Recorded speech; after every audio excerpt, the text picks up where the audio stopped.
Chapter 1, a book. At midnight, distant thunder rumbled across the sky. Suddenly, a loud clap of thunder shattered the suffocating silence. The chaotic sky seemed to have been torn open by this thunder, and heavy rain poured down instantly, roaring like a waterfall, blurring the world into a gray-black haze. Occasionally, a flash of purple light illuminated a lonely little building in the back garden.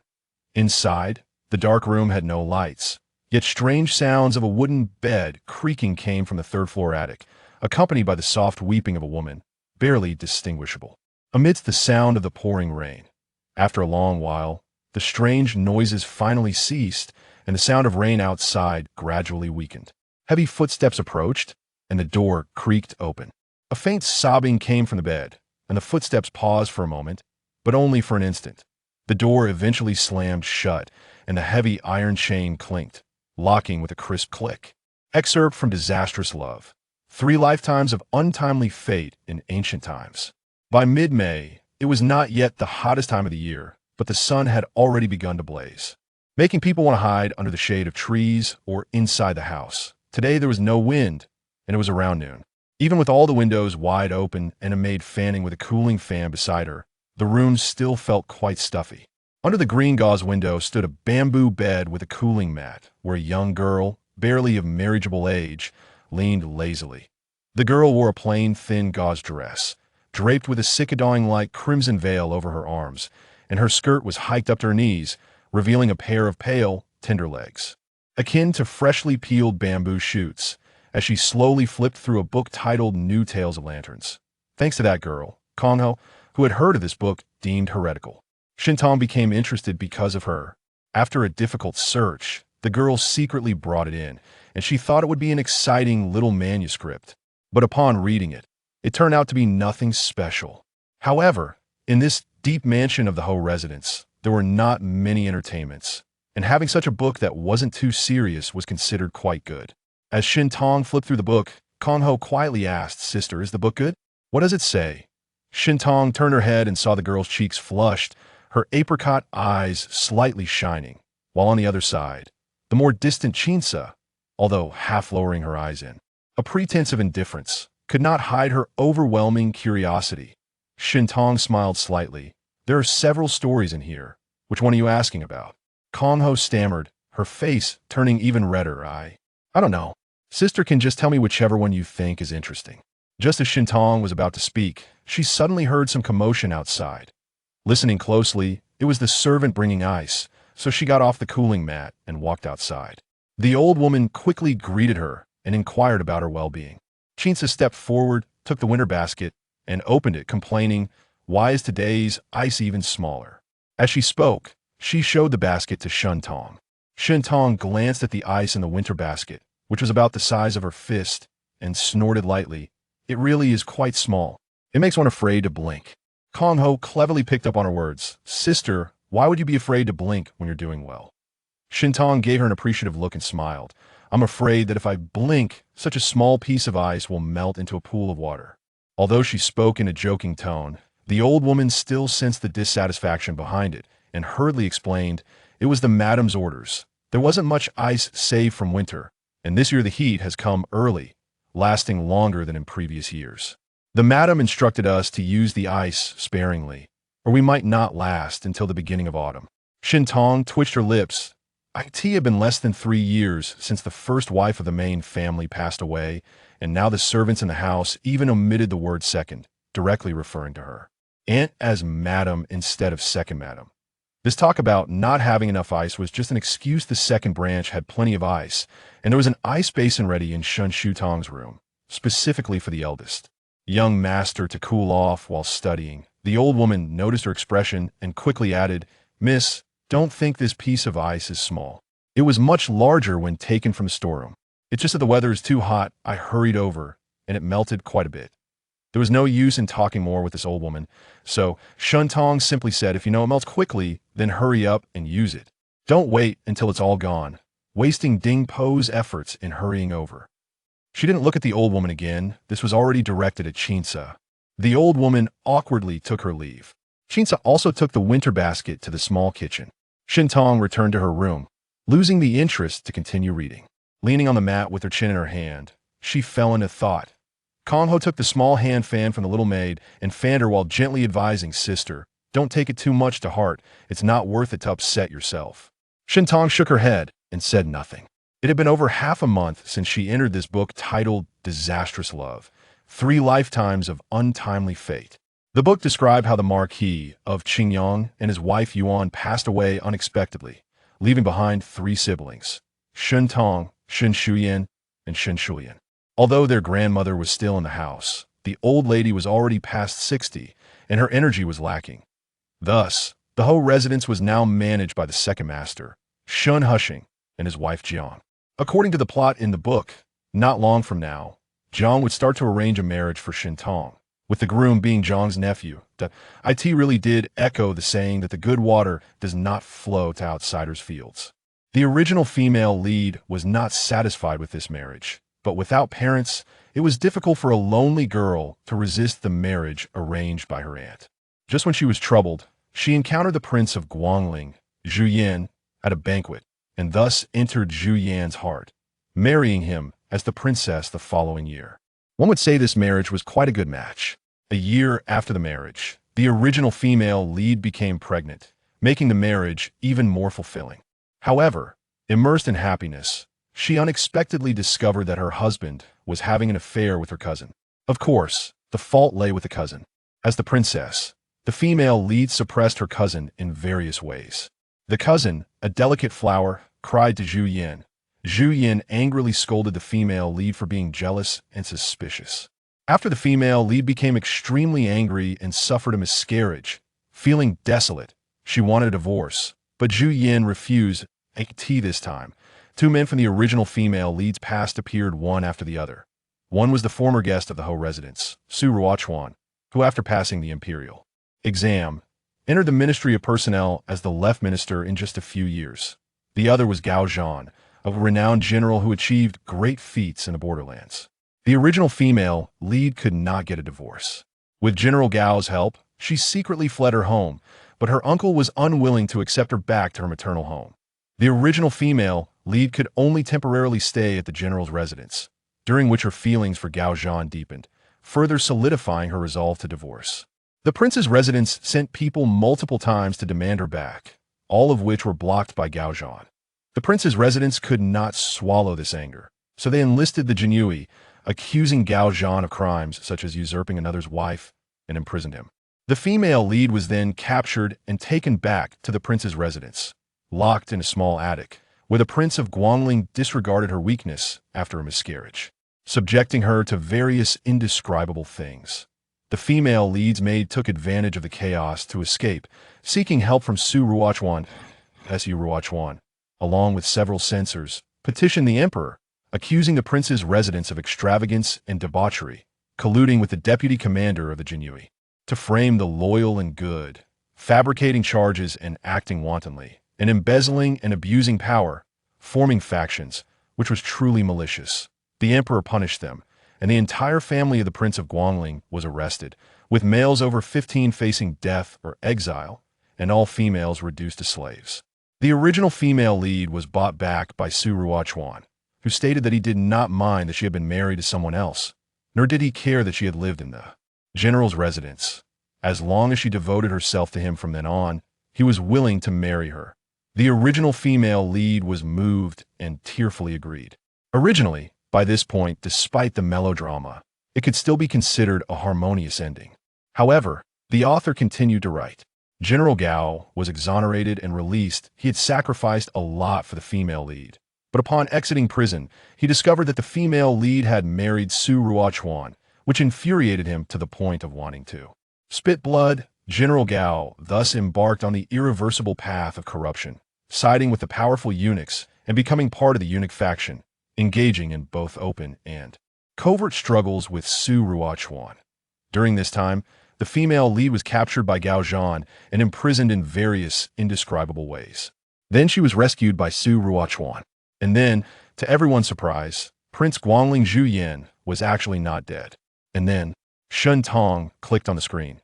She discovered this book on Xinjiang, simply because the female lead shared the same name as her, and, out of curiosity, she clicked to read it.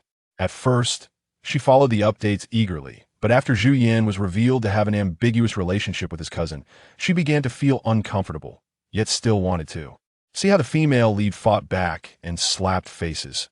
She followed the story intermittently until Gao General's corruption became unbearable, and she decided to abandon the book. Flipping through the comments below, there were supporters of Su Ruochuan, supporters of Gao General, and even supporters of Prince Guangling Zhuyan, but most comments regarding the plot direction and the female lead were critical, with some being quite harsh and even personal attacks. The author, of course, could not tolerate this and retorted without holding back, leading to an escalating comment war where people even resorted to doxing each other.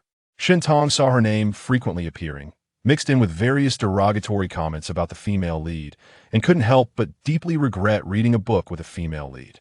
Sharing her name, especially one that had thousands of chapters and still hadn't completed the first volume of such a melodramatic story.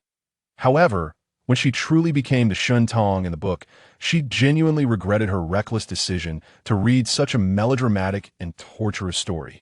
Occasionally, she thought that perhaps it was because she shared a name with the female lead that she became too immersed in the story, leading her to dream of crossing into the book and waking up back in her own world. But this dream lasted for over 10 days without waking, and the experiences she went through repeatedly validated the plot of the book. It seemed she truly had perished in her original world, right? But even without that unexpected car accident, she wouldn't have lived much longer. Actually, thinking about it this way is better. A short pain is better than a long one. It is much better than lingering on a sickbed, exhausting her family's energy and financial resources, only to eventually die without a cure. The only regret is that fate struck too quickly, leaving her little time to spend with her parents in the end. Shintong sighed softly. The past is irretrievable, and now this unexpectedly begun new life is an extremely rare opportunity for rebirth, which she must seize well. Aunt Jiang treated Shintong and her brother relatively politely on ordinary days. She provided all the allowances and monthly money that should be given, and at least on the surface, she did not mistreat them too harshly. But after all, they were not her biological children. How could one expect her to treat them as such? Shintong remembered that the original female lead was dissatisfied with the ice sent over and went to Aunt Jiang to voice her opinions. Upon meeting, Aunt Jiang brought up the matter of Shan Shuyan frequently skipping school, saying that as an older sister, the original female lead should urge Shan Shuyan to do better, so as not to let outsiders laugh at the little lord of the Qingyang Marquis' residence as someone who couldn't be helped. The original female lead did not get the ice and was scolded instead. After that, she went to have a heart-to-heart with Shan Shuyan, which led to an argument, and the siblings were in a cold war for several days. Shintong naturally would not engage in such a self-deprecating activity. Speaking of which, the matter of ice was quite trivial. What Shintong cared about more was another issue. The Qingyang Marquis and his wife had encountered an accident, leaving too suddenly and without even a word of instruction for the affairs left behind. At that time, Shintong, the eldest among the three siblings, was still not yet 13 years old, so the properties and shops that originally belonged to the main family, including the dowry of the Yuan family, were naturally managed by Aunt Jiang. The original book focused on the emotional life of the female lead and did not elaborate on this aspect much, but with a little thought, one could understand that Aunt Jiang's management left far too much room for maneuver. Seeing that Shintong remained silent, the zither player suddenly sighed, assuming that her young lady was feeling down about the second lady's withholding of ice. She too sighed inwardly. Without the support of the Marquis and his wife, what could the legitimate daughter of the main family do? The second young master was also of no use, and could not be compared to the eldest young master, as all the spotlight was taken away by the second branch. Suddenly, hearing the sound of beads clinking, Shintong returned to her senses from her thoughts and saw that Chinsa was coming in with a bowl of chilled mung bean soup. Shintong stood up and said to the zither player, "Bring me a coat." She was dressed too lightly and casually in her boudoir and couldn't go out looking like this. The zither player stopped her hand in surprise. "Are you going out, miss?" Chinsa also looked surprised. "Aren't you going to drink the mung bean soup first?" Shintong smiled. "I'm going to see Shuyan. Bring the mung bean soup with me." Chapter 2 Cricket.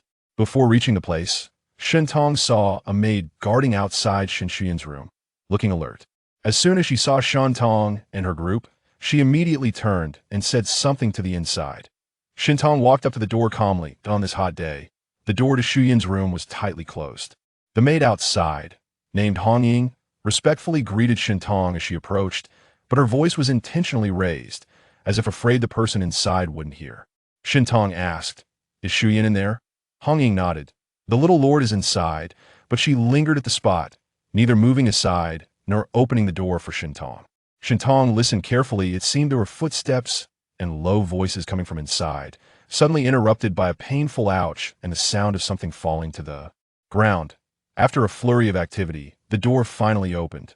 The young servant behind the door was only about 10 years old, named Chuer, who looked flushed and sweaty, bowing to Shintong. "Miss, the little lord asked you to go in." Shintong seemed not to have heard the earlier commotion, and with a calm expression, stepped into the room that on this hot day. The south-facing windows and doors were all tightly closed, making the room unbearably stuffy. Shintong frowned as she entered. The zither player, understanding the situation, immediately instructed Chuer to open the doors and windows wide. Shun Shuyin hurriedly came out from the west room, holding a book in a pretentious manner, and greeted Shintong. "Sister, what brings you here?" Shintong glanced at the book in his hand without reminding him that he was holding it upside down, and simply said, "Aunt sent ice over just now, knowing you were home. I brought some chilled mung bean soup to drink together." Shun Shuyin had stayed home today under the pretext of not feeling well. Earlier, he had closed the door to play crickets with 2 young servants, and when he heard Hong Ying warning that his sister was coming, he hurriedly hid the cricket jar, and in the chaos, the servant Chuer had even fallen over. Fortunately, the cricket jar was not broken. If it had been, he wouldn't have had time to clean it up, and that would have exposed him. At this moment, he was still feeling guilty, but seeing that Shintong neither asked him about his illness nor inquired what he had been doing behind closed doors, and only mentioned bringing mung bean soup, he felt a great sense of relief, threw the book onto the couch, and sat cross-legged. "Sister, are you worried I have worms in my belly? Knowing I was thirsty and hot, you brought this mung bean soup." Shintong shot him a glare. "Who are you calling a worm?" Shun Shuyin sat on the couch and bowed to her, grinning. "It's my fault for saying the wrong thing. You're a great person, bringing timely help." Several maids lowered their heads, covering their mouths with their sleeves. Chinsa suppressed a laugh and hurriedly brought 2 white porcelain bowls to the table, the crushed ice floating on the soup hitting the bowl's edge, producing a crisp sound.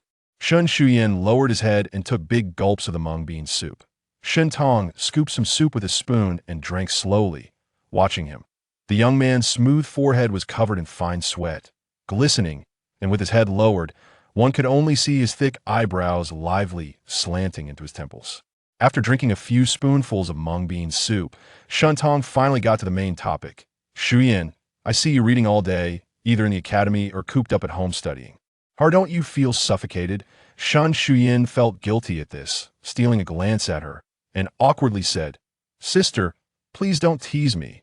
In the past, whenever his sister came to find him specifically, she often began with reminiscing about the warm memories with their parents. After expressing her regrets, the topic would shift to the decline of the long-established family, and her concluding remarks would inevitably urge him to focus on his studies so that he could inherit the family business and restore the glory of the Ho residence.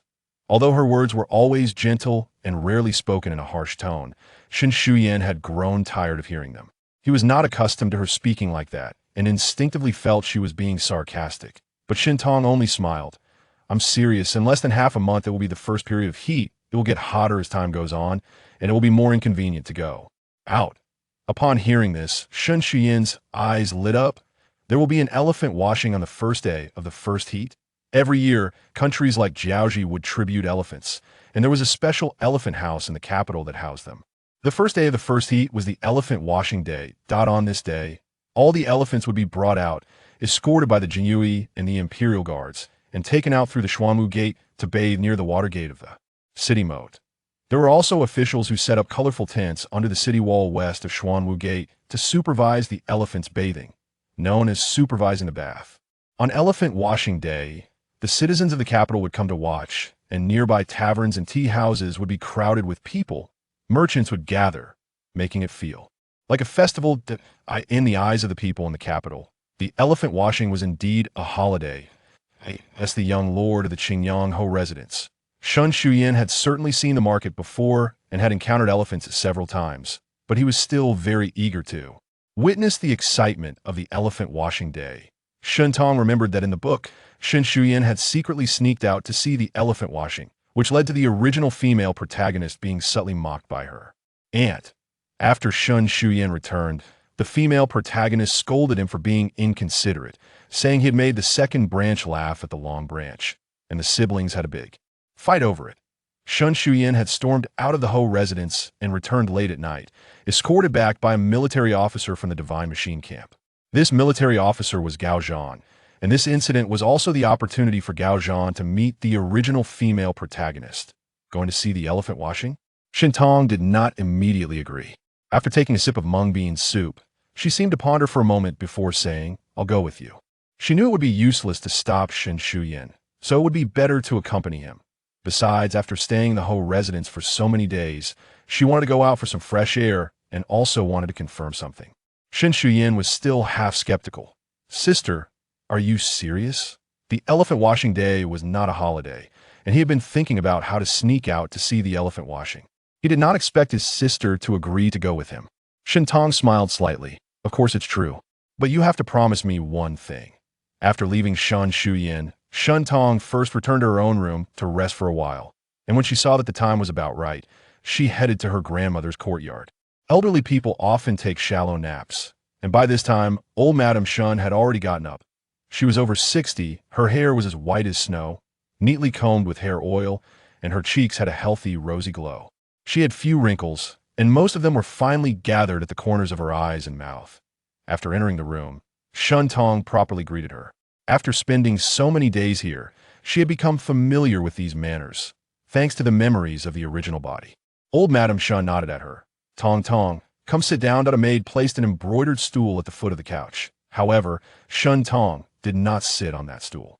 She walked closer to the couch and sat on a small stool at the old lady's feet, gently rubbing her hands on her knees, while asking with concern, "Grandmother, is your knee still stiff today?"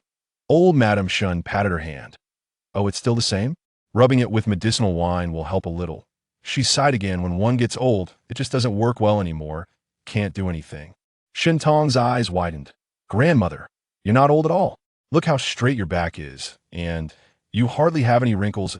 If I didn't know your age, I would think you just turned 50. Lu Mama, who was nearby, echoed. "Who says otherwise? At the old lady's age, to still be so strong is rare. Not everyone can have such good fortune that if I reach the old lady's age, I would be content with just half of what you have." As she spoke, she looked at Shen Tong with mild surprise. Lu Mama had been serving old Madame Shen for many years, watching over all the grandchildren of the family, regardless of gender. Although Tong Tong was always respectful and obedient, her temperament was somewhat cold, especially after the Marquis and Marquise passed away. She had become even quieter, often keeping her thoughts to herself. What had caused her to change her demeanor now? But in the end, this was a good thing. While a quiet girl appears dignified, that is only for outsiders. Being so cold to one's own family is not very pleasant. The Marquis and Marquise were gone, and although the second master and second lady treated the Long Branch siblings well, there was still a distance between them. In fact, old Madame Shen was the biggest support for Tong Tong in this residence. Perhaps Tong Tong had finally realized this. Not only was Lu Mama surprised, but even old Madame Shen was somewhat taken aback by Shen Tong's words and actions today. However, elderly people enjoy hearing good word from their grandchildren, and since her knee was being massaged so comfortably, even knowing that Shen Tong was just trying to make her happy, old Madame Shen still smiled, causing her wrinkles to crinkle up. The old lady held Shen Tong's hand in her palm. "Good child, you often come to accompany your grandmother. That makes her happier than anything else." Shen Tong continued to rub old Madame Shen's knee. "Grandmother, this old problem of your knee stiffness cannot be cured by just sitting in the house all the time. The more you sit, the stiffer it gets. You need to move around. Didn't the doctor say that if it flows, it won't hurt, and if it hurts, it won't flow?" Old Madame Shen shook her head with a smile. "This old body, the more I move, the less I can do." Shen Tong stood up, linking her arm with the old lady's. "A journey of 1,000 miles begins with a single step. You just need to take the first step. On the first day, just walk a few laps in the courtyard. If you feel tired, just tell me that in a few days you'll be able to walk in the garden, and slowly you'll be able to walk more and more." Old Madame Shun was actually quite healthy, at least until Shin Tong abandoned her studies. She had not seen this old lady suffer from any major illness. Elderly people often experience discomfort in their joints, which makes them reluctant to move around. However, a decrease in activity can exacerbate joint issues. Sunbathing and walking are the most beneficial for the health of the elderly. Unable to resist her granddaughter's repeated persuasion, old Madame Shun nodded with a hint of helplessness. The head maid, Bao Zhu, came over to assist, and together with Shin Tong, they helped the old lady up. Now that she had agreed to walk more, old Madame Shun had another thought. You accompany me to see Yin. Shin Shuyan had claimed to feel unwell that morning and had taken leave from the Imperial Academy. Although the doctor had checked on him and said there was nothing serious, the old lady still couldn't help but worry about her grandson. Shin Tong reassured her, "Grandmother, don't worry. Yin was just a bit uncomfortable this morning because he slept with the window open and didn't cover himself last night. I just went to see him in the afternoon. He is fine now, lively as a monkey." Old Madame Shun couldn't help but chuckle at her words, and after laughing, she felt relieved. Shin Tong continued, "You should be in his room memorizing his lessons now. If you want to see him, I can send someone to let him know to come and pay his respects." Upon hearing this, old Madame Shun quickly waved her hand. "Let him quietly memorize his lessons. Don't disturb him. He will come to pay respects in the evening, so we will see him then." The grandmother and granddaughter chatted as they slowly walked 2 laps in the corridor. Old Madame Shun was starting to feel tired, so they returned to the room to rest. Sister, sister," just as Shin Tong sat down, she heard a clear and youthful voice. She turned to look in the direction of the voice and smiled. Chapter 3, Washing Elephants. A young boy came out from the inner room. He had round, dark eyes, chubby pink cheeks, still retaining a bit of the plumpness of early childhood. This was Shin Tong's biological younger brother, Shin Shuyan, the second son of the late Duke of Qingyang, and he ranked 4th among the male descendants of the Duke's family. When the Duke of Qingyang and his wife met with an accident, he was only 5 years old, and Grandma Shun raised him by her side. Upon seeing Shin Tong, Shin Shuyan joyfully ran towards her, but just before reaching her, he suddenly stopped and properly bowed. "Shuyan greets elder sister." "Oh, Shuyan, good boy, come here." Shin Tong waved at him, and as he approached, she took the opportunity to cup his face and rub it, her fingertips feeling soft, smooth, tender, and bouncy. She had to resist the urge to pinch him again. Shin Shuyan widened his big eyes in surprise, stunned by his sister's sudden, affectionate gesture. He was still young and couldn't remember things from long ago. But at least in his limited memory, his sister had never shown him such intimacy. The siblings not only didn't live together, but even when they met, they were polite to each other. After bowing and greeting, his sister might ask him how he had been lately or how many new characters he had learned. But she would never smile warmly and rub his face like this. But he really liked this kind of sister. Shin Tong asked him, "Shuyan, did you wake up? Did you dream today? Did you dream of anything delicious?" This unexpected question caused Shin Shuyan's pink little mouth to open like a goldfish as he began to roll his eyes, trying to recall what dream he had during his nap. After chatting with his brother for a while, Shin Tong mentioned wanting to see the elephant wash. Shin Shuyan immediately exclaimed, "I want to see the elephant too." After saying this, he turned and looked eagerly at their grandmother. Grandma Shin smiled and nodded, which meant permission was granted. Shin Shuyan clapped his hands in delight. "Let us go see the elephant. Let us go see the elephant." However, Shin Tong showed a bit of hesitation, looking at Grandma Shun as if she wanted to say something but held back. Grandma Shun noticed and asked in surprise, "What's wrong?" Shuyuan also said he wanted to see the elephant wash, but Grandma Shun smiled knowingly. "I was wondering why Tong Tong came so early today. It turns out you came to petition for Shuyuan." Shin Tong chuckled. "Grandma, you've wronged me. I came primarily to visit you and, secondarily, to see Shuyan. As for Shuyuan's little wish, it's merely a side matter." After laughing, Grandma Shun expressed a bit of concern. "Shuyuan just took a leave today. If he takes another leave during the initial heat, wouldn't that be too much? His studies would be delayed too much, you know?" Shin Shuyuan relied on his status as the Duke's second son to enter the Imperial Academy, not his scholarly achievements, as he was the legitimate grandson expected to inherit the dukedom. Although he didn't have to take any exams, he couldn't be uneducated, right? But he was naturally clever yet playful, and when the Duke was alive, he was kept in check. However, in the past 3 years without strict supervision, he began to slack off, increasingly finding excuses to skip school and sneak off to play, as was the case today. The original female lead was most aware of this situation. At first, she feared Grandma would be disappointed in the eldest branch and didn't want her to know. So she pretended to cover for him while secretly persuading Shen Shuyuan, but it had little effect.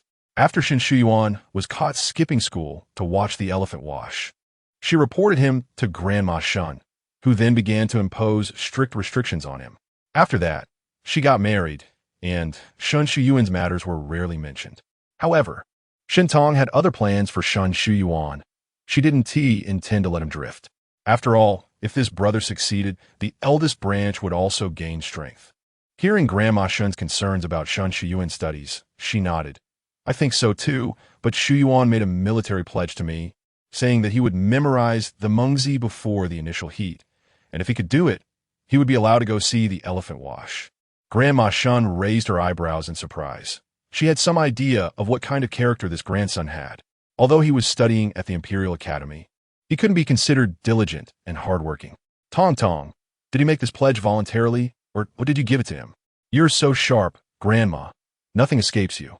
Shen Tong laughed, but regardless of who made the pledge, it's set now. When the time comes, let him recite it to you on the spot. And if you approve, then he can go. Only then did Grandma Shen nod in agreement. Before long, it was the 5th day of June. A colorful canopy had been set up a day in advance under the west side of Xuanwu Gate, with officials stationed inside, and the Imperial Guards clearing the way ahead of time. The spectators gathered on the opposite bank of the river to watch the elephant wash. The area around the slope street was the best spot to view the elephant wash, to get a good view of the elephants. Many people had come the night before to secure their spots, and before dawn, hundreds and thousands were already gathered by the river. Families like the Shen family, who had the financial means, didn't need to fight for spots at dawn, but instead reserved elegant private rooms in nearby taverns and tea houses, enjoying the view from above. The tavern along the street had windows that were only about 2 feet high, making it convenient for those sitting inside to watch the outside scenery. However, Shen Shulian and Shen Jiao were seeing the elephant wash for the first time and were so excited that they couldn't sit still. As soon as they entered the private room, they rushed to the window, each claiming the best viewing position. Shen Shuyuan also approached the window and saw that from Xuanwu Gate came a noisy procession of carriages and horses, with the roads congested and the banks crowded with people, leaving no space even the size of a palm. He couldn't help but marvel silently. If he had skipped school to come, he probably wouldn't even see a hair of the elephant. Now, being able to sit comfortably upstairs and watch the elephant wash was worth all the effort he had put into his studies. Grandma Shen had difficulty walking, and the third lady was visiting relatives with her children. So today it was the second lady, Mrs. Jiang, who brought the children to watch the elephant wash. The eldest son, Shen Shirtang, was busy with his studies and couldn't take leave, so besides him, the second daughter, Shen Chan, and the fourth daughter, Shen Jiao, were all there. Shen Jiao was the second daughter of the second master, Shen Hushing, and Mrs. Jiang, only 6 years old, was charming and very lovable. She leaned over the railing, eagerly looking towards the distant city gate, asking every little while, "Fourth brother, when will the elephant come?" Shen Shulian, himself a novice at this, had no idea when the elephant would arrive, but he couldn't lose face in front of his sister, so he replied, "It'll come when the time is right." "Then when will the time be right?" "When the elephant comes, the time will be right." "When will that be?" Shen Shuyuan, overhearing, rolled his eyes and adopted the tone of an experienced elder brother, saying in a rather pretentious manner, "The elephants need to sleep at night. They wake up when it's light, and they need to be fed first. After eating, they will be lined up by the Imperial Guards and led out from Xuanwu Gate." He looked at the sky. It should be about time. The two little ones eagerly looked towards the distant Xuanwu Gate. Shen Tong and Shen Chan didn't crowd by the window, instead sitting and chatting with Mrs. Jiang for a while, when suddenly they heard Shen Shulian's joyful shout, "The elephant is coming." Shen Tong walked to the window, and behind the uniformed guards in bright red and gold embroidered garments, the first elephant was slowly walking out from the city gate, its massive body adorned with red and colorful decorations, with a saddle inlaid with gold and jade on its back. The onlookers cheered with excitement. These elephants were well-trained. Even amidst the surrounding noise and commotion, they remained calm and steady, marching in a single-file formation down the street. When they reached the water gate, there was a specially built ramp for the elephants, extending from the riverbank into the water. The military officer leading the elephants directed the first elephant into the water, and the herd followed in succession. Elephants are naturally fond of water. Once in the river, they shook their heads and waved their long trunks. Shun Shuyan and Shun Jiao were delighted, laughing nonstop. Suddenly, one elephant used its trunk to spray water onto itself, and under the sunlight, the mist scattered, creating a stunning rainbow effect. Shun Jiao let out a joyful exclamation, waving her hands wildly behind her. "Mother, come look, there's a rainbow." Jiang, who was 35 this year, often wore a warm smile on her well-maintained oval face. Upon hearing her daughter's call, her smile became even gentler as she got up and walked closer to the window, taking Shun Jiao's hand and asking, "Where is it?" "Over there, above the elephant that's spraying water." Shintong waited for a moment, then coughed lightly. "Aunt." Jiang withdrew her gaze from the distant herd of elephants and looked at her, her friendly smile unchanged. "Ah Tong, what's wrong?" Shun Tong frowned, showing a hint of embarrassment, and hesitantly said, I'm feeling a bit unwell. I want to go back to the residence earlier." Seeing her discomfort, Jiang glanced at her hand covering her lower abdomen and understood about 80 to 90%, guessing that her period had come, which made it hard for the young lady to speak about it. Had I known this, why did I have to bring you out to see the elephants? Knowing it was about that time, it would have been better to stay at home. She nodded at Shun Tong. "If you're not feeling well, you should go back and rest. However, today it's just me." She looked awkwardly at Shu Yin and Shun Jiao. Shin Tong hurriedly said, "There's no need to ruin the mood for my younger siblings just because of me. Aunt, you can stay with them to continue watching the elephants. Let the nanny accompany me back." Jiang worriedly said a few more words, and after carefully instructing Granny Feng, she finally agreed. Since the streets ahead were crowded with onlookers, making it difficult to move an inch, Granny Feng went downstairs early to instruct the coachman to bring the carriage around to the back door. But the back alley was also filled with carriages, making it impossible for the Ho residence's carriage to enter, so they could only go out first. Shin Tong put on her hood and left the tavern, surrounded by maids and matrons, as they made their way through various carriages and sedan chairs, slowly walking toward the alley entrance. Not far along, they encountered two groups arguing loudly, demanding that the other side give way. Granny Feng asked Shin Tong to wait a moment. They stood at a distance for a while, but the two sides refused to back down, their voices growing louder. And they even began to shove and fight. Shin Tong frowned. "Granny, let's go back and take another route. Let the coachman go around from the back." Granny Feng saw that waiting was not a solution and was more worried about the potential for a real fight affecting them. But she still worried about Shun Tong, Mrs. Health. Shun Tong was not actually unwell. She was just finding an excuse to leave early. So she softly said, "It's fine now. It's actually getting better." Hearing this, Granny Feng nodded and sent a servant to relay the message, and their group turned back. On days when thousands of people gather, conflicts or accidents are inevitable. And today, with the crowds and the elephants, if something serious were to happen, the officials from Shuntian Prefecture alone would not be able to control the situation. Therefore, besides the local constables, soldiers from the three major barracks of the Imperial Army were also patrolling nearby. Xiao Kuang was in charge of the western section of the slope street today. Hearing the commotion from the alley, he brought his men over to check. The alley was congested, so they dismounted and walked over, and before they arrived, they saw a group of women approaching. The officer, clearing the way, originally shouted at the people ahead to make way. But upon seeing that this group of women were elegantly dressed, and even the maids were not lacking in beauty, he realized they were the families of high-ranking officials, and naturally lowered his voice, stepping aside to let them pass. Xiao Kuang glanced at the women walking gracefully and was about to avoid them when he caught sight of Granny Feng leading the way. Looking closely at the maids, Wazati at Kongho and Chinsa, who were protecting the young girl, walking in front. In that case, the girl in the hood must be Shin Tong from the Qingyang Marquis residence.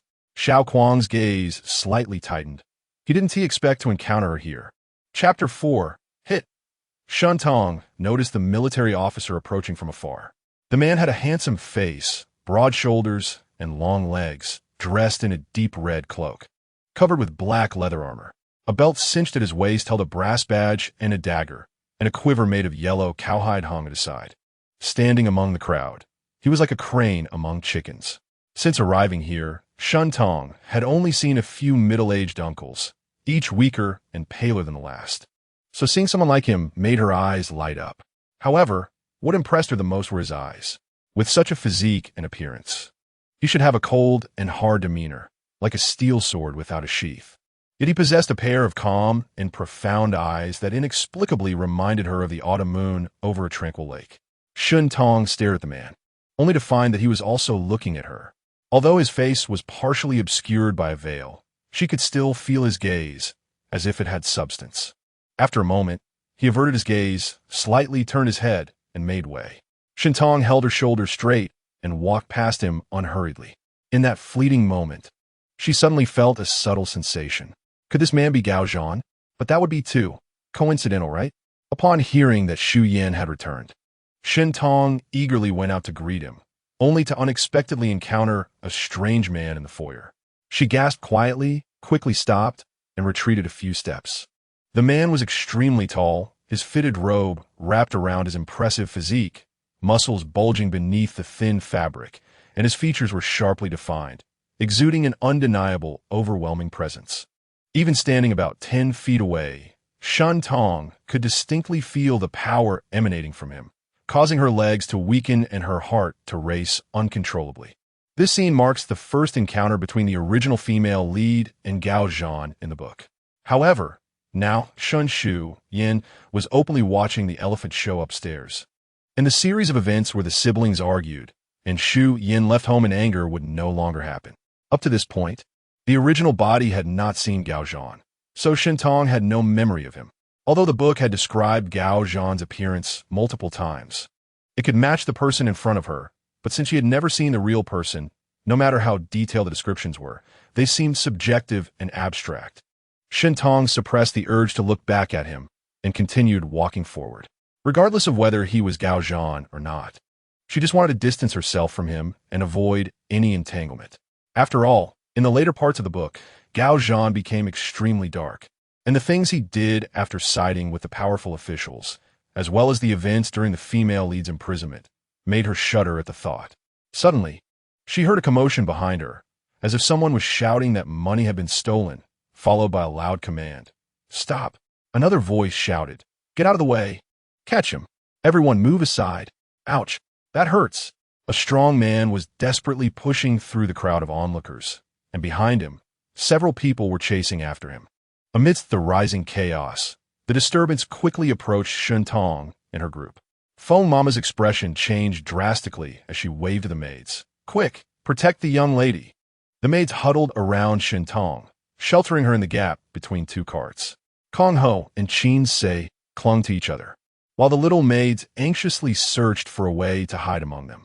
The strong man was charging through the crowd, and seeing him fierce and brutish, no one dared to block him, all hastily stepping aside.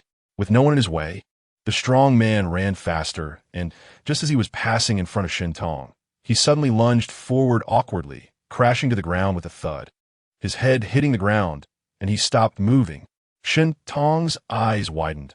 An arrow was embedded straight into his back. The maid screamed in horror. "Someone's dead."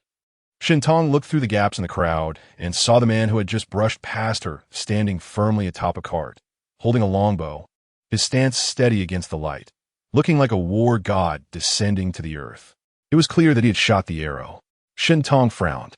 Was it really too much to execute someone for just a petty theft in broad daylight? This wasn't a battlefield. Xiao Kuang's gaze shifted and met Shun Tong's disapproving look. In the chaos, her hat had fallen to the ground, and her skin shone under the sunlight, almost blinding, her features resembling a beautiful ink painting. Without the veil to obscure her, Xiao Kuang could see the look of disdain on her face clearly, causing him to pause for a moment. The strong man on the ground suddenly groaned, startling the maids into gasps and backing away. Shintong looked back at the man, surprised to see him attempting to push himself up. The arrow that had struck him rolled off his body, landing at her feet. Picking it up, she discovered that the arrowhead was not a sharp iron tip, but rather a slightly bulging blunt end, resembling a mallet head. The strong man had been wearing a bamboo hat, and when the arrow hit, it broke the hat and got stuck, standing upright, even after he fell, which misled everyone into thinking he had been shot dead. Xiao Kuang jumped down from the cart and approached the groaning strong man, who was unable to get up. Shintong didn't want to have any more interactions with him, handing the arrow to a maid, putting on the hat the maid offered her, and turning to leave.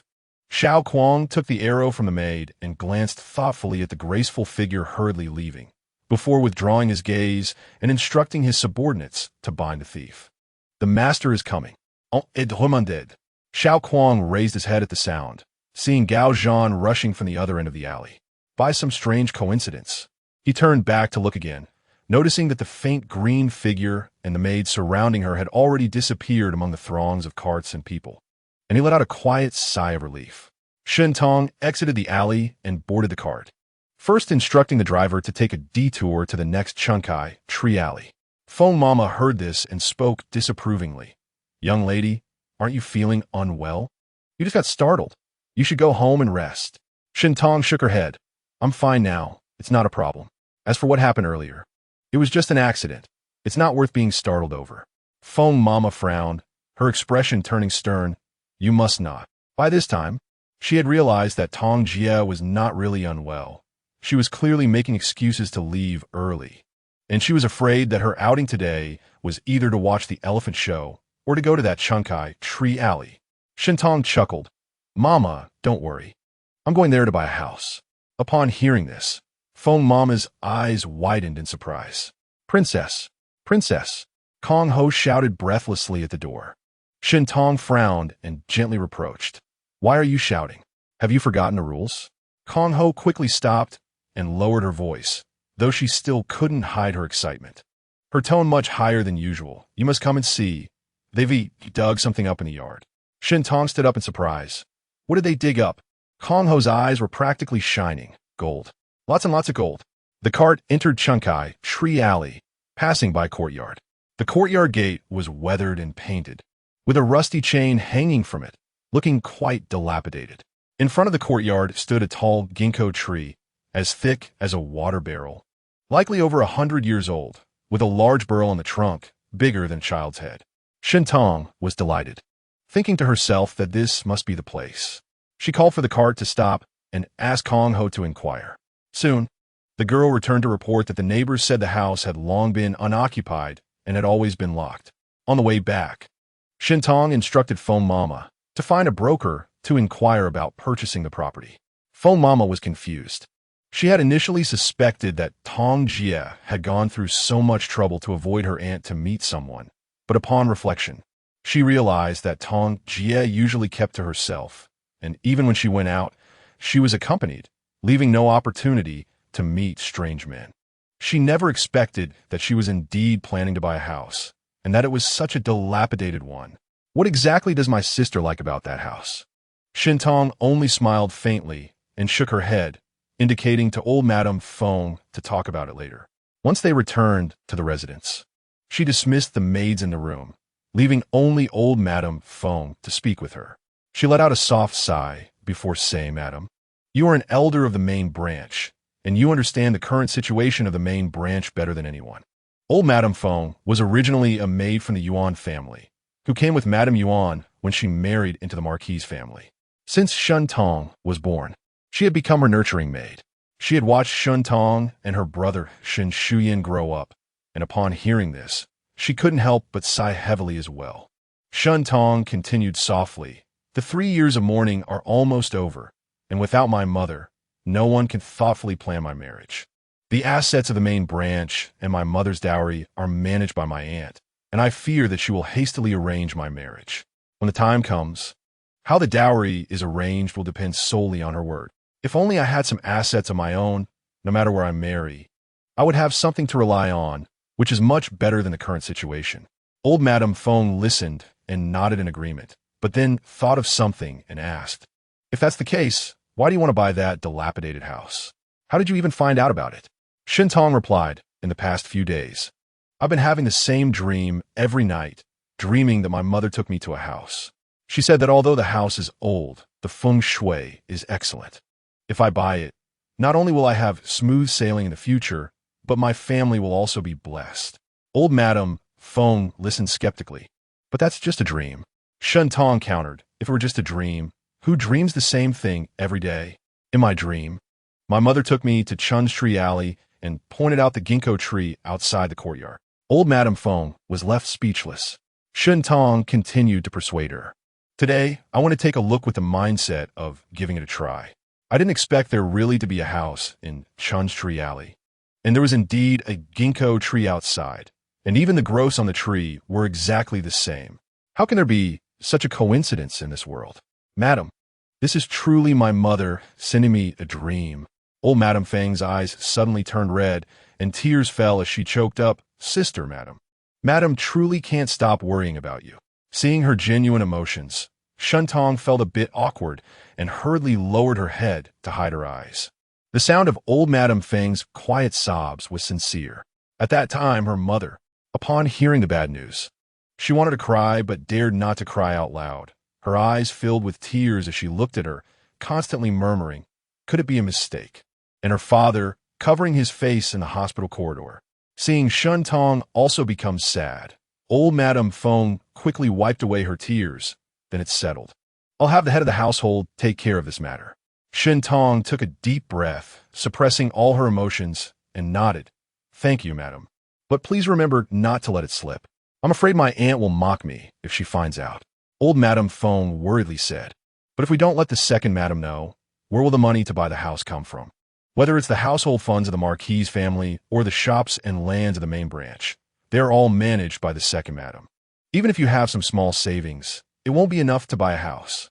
Shintong said, in any case, please first find out the asking price for the house. Whether to buy or rent is fine. As for the money, I'll think of a way.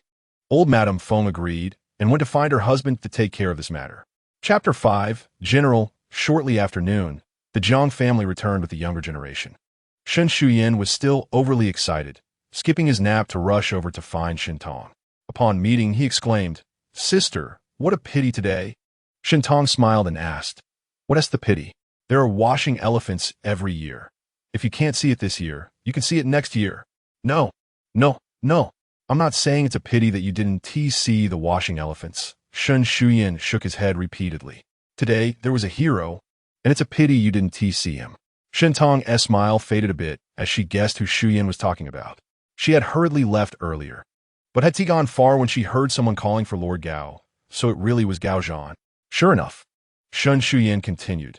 Today, in the alley behind the tavern, there was a thief stealing valuables. Just as the thief was about to escape, a great hero stepped up. In the blink of an eye, he took out a longbow, drew the bowstring, and shot an arrow like a rainbow, piercing the sun. Stop. Shintong hurriedly interrupted. Are you recounting a story or narrating a tale? Calling him a great hero and talking about a rainbow piercing the sun. You just shot a blunt-headed arrow and caught the thief, didn't he? Is it really necessary for you to idolize him like this? To be fair, that arrow was indeed quite accurate. But who made him Gao Zhan? Although this person's later dark turn was not unrelated to the original heroine's actions.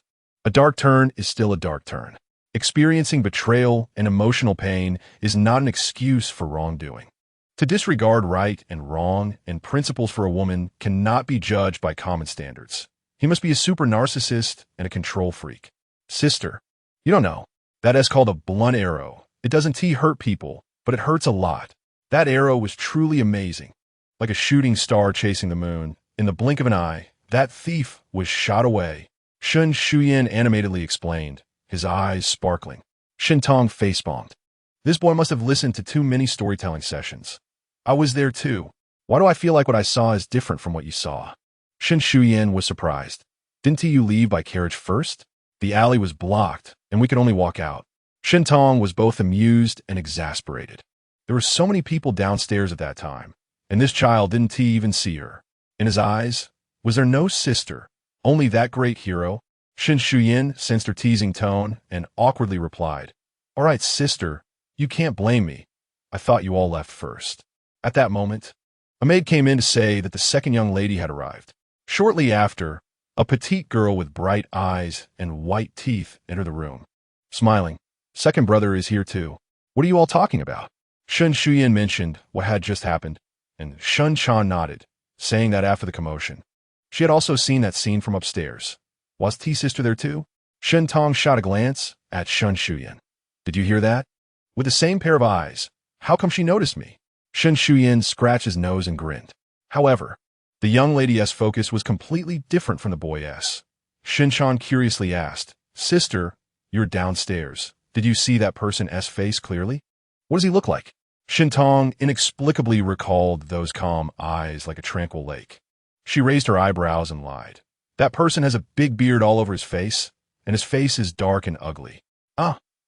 Shin Chan sighed, slightly disappointed, and said, Sure enough, one cannot judge by appearances. Shun Shuyan, however, was still inexplicably excited. I want to find this great hero and become his disciple. After I learn, I'll be a great archer too. Shin Tong was startled. What did you say? She had tried every means to satisfy Shuyan's wish to see the washing elephants, just to avoid encountering Gao Zhan and owing him a favor. Although it was unfortunate to meet him today, since they hadn't communicated, he wouldn't know who she was. But if Shuyan went to find him to become his disciple, that would be troublesome. Shin Shuyan thought his sister didn't approve of him learning archery and hurriedly said, as the saying goes, ritual, music, archery, charioteering, writing, and mathematics. Archery is one of the 6 arts.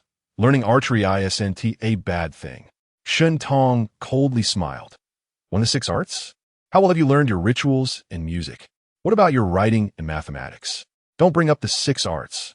Shun Shuyan scratched his head, recalling how Shun Tong had him memorize the passages from Mencius yesterday, and said, Sister, if I can memorize the next chapter of the passage, will you agree to let me become a disciple and learn archery? Shun Tong didn't oppose him learning archery. She simply didn't want to have anything further to do with Gao Zhan.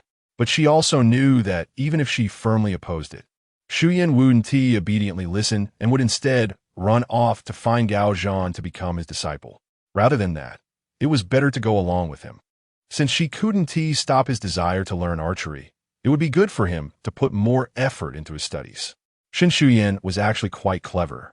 The passages from Mencius hadn't been taught in the academy yet, but he managed to memorize them all in 2 nights and could recite them perfectly.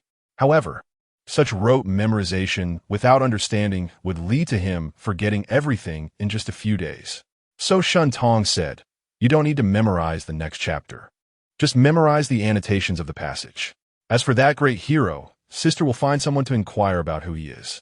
Shin Shuyan was overjoyed. It's a deal. It's a deal. Shin Tong slightly curved her lips. The hero would definitely be hard to find. The big bearded dark and ugly hero Xiao was on his way back to camp when suddenly his nose itched and he sneezed. Shun Shuyan hurried back to his room to study, hoping his sister would fulfill her promise soon. However, Shin Chan had nothing to do and stayed in Shun Tong's room to chat. After talking about the morning's events for a while and some idle chatter, Shun Tong casually asked Shin Chan, Your mother should be starting to teach you how to manage accounts and household affairs now, right? Yes. It started a few days ago. Shin Chan nodded, then sighed. It's really annoying. Those account books are thick and heavy, and the characters are densely packed. Looking at them for too long gives me a headache. Shin Tong disapproved and glared at her. This is exactly what you should learn. If you marry into a family and can't even read an account book, how will you manage the household affairs? Shin Chan held her head in her hands. I know I should learn, and I listened carefully when my mother taught me, but I just don't like it. This is something I was born with. I can't change it. Shin Tong suddenly lowered her gaze, her expression slightly dim. Shin Chan realized belatedly, softly exclaiming. The room fell silent for a moment. Shin Chan, feeling apologetic, said, It's all my fault. I'm too quick to speak without thinking. Sister, don't be mad at me. Shin Tong shook her head. Shin Chan still felt uneasy and thought for a moment. I'll go talk to Mother and let her teach you too. Shin Tong hurriedly said, Don't go say that. Your mother will think I made you say it. Shin Chan stuck out her tongue and then thought for a moment. Then, I'll just complain a bit to grandmother like I did just now. I won't say anything else. If grandmother speaks up, mother can't possibly blame it on sister, right? Shintong pondered for a moment and then nodded. After a slight pause, she added, tomorrow afternoon I plan to make cold noodles to eat. Do you want to come? Of course. Shinchan's eyes lit up. The taste of cold noodles largely depends on the sauce. The pastries the elder sister has been making recently are both unique and delicious. So this ordinary cold noodle must also have a different taste. Where did sister find the new recipe? Shintong smiled. I just wanted to change things up, so I fiddled with it myself. Shinchan winked at her. If you can make it so delicious just by fiddling around, then brother-in-law will be blessed in the future. Shintong picked up a fan and swatted her on the head. What nonsense! Where did brother-in-law come from? Shinchan laughed and dodged. It's only a matter of time. Early the next morning, everyone went to the Feinian courtyard to pay their respects to the old lady, as usual. Madame Shen smiled as she received the greetings from her juniors and left Jiang to speak privately. Not long after Shintong returned to her room, the maid Lian Xiang from the second branch came to say that Madame requested the eldest miss to come over. She followed Lian Xiang to the Baoqiong courtyard, where she saw that the main hall was filled with the wives and mothers-in-law from various families, all managing affairs in the household, waiting to hear orders. Upon seeing Shintong, they were somewhat surprised and immediately offered a scattered and somewhat uncoordinated greeting. Shintong nodded slightly to them and turned to enter the main hall. There, she saw Jiang sitting at the front, with Shinchan standing beside her. Upon seeing Shintong, Shinchan quickly blinked at her. Shintong ignored her and directly bowed to Jiang. Jiang nodded in acknowledgement, smiling warmly as she remarked, time really flies. In the blink of an eye, Tong girl has grown into a big girl. Your aunt knows these past few years have not been easy for you, especially with that mischievous child Shuyan causing you so much worry. Your aunt is not afraid of the trouble, but I didn't expect that good intentions would lead to a muddled outcome. Don't take it to heart. Shintong returned a naive and trusting smile, saying, how could that be? Aunt has always taken good care of her niece and nephew, and all arrangements are made with good intentions. How could I not recognize kindness? Jiang looked at her for a moment and said lightly, you really have grown into a big girl. She turned to Shinchan and said, Chaner, you should learn more from your sister Tong. Shinchan nodded in agreement.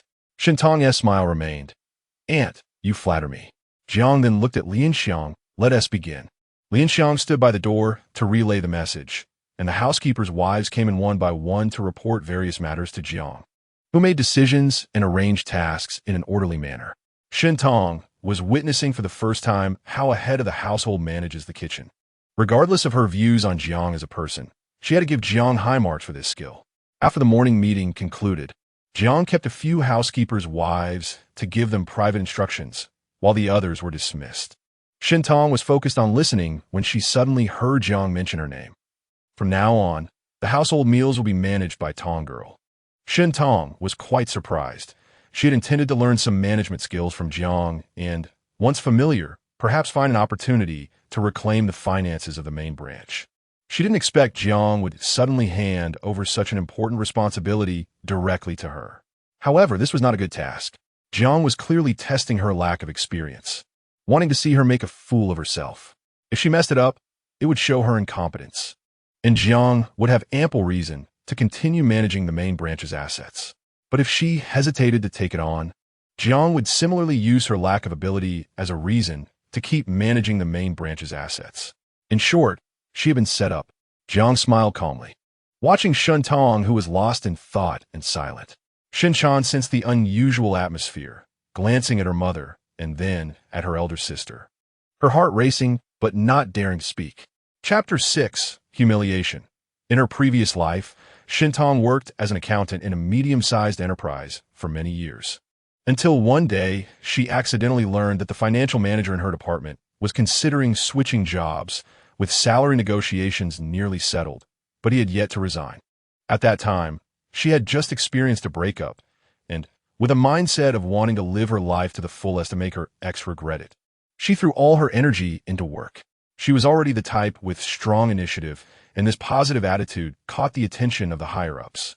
Coincidentally, when the financial manager suddenly resigned, the general manager decided to look for a successor from within the original department, making her the best candidate for the position. This could be considered a classic case of turning misfortune into fortune. Besides preparing for the handover of work, Shintong also bought a lot of management books and started to study hard after work. A month later, she took office, and the transition went smoothly. After receiving her first paycheck from the promotion, she ordered a high-end smart toilet for her parents, something they would never buy for themselves due to their frugality. That night, she celebrated with a bottle of red wine with her best friend. She even jokingly mentioned that she would revise her original financial plan. A beautiful life seemed to unfold before her eyes, until 3 months later, when she was diagnosed with stage 4 pancreatic cancer. All her beautiful plans shattered like bubbles in an instant. No matter how unwilling she was to give up, she had to succumb to the overwhelming force of fate. When she received the biopsy report, the doctor asked if she had any family with her, and when he learned that she was alone, he inquired when she planned to be hospitalized. She asked about the treatment costs and expected lifespan. The doctor spoke very gently, but she understood the implications. When she left the hospital, she was shaking violently. She took her phone in and out of her pocket countless times, each time tremblingly opening her contacts, looking at the familiar landline numbers, but she could never bring herself to dial. Managing a large family is somewhat similar to managing a small to medium-sized enterprise. The problems posed by the Zhang family were not that difficult for Shintong. She was confident she could manage the household affairs well. However, she had to be wary of someone undermining her, especially when encouraged by the matriarch. Matters concerning the household could be trivial or significant. If something went wrong, although she could push the responsibility onto Jiang for entrusting such a big task to an inexperienced young lady, Jiang would also inevitably face consequences for acting rashly. But in the end, the blame for carelessness would still fall on Shintong herself, so why bother? Shintong shook her head in apparent panic, saying, "Annie, you overestimate me. Such a significant matter is not something I can handle right now. At least I need to learn from you for a while before I can grasp it." Jiang was quite surprised. Yesterday, Achan had gone to the main house, and this morning the matriarch had instructed Shintong to learn to manage the household alongside Achan, subtly reproaching her for only thinking about teaching her own daughter well while neglecting Tong. As an aunt, she should have been more proactive and caring towards Tong, who had lost her mother. She quickly admitted her oversight, but the matriarch still lectured her for quite a while. She lowered her head to listen, nodding obediently until she was finally let go. Jiang initially thought her niece was ambitious and thus decided to delegate authority, intending to give her the opportunity to make mistakes. Unexpectedly, Shintong remained quite composed, and her words were neither humble nor arrogant. Although she declined, she also left room for future possibilities. Just because it wasn't feasible now didn't mean it wouldn't be in the future. With Shintong's refusal, Jiang raised her eyebrows in mild surprise and chose not to bring up again. In the following days, Shun Shuyan came to ask Shintong every day if she had found out the name and background of that great hero. Shintong told him not to be so anxious.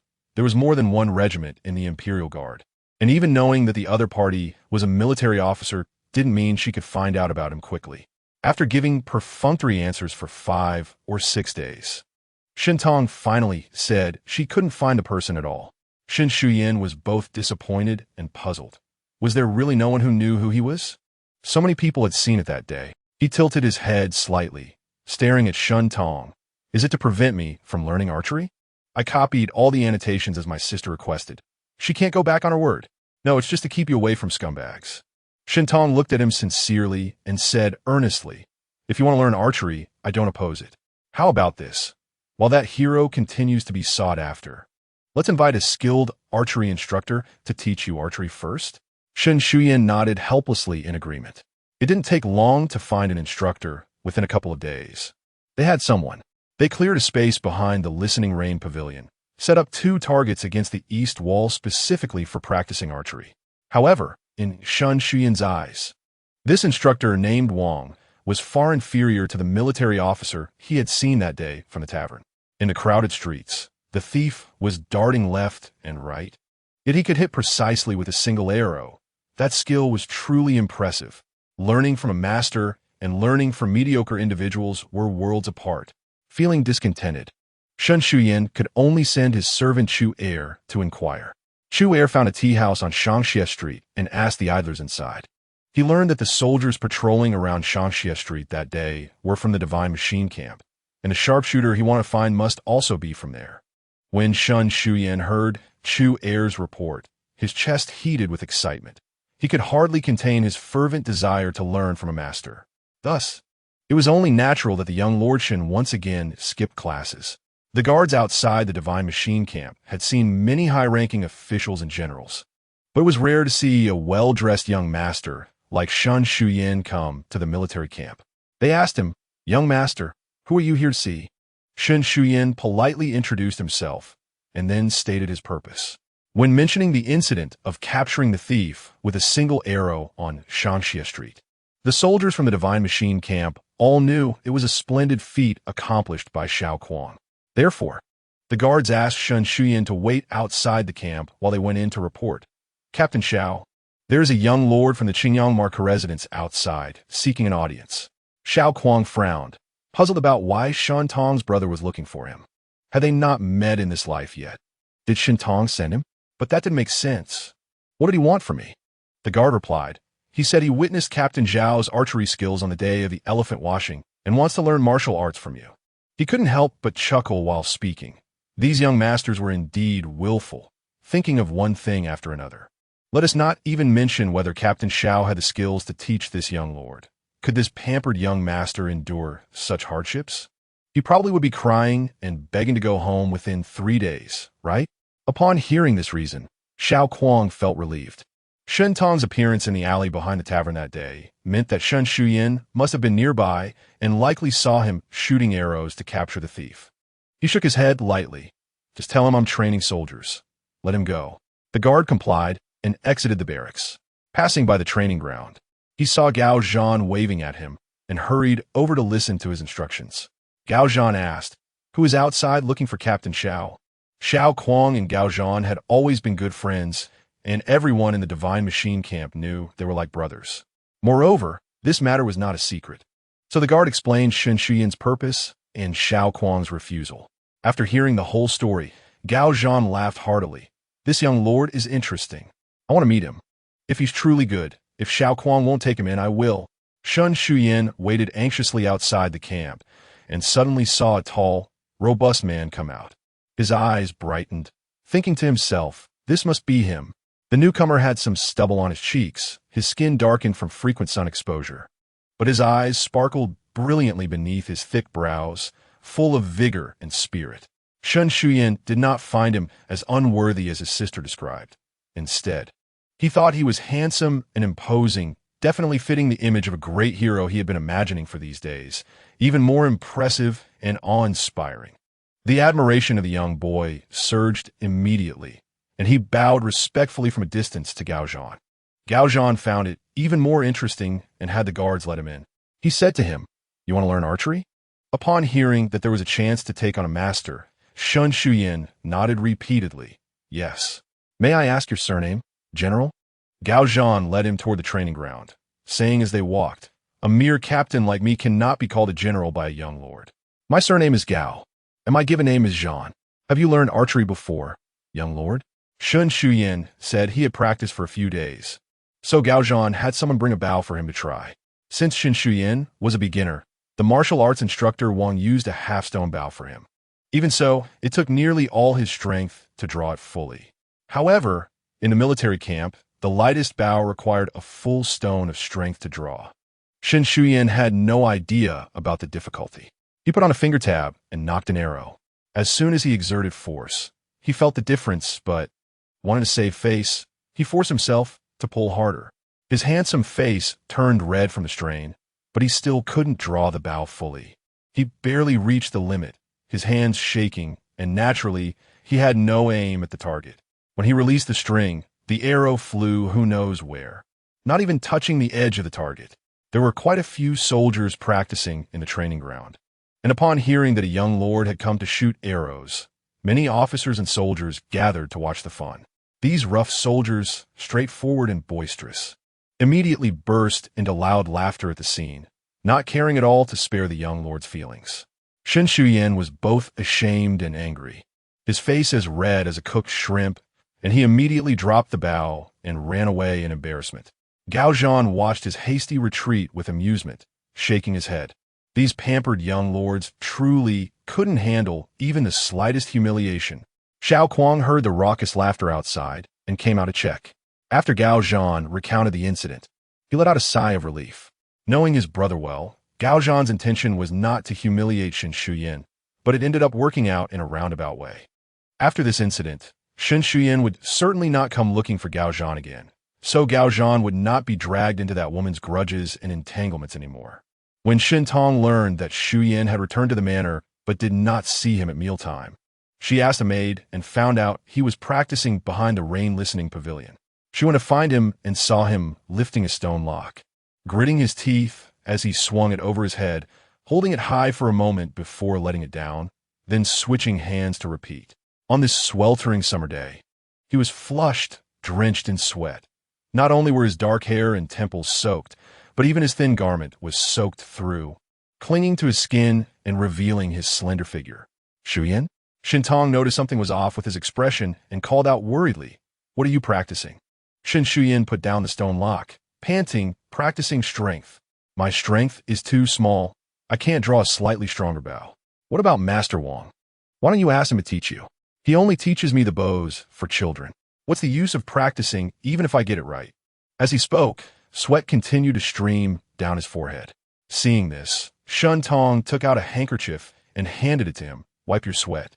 When he took the handkerchief, Shen Tong noticed his hand was slightly trembling and quickly grabbed it to examine. "What's wrong with your hand?" Shen Shuyan looked down. "It's nothing. Probably just tired." He tried to pull his hand back, but Shen Tong firmly held his wrist, tugging back and forth twice, and Shen Shuyan couldn't break free. "Look, you still don't have more strength than me." Shen Tong frowned and said, "You should take a break." She sighed and gently said, "Whether it's practicing archery or building strength, it can't be done in a day. How can one become a big fat man in one meal? If you overtrain and hurt your muscles, then you won't be able to practice at all." Shen Shuyan hung his head in silence. Shen Tong pulled him back, instructing the maid to slice some watermelons that had been chilled in well water and prepare some fine salt. She then commanded another maid to go back and tell the maid in Shuyan's room to prepare hot water for his bath. After Shen Shuyan had eaten the salted watermelon and taken a warm bath, he felt better. Shen Tong dismissed the attendants in the room and asked him what had happened today. Shen Shuyan had calmed down by now. "I went to the Divine Machine Camp." Shen Tong was slightly surprised. "What did you go there for?" "My sister couldn't find that person, so I went to look for him myself."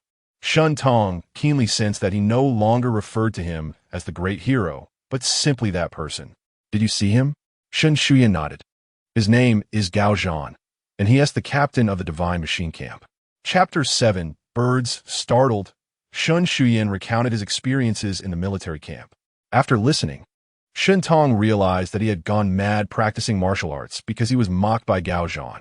Regardless of how Gao Zhan is portrayed in the original book, in her eyes, he was essentially an extremely selfish and narcissistic person. She felt angry, deepening her dislike for Gao Zhan, and was also upset with Shuyan for skipping classes to learn archery. In this marquis's residence, Shen Shuyan needed to show some determination. Only then could she stand tall. This marquis's younger brother was unacceptable, and it made her feel looked down upon as well. Shen Tong took a deep breath and advised Shuyan, "You must understand that every person has strengths and weaknesses. You are very smart, and your strength lies in your intellect, not in martial prowess. There is no need to attack other strengths with your weaknesses. Instead, you should leverage your strengths, delve into your studies, and reflect on the principles of dealing with people." Shen Shuyan lowered his head and remained silent. Shen Tong, being an only child, had received dedicated education from her parents, and she had always excelled in her studies. Although she had a few cousins, they were all well-behaved children. She really had no good way to deal with a mischievous boy like Shen Shuyan. After saying everything she could and giving all the advice she had, Shen Shuyan still showed no response. Shen Tong sighed lightly, realizing it would take time. The next day, as soon as Shen Tong got up, she heard that Shuyan had started practicing again before dawn. After hastily getting ready, she rushed to the empty space behind Tingyu Pavilion. Shen Shuyan was not messing around with stone locks like yesterday. Instead, he was jogging around the area. Shen Tong chose not to call out to him and quietly stood to the side. The morning light was faint, and a bright moon hung in the sky like a frozen disk. The young man wore a jade-white garment tied with a dark belt, and his hair was loosely bound, with strands flying in the breeze. His figure in the morning light was as upright and vibrant as a birch tree. Shen Tong silently watched him run across the entire open ground until he reached the archery target by the east wall. After circling the target, Shen Shuyan spotted her. He paused in surprise, then quickened his pace to run in front of her, his chest heaving as he breathed rapidly. In an urgent tone, he explained, "Sister, your advice makes sense, but Shen Tong smiled and said, "You have to promise me two things. First, you cannot neglect your studies and must never skip classes like yesterday. Second, whether practicing martial arts or archery, you must listen to Master Wang's guidance and cannot practice blindly and hurt yourself." Shen Shuyan was taken aback, then overjoyed, nodding vigorously. "Okay, I will definitely do it." From the descriptions in the book, Shen Shuyan had a lively and playful personality. He lacked focus and was inconsistent in whatever he did, often abandoning things after a short while. Although he was currently passionately practicing archery, it wouldn't be long before he found something new and forgot all about it. Therefore, Shen Tong wasn't too worried. However, she didn't expect that for over half a month, Shen Shuyan would continue to practice diligently from dawn to dusk, spending all his leisure time in that empty space and even neglecting to go out to play on his days off. Even when he occasionally went out, it was inevitably to buy archery-related items. He purchased various bows and arrows, not to mention a heap of auxiliary tools like quivers, arm guards, and various types of finger tabs. The calligraphy and paintings that used to hang on the walls of his study were all replaced with archery equipment, and several new books on archery appeared on his desk. While it was good for a young person to have interests and hobbies, moderation was key. In Shen Tong's view, he was simply obsessed. Shen Shuyan's behavior was likely not purely out of interest. A significant part of it stemmed from the humiliation he suffered at the hands of Gao Zhan that day. He couldn't swallow that anger, so he became almost madly invested in studying archery, which had a hint of rebelliousness to it. Although he didn't skip classes, he spent all his time contemplating archery, naturally leaving little energy for his studies, and he even failed the monthly exam at the end of June. Seeing that he couldn't continue like this, Shen Tong planned to take the opportunity of visiting her great-aunt to pull him out for a change of scenery. This great-aunt was the maternal aunt of the Marquis of Qingyang, Yuan Shi, who was a renowned talent in the capital during her youth and married Wei Yan, the Marquis of Anghua. When Yuan Shi was still around, she often took Shen Tong and her siblings to visit, but after the couple passed away, their interactions had decreased over the years. The old Mrs. Wei was a devout Buddhist and stayed at the Great Wuxian Temple for a month every summer during the hottest time of year. The temple was located in the suburbs of the capital, set on a gentle hill, cool and tranquil, making it a great place to escape the heat. For the past 2 months, Shen Tong had been visiting the old lady almost daily after her afternoon nap, not only keeping her company, but also taking her for walks. Although the visits were short, the consistency helped improve the old lady's stiff knees and even her appetite. When Shen Tong mentioned staying at the Great Wuxian Temple for a few days to eat vegetarian food and listen to Zen teachings, the old lady readily agreed. Upon hearing this, Shen Chan also wanted to go and beg their mother Jiang to allow her. She happily prepared for the trip. Shen Shuyan also wanted to go, but he was too young, and the old lady didn't agree. He immediately became sullen. Shen Tong told him, "There's nothing fun at the temple. Every meal is vegetarian, and there are no fish, meat, chicken, or duck. You also can't run around or speak loudly in the temple. Do you really want to go?" Shen Shuyan blinked, tilted his head slightly, and thought seriously for a moment before shaking his head. "Not really. But can we eat candy at the temple?" "Little glutton."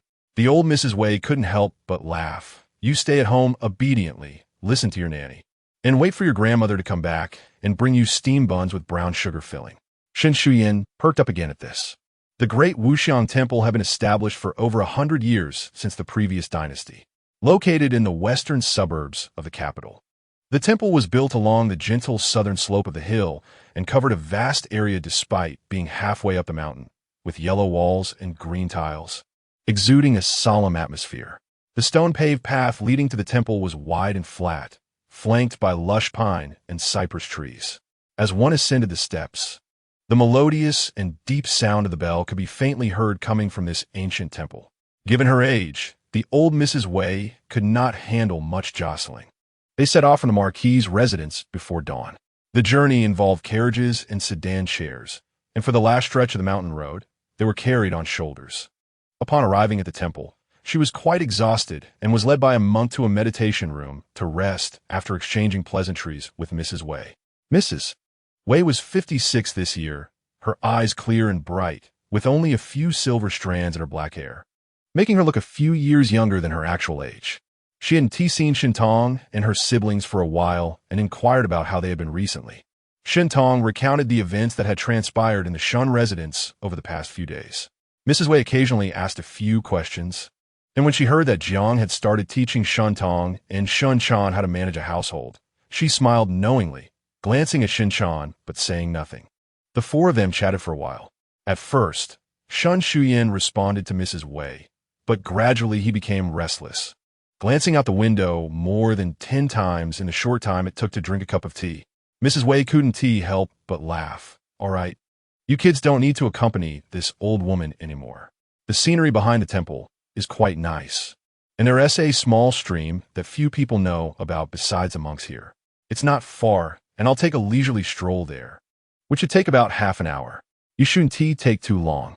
Just then, Shun Shuyan interjected, "Great aunt, am I not a boy?" Mrs. Wei was immediately amused by this naive boy. "I didn't count you in when I said it." Shinchan asked in surprise, "Oh, are you planning to stay at the temple too, second brother?" Shun Shuyan replied, "If it weren't for my need to attend classes, staying a few days wouldn't be a problem." Shintong lightly snorted, remembering that he was supposed to attend classes. What good would it do if he went there? But his mind was elsewhere. Shun Shuyan stuck out his tongue and waved his hand toward the door. "Let us go. We're heading to the back mountain." After saying that, he quickly slipped out. Madame Wei smiled indulgently and shook her head, while Shintong and Shinchan could not be so unruly. After getting up to bid farewell to Madame Wei, they left the meditation room. Behind the Wangxiang Temple, there was a small path leading to the mountain stream. The winding path was secluded, with tall and lush trees casting dense shadows. As they walked through the forest, the wind would occasionally blow, causing the veil of their hats to brush against their faces and carrying the fresh scent of the grass and trees, making their faces feel a bit itchy. Since there were no outsiders in the forest, Shentong simply took off her hat to breathe. The moment her vision cleared, her mind also became clearer and her mood lightened. Shinchan also removed her hat and handed it to the maid accompanying them. Shin Shuyan had initially planned to bring a bow and arrow to hunt in the mountains.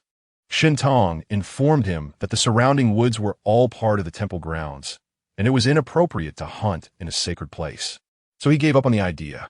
After walking a while on the forest path, he could not sit still and broke off a branch, using his waist knife to whittle it as he walked. When they reached the fork in the road that Madame Wei had reminded them of, they turned right and walked along the gently sloping path, amid the chirping of birds and the rustling of leaves in the wind. The sound of flowing water gradually mingled in. As the water sound grew louder, the air became more humid. The trees became sparser, and the light brightened. Occasionally, they could catch a glimpse of the water flowing through the gaps in the emerald leaves. The water was so clear and transparent, sparkling under the summer sun. The group found a flat stone shaded by trees by the mountain stream, where the maids laid out plain woven fabrics and the young maidservants arranged cold dishes, pastries, and refreshing tea, along with soft, thick cushions. Shintong and Shunchan sat down gracefully, adjusting their skirts. Then, they began to eat and drink while enjoying the beautiful scenery of the mountains and fields. Shun Shuyin finished eating in less than the time it takes for an incense stick to burn, and then he eagerly started using the stick he had whittled along the way to try to catch fish. The fish in a mountain stream were smaller than loaches and more agile than water snakes.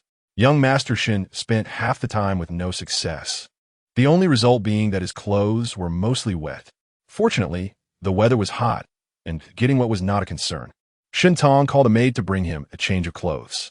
After Shen Shuyan took off his outer robe and inner garment, his upper body was revealed. He was originally a slender young man, but perhaps due to his recent exercise, there were faint outlines of muscles on his chest and shoulders, giving him a bit more masculine charm. Shen Tong glanced at him with appreciation, but then noticed the expressions of several nearby maids. Although they all had their heads slightly lowered or were looking elsewhere, their faces had turned rosy. Shen Tong felt a bit emotional for a moment, but she suddenly heard Shun Chan exclaim, "Bird, bird," although she had the body of a young girl. Someone with the heart of an old aunt first looked down at Shan Shuyan's waist, then realized that Shun Chan was indeed talking about real birds.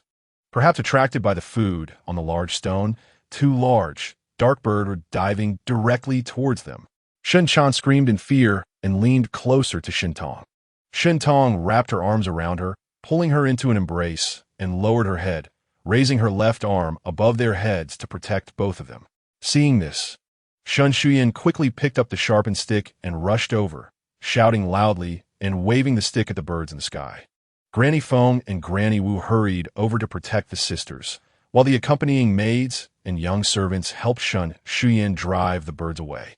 One of the large birds spread its wings, grabbed several pieces of meat, and quickly flew away. The other bird, unable to find a place to land due to being driven away, circled and swooped low over the bamboo basket holding their clothes, snatching up a hat before flying straight up. Shun Shuyan swung his arm with force, throwing a sharpened stick like a javelin at the bird.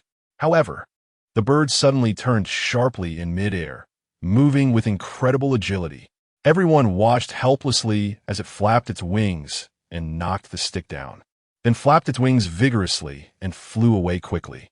The stick fell to the ground with a thud, and Shun Shuyan stamped his foot in frustration, shouting, "Ugly bird, stop!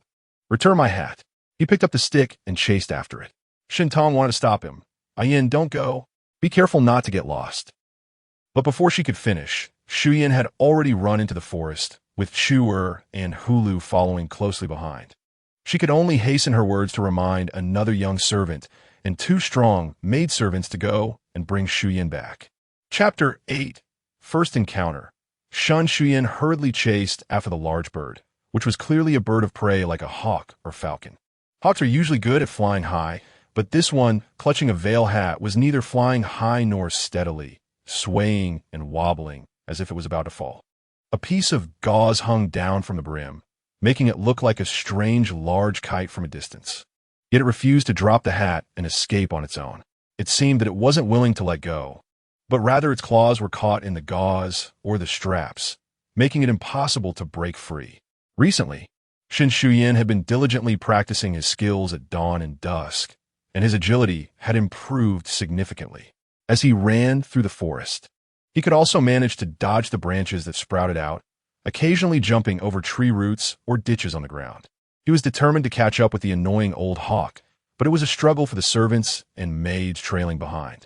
Hulu and Chu chased desperately, not caring about the branches and vines whipping against them, their faces and hands constantly adding new cuts, internally lamenting but not daring to slow down even a bit, fearing they would lose track of the young lord.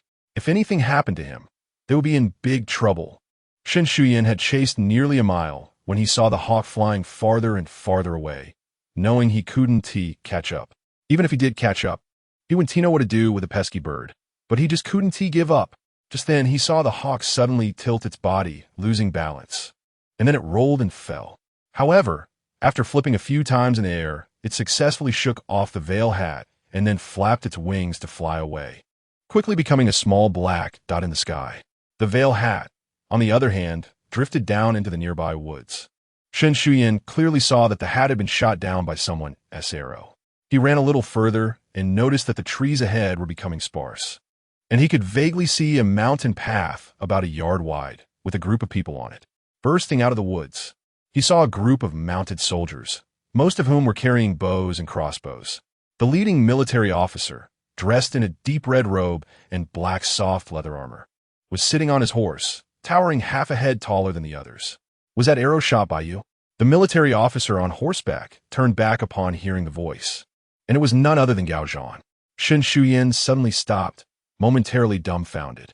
Seeing Gao Zhan reminded him of his encounter in the Divine Machine Camp, and he could almost hear the mockery of the officials and soldiers from that day ringing in his ears, causing his cheeks to flush with embarrassment, making him want to immediately turn around and retreat into the woods. But that would be too humiliating. Gao Zhan noticed Shen Shuyan's reddening face and awkward expression, secretly amused at how thin-skinned the young lord was. At that moment, a soldier emerged from the woods, holding the veil hat with an arrow still stuck in it. Gao Zhan dismounted, took the hat from the soldier, and raised it towards Shen Shuyan. "Are you chasing after that eagle?" Shen Shuyan immediately thought of how to regain his lost face from that day in the Divine Machine Camp, raising an eyebrow and teasing him. "Did Captain Gao want to shoot the eagle, but only managed to shoot down this hat? You've misunderstood, young lord. That eagle was entangled in the hat's string. If it couldn't shake it off, it wouldn't be able to hunt and would inevitably starve to death. I was aiming for the hat from the very beginning." Shen Shuyan widened his eyes in surprise. "You actually saved that nasty old eagle?" While he was astonished, he couldn't help but admire Gao Zhan's archery skills once again. You should know that the hat was below, the eagle above, and they were quite far apart. Hitting the hat without harming the eagle was an extremely difficult task. Gao Zhan found it amusing. "Nasty old eagle?" Shen Shuyan huffed. "It was just attacking us with another eagle. Otherwise, how could it get entangled in the hat?" Gao Zhan, he carefully removed the arrow, looking at the hole in the hat, and said apologetically, "I wonder if it can be repaired?" Shen Shuyan scratched his head in confusion. He certainly knew nothing about sewing or needlework. Gao Zhan turned back and signaled for the soldiers to bring over 2 pheasants. "This will serve as compensation for the hat I damaged. How about that?" Shen Shuyan thought to himself, as a dignified lord, how could 2 pheasants compensate for a damaged hat? That would be too embarrassing. "Do you think my family can't afford a hat or meat?" He immediately waved his hand, saying grandly, "No need." At that moment, 2 young servants ran out from the woods. Upon seeing Shen Shuyan safe and sound, they both breathed a sigh of relief. Hulu panted, Hey, young lord. The eldest lady wants you to hurry back. Don't get lost in the woods," Shen Shuyan responded. And like a person from the rivers and lakes, he cupped his fist towards Gao Zhan. "Farewell." Gao Zhan chuckled and returned the salute. As Shen Shuyan returned to the woods, he hadn't gone far when he heard some noise behind him. Turning around, he saw Gao Zhan following him with 2 soldiers. He couldn't help but be surprised. "Captain Gao, do you have any other business?" Gao Zhan smiled. "Young lord, do you recognize the way back?" It was quite interesting. Although this young lord was somewhat spoiled and willful, he wasn't rude or unpleasant. Even though it was only their second meeting, Gao Zhan found the boy quite likable. Having heard the 2 young servants earlier, he knew Shen Shuyan wasn't familiar with the area, so he planned to escort him for a while. But unexpectedly, Gao Zhan's remark made Shen Shuyan feel looked down upon, and he said a bit unhappily, "Who says I don't know the way?"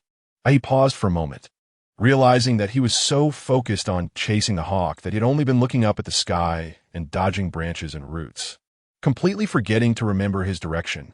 However, he was quick-witted and immediately added, "I can just follow the footprints I left behind." Gao Zhan nodded in agreement, but still followed behind them. After walking for a while in the woods, Shen Shuyan initially felt confident, but gradually he couldn't find any traces of where he had stepped. Looking around, all he could see were the same wild trees and grass, not to mention footprints. He couldn't even tell if anyone had passed through. Shen Shuyan refused to admit he was lost, but Gao Zhan could see it clearly and cleared his throat lightly. "Young Lord Shen, have you been to the Great Wuxiang Temple?" Shen Shuyan said, "We just came out from the small road behind the Great Wuxiang Temple. There's a mountain stream behind it." Gao Zhan pointed to the right. "Go that way." Shen Shuyan. Gao Zhan escorted Shen Shuyan back to the Qingyang Marquis residence. The servants who received the news rushed in with joyful expressions. Although Shen Shuyan was returning home, he seemed a bit sneaky, saying wait a moment to Gao Zhan and then not knowing where he went. Gao Zhan couldn't just leave without saying goodbye. He had to give an explanation to the people at the Marquis residence, so he could only wait in the hallway. "Xuyuan?" A gentle female voice carried surprise and relief. Gao Zhan turned to look. The young girl gasped softly, suddenly stopped, and took a few steps back, staring at him with wide eyes. Who are you? Gao Zhan was about to speak, but suddenly found himself at a loss for words. Shen Shuyan hadn't run far. Once he found the right direction, he quickly heard the sound of water. After walking along the mountain stream for a while, he could see a round stone about half a person's height from a distance. This stone had a special color, with gray mixed with brick red and some black stripes. Shen Shuyan remembered seeing it while fishing, and he immediately exclaimed, Found it! Right ahead. Gao Zhan looked up, and by the mountain stream sat two graceful young girls, both about 14 or 15 years old. The slightly taller one was turning back to say something to the other, and from here, he couldn't see her face, only the elegant curve of her profile and a touch of white behind her ear. Gao Zhan unconsciously slowed his pace, his breathing becoming shallow. Shen Shuyan waved and called out, Sister, second sister. The girl turned to look, and her face showed a relieved and comforting smile. Yet there was a hint of reproach in her brows. But when she saw Gao Zhan, her expression changed to one of surprise. Immediately, her brows furrowed, and she turned to avoid his gaze, getting up and hurriedly leaving with the other girl. Shen Shuyan was astonished, and, after a few quick steps to catch up, he called out a couple of times before remembering Gao Zhan was still there, turning back to him and cupping his fists. Captain Gao, thank you for escorting me. For pointing the way. I am sorry, Gao Zhan shook his head. It's my recklessness that has bumped into the two young ladies. I asked the young master to convey my apologies to your sister. Shen Shuyan hurriedly waved his hand. Were you saying? Gao is always well-meaning. My sister didn't know the circumstances, which is why she reacted this way. I will explain it to her properly. A moment earlier, after Shen Shuyan chased after Ying, although Shen Tong was talking to Shen Chan, she occasionally looked towards the direction Shen Shuyan had left. Since there were servants following them, Shen Chan wasn't too worried. Seeing Shen Tong so restless, she said, Sister, I feel like you are different from before. Shen Tong was slightly startled. How so? I can't quite say. It just feels a little different from before. Oh, I don't even know what I'm saying. Anyway, this is quite good now, better than before.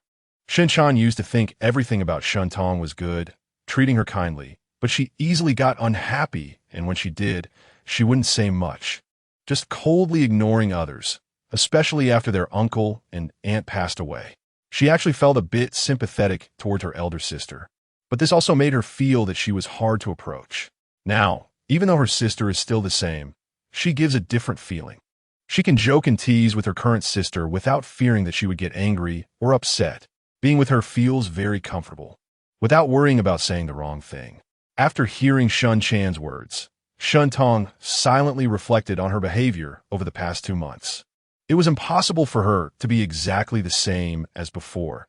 She never intended to follow the original character's persona from the beginning. At least now, Shuyan and Shen Chan are closer to her. While they were talking, Shen Tong heard Shuyan calling her. When she turned around, she saw the familiar combination of deep red cloak and black leather armor, although the person's face was mostly obscured by branches and leaves, revealing only a pair of dark eyes. The attire was exactly the same as the man she saw that day on the slanting street. She hurriedly turned her head to avoid his gaze and stood up to call for Granny Feng to return. Shen Chan also stood up and asked in surprise, Sister, what is wrong? Shen Tong whispered, I feel a bit unwell. Ah Chan, can I borrow your veil hat for a moment? Shen Chan walked closer. Worried, what doesn't he feel well? I'll accompany you back. Shen Tong nodded and linked her arm. Then let us go. This is best. Ah Chan should also avoid any contact with that scumbag. It's better to stay far away from him. Shen Chan glanced back towards Shen Shuyan and hesitantly asked, What about second brother? Just leaving him be like this?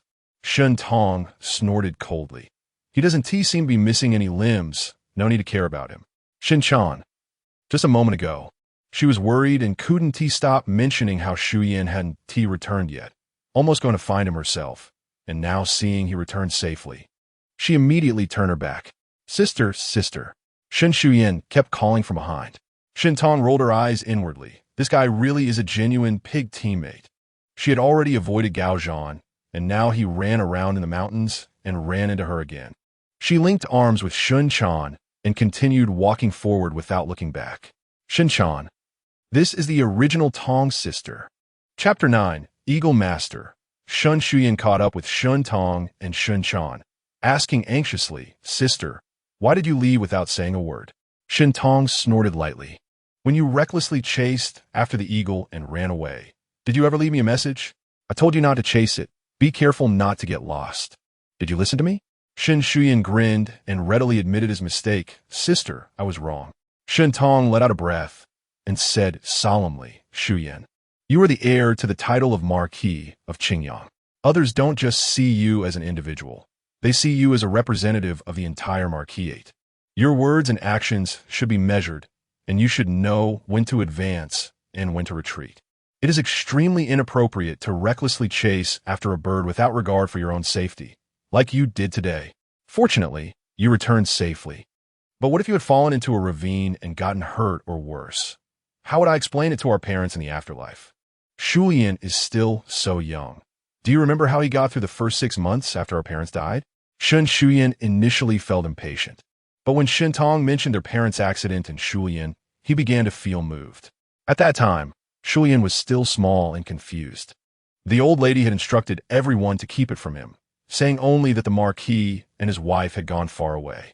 However, after more than a month without seeing Yuan Shi return, Shulian would cry every day for his mother to come back. And it took a lot of coaxing for him to sleep. One time, while Shulian was taking a nap, 2 serving maids were chatting and mentioned that Shulian still didn't know his parents were gone and kept asking when his mother would come back, which was truly pitiful. Little did they know that Shulian had already woken up behind the screen. When the old lady found out, she punished the 2 maids severely, but it was ultimately too late. Upon learning the truth, Shulian began to cry out loud, sobbing so hard that he could barely breathe and only stopped after exhausting himself. When he woke up, he still wanted his mother and cried uncontrollably, eventually developing a fever that night. The old lady felt both heartbroken and angry. She cried along with Shulian, feeling sorry for her grandson and mourning the early demise of her eldest son and daughter-in-law. Shun Tong was originally an outsider and, aside from the memories of the original body, had no deeper feelings for the Marquis and his wife. However, she could empathize with the old lady's grief of losing a child before her own death. Her own parents, thinking she had died in that car accident, might even believe she had committed suicide, even though she had simply been too dazed to notice the car running a red light in time. But she had come back to life. She had not truly died, at least not in some form, and miraculously escaped from a terminal illness. Yet they did not know. Seeing Shun Tong's eyes turn red, Shun Shuyan became flustered. "Sister, don't be sad. I know I was wrong and won't be so reckless again. I will listen to you." "Sister." Shin Tong took a breath, suppressing her emotions, and glanced at him. "Listen to me? You admit your mistakes quickly, but it's a pity that it's not sincere, and you repeat the same mistakes over and over. How can I trust you?"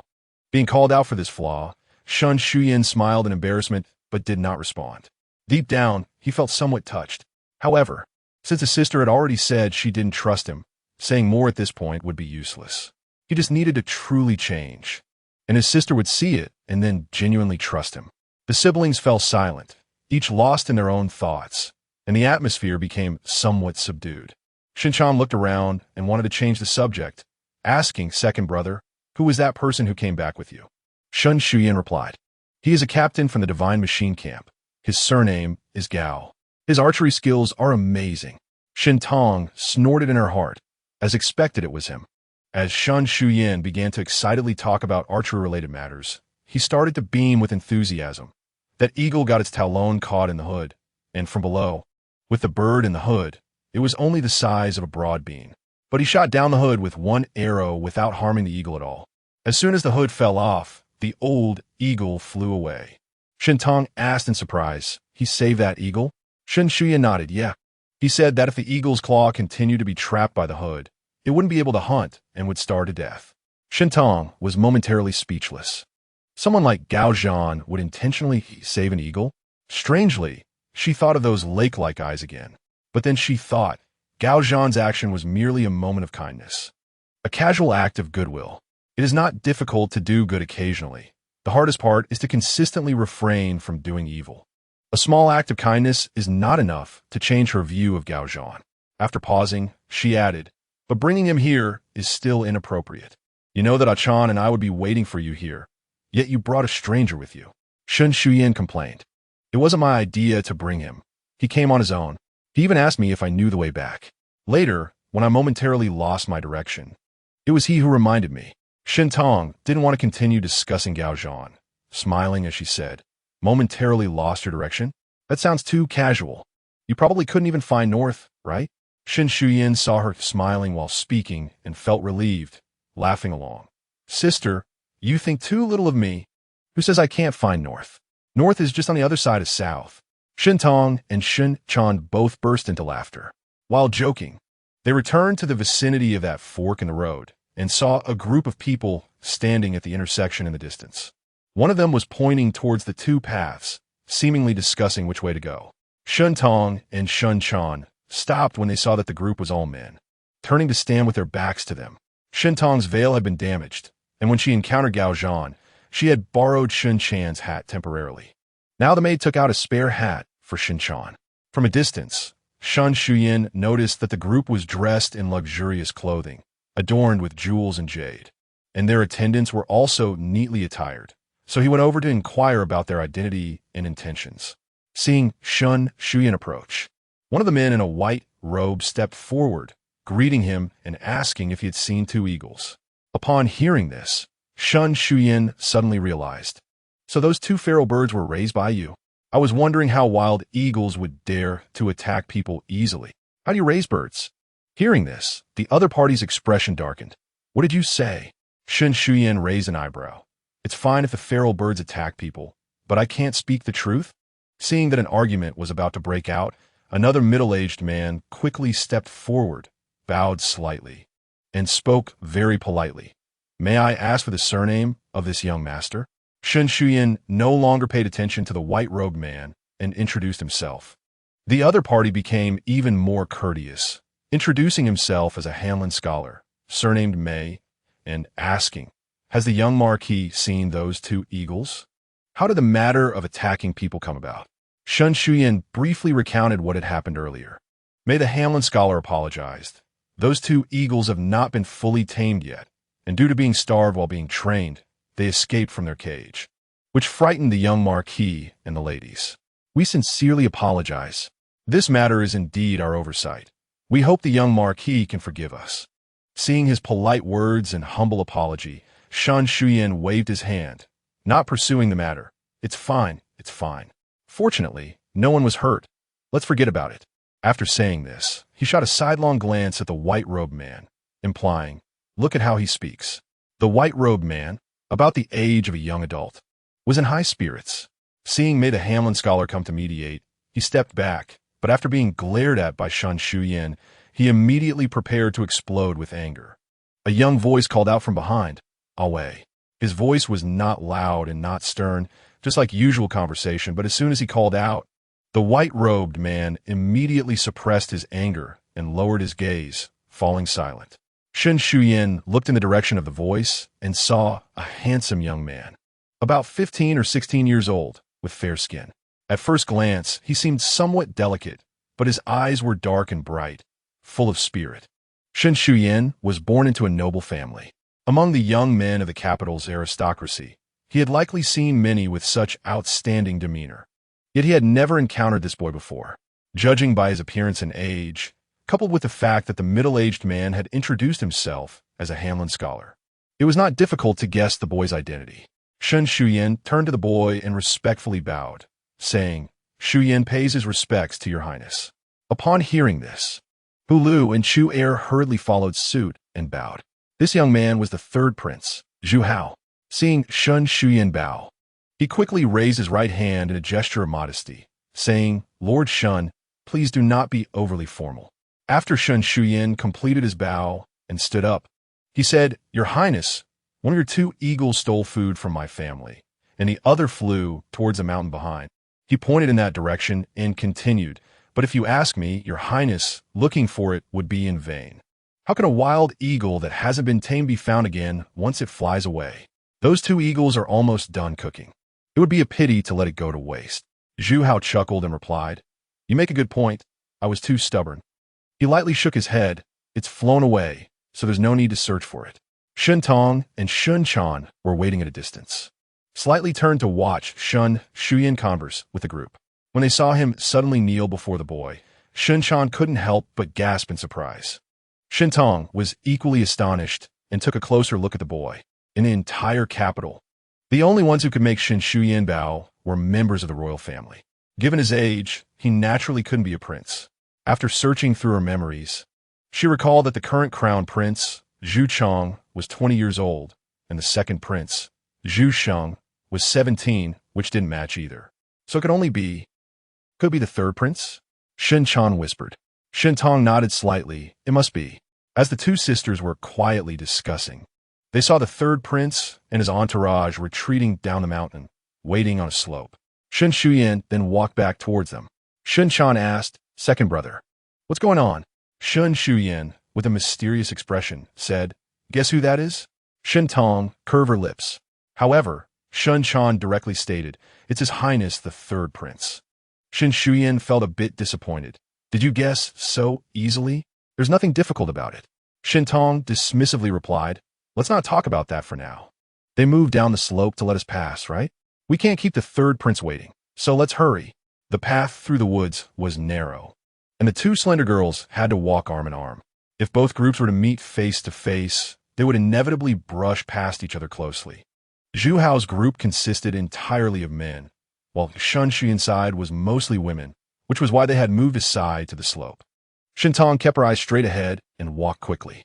Shun Chan followed closely beside her, but as they passed the fork in the road, she couldn't help but turn her head to look at the group down the slope. The trees at the fork were sparse, and a sudden mountain breeze swept up from below, causing the girls' skirts to flutter. The maids let out a gasp and stifled laughter, while the older women scolded them in low voices. Shin Chan pressed her hand against her skirt, forgetting about her hat and veil. At that moment, as the gauzy fabric lifted, she locked eyes with Zhu Hao, gazing into his dark, bright eyes. She couldn't help but feel her face heat up and quickly lowered her head to adjust her veil. Chapter 10, Speculation, by the mountain stream. Gao Zhan watched the Shun sisters leave. Although he smiled and bid farewell to Shun Shuyan, saying it was no bother, he felt a sense of loss in his heart. The moment the girl turned her face towards him truly amazed him. The girl beside her was also exceptionally beautiful, but she was different. That smile lit him up from within, as if something deep inside him had been ignited. However, when she saw him, the smile suddenly vanished. Although his arrival was a bit sudden, he had come with good intentions to accompany Shin Shuyan. Why did she leave so hurriedly, as if avoiding a snake or scorpion? Even after returning to the military camp, Gao Zhan felt as if there was a knot blocking his chest, and he was much quieter than usual during meals. Gao Zhan was not a taciturn person, and there were no rules about not speaking during meals in the camp. Usually, soldiers would grab their food and eat outside the kitchen, chatting and laughing while they did so. Officers had a special room next to the kitchen for dining. But unable to withstand the heat of the past few days, most of them also chose to eat outside in the shade. Xiao Kuang noticed Gao Zhan's unusual demeanor and asked about it. Gao Zhan glanced around at the men devouring their meals and shook his head. Xiao Kuang didn't press further. After dinner, the two went to the training ground, which was empty at that moment, having been lively during the day. When it came to discussing the events of the day, Gao Zhan felt a bit shy, but did not hide anything from Xiao Kuang, recounting what had happened on the mountain. After hearing, Xiao Kuang asked, She changed her expression the moment she saw you and left in a hurry, without saying a word to her brother? Gao Zhan sighed deeply, feeling as if he'd seen a ghost.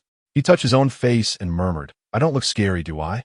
Xiao Kuang was silent for a moment before patting his shoulder. Men from the Divine Machine camp don't rely on their looks. Gao Zhan knew he was joking, chuckled lightly, and shook his head. Both he and Xiao Kuang were not delicate scholars. They had handsome features and exuded vigor, the kind that would attract the glances of women on the street. Gao Zhan was quite confident in his appearance and demeanor, which made Shin Shuyan's reaction even harder for him to accept. Seeing him smile eased Xiao Kuang's heart a little, but a strange, hard-to-ignore thought began to emerge. Initially, when he first met Shun Tong on the slanted street, Xiao Kuang had felt a similar odd sensation, but it was fleeting, and they had only exchanged a hurried glance, so he hadn't thought much of it. At that time, he had just defeated a thief, and she might have looked at him that way because she was startled, which was understandable under the circumstances. However, when Gao Zhan met her today, it was supposed to be their first meeting, yet she seemed to be avoiding him out of fear. Such behavior was indeed intriguing.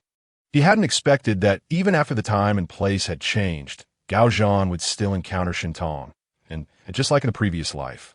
He couldn't forget her after just one glance.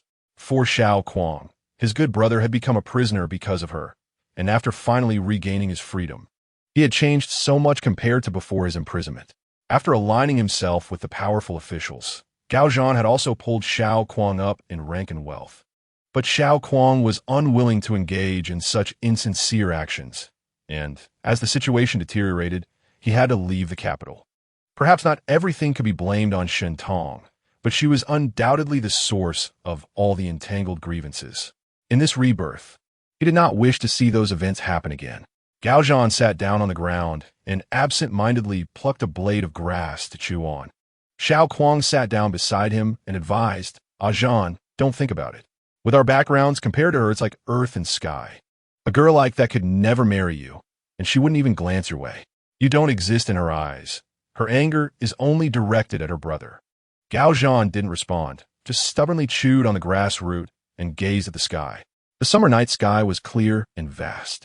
In the pitch-black night, countless stars twinkled like numerous eyes, quietly observing the world's troubles. The next day, Shun Shuyan had to go to the Imperial Academy. So that evening she returned to the Marquis's residence. Shun Tong and Shun Chan stayed a few more days at the great Wuxiang Temple with the two elderly ladies. Usually, Shun Tong rarely had the chance to go out, so she wouldn't miss the opportunity to enjoy the beautiful scenery.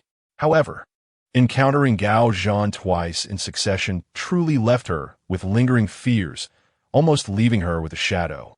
She even suspected that Gao Zhan had somehow found out about her whereabouts and was deliberately creating opportunities for a chance encounter. But such a plot was not mentioned in the original book. Could it be that Gao Zhan was also someone who had crossed over? No, if that were the case, he should be trying to avoid her instead, right? Reborn? So, was that why he looked at her that way on the slanted street? The moment that thought surfaced, Shun Tong shivered slightly. Shun Chan, who was holding her arm, noticed and asked in surprise, Sister, what's wrong? Are you cold? Shun Tong smiled to cover it up. A bit. I just sweated, and now with the wind, it's a bit chilly. I want to go back and change. The two sisters returned to the meditation room, and after the maid brought out their clothes, she left the room. Shun Chan was also about to leave, but casually asked before exiting, Shall we take a walk in the woods after you change? Shun Tong didn't answer, but stared at her intently. Shun Chan was puzzled by her gaze and looked down at herself, finding nothing wrong, and asked, Sister, why are you staring at me? You tell me honestly, you've been insisting on going to the forest behind the mountain these past 2 days. Are you trying to meet someone? Shun Chan was taken aback. I wasn't trying to meet anyone. Oh, Shun Tong elongated her tone. So you weren't trying to meet San? Shun Chan's face turned bright red, and she hurriedly rushed over to cover her sister's mouth. Sister, what nonsense are you talking about? Shun Tong had only been teasing a little, but she didn't expect the girl to react so quickly, catching her off guard, and she almost bit her own tongue. She pushed Shun Chan's hand away, pretending not to understand. I was just going to ask if you wanted to meet a mountain fairy. You told me not to say anything? Shun Chan's face flushed with anger. Tong sister, if you keep talking nonsense, I won't talk to you anymore. Shun Tong laughed right now. It's just the two of us sisters. It's fine to talk privately. Just be honest. You've been wanting to go to the back mountain these days. Is that your intention? Shun Chan shook her head, still wanting to deny it. Shun Tong stopped her playful smile and said seriously, At your age, liking someone is the most natural thing in the world. There's nothing to be shy about. The flush on Shun Chan's cheeks faded a bit, but soon turned red again. Shun Tong continued, But the more you like him, the more you can't let him look down on you. The first time you met was by chance, and that was fine, but if I accompany you to the back mountain and you really happen to meet him again, do you think it would still be a coincidence? Just a day or two apart, and meeting again in the same place. Everyone would know it was intentional, right? If you know he came to see you on purpose, He would also know you came to see him on purpose. Even if he likes you, wouldn't that make him look down on you? Shintong truly disliked saying such things. If it were modern times, having such an adorable sister, she would surely encourage her to bravely pursue the one she liked. But the times were different and the moral standards for women were different. Moreover, the other party's status was so special. Shin Chan stomped her foot in frustration. I've said it already, I never thought about meeting him. I just rarely get to go out. And the scenery behind the mountain is beautiful. I just want to see more of it. If you keep accusing me, I really won't talk to you. That would be best, Shin Tong replied. If he is genuinely interested in you, he will naturally find other ways to learn about you. But if he looks down on you, even if he marries you, he won't truly respect you. Shin Chan couldn't help but laugh. Sister, you're going too far. Even your own marriage hasn't been settled, so how can it involve me? Speaking of her own matters, Shen Tong couldn't help but frown as she thought of Gao Zhan. Fortunately, she had persuaded Chan, so she wouldn't drag her to the back mountain anymore. If she were to encounter Gao Zhan again, and he misunderstood her intentions, that would truly complicate matters. A few days later, old Madame Shun brought Shin Tong and her sister back to the Marquis's residence, and life returned to normal. Mrs. Jiang not only taught the two girls how to manage household affairs, but also how to read and calculate accounts. Shin Tong pretended to be quite ignorant about money and accounts, quietly asking several questions that could be deemed foolish. Shin Chan answered patiently. Mrs. Jiang listened nearby, curling her lips in a slight sneer, her eyes flashing with a hint of disdain. The account books were from last year and the previous years. Shin Tong flipped through them quickly, appearing uninterested in the accounts, but she mentally noted the income from the main house, especially the larger rental incomes from several fields and shops. A person's knowledge and experience accumulate with age, but memory and reaction speed tend to dull as one grows older. The former Shintong would have found it difficult to memorize these figures, but her current body was only 15, at an age when memory is at its peak. For Shintong, the combination of 30 years of accumulated thinking methods and knowledge with a 15-year-old brain was like adding wings to a tiger. Once back in her room, Shintong took advantage of her fresh memory to jot down those accounts. The next time she went to Mrs. Zhang's place, she would cross-check them and revise any mistakes. After several days, she had essentially rewritten the accounts from the past few years in the Marquis's residence. In the last 3 years, the income from the main house and shop operations showed a significant decrease compared to the past, indicating a drop in the total amount. However, it was well disguised. Not all incomes had decreased, as some had even increased, but the total was down by about 15%. Shop operations naturally have profits and losses, and there was no solid evidence either way. However, both the shop income and the collected rents were recorded later than when Yuan Shi was in charge, ranging from 1 month to several months later. Anyone with a slight understanding of finance would know what it means when large sums of money are recorded months late. In ancient times, there was no concept of loans, but one could still lend money and collect interest. Chapter 11. Return to Origin. After noticing the abnormality in the assets of the Chong family, Shun Tong looked over the accounts of the Ho residence and found that compared to 3 years ago, when Yuan managed them, the entry dates for similar items had been delayed either earlier or later. She called for the Kong Ho and Qin to head to the outer courtyard. The account books of the Ho residence recorded not only the amounts, but also who collected the accounts, according to the original owner's memories. Chen Fushin's family had been brought over by the eldest lady, Yuan, from her family and held a significant position among the servants of the Qingyang Ho residence. Besides Chen Fushin and Madame Chun, Chen Fushin's second sister-in-law also managed affairs in the residence, and the family lived in a separate small courtyard. At this moment, Chen Fushin's second daughter-in-law was in the kitchen picking vegetables. She was startled to see Shintong and hurriedly came out to greet her, saying, "Why is the eldest lady here?" Shintong stood outside the kitchen, smelling the aroma of stewed meat, and remarked, "It smells great." Eating meat in the middle of the day, it seems the Chun family is doing quite well. The young daughter-in-law nervously smiled, unsure how to respond to this, and could only nod. She had originally been a maid in the old lady's courtyard, and after growing older, was promised to Chen's second son. She had not spoken much with the eldest lady before and did not know her temperament well, so she was anxious about saying the wrong thing upon suddenly seeing her. Shen Tong inquired about Chun Fushin's absence, learning that he had gone out on business. She had initially planned to leave, but upon smelling the stewed meat, she changed her mind.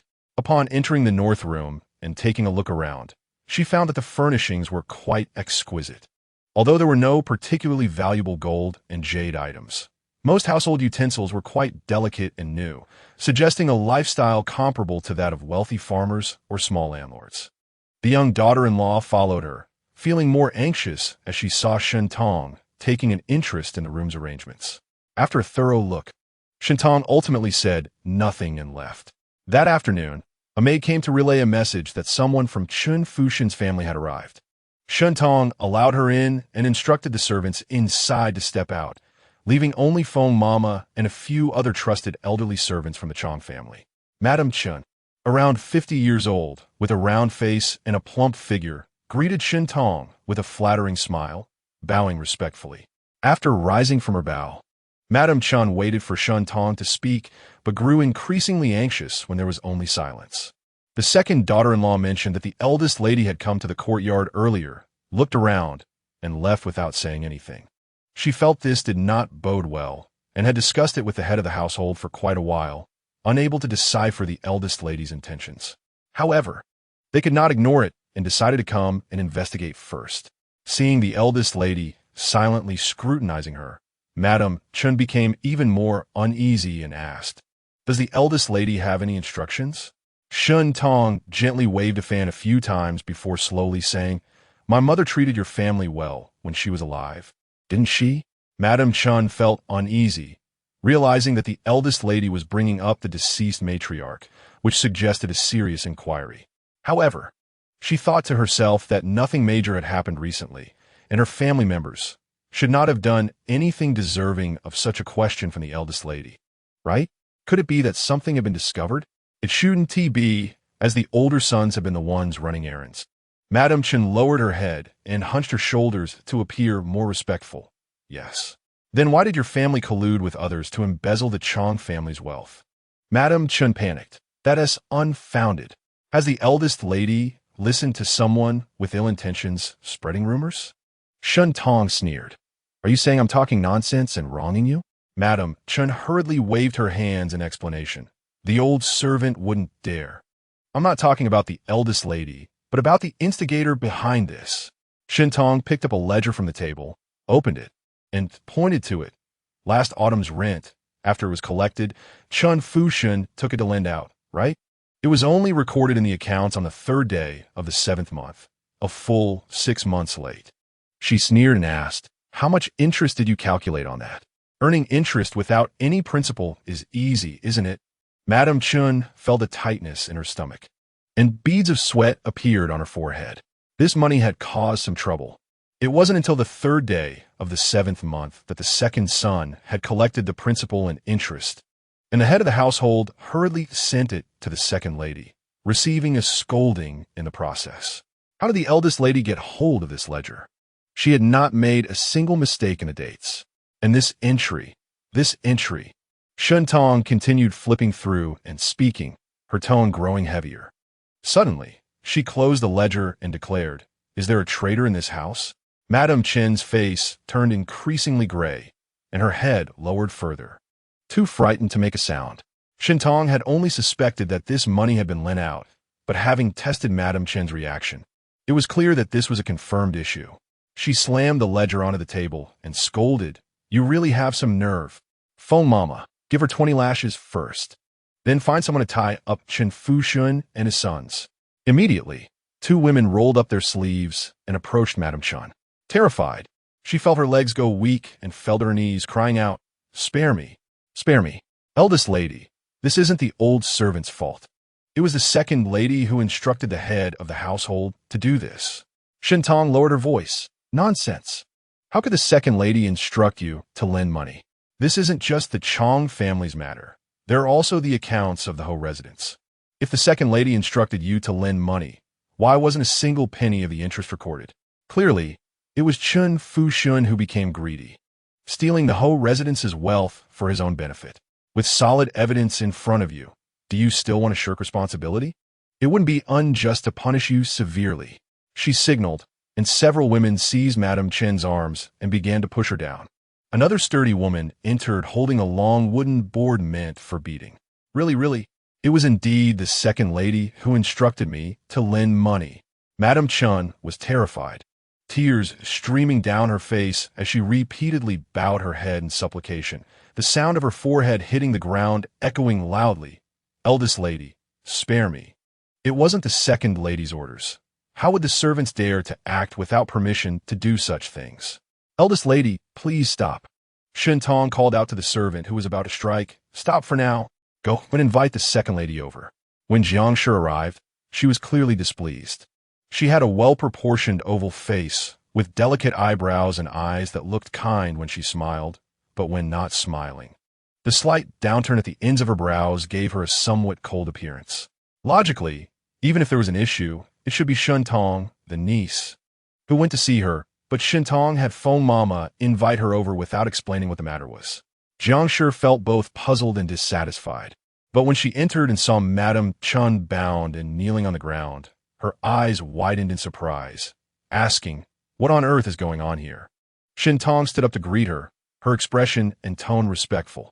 Aunt, please come inside to talk. Jiang Shi glanced around the room. The Chen family's people were crying, their noses and eyes running, and they were too afraid to look up.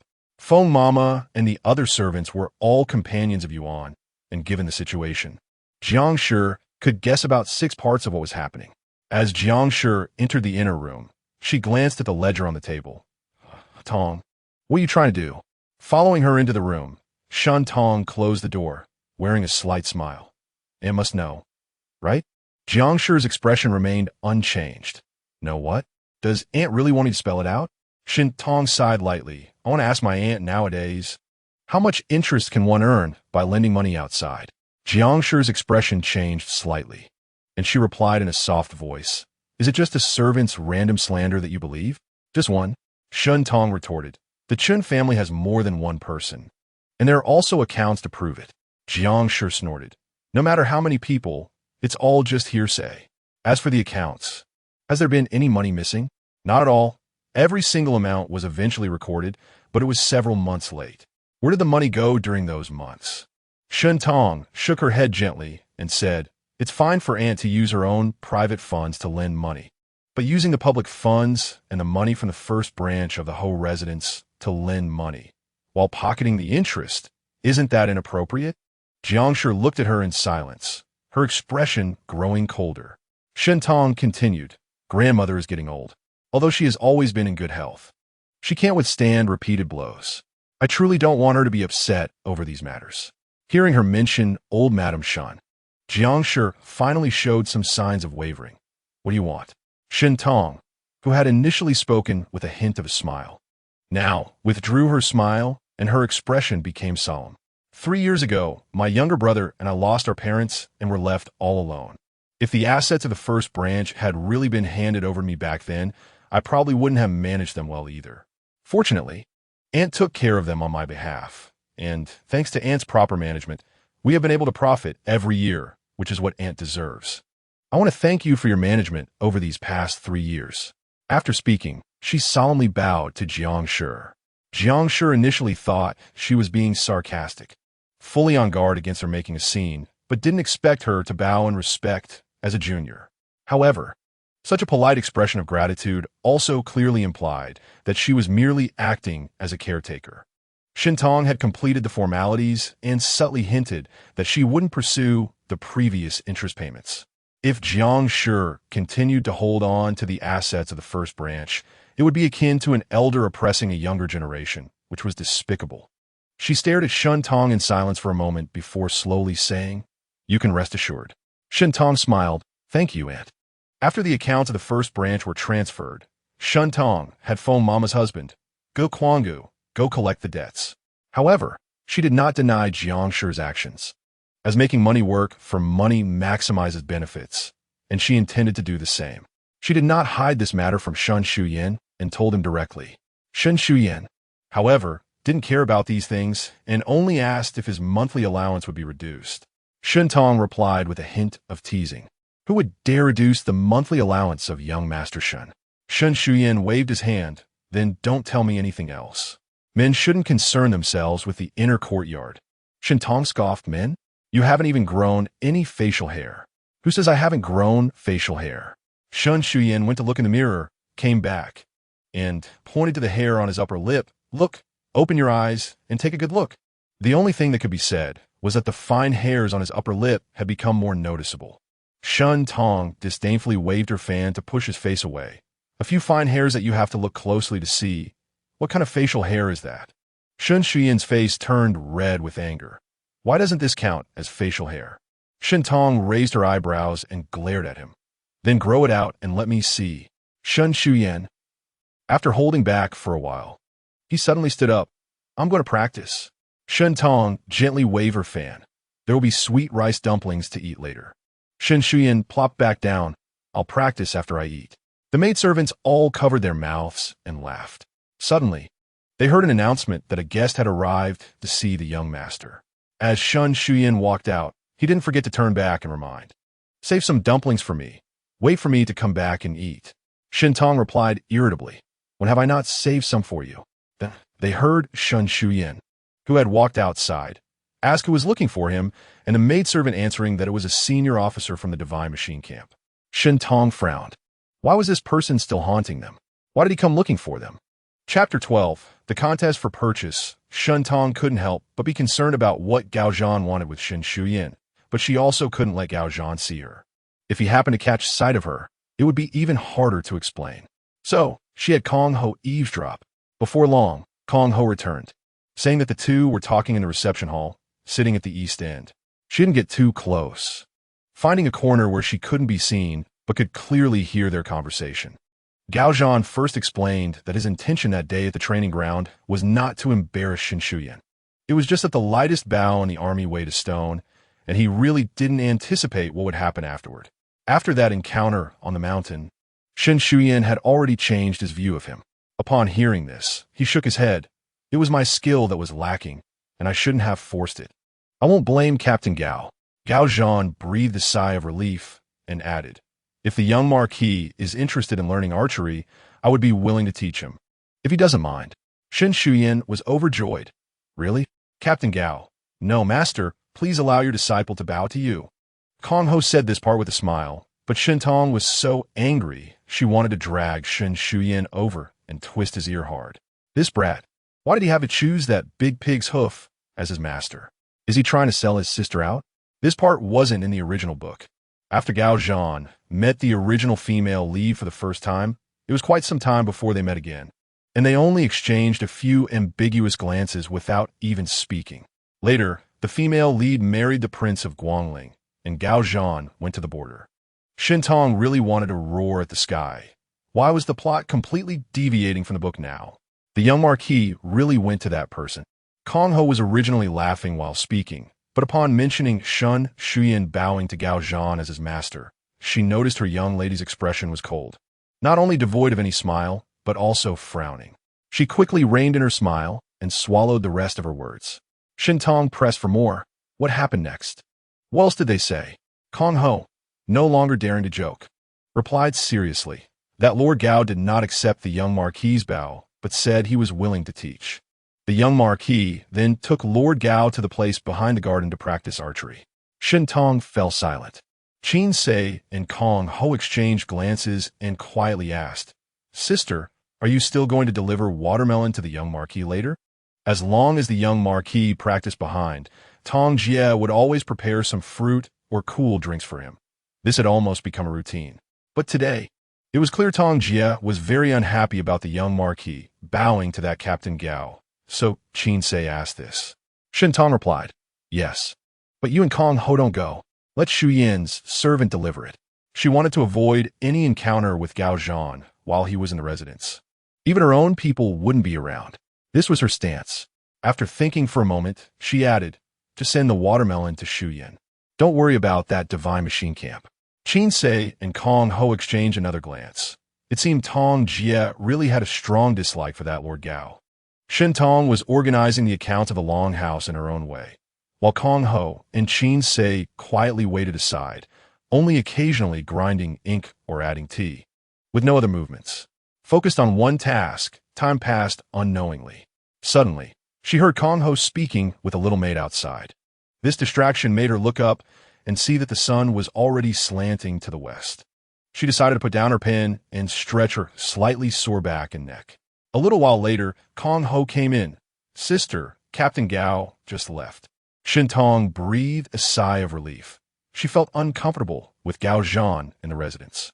Even though she was in the inner courtyard, there were still countless walls separating them. Soon, she heard Shen Shuyan's voice coming from outside. Sister, where are my Tang Yuan?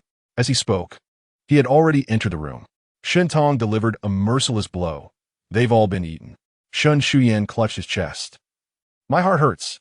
Shintong frowned. Have you forgotten? Back then, how did Gao Zhan tease you in the Divine Machine Camp? Why do you still want to bow to him as your master?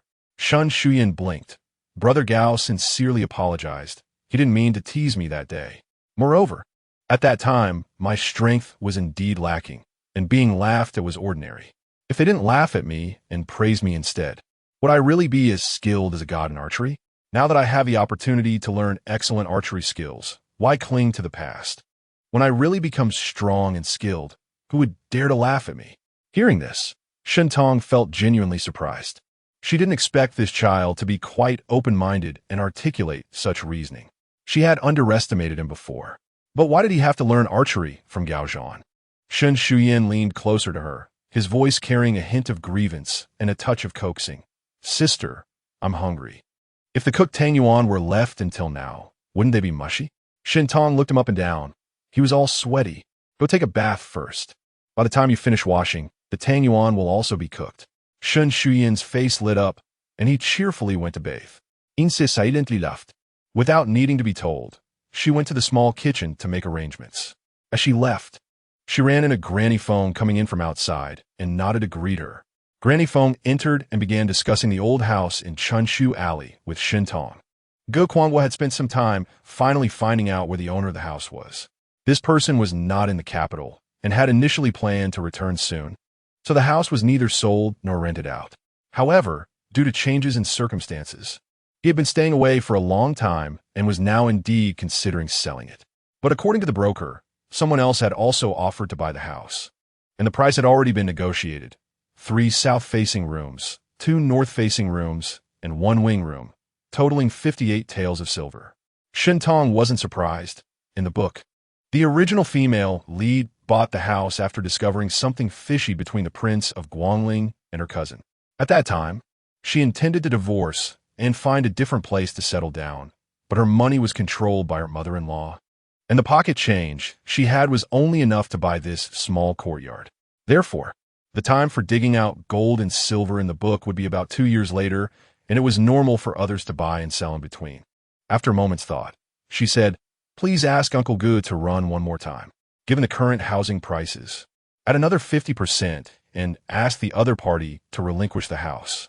If necessary, we can even add another 20%. 20%? Granny Feng was surprised. Sister, for this rundown house. Shintong nodded firmly. I must have this house. If all that wealth is dug out, it would be enough to buy dozens of such courtyards. So don't say just adding 20%. Even if I had to pay double, it would be nothing." But Granny Feng, not knowing the reason behind it, still shook her head disapprovingly. "Sister, that's just a dream. The tree in front looks similar. Perhaps it's just a coincidence. Buying a house isn't a big deal, but adding more silver like that. This house isn't worth it. It's not a coincidence. Granny, let me tell you something, but you mustn't let anyone else know." Shintong lowered her voice and leaned close to Granny Feng's ear, whispering, "These days, I've still been seeing my mother in my dreams. She keeps urging me to buy that house quickly, saying there's something buried underneath. What kind of thing? Gold." Granny Feng, half believing and half doubting, slowly shook her head. "Sister, you might be thinking too much. That's why you're having such dreams at night." She looked worriedly at Shintong. "Could it be that you're being haunted by something unclean? Should we invite someone to take a look?" "Shintong." She held Granny Feng's shoulder and said seriously, "Granny, take a good look at me. With my face and expression like this, do I look like someone who's possessed?" Granny Feng widened her eyes and scrutinized her closely. A 15-year-old girl, as fresh and tender as a newly shelled water chestnut, her fair face showing a faint blush. her eyes sparkling black and bright, occasionally fluttering her thick eyelashes like two little butterflies. Not to mention, she didn't look possessed. Tong Jia looked even more vibrant than she did a few months ago. Feng Mama hesitated a bit, but ultimately couldn't fully believe in the dream she had spoken of. Shintong pulled her arm and shook it. Mama, such a small courtyard. Even adding 2 or 3 more portions wouldn't amount to much silver. I'll just take a chance. If it doesn't work out, I won't lose much. But what if it really does? Feng Mama sighed and finally acquiesced to her. Ge Kuang found the broker and expressed his intentions. The broker was naturally pleased, as adding a half portion to the total price would increase his commission. However, since the buyer had already paid a deposit, he couldn't casually sell to someone else. So he went to negotiate with the buyer, saying someone had asked him to give up the old house in Chunshu Hutong. Upon hearing this news, Xiao Kuang immediately replied without a second thought. No, I'm not letting it go. Please find another buyer. The broker smiled and advised, you haven't really secured this house yet. You could easily make nearly 3 taels of silver by flipping it. What is there to be unhappy about? You can use the money to buy another house. Xiao Kuang still shook his head. The broker, feeling helpless, went back to reply to Ge Kuang. Following Feng Mama's instructions, Ge Kuang increased the offer. The broker made several trips back and forth, but since Xiao Kuang always refused, the offer increased from 1 portion to 2 portions. Xiao Kuang grew suspicious. What was so special about this old house that someone was so eager to buy it? The broker replied, it's the Duke of Qingyang's residence. TSK. These wealthy families can't stand being turned down. They've increased the offer by 2 portions. You need to think this through. For a courtyard of this size in such a location, selling for over 60 taels would already be a high price. With an additional 2 portions, that's nearly 70 taels. You wouldn't have to do anything and could just make a profit of over 10 taels of silver. Xiao Kuang, hearing the name of the Duke of Qingyang, couldn't help but show a slight change in expression. Noticing this, the broker felt hopeful and continued to persuade. Let me speak frankly. The Duke of Qingyang's residence has already offered this price, and it would be hard to go higher. The owner of the house would rather lose your deposit than sell it for less than what they were originally going to sell it for. If you insist on taking this house, you'd have to offer a price higher than the Duke's, so why make things difficult for yourself? Let me think about this. Seeing that Xiao Kuang was finally wavering, the broker was delighted. You should think quickly.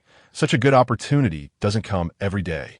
If this drags on and the Duke of Qingyang no longer wants to buy the house, you won't have anywhere to regret it. Xiao Kuang did not respond affirmatively, only sternly reminding him, don't mention my name when handling this matter. The broker readily agreed, saying that in 3 days, Xiao Kuang would decide whether or not to transfer the house. Chapter 13. Apology. Ge Kuang heard the reply from the Tooth Man and felt that the other party had already been swayed. The so-called considering for a few more days was just a ploy to get the Chiang Marquis mansion to offer more money. As long as they stuck to this price, the other party would eventually agree. Hearing the good news from Uncle Ge, Shen Tong couldn't help but want to start digging right away, but she had to hold back. She hadn't received the deed and keys yet. However, this didn't stop her from imagining how to make that stash of gold and silver generate more wealth after digging it up. In the evening, the members of the Shen family went to pay their respects to the old matriarch. Shen Tong arrived early, as usual, and chatted with the old lady for a while. A maid announced that second Master Shun and second Madam had come to pay their respects to the old lady. Shen Tong stood up first. Watching the figures moving behind the screen, the first to enter was Shun Husheng, who was nearing 40. He had good features, a fair complexion, and spoke elegantly. In his youth, he was also a handsome young man, but in recent years, he had started to gain weight and appeared somewhat mediocre. Following Shun Husheng into the room were Jiang Shi and the Shun siblings, Shun Shutong, Shun Chan, and Shun Jiao. Perhaps Jiang Shi had instructed Shun Chan on something, as she hadn't come to chat with Shun Tong these days, only giving her a playful wink and a smile when entering the room. Shun Tong smiled back. In the past few days, Jiang Shi had been somewhat distant when encountering Shun Tong, just smiling less and avoiding conversation unless necessary. In front of the old matriarch, everyone naturally greeted each other warmly according to their seniority. Soon, the 3rd and 4th branches also arrived. Third Master Shun Hame was slightly thinner than his second brother, making him appear more handsome. However, when it came to looks, The most handsome among Shun Tong's uncles was still fourth master Shen Huai. However, he was a concubine's son, and the fourth branch usually had little presence, especially when a large group of people gathered together. After everyone sat down, Shun Heshing mentioned a rumor he had heard today, saying that there had been several home burglary cases in the capital recently, and the thieves had not yet been caught. Shun Hame nodded and stroked his beard, saying, I heard there are several thieves. These people are ruthless and have harmed lives when caught in the act. The female relatives in the room showed fear, and Shintong heard several gasps. She also recalled this incident, but it was only briefly mentioned in the book and had no impact on the plot, so she had long forgotten it. Hearing second master Shin mention it now reminded her, and she couldn't help but frown. Because of this matter, the young ladies of the Shun family would not be able to go out for a while. Not going out wasn't a big deal, but she had gold to dig. Sure enough, she heard Jiang Shi worryingly say, with thieves so rampant, for the sake of safety, it's better not to go out these days. The old matriarch nodded. It should be so. Once the old lady and the head of the family, second madam, said so, the other female relatives echoed. Shun Hame expressed his feelings, saying that while women could safely stay at home enjoying their comforts, men bore heavy responsibilities and had to venture out and take risks. Receiving several disdainful looks from his wife, Madame Yen, before swallowing his words. As night fell, the thin clouds obscured the moon. The night watchman walked past the tall ginkgo tree, knocking the wooden clapper for the third watch while shouting, Be careful with fire. Keep your doors tightly closed. After the sound of the clapper faded away, a slight noise emerged from the long vacant, dilapidated courtyard, resembling the sound of a shovel digging into the soil. Sister, sister. The young Lord Shin always announced his arrival before he even entered. Shin Tong straightened her posture and looked toward the door. Shin Shuyan came in, first glancing at the table. Upon seeing the crystal jelly, he went straight over, grabbed a piece, stuffed it into his mouth, and started chewing with his cheeks puffed out.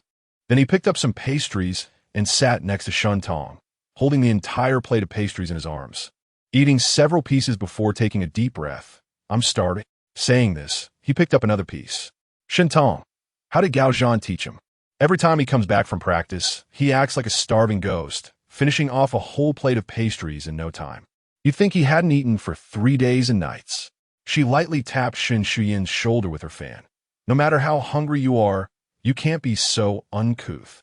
Eating without manners and sitting without propriety. What kind of behavior is that? Shun Shuyan stuffed the last piece of jelly into his mouth before putting down the empty plate.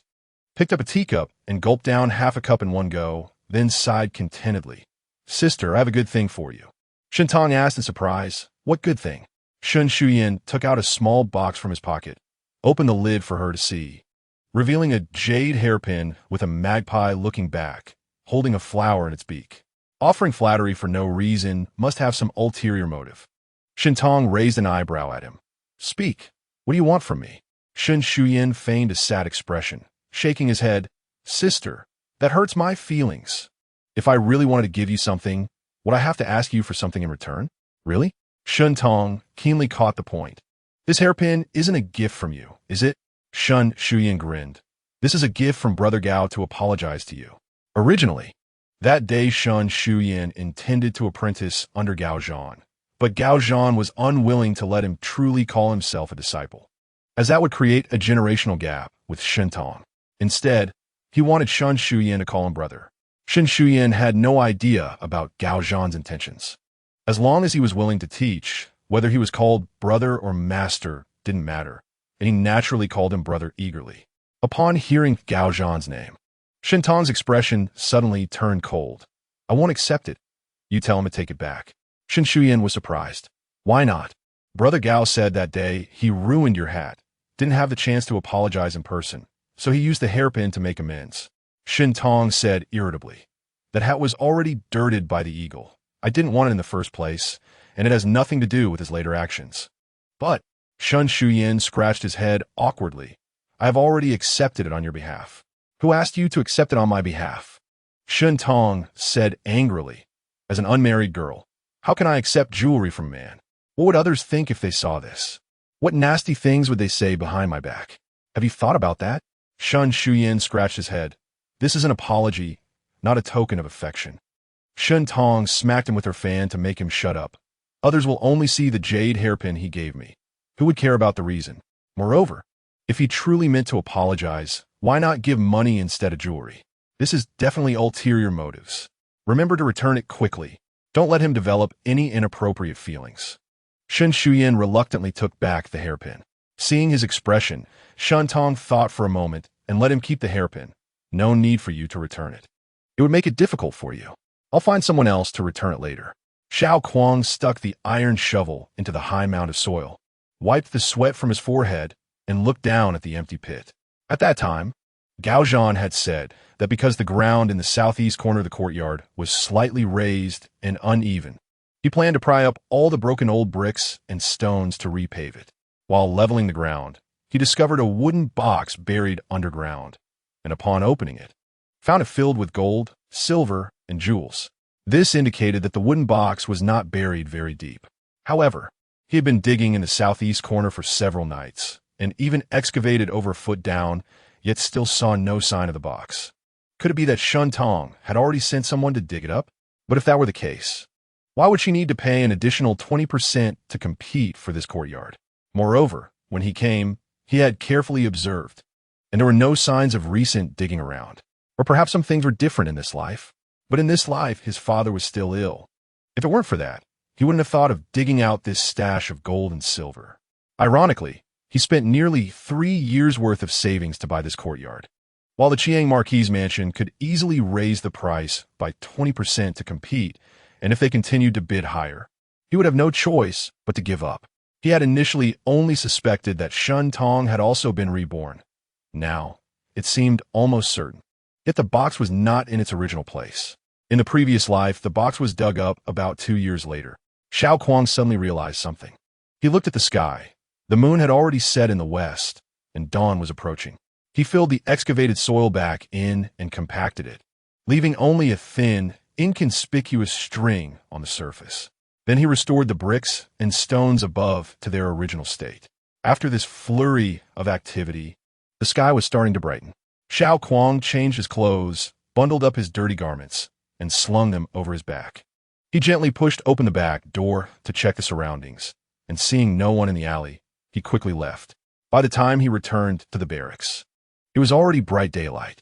Xiao Kuang went to the well, drew a bucket of water, cupped it in his hands, and splashed it on his face, rubbing vigorously. The well water was cool and refreshing. He took off his shirt, dampened his sweat towel, wiped his face, and cleaned off the sweat and dust on his body. He drew another bucket of well water to clean the towel, and upon entering his room, saw Gao Zhan waiting for him inside. Gao Zhan was sprawled on his bed. "I haven't seen you all night. Where did you go?" Xiao Kuang casually replied, "I went home last night." Gao Zhan raised an eyebrow. "Is your father all right?" "He's fine. There were some things to move in the workshop." "Why didn't you call me?" "It was just moving a few shelves." Xiao Kuang poured the well water into a basin and asked, "You looking for me?" Gao Zhan didn't respond, only sighed, then sighed again after a short while. Xiao Kuang hung up the sweat towel and turned to look at him. "The eldest lady of the Shin family?" Gao Zhan sighed again, pulling out a small box from his pocket. She refused it. It was sent back overnight. Xiao Kuang took the box and opened it. Gao Zhan asked, "Is it that the hairpin is too cheap for her? How much did you spend on it?" Xiao Kuang picked up the hairpin and held it up to the light. "More than 3 taels." Xiao Kuang raised an eyebrow and handed the jade hairpin back to him. "You and I earn only 45 taels a year. This hairpin is almost equivalent to a month's hard-earned pay for you. If she looks down on this hairpin, it means she looks down on you as a person." Gao Zhan. "Brother, that hurts." Chapter 14, Strange Dream. Before long, the Ghost Festival arrived. All the military officials in the camp whose families were in the capital returned home to pay respects to their ancestors. Gao Zhan's family was in Yenzhou. In previous years, Xiao Kuang always invited Gao Zhan to celebrate the festival at his home, and this year was no exception. In the evening, the two changed into casual clothes and left the military camp, walking into the city. After sunset, they arrived at the Xiao family's residence in the south of the city. The Xiao family was not large, consisting of a small courtyard with 2 entrances. Before Gao Zhan even entered the door, he caught a whiff of the fragrant steam of steamed buns and meat soup, and his stomach began to rumble. He looked down and heard Xiao Kuang's stomach making noise as well. The two exchanged glances and burst into laughter. Hearing their laughter, Mother Xiao came out of the kitchen. She was originally surnamed Dou, just over 40 years old, but due to hard work and worry, she had early gray hair and fine lines between her brows. However, upon seeing Xiao Kuang, her brows and eyes relaxed, revealing a joyful smile. "Ah Kuang, ah Zhan, you're back?" Xiao Kuang nodded, "Mother." Gao Zhan, who brought a bag of rice, placed it on the ground upon seeing Dou, bowing respectfully. "Auntie, sorry to trouble you." Saying this, he picked up the rice bag and took it to the kitchen. Xiao Kuang's sister-in-law, Lu, was busy in the kitchen. She knew that Gao Zhan and Ah Kuang were close friends, so she didn't engage in too many formalities and smiled, telling him where to put the rice. Dou invited them to sit inside. As they walked in, Xiao Kuang asked, "Is father feeling better these days?" "Much better," Dou replied, but she seemed helpless as she continued. "He just got better and can't lie still. He won't listen to anything I say. Sai, you should persuade him again." Xiao Kuang responded with an okay. Gao Zhan knew that Xiao Kuang's father had a bad back and had to stay in bed when it flared up. But hearing Dou complain like this, he didn't know what to say, so he patted Xiao Kuang on the shoulder and comforted him. "He will get better." Xiao Kuang nodded, but his expression grew heavier. In his previous life, his father injured his back while moving heavy objects and never stood up by himself again. In the end, they had to hand over the workshop to someone else. He was worried about this matter and kept reminding his father not to climb up and down, especially during those 2 days when the incident happened. He specifically asked for leave to go home and accompany his father, doing all the heavy work around the house, moving heavy objects and repairing the roof, doors, and windows as needed. He did everything he could think of. However, he couldn't express his concerns openly, nor could he stay home every day to watch over him. He could only remind his father to be careful and ask his mother and older brother to pay more attention. Those days passed peacefully, but over time, there would inevitably be moments of neglect. His father also had a quick temper and liked to do everything by himself, and in the end, he still hurt his back. The only thing to be thankful for was that his father's symptoms were milder than in his previous life. Some things, even knowing they would happen, one could not prevent no matter how hard they tried, inevitably leading to a sense of helplessness. The three enter the house, and a little girl about 10 years old came out from the inner room. Her dark eyes were bright and clear, like large grapes that had just been washed. Upon seeing Xiao Kuang, she ran over. "Second brother, Brother Gao, why did you come so late?" Xiao Kuang smiled and ruffled her hair with his big hand. "It's not dark yet. Are you complaining about your brother coming late? Mother said you would come today, and I've been waiting since I opened my eyes in the morning." Xiao began to count on her fingers 1, 2, 3, 4, 5. 6 whole hours.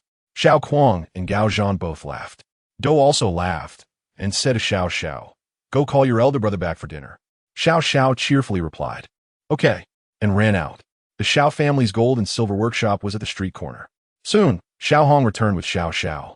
Xiao Kuang helped elder Xiao come out from the inner room to sit at the table, and the family gathered together for dinner. During the meal, they talked about their recent situations and major events that had happened recently, and inevitably, the conversation turned to the gang of night thieves who were committing crimes. Gao Zhan reminded, "Xiao Gu, your workshop has a lot of gold and silver items, making it an easy target for thieves. You need to be extra cautious." Xiao Hong was 25 this year, handsome in appearance, and a warm-hearted young man. He nodded. "We always have someone on guard in the workshop, and after this incident, we changed to having 2 people on night duty to prevent thieves. We also prepared some sticks." After the meal, Lu and Xiao cleaned up the table. Xiao Kuang helped his father back into the room to rest. When he returned to the main hall, he heard Gao Zhan and Xiao Hong discussing ways to increase the lethality and striking power of wooden sticks by wrapping them with iron spikes. Commoners were not allowed to casually use large knives or long guns, so sticks became the first choice for self-defense.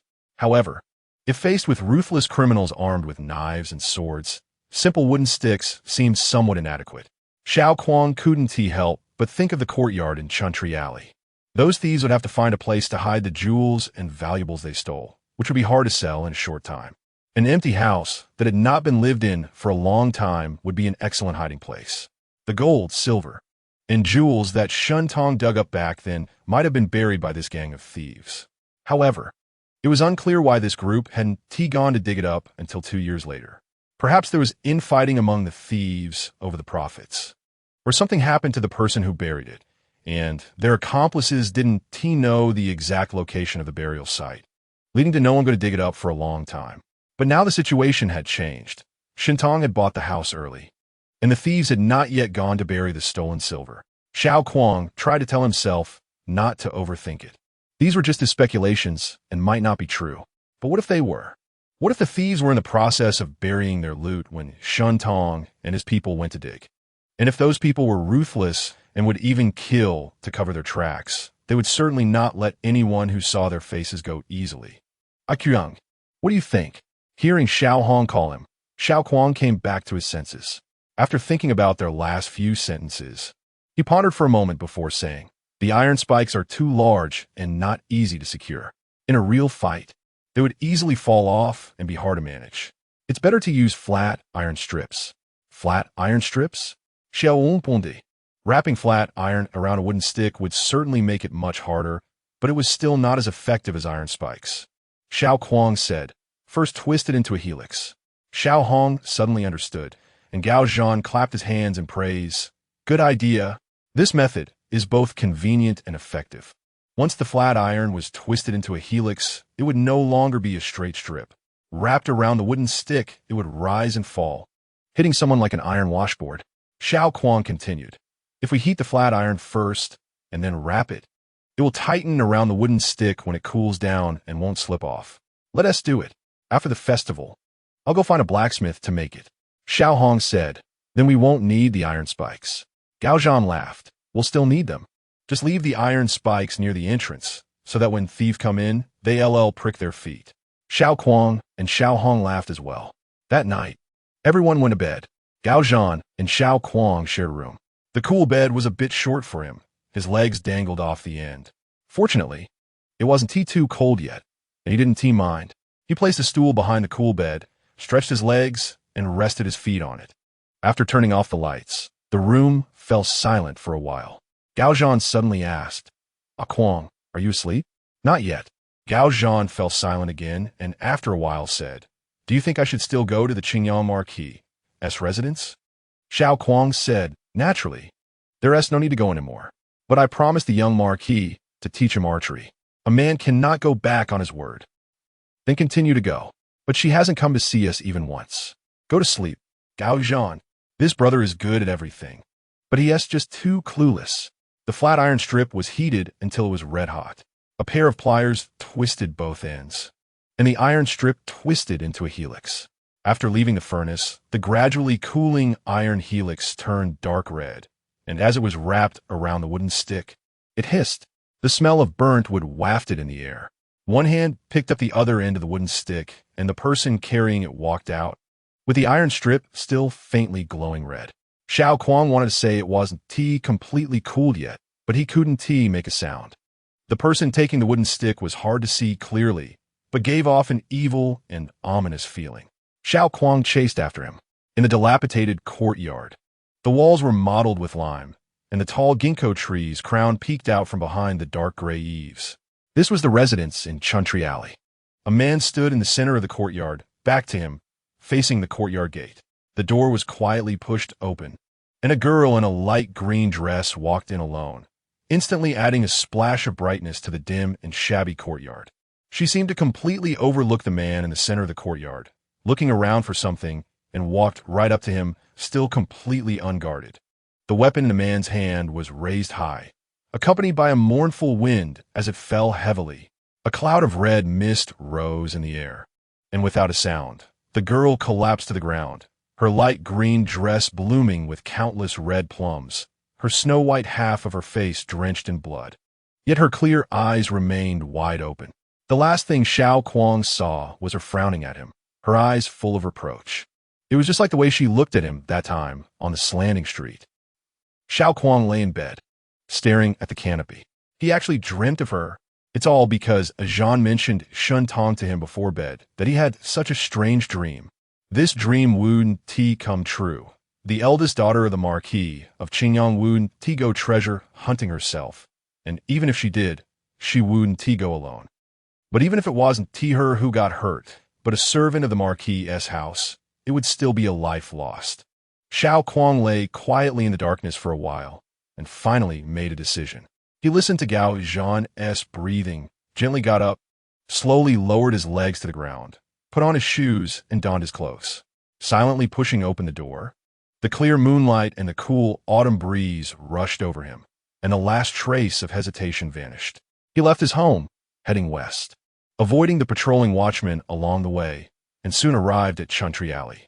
The rusty iron lock on the old house's door remained, and after listening quietly for a moment, Xiao Kuang found no sound in the courtyard. Looking around and seeing that no one was nearby, he leaped up to the wall, peeked inside, and saw that all the windows of the house were dark, so he climbed over the wall, entering the west side room of the main house. He could clearly see the southeast corner of the courtyard.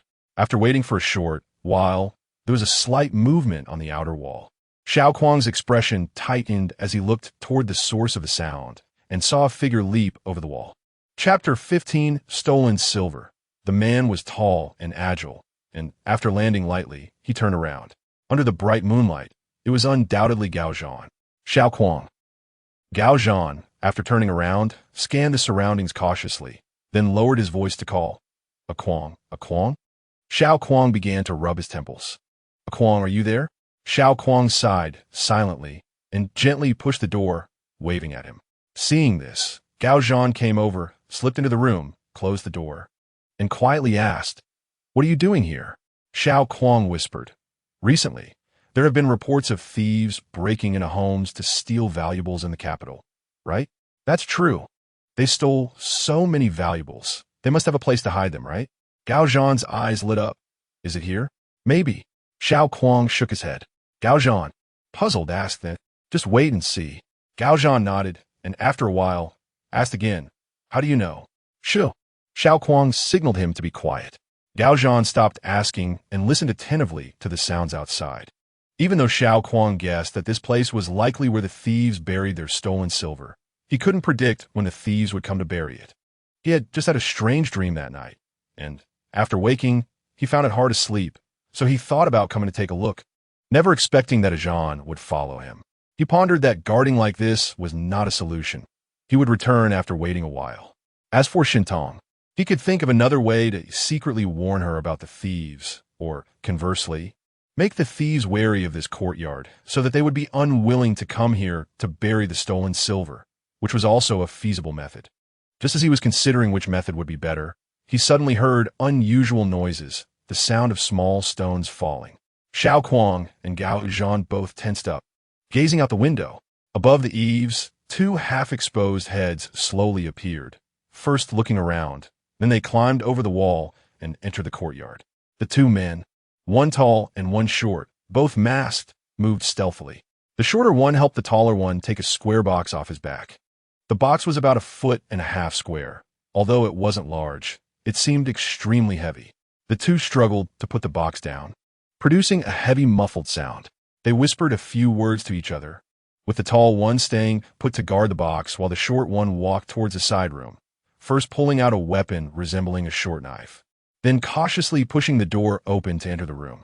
Moments later, he came out and walked toward the main room, presumably to check each room. Seeing that there was no unusual activity, the tall one began to pry up the floor tiles in the southeast corner. What a stroke of luck. Xiao Kuang made a few gestures to Gao Zhan, pointing at the two men outside, and Gao Zhan understood that he wanted to take action, quickly pulling him back. Xiao Kuang looked at him in surprise. Gao Zhan shook his head, then pulled him to hide behind the door leading from the west side room to the central main room.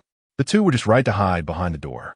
The short man, after checking the main room, first entered the east side room, looking carefully and taking a long time before walking towards the west side room. Xiao Kuang breathed slowly, relaxing his whole body, but was ready to strike at any moment. The short man entered the room, completely unaware that Xiao Kuang and Gao Zhan were right behind the door beside him. He looked around the room, saw a table that had a broken leg leaning on the ground, large enough to hide a person behind it, and cautiously walked over to check behind the table. Gao Zhan silently circled out from behind the door, gestured to Xiao Kuang to come out, and then quietly exited the west side room. Xiao Kuang felt even more puzzled but still followed him out, hiding in the east side room. The short thief finished checking behind the table, then left the main house to check the east wing. Meanwhile, the tall man had already started digging a pit, with the two men now separated. It was the best opportunity to take them down one by one. Just as Xiao Kuang was about to make his move, Gao Zhan once again held him back. And Xiao Kuang looked at Gao Zhan with questioning eyes. Gao Zhan pointed outside, then pointed at himself, and Xiao Kuang, finally making a digging motion. Xiao Kuang was taken aback, then understood. Gao Zhan wanted to wait until the two thieves buried the box and left before quietly digging it out for themselves. He frowned, not knowing the origins of these valuables. He had thought about digging them out for his family, but seeing the behavior of the two men in the courtyard, it was clear they were no good characters. This box was most likely stolen goods from recent thefts, not unclaimed wealth buried for years.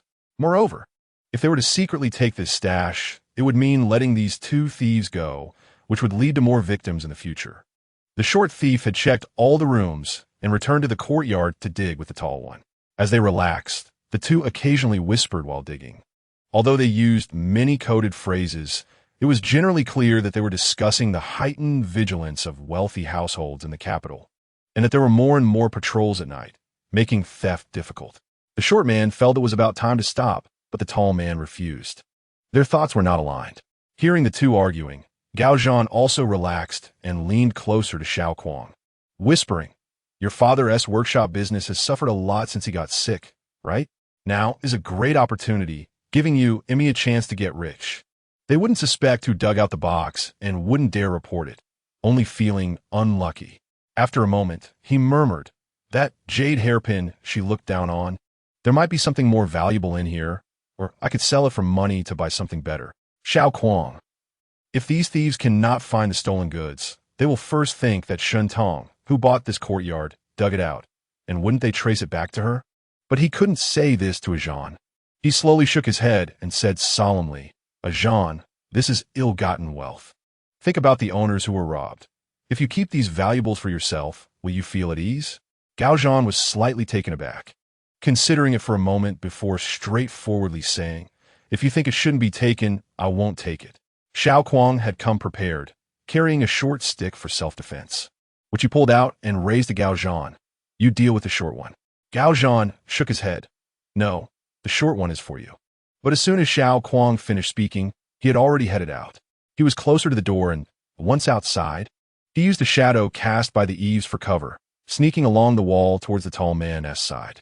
Gao Zhan had no choice but to go for the short one. The two thieves, having just checked the house, thought it was empty and buried themselves in digging, completely unaware of their presence. Xiao Kuang circled behind the tall man, and Gao Zhan had already reached the opposite side.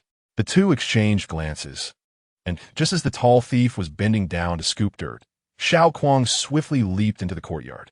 At that moment, the short man had just dumped a shovel full of dirt and was about to turn around to continue digging when he caught sight of Xiao Kuang rushing over, instantly widening his eyes in shock, loudly alerting his partner, "Be careful behind you."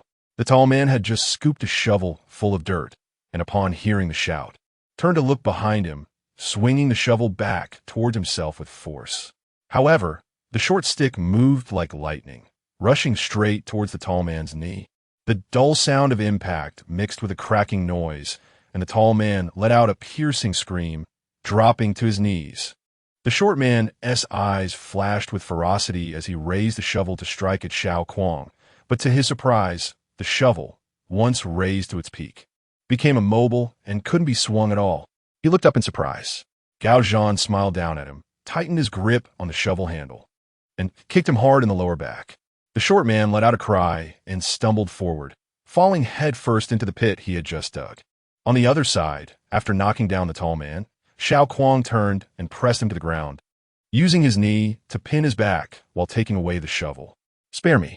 The tall man on the ground pleaded through gritted teeth. "There's money in the box. Lots of gold and silver, all for you. Just please spare us." Although he begged for mercy, his hands were secretly reaching for the dagger at his waist. Xiao Kuang coldly snorted, gripping his wrists, twisting them backwards, and pressing him down with one knee, pulling out the dagger from his waist. and cutting the ropes that bound their back box, firmly tying up the tall man. Gao Zhan also subdued the short man, and Xiao Kuang tossed the remaining rope to him, reminding him, "Be careful, they still have knives." "Got it," Gao Zhan replied, and after tightly binding the short man, he searched him for the dagger and keys, tossing the keys to Xiao Kuang. Xiao Kuang caught the keys and went over to open the wooden box, instantly feeling a rush of brightness before his eyes. Inside the box were not only gold and silver, but also many pearl ornaments, gemstones, and jade. As the lid of the box opened, the bright moon shone down, and the luster of the jewels reflected each other, making it incredibly enticing. Gao Zhan let out a low sigh, and Xiao Kuang closed the lid of the box. The short man still tried to persuade them. "Two good heroes. As long as you let us go, tonight's affair will only be known by heaven, earth, you, and me. The money belongs to you, and we just want to keep our worthless lives." Xiao Kuang glanced at him, and the short man felt a glimmer of hope, taking a breath to urge them further. But unexpectedly, Xiao Kuang grabbed a handful of dirt and stuffed it into his mouth. The short man was inhaling at that moment, instantly choking and coughing repeatedly, the earthy taste making him roll his eyes in disgust, and he was too late to spit out the dirt, no longer able to continue persuading. Gao Zhan laughed a few times and said to Xiao Kuang, "You go find someone, I'll keep an eye on them." Xiao Kuang hesitated for a moment, but still agreed, quickly leaving the small courtyard, passing through the alley to the main street, where he encountered a watchman and asked him to call the nearby night patrol officers. Everyone worked together to deliver the two thieves and the stolen goods to the Shuntian prefecture. Xiao Kuang claimed they had noticed these two men acting suspiciously on their way home and had secretly followed them to that courtyard, unexpectedly capturing the thieves. Due to the recent spate of thefts, which had widespread implications and even resulted in loss of life, not only were wealthy households in the capital worried and fearful, but even officials were anxious. The head of the Shuntian prefecture's police, Jiang, was scolded by his superiors almost daily, urging him to capture the thieves as soon as possible. When he heard that the thieves had been caught, he felt both joy and skepticism. Upon opening the box and seeing such a large amount of gold, silver, and jewels, even the well-experienced Jiang was shocked. After a brief pause, he truly believed that the thieves had been captured.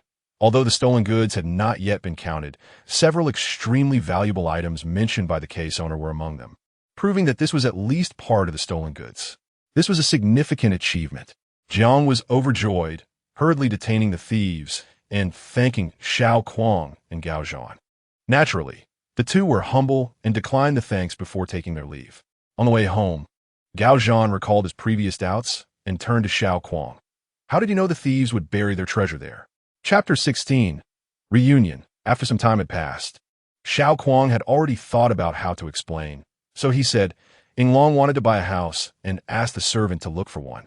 He learned that there was an empty house there, and he went with me to take a look.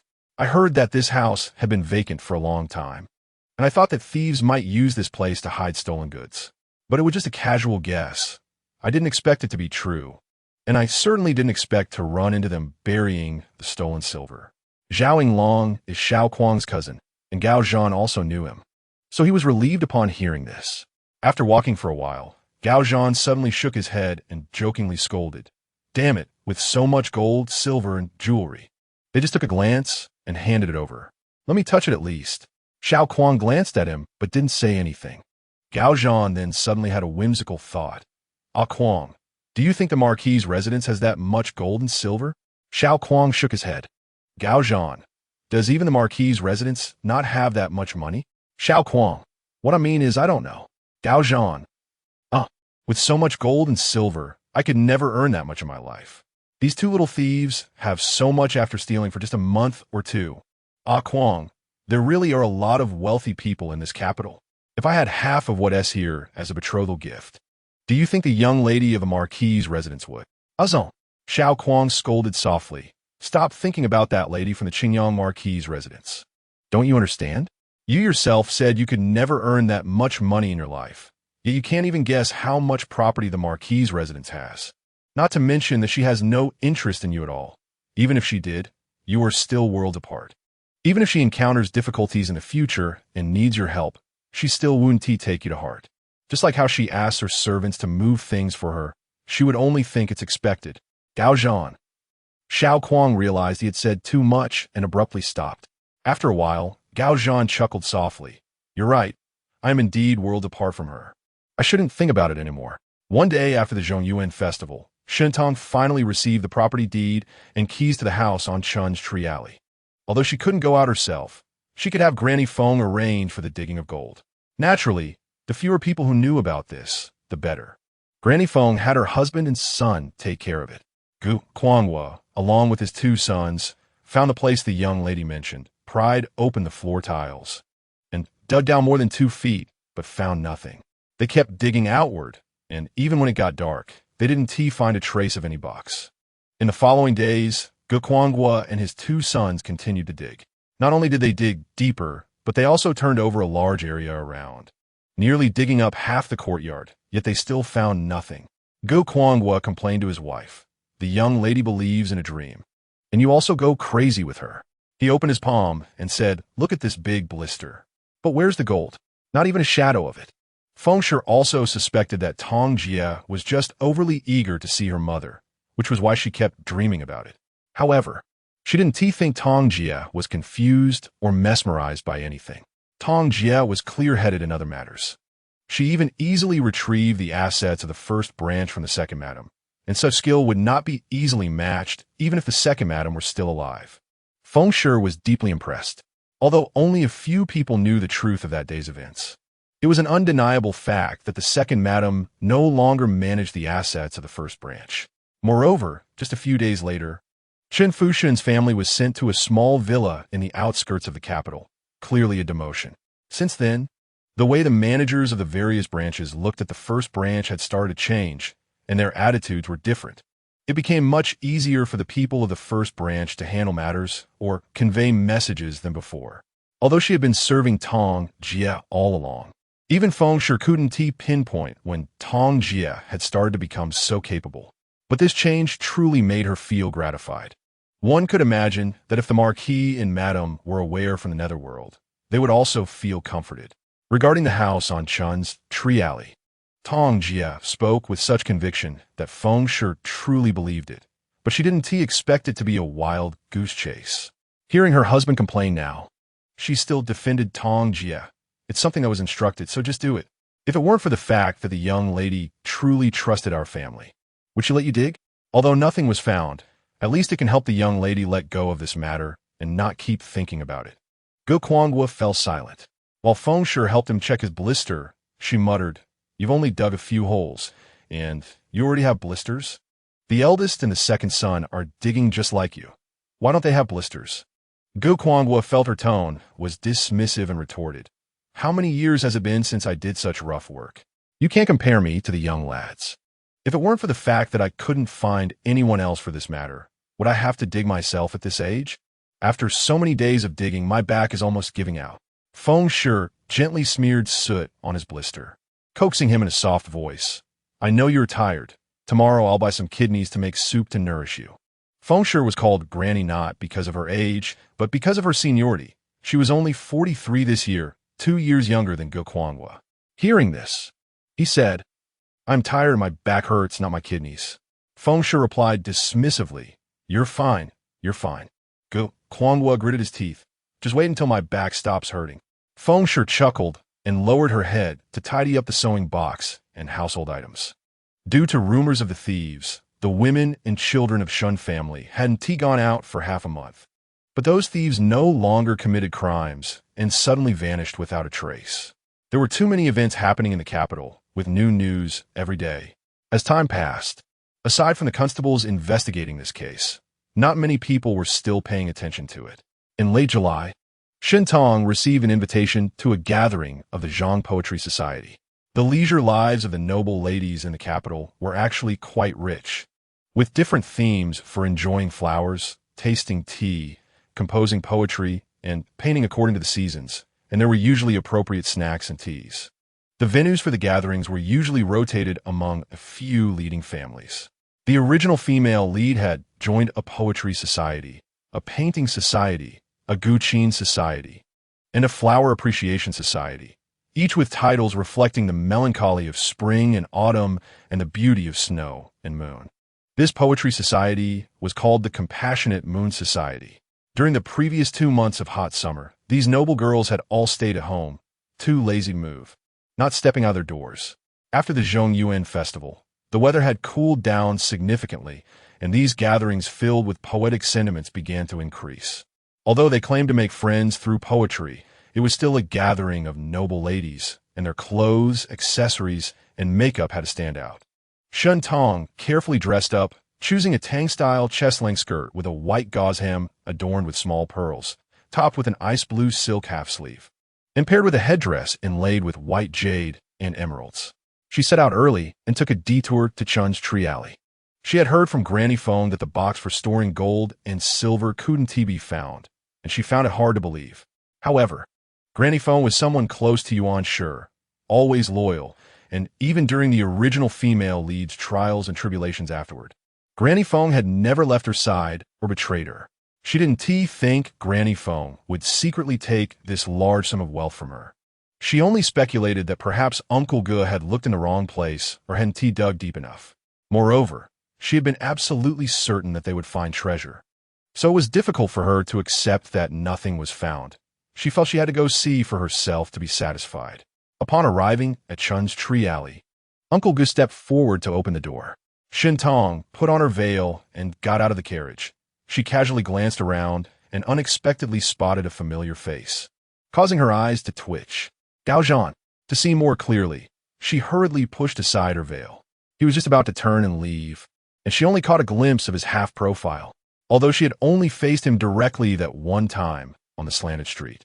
There are not many people with such looks and stature as his. Those broad shoulders, long legs, and that strikingly handsome profile were indeed the type Shen Tong would admire if he weren't Gao Zhan. Captain Gao.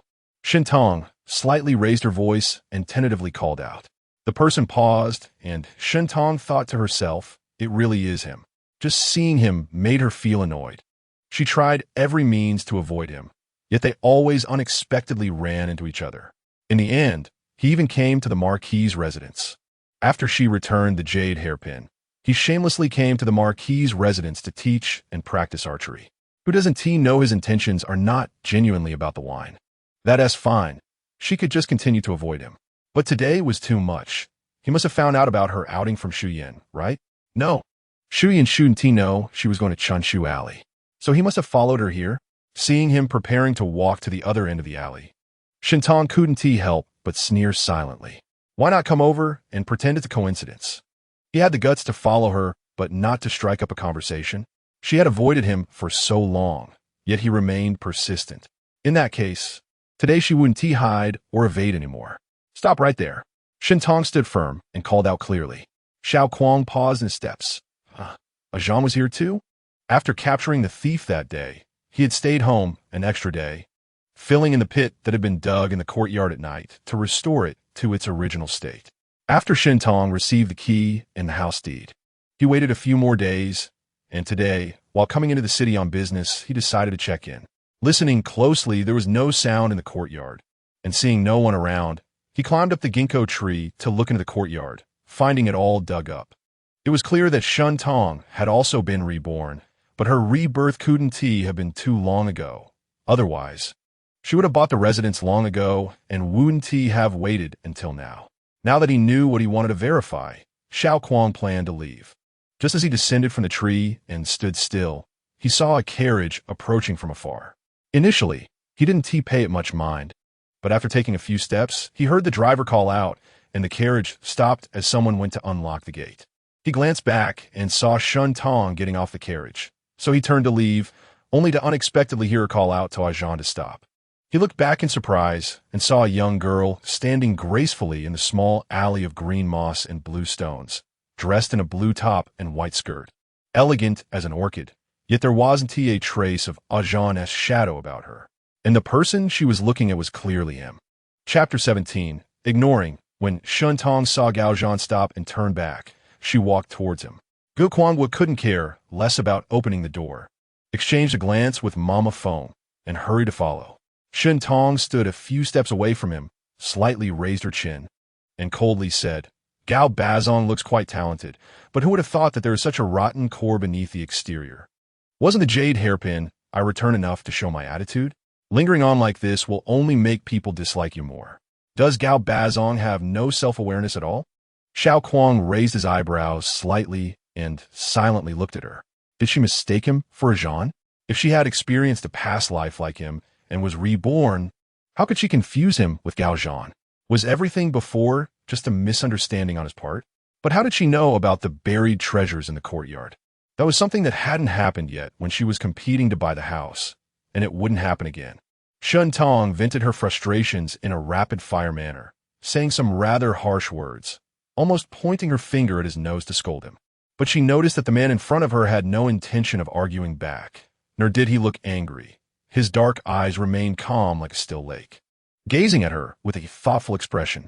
Speaking to a wall would probably yield more feedback than what she was getting from him. At least there would be an echo. So she couldn't continue her scolding. Facing someone who didn't retaliate or even react at all, if she kept berating him like this, she would end up looking like a lunatic. She secretly adjusted her breathing, adopting a cold demeanor that matched his, and glared at him. The frustrating thing was that their height difference was so significant that even in silence, her imposing aura felt insufficient. After Shun Tong quieted down, Xiao Kuang also remained silent. For now, he set aside the things he couldn't figure out. At least Shin Tong had only disdain for a Zhan and not a shred of affection, which was a good thing. So Xiao Kuang didn't plan to explain anything. After Shin Tong stopped, he waited a moment longer, and when he saw she had no new words to say, he turned to leave. Shin Tong was completely stunned.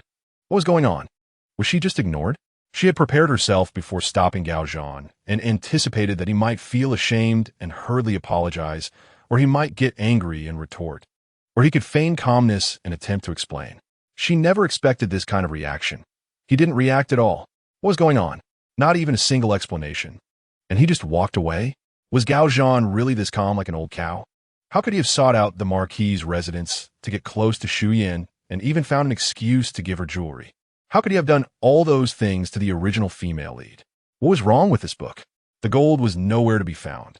And the darkening villain didn't even seem like a villain. She must have entered the wrong book. Ge Kuang and Mama Feng exchanged glances, unsure of what to say. Sister, Mama Feng called out cautiously. Shin Tong came to her senses, lowered her veil, took a deep breath, and softly said, "Let's go check the courtyard." She carefully lifted her skirt and entered the house, finding what looked like a large archaeological site in the courtyard. The entire yard had been dug up, especially in the southeast corner, where it could almost be said that they had dug 3 feet deep. The pit was over half a person's height. Bricks and mud were piled on the west side, with the tiles neatly stacked and the earth separated. The 2 treasure chests mentioned in the book were not buried that deep. The chests themselves were only about 1.5 feet wide and 1 foot high, so they didn't need to be buried so deep. Moreover, if they really were that deep, they wouldn't be discovered when leveling the ground. Shin Tong turned to look at the ginkgo tree outside the courtyard wall, confirming that this was indeed the house. So where had the chest gone? She furrowed her brow and quickly thought of Zhao Long, who had competed with her to buy the house. Most people would have given up the house when he offered 10% above the original price. But he insisted on holding out until she raised it to 20% before he finally agreed, yet it still took a while to finalize the transaction. Perhaps he took advantage of that time to dig up the treasure chests and profited an extra 20% from her. But if that were the case, how did he know there were treasures buried underground? Mama Feng stood by, seeing Shun Tong remain silent. She thought that Shin Tong, who had once firmly believed there were treasures buried here, would be inevitably disappointed and sad upon seeing the scene. So she comforted her. Sister, don't be upset. Although we didn't find the chests, the house is still here. Didn't Madam tell you in a dream that the feng shui here is good? Tidying up this courtyard isn't a bad idea. Shin Tong nodded slightly. What you said is true, Mama. Over the past few days, Uncle Gu and Brother Gu and second brother have worked hard. I still need to trouble Uncle Gu to inquire with the agent about the person who initially wanted to buy the house, where they lived, what business they did, and if there have been any sudden signs of wealth recently. As Shun Tong left Chunchu Alley, she couldn't help but ponder the matter. Suddenly, a thought struck her. The excavation of the chests in the book happened about 2 years later. Perhaps the chests hadn't even been buried yet at this time? If that were the case, her early purchase of the house could disrupt the development of events. And perhaps the chests would never be buried here. But that was just a possibility. Zhao Long was still suspicious. And then there was Gao Zhan. Seeing him again today, the way he looked at her didn't seem to indicate any admiration. So why was he so intent on getting close to her? Shun Tong suddenly connected all the dots. Gao Zhan was also reborn, so he must have known about the buried treasures here all along. The person competing with her for the house was likely him, and Zhao Long might be his alias or someone he hired. His appearance in Chunchu Alley today wasn't just a coincidence. It was probably to check the situation in the courtyard. If she had someone dig up the courtyard, he would know immediately that she was also aware of the treasure. So that was why he looked at her like that. He thought she was also reborn. Thus his meticulous approach to her and Shu Yin was likely for revenge, to retaliate against the original body's exploitation and betrayal of him. Shun Tong shivered. She absolutely could not let Gao Zhan get close to Shu Yin again. It was still quite warm, and to allow for ventilation, the carriage was not completely enclosed. The upper part had hollowed-out windows, but several layers of gauze were attached to allow for airflow and light while obscuring the view from outside. As Shun Tong pondered her thoughts, she unconsciously gazed at the passing scenery on either side of the carriage. Suddenly, something caught her eye as it fell by the side of the carriage. As she looked closer, she saw an old man collapsed on the street. "Stop the carriage!" she called out urgently. The driver shouted loudly, "Whoa!" Everyone in the carriage jolted. The carriage slowly stopped, and Kong Ho asked the driver in a slightly reproachful tone, "You stopped, but why was it so bumpy? Driving like this nearly made Sister fall." The driver hurriedly explained, "It's not my fault. I heard Sister call to stop, and fearing something was wrong, I stopped a bit too abruptly, but I quickly steadied it. I didn't want Sister to fall." Shun Tong said, "You're not to blame for this. I asked you to stop. An old man just fell right by our carriage." "Did our carriage hit him?" The driver replied, "Miss, that old man fell by himself." Kong Ho immediately pressed, "Tell the truth. Did you hit that old man or what?" No, it was really him who fell by himself," the driver denied repeatedly. "I saw him walking awkwardly from a distance and deliberately steer the carriage away to keep a distance. It definitely wasn't our carriage that knocked him down. As long as it wasn't our carriage that hit him, that's good." Kong Ho felt relieved and turned back to Shun Tong to ask, "Sister, shall we leave now?" Shun Tong lifted the curtain to take a look. The old man had fallen not far behind the carriage. She could see him clearly with just a slight lean. He was still half lying and half crouching on the ground, seemingly unable to get up by himself. Although he wasn't hit by their carriage, they couldn't just leave him behind in this situation. Shun Tong considered the possibility of him trying to scam them, but given the class differences, an ordinary citizen in this era wouldn't dare to extort the Ho family casually. "Elder, are you hurt somewhere?" Shun Tong asked. Seeing that he still couldn't get up by himself, she said, "Quick, help him up." The coachman jumped down, followed closely by 2 young maidservants who also went down to help, and they finally assisted the old man to his feet. Thank you." The old man turned around, nodding repeatedly in gratitude, and then said, "It's an old problem of mine, my back. I just need to rest for a bit." After the old man stood up and turned around, Shun Tong noticed that he wasn't actually that old. There were not many wrinkles on his face, and he looked to be in his 50s. However, since a lot of his hair had turned white, and he was hunched over, he appeared to be an old man in his 70s or 80s from behind. Although he said that, he continued to hunch over, and even with several people supporting him, it was still difficult for him to stand up straight. The expression on his face was pained, clearly indicating that he had sustained a serious injury from a fall, and it was definitely not something that would heal just by resting for a little while. Shun Tong's father also had chronic back pain. When it flared up, he couldn't stand or sit straight and needed to move as little as possible. Lying down was even better. Remembering her father, whom she would never see again in this lifetime, she suddenly felt sympathy for the old man and asked the coachman, "How far is it from here to Ruhui Garden?" The coachman replied, "It's just 3 main streets away. It won't take long." 3 streets. Even walking there wouldn't be far. Moreover, she had set out early today to handle some business at Chunshu Hutong, so there was still some time left. Shintong thought for a moment and then said, "You first take this old man home, and then come back to pick us up." Saying this, she put on her veil hat and got out of the carriage, instructing the coachman and the maidservants to help the old man onto the carriage to lie down. "No, no, that's not necessary. Just leave me here. I can rest for a bit and go back by myself." The old man waved his hands, repeatedly declining. Granny Fong also disagreed, saying, "Miss, it's not appropriate for you to walk over by yourself. Let him rest here, and we can send someone to his home to let his family know to come and pick him up, can't we?" Chapter 18.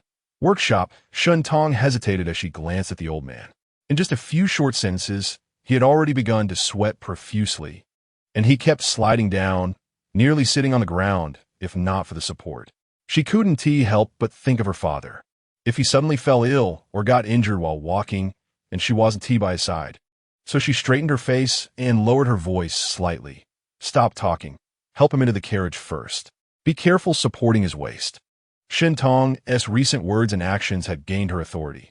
Seeing her determined attitude, Granny Fong had no choice but to comply. The coachman, seeing that Granny Fong also did not object, carefully supported the injured old man's waist while the maids helped from the side, cautiously lifting him into the carriage. Once the coachman settled the man, he asked where his home was and then drove the carriage away. Shintong and her companions walked slowly along the shaded edge of the street. Since she came to this world, she had spent most of her time in the Marquis's residence, and even when she occasionally went out, it was usually to a predetermined destination. Walking on the street like this was a rare occurrence, and it made Shintong recall the feeling of shopping with her best friend in her past life. Of course, the shops on either side of the street were made of wooden doors and wooden shelves with a distinctly different style. Passing by a shop called Hiyongxing, which seemed to specialize in gold and silver processing, Shintong remembered that the Long family's estate had 2 jewelry shops, but they outsourced jewelry processing and repairs to other workshops. On a whim, she decided to go in and take a look. The workshop's front area was not large, but somewhat similar to a pawn shop, with a tall counter separating the inside from the outside, preventing direct access. The only difference was that there were no wooden bars above the counter like prison bars. It was probably because the gold items inside were quite valuable. A skinny young clerk stood outside the counter. Seeing Shintong enter with several maids and an attendant, he hurried over to greet her with enthusiasm. Knowing a distinguished guest had arrived, Shintong asked, "Where is your esteemed manager?" The young clerk replied with a smile, "The manager is not here." Shintong then asked, "Who is in charge here?" Hearing her tone and noticing her luxurious attire, the clerk didn't dare to be negligent and invited her and her companions to sit in a separate room while he went to fetch someone who could make decisions. After a while, the clerk returned with a person, saying, "This is Master Xiao. When the manager is not here, he is the one who makes the decisions." Shintong looked at the newcomer, who was much younger than she had imagined. He was tall and thin, with handsome features and gentle eyes, exuding a warm and humble demeanor that didn't resemble that of a shrewd merchant. She nodded slightly in greeting and then asked Master Xiao, "Can your shop customize or repair jewelry according to my requirements?" After receiving a positive answer, she continued, "Let me see some sample jewelry you can process. Just find the best 2 or 3 kinds." Master Xiao complied, left the room, and returned shortly with a black lacquered tray containing several pieces of jewelry. These were mostly items that the shop was currently making for customers, not the best that they could offer. However, he picked up a box and opened it to reveal a pendant and a hairpin, asking her to take a look. Shintong carefully examined the pendant. It was a butterfly-shaped incense box, made entirely of gold. The hollowed parts were neat and even, and the joints were smooth and natural, as if it were cast as a whole. However, after arriving in this era, Shintong had learned that the casting techniques were not perfect, and gold and silver ingots often contained many bubbles, resulting in a pockmarked surface. A smooth and delicate surface like this could not have been cast. It must have been handmade.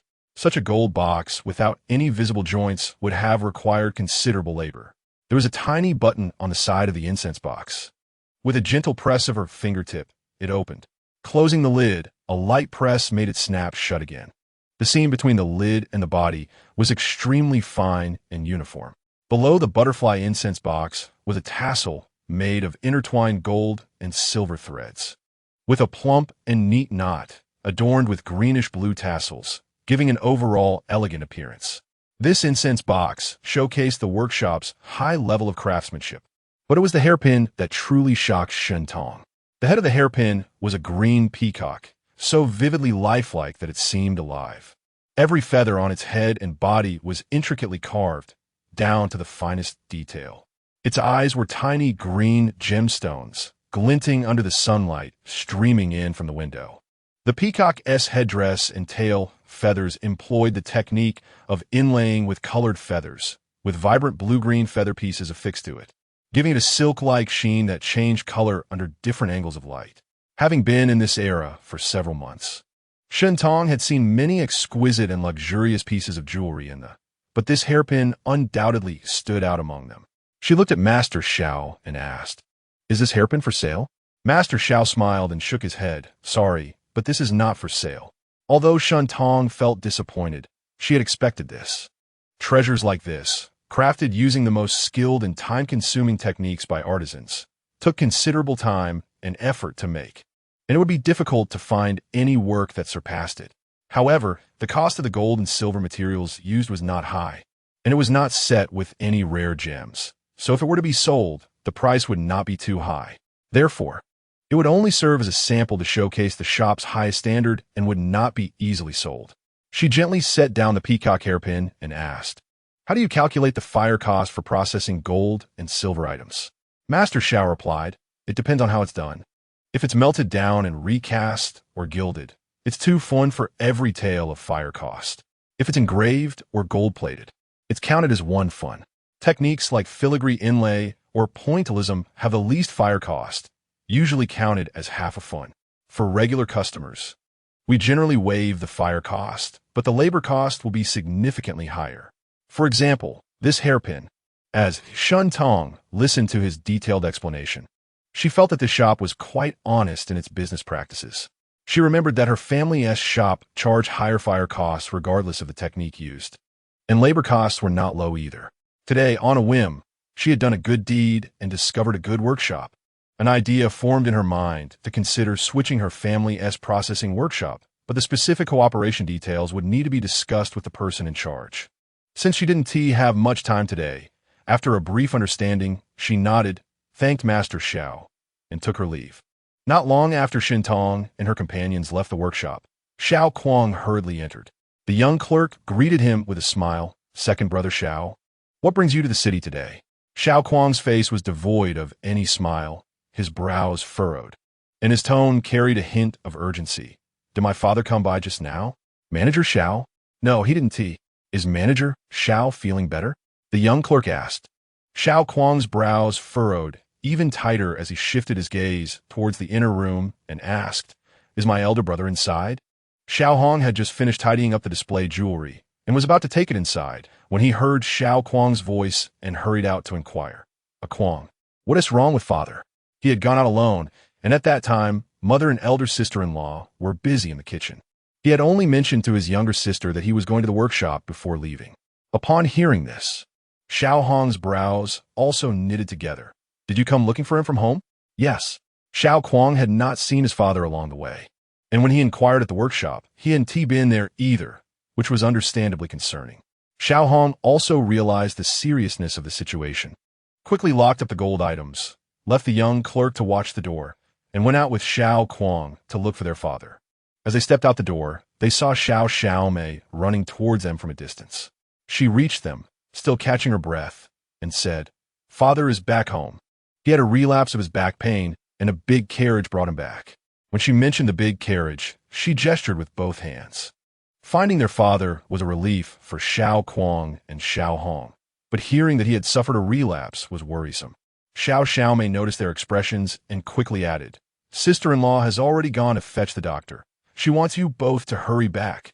On the way home, Xiao Kuang asked, "Xiaomei, where did the big carriage come from? Who brought father back?" Xiao Xiaomei replied, "It's a man in a short shirt, not wearing a hat or a headscarf." Xiao Kuang, upon hearing Xiaomei's description, realized that this person was likely a servant or a carter from a wealthy family. "Did he say whose family he belongs to?" he asked. Xiaomei shook her head. "No, He just said that his master was worried about Dad's illness. So he was asked to take Dad home and told us to hurry and call a doctor. The three siblings hurried back home, and even outside the door, they heard the voice of Mrs. Doe complaining. You know your back is bad, yet you went out alone. Now look, someone had to carry you back. Fortunately, you met a good person. What if something happened to you? What am I supposed to do? Xiao Kuang and Xiao Hong exchanged glances and entered the house one after the other. Mrs. Doe was sitting by the bed. When she saw them come in, she stepped back a couple of steps. At this moment, Xiao Hushing was no longer in as much pain as before.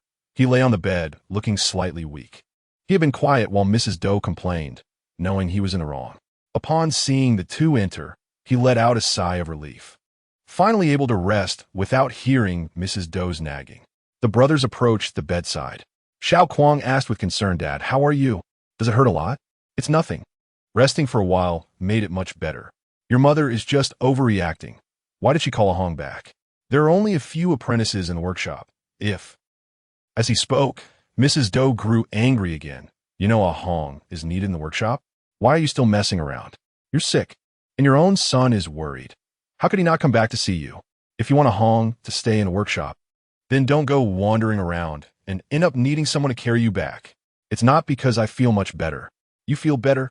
Mrs. Doe was so angry she almost wanted to hit him on the back, telling him to really feel how he felt, but seeing him like this, she feared it might actually harm him.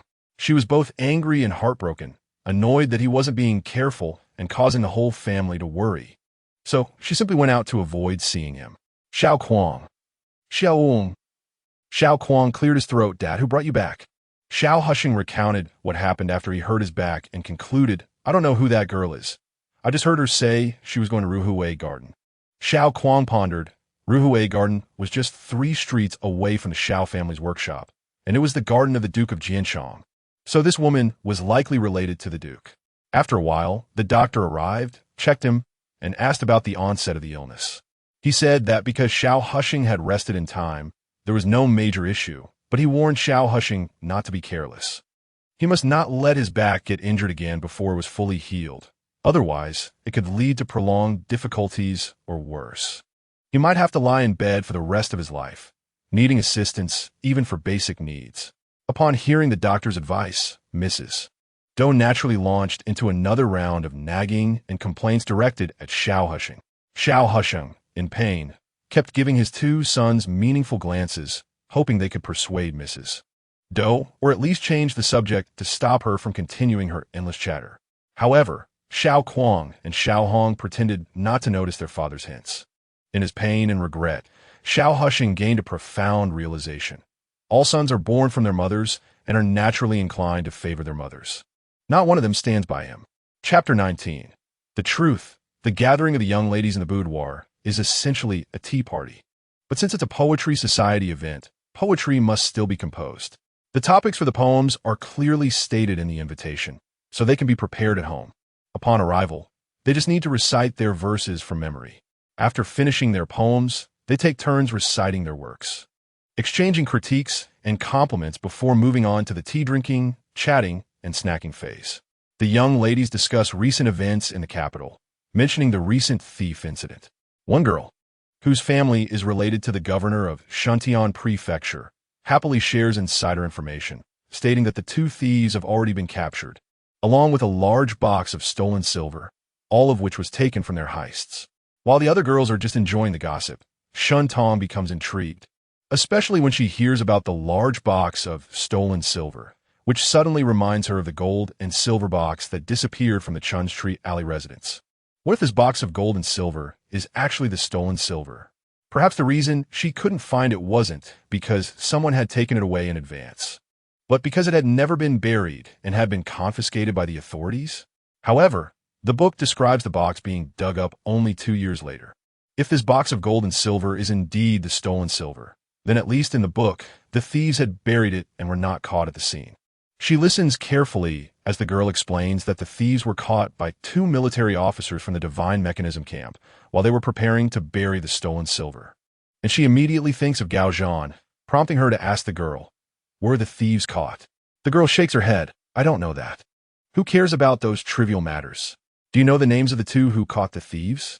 The two were worried that other accomplices would retaliate against their families and were unwilling to disclose their names.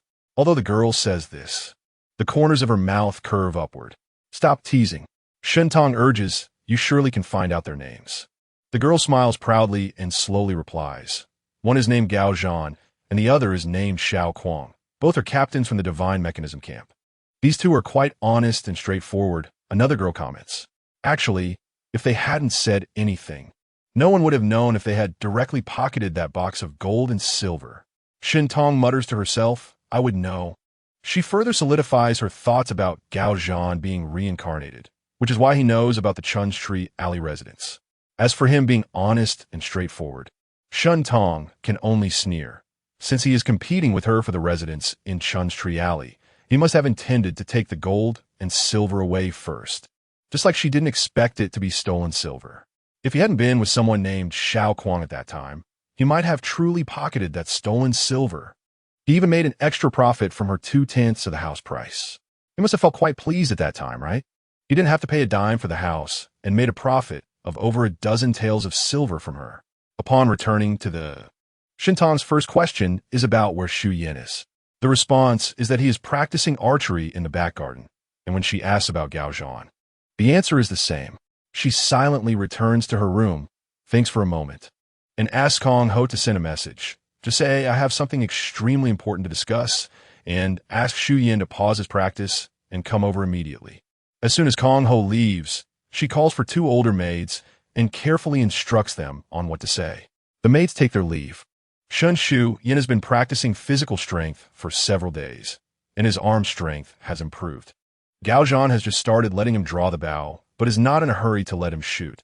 Instead, he repeatedly corrects his mistakes in the drawing action. One is teaching diligently, and the other is learning earnestly. Just as they are practicing, they hear a maid conveying a message from the side. Young Miss asks the young Marquis to hurry over. It's urgent. Xu Yan waves to Gao Zhan and hurriedly returns to Shentong's courtyard, wiping his sweat and saying, Sister, what urgent matter requires me to come over right now? Brother Gao is still waiting for me. Shentong snorts lightly. It's about your brother Gao. Xu Yan asks in confusion. What about brother Gao? Do you know he followed me to the south of the city today? Xu Yan's eyes widen in disbelief. No way. Why would he follow you, sister? Shentong angrily says, I told you he has ulterior motives, and you didn't believe me. He followed me all the way, and after I confronted him face to face, he ran away without saying a word. Xu Yan finds it hard to believe. Then why does he still dare to come to the... Sister, are you sure you are not mistaken? Mistaken? Shentong slams the handle of her fan on the table. Wasn't it him who shot that arrow on the slanted street? Xu Yan nods. Wasn't it him who knocked off the hat behind the mountain? Xu Yan nods again. Wasn't it him who came to teach you archery? Xu Yan nods once more. Shentong firmly states, then there's no way I mistook him. Today's incident was witnessed by Mama Feng and Uncle Ge. Mama Feng nods. It was indeed him. Xu Yan can't help but frown, murmuring, but I feel like Brother Gao doesn't seem like. Shentong interrupts him, frustrated. Haven't you heard the saying, you can know a person's face, but not their heart? You can't just look at the surface when judging someone. He is trying to get close to me through you, so he naturally treats you very well and presents himself as very upright in front of you. But a person can't pretend forever. Their true nature will eventually be revealed. Just like today, he was discovered following me secretly. If he wasn't feeling guilty, why would he run away without a word of defense? Xu Yan, this person may seem very straightforward on the surface, but in reality, he is very scheming and despicable. You should avoid getting close to him in the future. He is the type who will stop at nothing to achieve his goals. Xu Yan. Sister, are you overthinking it? Shentong reminds him again. Don't spread the news about him secretly following me everywhere. I only told you this so you could understand his true nature. If others find out, it would harm my reputation. Xu Yan wants to ask more, but a maid comes in to report. Young miss, Lord Gao has already left. Shentong responds, I know. Xu Yan unexpectedly stands up. Why did Brother Gao leave just like that? He heard that I called you back and knew that I would tell you about him secretly following me. So he naturally left in a hurry, Shentong replies calmly, urging him to go bathe. Shen Shuyan furrows his brow and scratches his head, but doesn't ask any further. After Shen Shuyan leaves, Gao Zhan lifts a stone locked to the shade on the side of the field, sitting down to wait for him to return. Before long, someone approaches. But it isn't Shen Shuyan. Instead, it is two older maids who say to Gao Zhan, "The young Marquis does not have time to practice archery today. Lord Gao doesn't need to wait any longer and should leave early." Their words are quite polite, but their expressions are cold. Gao Zhan stands up, puts on his outer garment, and prepares to leave. One of the maids hands him a red paper envelope. The young miss says that Lord Gao has been teaching the young Marquis recently, even if there are no merits. There is still hard work involved, and this is a fee for your efforts. Gao Zhan naturally refuses to accept it. The maid simply says, "Please let Lord Gao know that the young Marquis has delayed his studies due to practicing archery, and even the old lady has become worried." The young miss believes that Lord Gao should understand what this means. Gao Zhan feels a chill in his heart, knowing that this is a signal for him not to come back. The maid hands him the red paper envelope again. Gao Zhan feels a surge of frustration in his chest and proudly shakes his head. "Although I, Gao, haven't received much education, I still know that one should not accept rewards without merit. The young Marquis hasn't learned anything, so I cannot accept it." Saying this, he leaves without looking back. Upon returning to the Xiao family, as soon as he enters, he is hit by a strong smell of medicine, just as Xiao Kuang comes out of the kitchen, holding a piece of soft medicated plaster. Gao Zhan asks in surprise, "Uncle, is your back hurting again?" Xiao Kuang nods and quickly walks into the room. Gao Zhan follows him inside. Xiao Kuang asks Gao Zhan to help him with the plaster, lifting the quilt carefully to support Xiao Hisheng's shoulders and waist, turning him to the side to expose his back. Gao Zhan lifts his shirt, with one hand holding the plaster, applying it while it's still warm. Xiao Kuang helps Xiao Hisheng slowly turn back, letting him lie down properly and tucking the quilt around him. Gao Zhan comforted old man Xiao with a few words, but he couldn't help feeling dejected due to some frustrations in his heart. Xiao Kuang noticed his unusual demeanor, gently patted his shoulder, and slightly nodded toward the door, signaling him to step outside to talk. Once they were outside, Gao Zhan quietly began to speak about the events that had taken place in the Qingyang Marquis' residence, and Xiao Kuang could only silently pat his shoulder, while doubts about Shintong from earlier that day rose up in his mind. She clearly had never met a Zhan, and could even confuse him with a Zhan. So why did she harbor such disdain for him? Was it really just a dislike for Zhan's affections? But if she hadn't been reborn, why did she insist on buying that house in Chunshu Hudong and immediately start digging into it? However, her gaze. Xiao Kuang had never seen Shintong at 15 in his previous life, but 2 years later, when she lived in the Gao residence, he had seen her from a distance a few times. At that time, she was still the beautiful and noble princess consort, and even after falling into misfortune, her every move remained dignified and aloof, with exquisite tastes in food and clothing. Yet, he had also seen her in her most miserable state. That was after Zhan was released from prison. He disregarded advice and stubbornly imprisoned her in a small building, locking her in a dark room with iron chains. Suspicious, frightened, ashamed, her eyes flickered, unable to meet anyone's gaze, like a startled bird, flinching at the slightest noise. But earlier, when Shintong looked at him, she was calm and direct, showing no signs of humiliation or shame, nor even a hint of retreat. Her gaze was bold and straightforward, even described as fiery. Xiao Kuang couldn't discern clearly, but he had a feeling that she had never experienced the events that occurred after being imprisoned by Zhan. Those who had gone through such experiences, even after being reborn, would not be the same as before. I was just thinking that since I promised her brother to teach him archery, I should see it through to the end. I can't just abandon him because she looks down on me, right? Gao Zhan spoke these thoughts, feeling somewhat relieved inside. He was not a wishy-washy person. Although he had fallen for Shintong at first sight, he did not feel so deeply that he couldn't extricate himself. Today's events clearly indicated that she could not possibly have feelings for him, so he was unwilling to linger on the matter any longer. He looked up at the sky and took a deep breath. Actually, this is fine. It saves me from suffering at the Marquis' residence again. Xiao Kuang let out a sigh of relief. It was great that a Zhan could come to understand this on his own. Before evening, Xiao Kuang and Gao Zhan were set to leave home and returned to the military camp. Mrs. Doe had prepared wheat pancakes and a pot of soybean paste for the two of them, and the folded pancakes stacked up to nearly a foot high. Additionally, there were steamed pieces of meat with a perfect balance of fat and lean, the well-cooked fat turning translucent like crystal, all wrapped tightly in large lotus leaves. Each person having a big bundle. Yet that wasn't enough. Mrs. Doe still wanted them to take more food.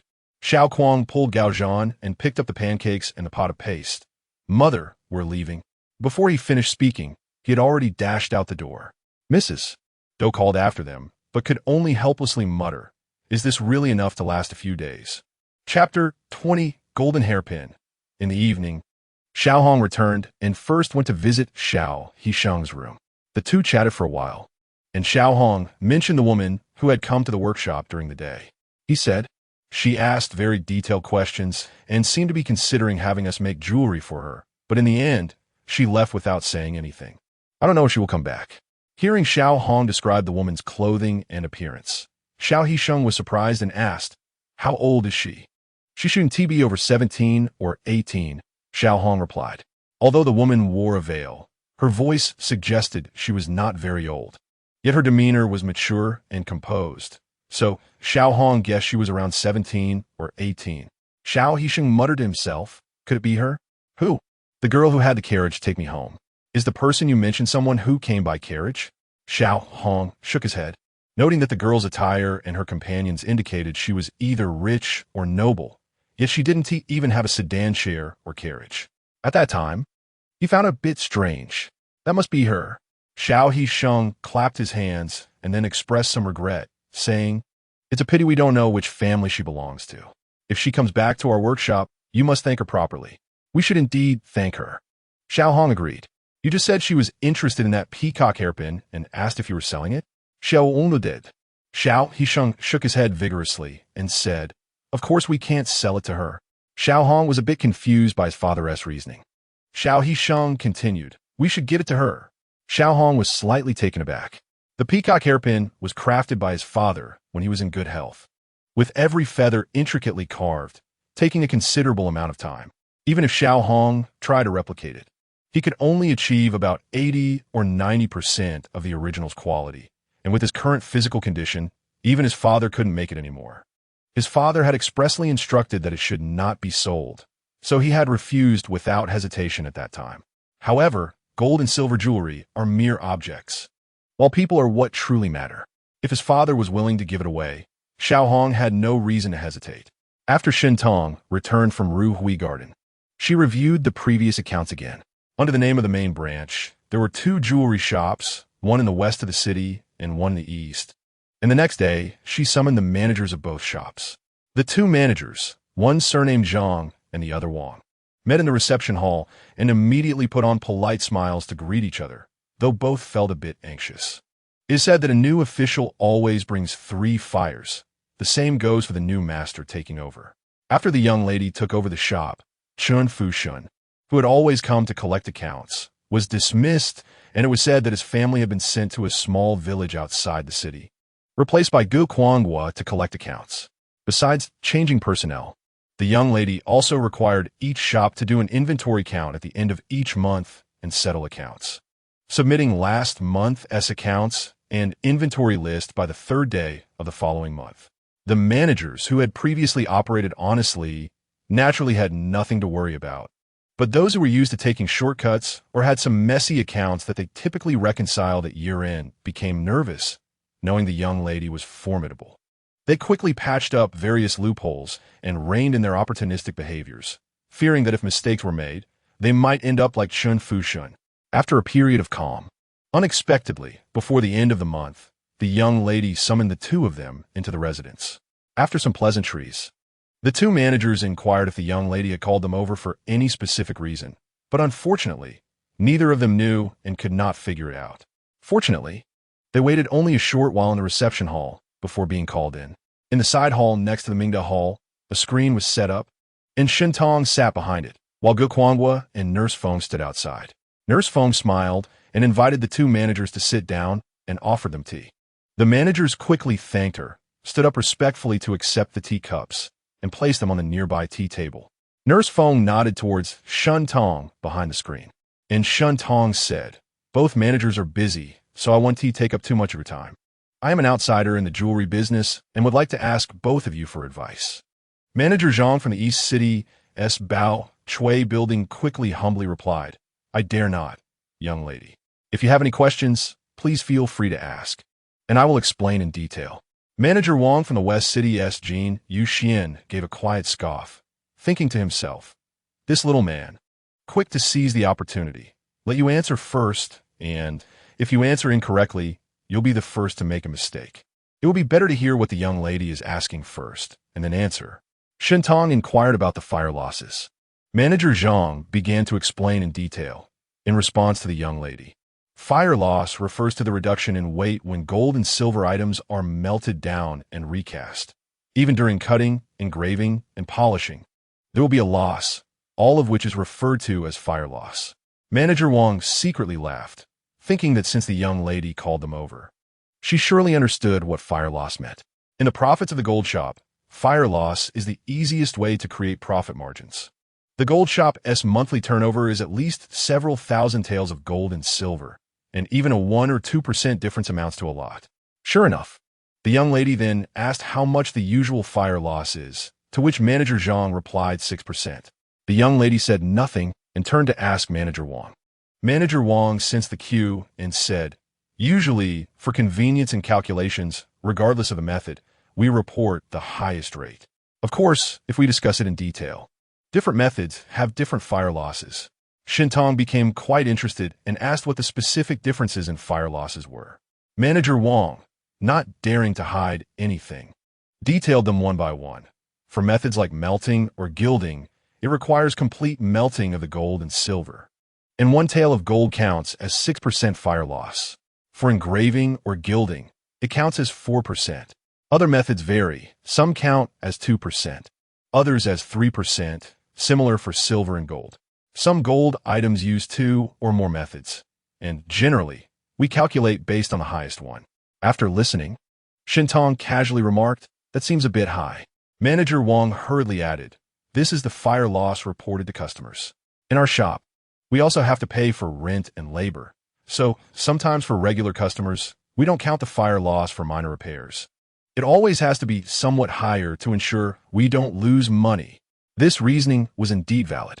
However, Shun Tong shifted the topic and continued, "The other day, I happened to go to a shop called He Yongxing, and a craftsman there told me that for melting or gilding, they only count 2% for fire loss." Upon hearing this, Manager Wang realized, so that was why. He thought to himself, "The young lady is unaware that our gold shop only works with official furnaces and official craftsmanship. So it is normal for fire loss to be calculated higher. The items produced by official craftsmanship cannot be compared to those made by small, rough workshops. Moreover, our shop sells at least a dozen pieces of gold and silver jewelry daily, while small workshops have fewer craftsmen and cannot keep up with production." After hearing his explanation, Shintong found some reason in it, thought for a moment, and said, "How about this? I want to push too hard, but I'd like the 2 managers to go to that shop, He Yongxing, and see if there is anything worth learning. If there is, you can implement it. If not, there is no need to force it." With her statement made, Managers Zhang and Wang naturally agreed without hesitation. Shintong then inquired about another matter. Among the 2 jewelry shops, the Bao Chui building in the East City had a better location and sold more, yet compared to Jin Yuxian in the West City, the profit margin was actually higher in the slightly poorer location of Jin Yuxian. Manager Wang showed a proud expression and humbly said, "Thanks to the young lady's fortune, although the small shop is in a remote area, its business is not worse than Manager Zhang's Bao Chui building." Manager Zhang smiled broadly, but felt like cursing internally. Shintong wasn't he calling Manager Wang over just to hear him flatter her? She asked, "I wonder what measures Manager Wang has taken to ensure that the business thrives in such a remote area?" Manager Wang was reluctant to reveal all his business secrets, but since the young lady asked directly, he couldn't withhold everything, so he picked a few points to explain simply. However, Shintong kept asking questions, and Wang Zhanggue had to speak in more detail. Zhang Zhanggue could no longer care about cursing in his heart, and perked up his ears to listen carefully. Wang Zhonggui spoke until his mouth was dry and picked up his teacup to drink. Shintong then asked Zhang Zhonggui, with such a large shop as Baoquile, which has a considerable daily flow, there are only about 8 workers in the front hall, including rough workers. How does Zhang Zhonggui manage to maintain such a large shop with so few people? Upon hearing this, Wang Zhonggui's drinking sound immediately became much lighter. Zhang Zhonggui felt relieved and cast a smiling glance at Wang Zhonggui, then turned towards the screen where Shintong was and began to speak. Shintong listened quietly, occasionally throwing out a question to prompt the 2 shopkeepers to discuss their business strategies more, until all 3 of them were somewhat tired. She then said, "Today, I have learned a lot from the 2 shopkeepers' business insights. I will often invite you both to give guidance in the future." It was getting late, so she didn't want to delay them. Saying this, she looked at Granny Feng. Granny Feng took out 2 red paper envelopes and handed them to the 2 men. Zhang and Wang thanked the young lady for the reward and then left. The next day, Shintong invited several shopkeepers who dealt in silk and satin clothing to the mansion, using the same method as with Zhang and Wang, encouraging them to exchange business insights while she listened and learned. Although these shopkeepers had competitive relationships, they were all working for the Marquis's residence and received monthly wages. If they managed their businesses well and made profits, it was customary to receive an extra month's wages at the end of the year, and if the profits were particularly abundant, there would be additional rewards. However, this was not fixed. The amount given actually depended on the owner's intentions. After all the shopkeepers had come to the Marquis's residence to exchange and discuss, Shintong established new regulations. The first rule was that at the end of the year, when calculating the shop's profits, 1/3 of the total profit for the year will be taken out to reward the shopkeeper of that shop. The second rule was that although the industries were different and the profit margins varied for shops in the same industry, the shopkeeper of the one with the highest profit margin could participate in the year-end evaluation.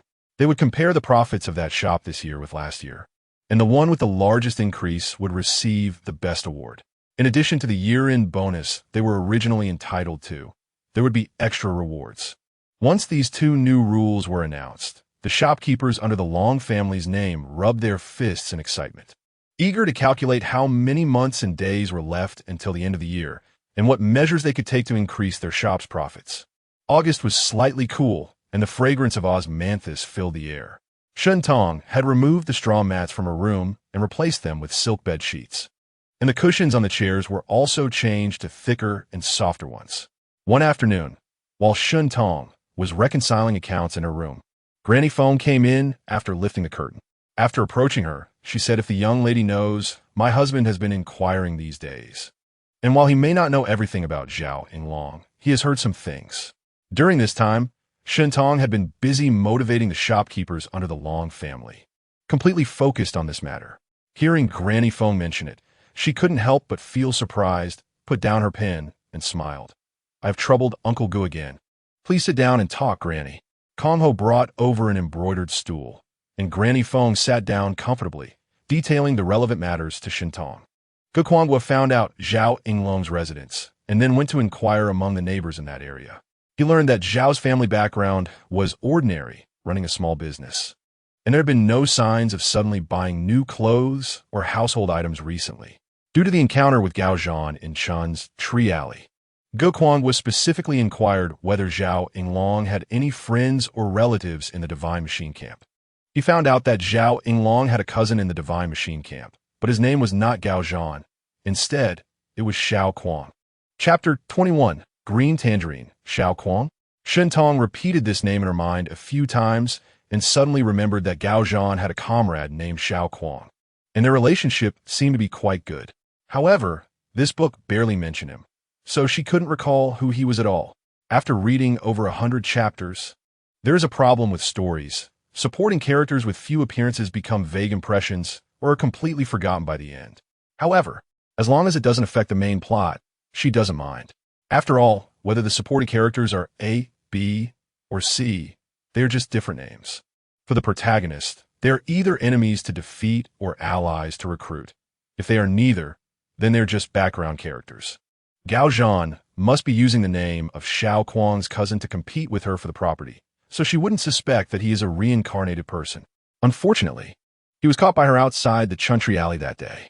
When she accused him, he couldn't explain that he wasn't following her, but was checking on the house. So he left without saying a word.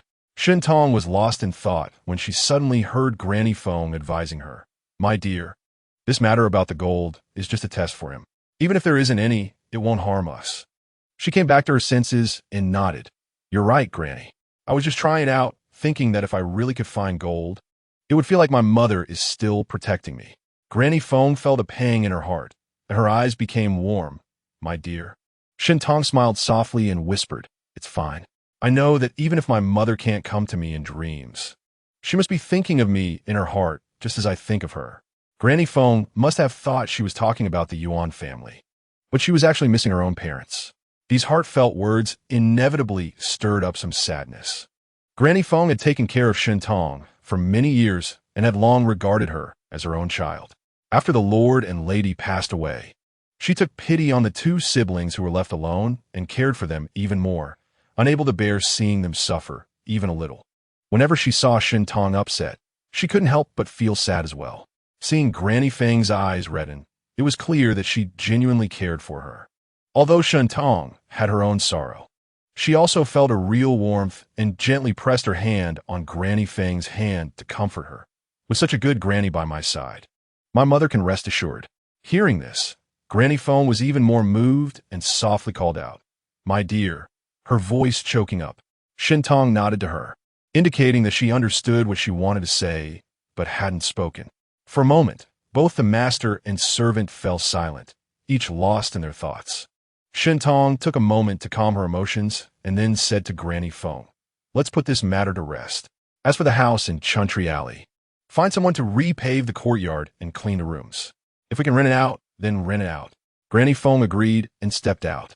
When Granny Fong came out, Chin Se, who had been waiting outside, entered and said softly, "My dear, the second young lady is waiting for you at the snow viewing pavilion." Shin Tong nodded and instructed Kong Ho and Chin Se to prepare to go out.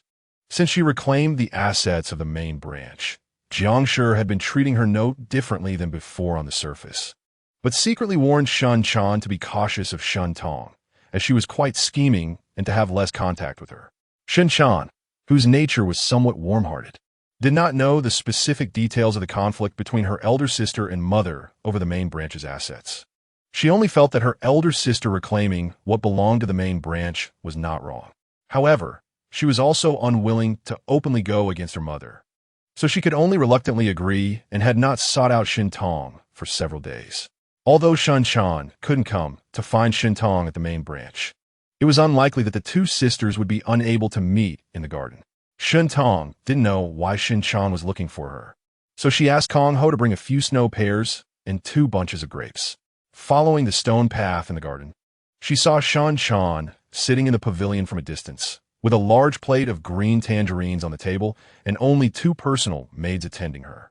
However, she pretended not to see Shin Tong and only turned around in surprise after Shin Tong entered the pavilion. "Sister Tong?" Seeing Shun Chan's feigned surprise, Shin Tong played along and asked, "Ah Chan, why haven't you come to see me these past few days?" Shin Chan smiled lightly. "It's only been a few days, right? Sister Tong seems to be in good spirits today." Shin Tong found it amusing that she was still pretending and smiled as usual. "The weather's indeed nice today. I came to take a walk by the lake, and I didn't expect to run into you." Shin Chan couldn't hold back a laugh and came over to pull Shun Tong's hand to sit down. "Sister Tong, these Zizhou green tangerines are especially fresh. You should try some." Shun Tong nodded, and Chin Se picked up a green tangerine and began to peel it, filling the air with the unique fragrance of citrus. Shin Chan lowered her voice but couldn't hide her excitement. "Sister Tong, my aunt came today." The maid had already told Shin Tong this news, so she had anticipated it. Seeing Shun Chan's mysterious yet inexplicably excited expression, she was even more certain. She took the half-peeled green tangerine from Chin Se, applied a little pressure with her fingertip to break it apart, and handed half to Shun Chan. "I heard her talking with my mother about cousin Mingqi, the one from the Guozijian, saying that he should be able to enter the Xuetong next year. Later, my aunt asked about you." Shun Chan deliberately paused, starting to eat the tangerine and teasing Shin Tong. Shintong glanced at her, but focused on carefully removing the white pith from the green tangerine, refusing to ask her. After eating a couple of tangerine segments, Shun-chan suddenly sighed. Sigh. No wonder Mother says that if only I had half of your composure. Shun-tong smiled slightly and asked her, what did your aunt ask about me? Shun-chan perked up again. Of course it's about your marriage. Shun-tong placed a piece of tangerine in her mouth, gently bit down, and the sourness spread across her tongue, causing her to frown slightly. She indeed still didn't like sour things. Seeing her frown, Shun-chan asked, You don't like it? I don't like it, Shun-tong replied, placing the remaining half of the tangerine back in the bowl. I really can't stand the sourness. Shun-chan blinked. Sister Tong, is it that you don't like green tangerines or cousin Mingchi? Shun-tong sighed. I don't like either. That cousin Mingchi came from a decent family and studied well, but he was a stubborn scholar. The original female protagonist had met him when they were children. He was just a small child who, after 3 sentences, began to recite from books like an old man. According to what was written in the book, not long after, Jiang Shi and her sister-in-law would arrange for cousin Mingchi to come to the Hofu. This man remained the same and even became more pedantic, frequently mentioning women's virtues, making it hard to imagine what it would be like to live with him. Shun-chan said, Actually, I don't really like his personality either. He's too dull. What should we do? I heard my mother speak as if she's quite fond of him, asking very detailed questions and praising him for being ambitious. Shintong couldn't help but chuckle inwardly. If he were truly an honest and dull scholar, that would be one thing. After the female protagonist learned the news, she had Book Yin inquire about this cousin's character, only to find out that this so-called gentleman had already had relations with 2 or 3 maids at a young age and might even take several concubines after marriage. She didn't plan to follow the original protagonist's method. On one hand, she didn't want Book Yin to inquire about such sordid matters, and on the other hand, the relationship between the main branch and the second branch was currently quite tense, so even if Book Yin were to inquire, he might not hear anything useful. Seeing that Shun-tong was silent, Shun-chan knew she was worried about this matter and volunteered. How about I talk to my mother? To persuade her not to arrange this marriage for you? Shun-tong gently shook her head. Not yet. You overheard today's matter, right? If you go and say something, wouldn't it be a dead giveaway? Shun-chan stuck out her tongue and laughed. Eavesdropping isn't the first time I've done it. My mother can't do anything to me. I'm just worried that it won't do much good if I say something. Thank you for your concern, but it's better not to talk to Annie about it. It's likely that it would not only be useless, but could have the opposite effect. Then what should we do? Shun-tong could tell that Shun-chan truly cared for her, but she herself wasn't entirely sure she could dissuade the Jiang family from their intentions. She smiled helplessly at Shun-chan and said, What else can we do? Life is often unsatisfactory. 8 or 9 out of 10 things don't go as we wish. I can only hope this engagement doesn't go through. But if my aunt really arranges a match for me, I can only comply. Shun-chan sincerely replied, Sister Tong, if you need my help, just tell me, and I will definitely assist you. Shun-tong shook her head and said, How can I let you do something that goes against your mother's will? I'm already very grateful that you were the first to bring me news. She had considered confronting the Jiang family directly, but first, it would be difficult to explain how a young lady like her knew about such sordid matters. Moreover, Jiang Mingchi appeared upright and accomplished in his studies. To the Jiang family, these issues might just seem trivial, a flaw that doesn't overshadow the gem. Even if this engagement were called off, there would be another one. If Shun-tong's marriage was always decided by the Jiang family, she couldn't keep approaching them every time. Could she? This matter had always been her biggest, not since she came here. In a patriarchal society, it was inevitable for men to take concubines, as long as they weren't too infatuated or favored their concubines over their wives. One could only be thankful. Sometimes she thought that perhaps in the end, she would have to follow the same path as the original heroine. A husband entangled with women outside of marriage was still better than a dull, lifeless scholar. Almost every rest day, Gao Zhan would come to teach Shun Shuyan archery. Shun Shuyan had heard from her sister about Gao Zhan following her, and she was always reluctant to believe it. She wanted to wait until he came again to ask him properly, but Gao Zhan never returned not even sending a message, which indeed seemed to confirm her sister's claims of his guilty conscience. This morning, Shun Shuyan practiced the methods Gao Zhan taught her for a while, but she couldn't shake off the feeling of unwillingness. Ultimately, she made up her mind, changed out of her sweat-soaked training clothes, prepared a carriage and horses, and headed straight for the divine machine camp. Gao Zhan was lying on the bed in a daze when he heard that Shen Shuyan had come. He waved his hand to the soldier who relayed the message, saying, "Just tell him I'm not here." The soldier complied and left. Gao Zhan stood in a daze for a while, then suddenly jumped up and ran out to call the soldier back. "Wait, I'm going to see her." Chapter 22. Gao Zhan arrived at the door and had the guard let Shen Shuyan in, leading him inside. "Brother Gao, why haven't you come lately?" Shen Shuyan asked. "Your sister said that learning archery was hindering your studies." Shen Shuyan retorted, "That's not true. Ever since I started learning archery with you, I've never skipped a lesson, and I passed a monthly exam this time." Gao Zhan smiled bitterly in his heart. "Your sister wasn't concerned about your studies. She just dislikes me." Shen Shuyan hesitated for a moment and asked, "That day, did you go to the south of the city with my sister?" "Which day?" Gao Zhan suddenly realized and hurriedly added, "No matter which day. I've never gone with her." Shen Shuyan turned his head, staring at him intently. Gao Zhan became anxious. "I really didn't. I swear to heaven." Shen Shuyan furrowed his brow. "But my sister said she saw you following her to the south of the city and even confronted you about it." The more Gao Zhan listened, the more absurd it sounded. "She said I followed her to the south of the city? That's impossible. Your sister must have mistaken someone else."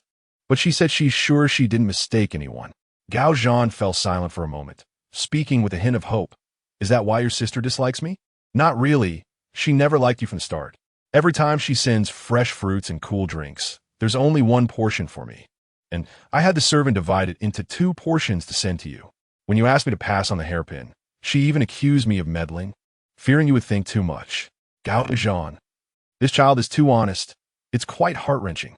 Shen Shuyan noticed Gao Zhan's eyes dimming and exclaimed, "Sorry. Brother Gao, I didn't mean to." Gao Zhan chuckled bitterly. "It's nothing. I've known for a long time that she has no feelings for me. It's just my own delusion. It's better to clarify things." Shen Shuyan didn't know how to comfort him. Gao Zhan remained silent for a while and said, "You should go back. Your sister doesn't like you learning archery from me. But I still want you to teach me, Brother Gao." Shen Shuyan, having made up his mind to come, didn't want to leave easily. Gao Zhan shook his head, and Shen Shuyan became anxious. "Brother Gao, my sister's my sister, and I am me. You promised to teach me, so you can't go back on your word. But your sister has clearly chased me away. How can I shamelessly go back to the Ho residence? Even if I want to go, your sister won't let me in. Then I'll come here to learn. My sister can't possibly manage the military camp, right?" Shen Shuyan said angrily. Gao Zhan initially taught Shen Shuyan to have the opportunity to see Shen Tong, hoping to say a few words to her and see her smile. But Shen Shuyan was clever and quick to learn, actively engaged, and Gao Zhan became more dedicated in his teaching. However, after being doused with several buckets of cold water by Shen Tong, even the hottest heart would grow cold, and after much consideration, he had decided to give up. Yet Shen Shuyan came knocking again. If he were to teach him again, it would inevitably remind him of the pain of rejection, but seeing Shen Shuyan's sincerity made it hard for him to refuse. Shen Shuyan, seeing Gao Zhan's attitude softening, pressed on earnestly, "Brother Gao, I'll come over every time I have a break. If you're really busy, I'll practice on my own and won't disturb you." Gao Zhan sighed helplessly. Shen Shuyan was overjoyed. "Thank you, Brother Gao. Since I'm already here, do you have time to guide me?" Gao Zhan, feeling both helpless and amused, pointed to the training ground. "Same old rule, run 5 laps first." "Understood."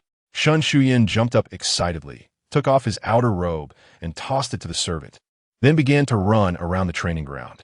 Gao Zhan watched Shen Shuyan's running figure, but his smile gradually faded and fine lines appeared on his forehead.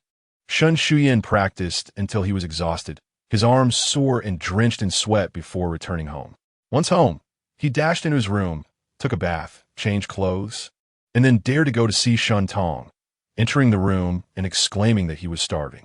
Shen Tong smelled the fragrance of the bath beans and saw his hair was still a bit wet, feeling surprised.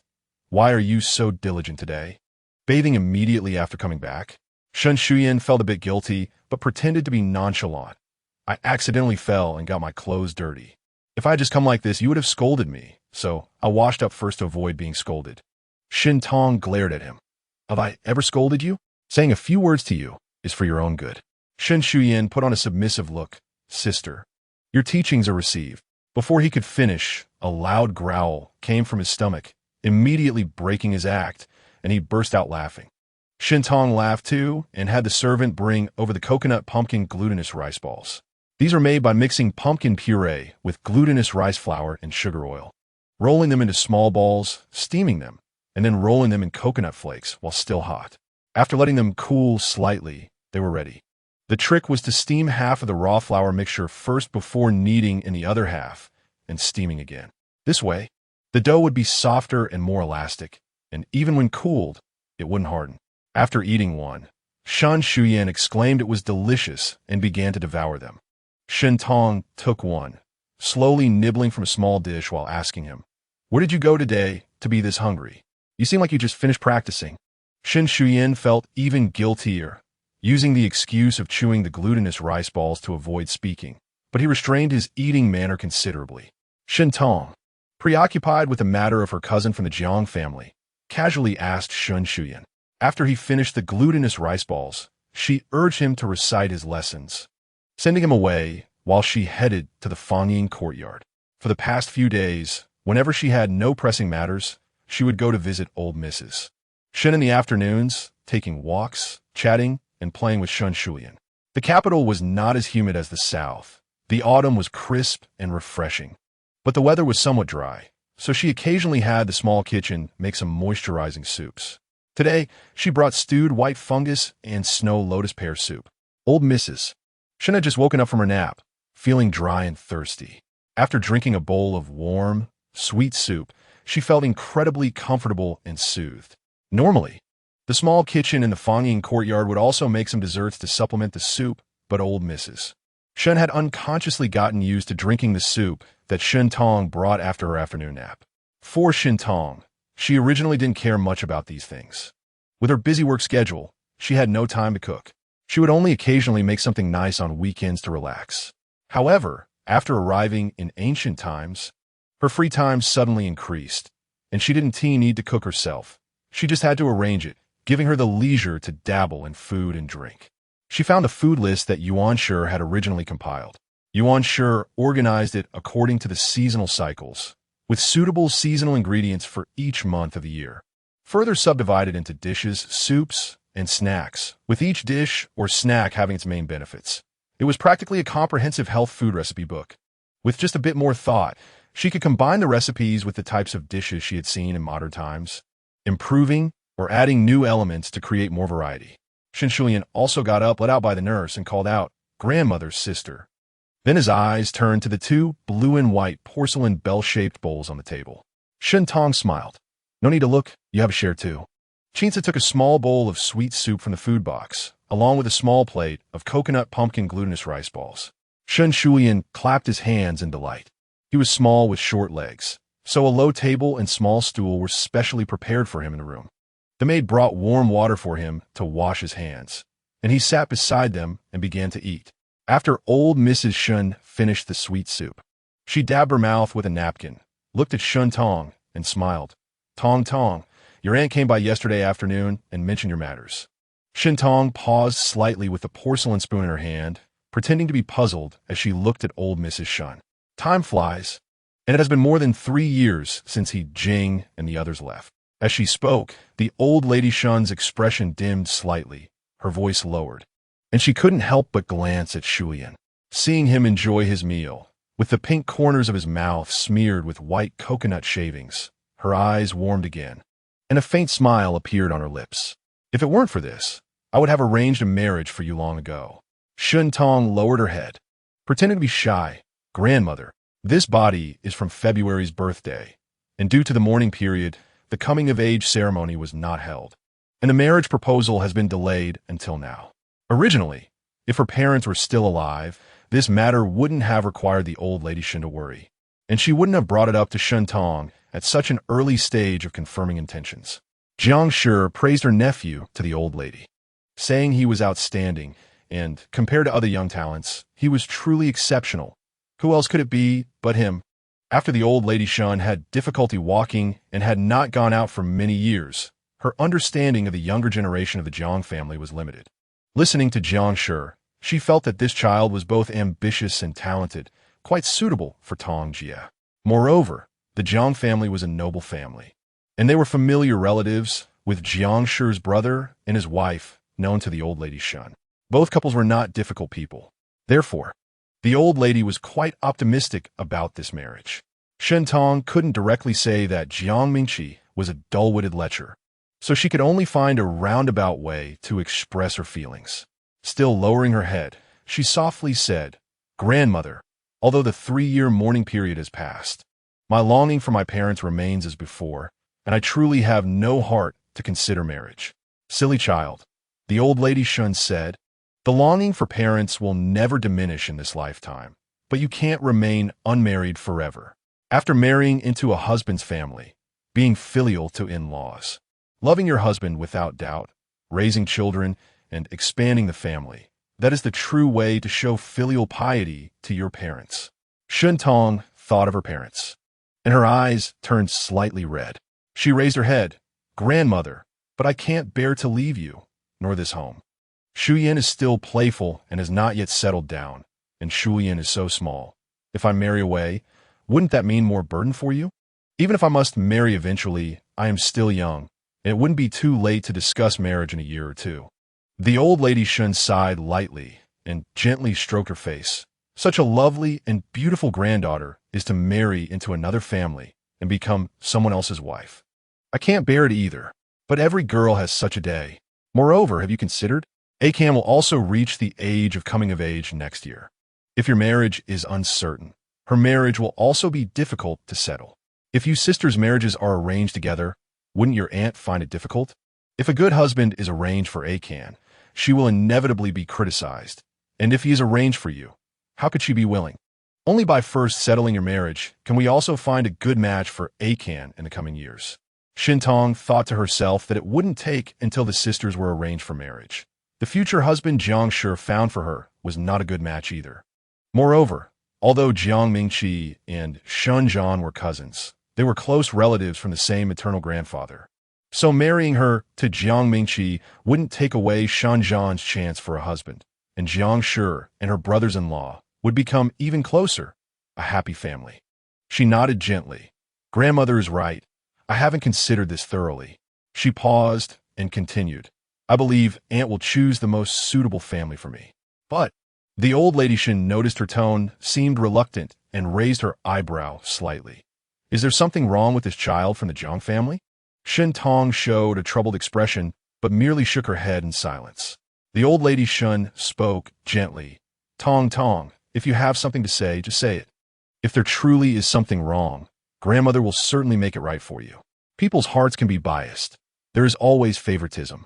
The Jiang family is your aunt's maternal family, and she may see more of their benefits rather than their drawbacks.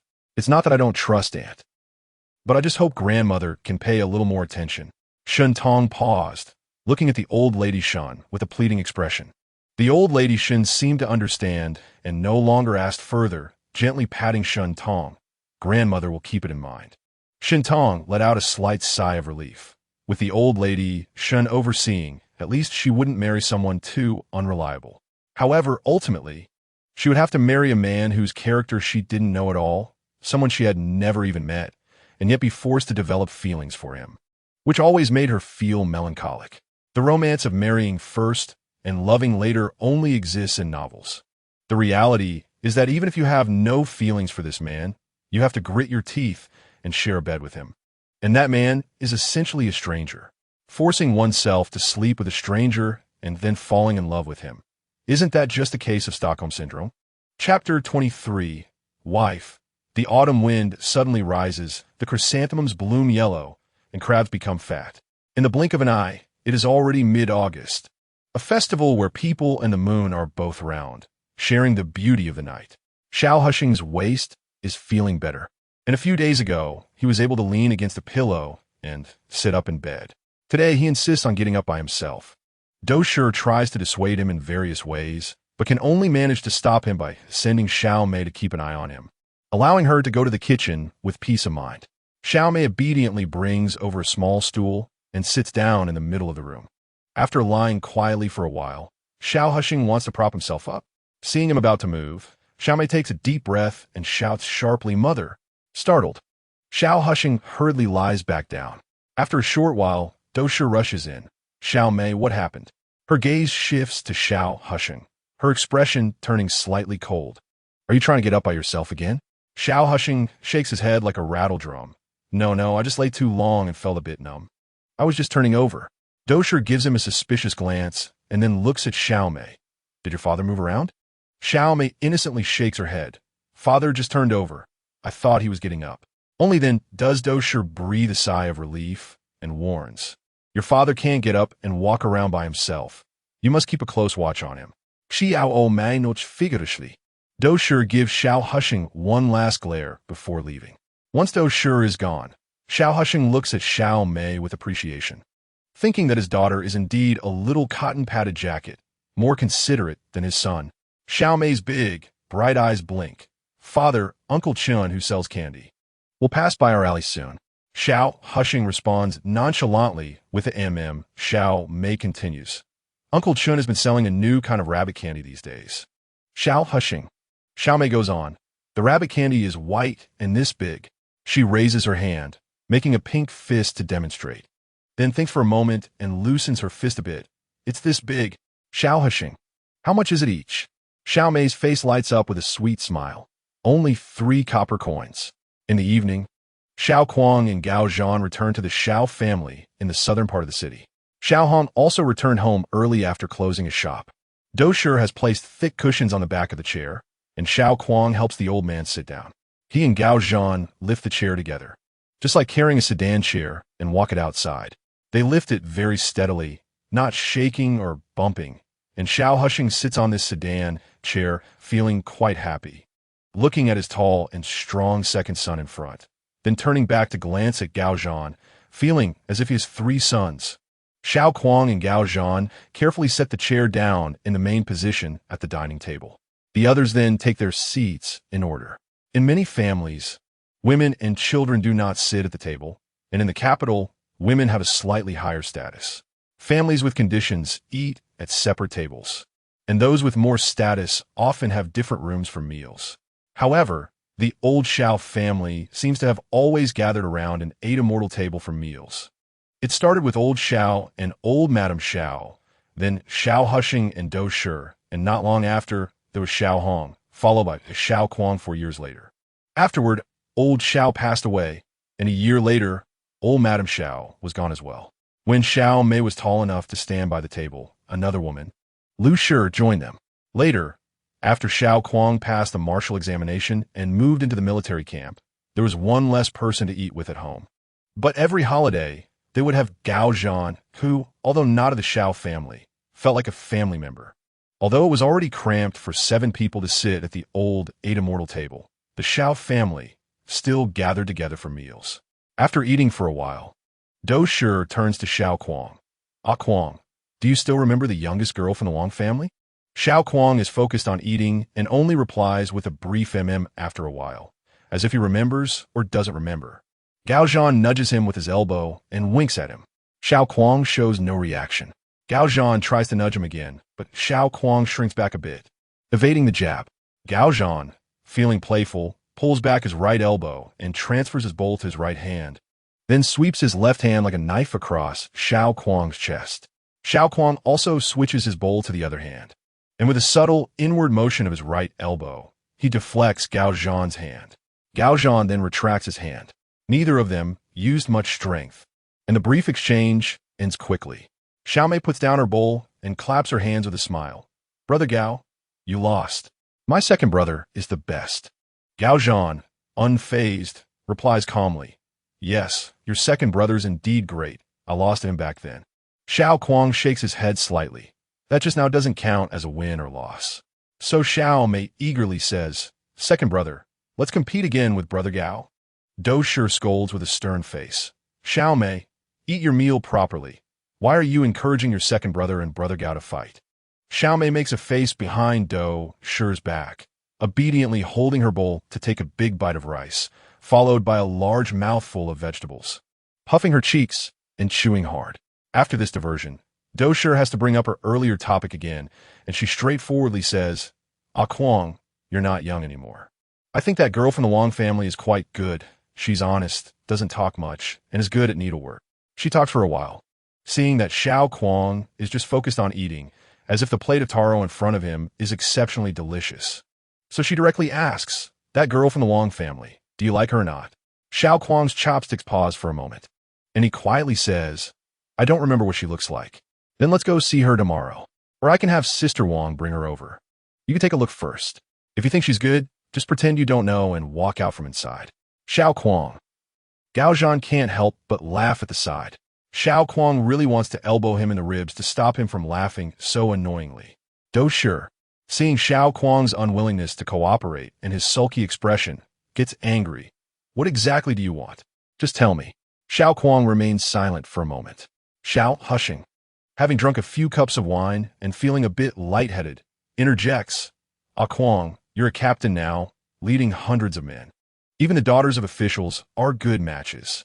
I think my daughter-in-law should be kind of like the girl who sent me back that day, soft-spoken, and if she can be half as beautiful as her, I'll be satisfied. Lu Shi gradually lowers her head. She is beautiful and gentle, a typical small family beauty. But after many years of marrying into the Xiao family, her daily attire is simple, and her makeup is plain. However, whenever the old man mentions the girl who sent him back, he always praises her as if she were a celestial being. In the old man's eyes, she is naturally not even close to that girl. You've had too much wine. Talking nonsense. Doshir shoots a fierce glare at Xiao, hushing, and continues. The daughters of officials are naturally well-bred, but that doesn't mean they're necessarily kind-hearted. It's only reasonable for them to be good-looking since they don't do any household chores and just groom themselves. How could they not be good-looking? But even if they are beautiful, they are still someone else's daughters, not our daughters-in-law. As for your second daughter-in-law, she should be as virtuous as my eldest daughter-in-law, helping me share many household duties. If I have two such daughters-in-law, I won't be able to stop smiling. Xiao, hushing, suddenly realizes and quickly agrees. Yes, you're right. I drank too much. When looking for a daughter-in-law, it should be like the eldest daughter-in-law. Xiao Hong reaches under the table, takes Lu Shi's hand, and squeezes it. Lu Shi glances at him, wanting to pull her hand back, but he holds on tightly. Lu Shi looks down, her cheeks slightly flushed, but the corners of her lips quietly curve upward. Regarding the matter from that day, Xiao, hushing, says, that girl hasn't been to the workshop since then. Kuang, you should find out which family she belongs to. I want to thank her properly. Xiao Kuang helplessly replies, in such a big capital city, how can I find her if I don't know her surname or where she lives? Xiao, hushing, says, didn't she say she was going to Ruhui Garden? Just ask around there. If you don't go, I'll go find her myself. It had been such a long time since the matter occurred, and without knowing the name or identity, Xiao Kuang felt that it was unlikely he would be able to find the person based solely on the old man's exaggerated description of someone more beautiful than a celestial being. However, the old man insisted on searching, so he agreed to go to the military camp the next day to inquire. When the old man mentioned Ruhui Garden again, Xiao Kuang recalled another old story. Due to the passage of years and the fact that it was unrelated to him, he hadn't remembered it when the old man first brought it up. That garden had once suffered a great fire and several people died in the blaze, including what seemed to be a lady from an official family. For him, it was an old story. For others, it was still a tale yet to unfold. Xiao Kuang furrowed his brows, realizing it must have happened in the autumn, but he couldn't recall which day the fire occurred. Kuang, what kind of daughter-in-law do you really want? After waiting for them to finish discussing the search for a person, Doshir brought up Xiao Kuang's marriage again. Xiao Kuang felt a headache coming on. How could he explain this? What is so hard to say? Do you prefer someone talkative or quiet? Tall or short? Plump or slim? Surely your mother should have a direction? The kind of celestial being you describe, your mother can't manage to find. But there are plenty of good young ladies. Surely there is someone you would like? Xiao Kuang was somewhat at a loss for words. In his previous life, his family had arranged a marriage for him with the daughter of a minor official. The family was strict, and he hadn't even met the girl before the engagement. He had only seen her from afar a few times after the engagement was set. However, before the wedding could take place, the old man of that family suddenly passed away from stroke, and the marriage was postponed. Later, when Ajahn allied with the power hunters, he didn't want to go along with that, so he left the capital with the northern army and died on the battlefield. Looking back, he couldn't even clearly remember her face. He only recalled her standing shyly behind a cluster of flowers, lowering her head and turning slightly away from him. "What do you really like?" Doshir pressed again. Xiao Kuang simply replied, "Just find someone you think is good." Doshir raised her chin, frowning. "This is for you to find a wife, not for your father and me to find a wife." Xiao Kuang, "Wasn't it you two who argued the most about how to choose my daughter-in-law?" Doshir saw that she couldn't get an answer out of him, so she turned to Gaozhan. "Ajahn, what about you? What kind do you like?" Gaozhan was taken aback, suddenly blushing, scratching his ear, and awkwardly saying, "I like pretty ones." When Xiao Kuang heard this, he knew he was talking about Shun Tong. That kind of girl was not only beautiful, but unforgettable after just one glance. The Xiao family laughed kindly, and Doshir, while laughing, said, "Aunt will keep an eye out for pretty girls for you, and when the time comes, I'll help you find a wife in the capital." Gaozhan chuckled dryly a couple of times. Xiao Kuang patted his shoulder. They spent several hours talking and laughing over dinner until the moon was high in the sky. Xiao Mei yawned repeatedly, and Doshir urged her to go inside and sleep. Lu Shur had coaxed the youngest child to sleep and came out to tidy up the table. Xiao Kuang and Gaozhan helped carry the old man inside, moved him to bed, and Xiao Hong applied some medicinal ointment for him. When the three of them left the main room, Xiao Hong heard a child crying and, seeing that Lu Shur was busy, went back inside to comfort the child. Xiao Kuang and Gaozhan went to the courtyard and found two small stools to sit on. In the quiet of the night, the autumn moon was particularly round and bright, as clear as a washed jade plate, suspended alone in the dark sky.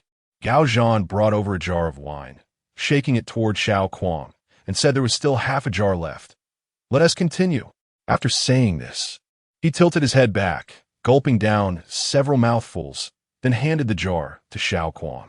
Xiao Kuang took the jar and drank a large mouthful. Gaozhan took the jar back, drank several more mouthfuls, and then suddenly looked up at Xiao Kuang with intense eyes. "A Kuang," she said, "I was following her secretly, and even said she scolded me to my face. I felt guilty and ran away." Xiao Kuang's heart sank, and he turned to look at Gaozhan. Chapter 24, Confrontation. Gaozhan stared at him angrily and said, "Ah Kuang, I clearly didn't do such a thing. Why did she say that to the young Marquis? I can't understand." Xiao Kuang was speechless, but felt very conflicted inside. If he had explained clearly to Shun Tong that day, she wouldn't have misunderstood Gaozhan. But if he were to explain that he wasn't Gaozhan and that he hadn't followed her, how would he explain his presence in Chanshu Alley? Even if he said he wasn't Gaozhan, she wouldn't treat Gaozhan differently. She never accepted him from start. And if things developed like in his past life, the outcome would be even worse. "I've met with General Liang and Commander Chu. I didn't expect to meet you two here by such coincidence. It's truly rare. This is Xiao Kuang, my childhood friend. We played together since we were young." Xiao Kuang helplessly stepped forward to greet them. "I pay my respects to General Liang and Commander Chu." "Childhood friend?" "Gaozhan, judging by your accent. You must be from Shandong, right?" "You're impressive. Just hearing my accent, you can tell I'm from Shandong. It's rare to meet you two esteemed gentlemen. Why don't I treat you?" "That's not necessary." No, it's my honor. Please, you too." After coming out of prison, Gaozhan had completely changed. He was gloomy and taciturn in private, burdened with worries, but shamelessly fawned over his superiors in public, skillfully flattering them. Since that time, he hadn't seen Gaozhan genuinely happy and laughing. "Ah Kuang, I want to find her and clarify things." Gaozhan suddenly said decisively, "She doesn't like me. I won't pester her anymore, but I can't stand being wrong for no reason. Even if she doesn't like me, she shouldn't think I'm that kind of person." Gaozhan still hadn't given up. Xiao Kuang didn't understand Gaozhan. No matter how beautiful Shun Tong was, what did it matter? Was it worth paying such a high price for? Even losing his freedom, disregarding his dignity. Gaozhan finished half a jar of wine, then broke the seal of another jar and dragged Xiao Kuang to drink all night until he was so drunk he lost his senses. Xiao Kuang threw Gaozhan's arm over his shoulder helped him back to the room, and after tossing him onto the bed, he couldn't hold on either, collapsing onto the couch and falling asleep immediately. When he opened his eyes again, he found it was already bright outside. He covered his head and sat up, feeling heavy-headed. After sitting for a while to gather his thoughts, he put on his shoes and pushed the door open. The brilliant sunlight made him squint, but the gentle breeze on his face was quite pleasant, waking him up a bit. Dosher was just coming out with a plate of shelled walnut kernels. Seeing him washing up in the yard, she said, "Ah, Kuang, just in time, the lotus seeds and dates are cooked." The lotus seeds and red dates were to be used for making mooncake filling. They needed to be boiled soft and then mashed into a paste. Every year during the Mid-Autumn Festival, making lotus paste and date paste was Xiao Kuang's job. Xiao Kuang mumbled with a toothbrush in his mouth, rinsed his mouth, and then washed his face with cold water, feeling a bit more awake. He entered the kitchen, took out the stone mortar, cleaned it, then poured in the boiled lotus seeds and began to pound them with a wooden pestle. Dosher found a small stool to sit beside him, pitting dates while chatting. "Tell me, you're already an adult. Don't you know what kind of girl you like? Are you too shy to say it? Look at Gao Zhan. He is so straightforward. He just says he likes pretty ones. Wouldn't it be great if you were that straightforward?" Xiao Kuang felt overwhelmed, his head spinning more than from the hangover. He glanced at his sister-in-law who was kneading dough on the side, and saw her smiling with her head down, making his headache worse. To stop his mother from nagging, he replied, "As long as she has a good temperament and is filial to you both, that's enough." Dosher laughed, glad he was willing to speak, and continued to ask, "What about other things?" "Nothing else." Xiao Kuang shook his head. "What about looks? Doesn't he matter?" "Doesn't he matter? It has to be pleasing to the eye. As long as she looks decent, that's enough. Just because she looks good to you doesn't mean she looks good to me. You need to be clearer. Like the Wang family girl, she has a round face, not fat, and her eyes are quite big. I think she is quite likable, has good fortune." Xiao Kuang put down the pestle. "I'm done pounding. I'll go see if Gao Zhan is up." With that, he escaped from the kitchen. Lusher could no longer hold back and burst into laughter. Dosher shot a glare at the tall figure fleeing outside. Slightly helpless, he doesn't say anything, just keeps it all bottled up in the end. I still have to worry for him? Xiao Kuang entered the house, but didn't see Gao Zhan. He hurriedly went outside and asked his little sister, "Have you seen Gao Zhan?" "I have." Gao Ge went out. Xiao Xiaomei nodded. Xiao Kuang was startled out. Did he say where he was going? He didn't say. Xiao Xiaomei shook her head. "Ergo, what is wrong with Gao Ge?" Xiao Kuang frowned. Gao Zhan was still drunk. It wasn't like him to go out without a word. Remembering what he said last night, could it be that he went to confront Shintong? He quickly instructed his sister, "I'm going out to find Gao Ge. If he comes back first, tell him not to go out again and wait for me to return." Xiao Xiaomei nodded vigorously. "Got it." At the Qingyang Marquis' residence, Shintong finished dressing up, and her maid came to inform her that the carriage was ready. As she left her courtyard, she saw Shan Shuyin standing there, not knowing what he was doing. So she called out to him, "Ian?" Shan Shuyin turned around. "Sister, you're going out? Weren't you just asking me the other day if I was going out today?" Shan Shuyin chuckled. "Is that so?" Shintong shot him a glance. "What are you up to now?" "Nothing." Shan Shuyin replied, "Sister, can you give me a ride? I want to buy some things on Chang'an Street, so I don't have to prepare another carriage." "That is fine, but what about your return?" "It's just over at Maxiang Alley. It's close to walk back." Shintong was already passing nearby, so it wouldn't be too far of a detour, so she agreed. As the carriage drove out of the Marquis' residence and approached the corner of Chang'an Street, Shan Shuyin called for a stop. But after the carriage stopped, he didn't get down. Shintong raised an eyebrow at him. Shan Shuyin calmly adjusted his robe, then raised his hands to smooth his hair, and finally adjusted his hairpin, saying to Shintong, "Sister, is my hair messy?" Shintong. She looked at him suspiciously. "Are you going to meet someone? Why are you so concerned about your appearance? Are you going to meet your sweetheart?" Shan Shuyin was surprised. "Of course not." "Is my hair really messy?" Shintong. "Not a hair out of place." The two stared at each other for a moment. Shintong frowned. "Are you still not getting out?" Shan Shuyin slowly stood up, moving like a tortoise scratching an itch as he walked outside. If it weren't for needing to maintain his composure, Shintong really wanted to lift her skirt and kick him out. Suddenly, she heard the coachman shout, "Who is there?"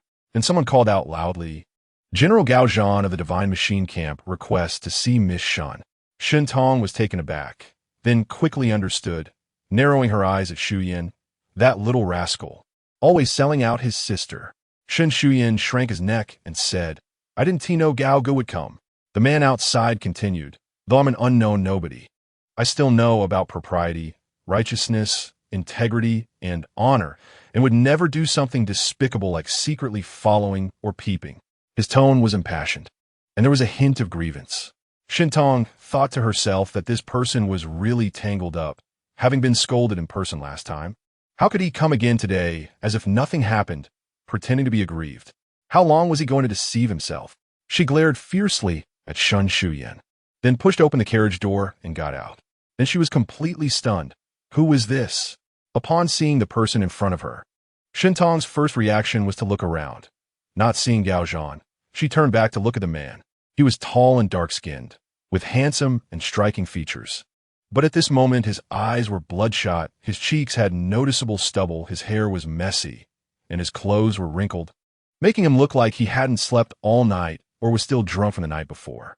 Shintong took a step back, originally intending to make Gao Zhan retreat. But she didn't expect to see a completely unfamiliar man getting out of the car, and a drunk one at that. Seeing her retreat, a look of vigilance appeared in Gu Shui's bright eyes, causing Gao Zhan to feel a sharp pain in his heart.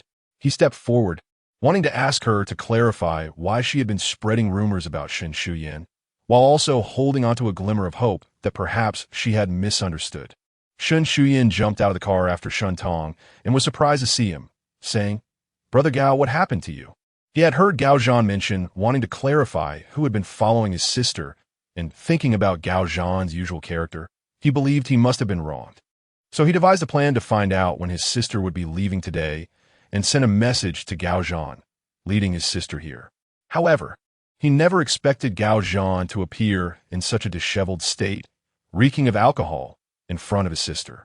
Worried that Gao Zhan might hurt his sister, he hurriedly stood in front of her. Brother Gao, just say what you need to say, but please don't make a move. Shintong. Is this really Gao Zhan? Then who has she been thinking was Gao Zhan all along? Zhan, a voice called from a distance.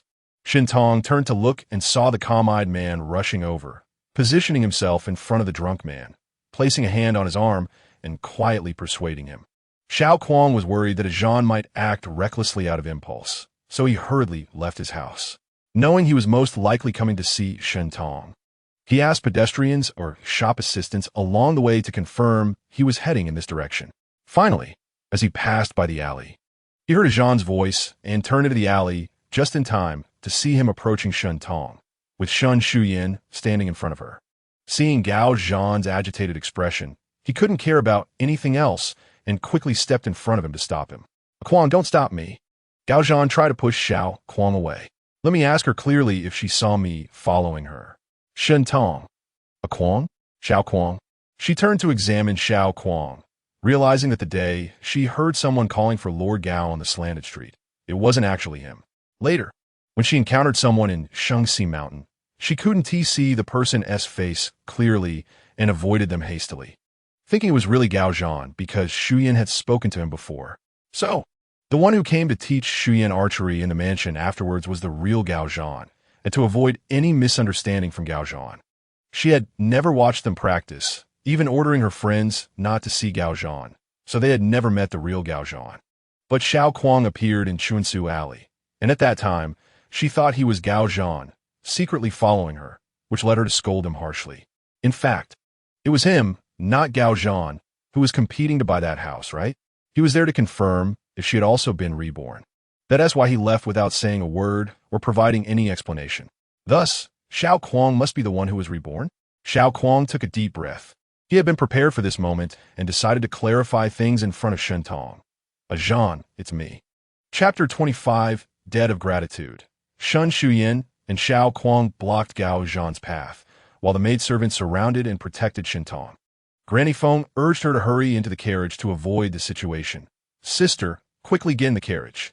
Xiao Kuang took a deep breath, having prepared himself for this moment, and decided to clarify things in front of Shintong, even if Gao Zhan would be upset with him for it.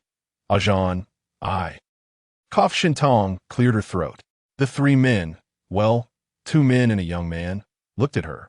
The scene instantly fell silent. Shintong turned to Gao Zhan and said, Indeed, I mistook the person.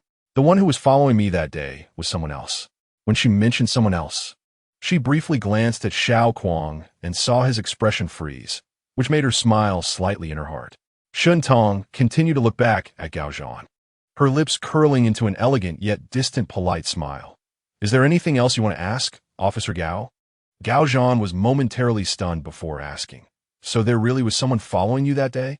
Shun Tong slowly nodded. It was because I mistook that person for Officer Gao that I thought you were following me. In a fit of anger, I scolded him a few times, which caused you to be wronged. I truly apologize. Upon hearing this, Gao Zhan's heart sank completely. She could confuse him with someone else, showing that he had no place in her heart. What was there to talk about regarding like or dislike? Seeing Gao Zhan in a daze, Shen Tong slightly bent her knees and performed a half bow. Since the misunderstanding is cleared up, please go back, Officer Gao. Saying this, she no longer looked at him.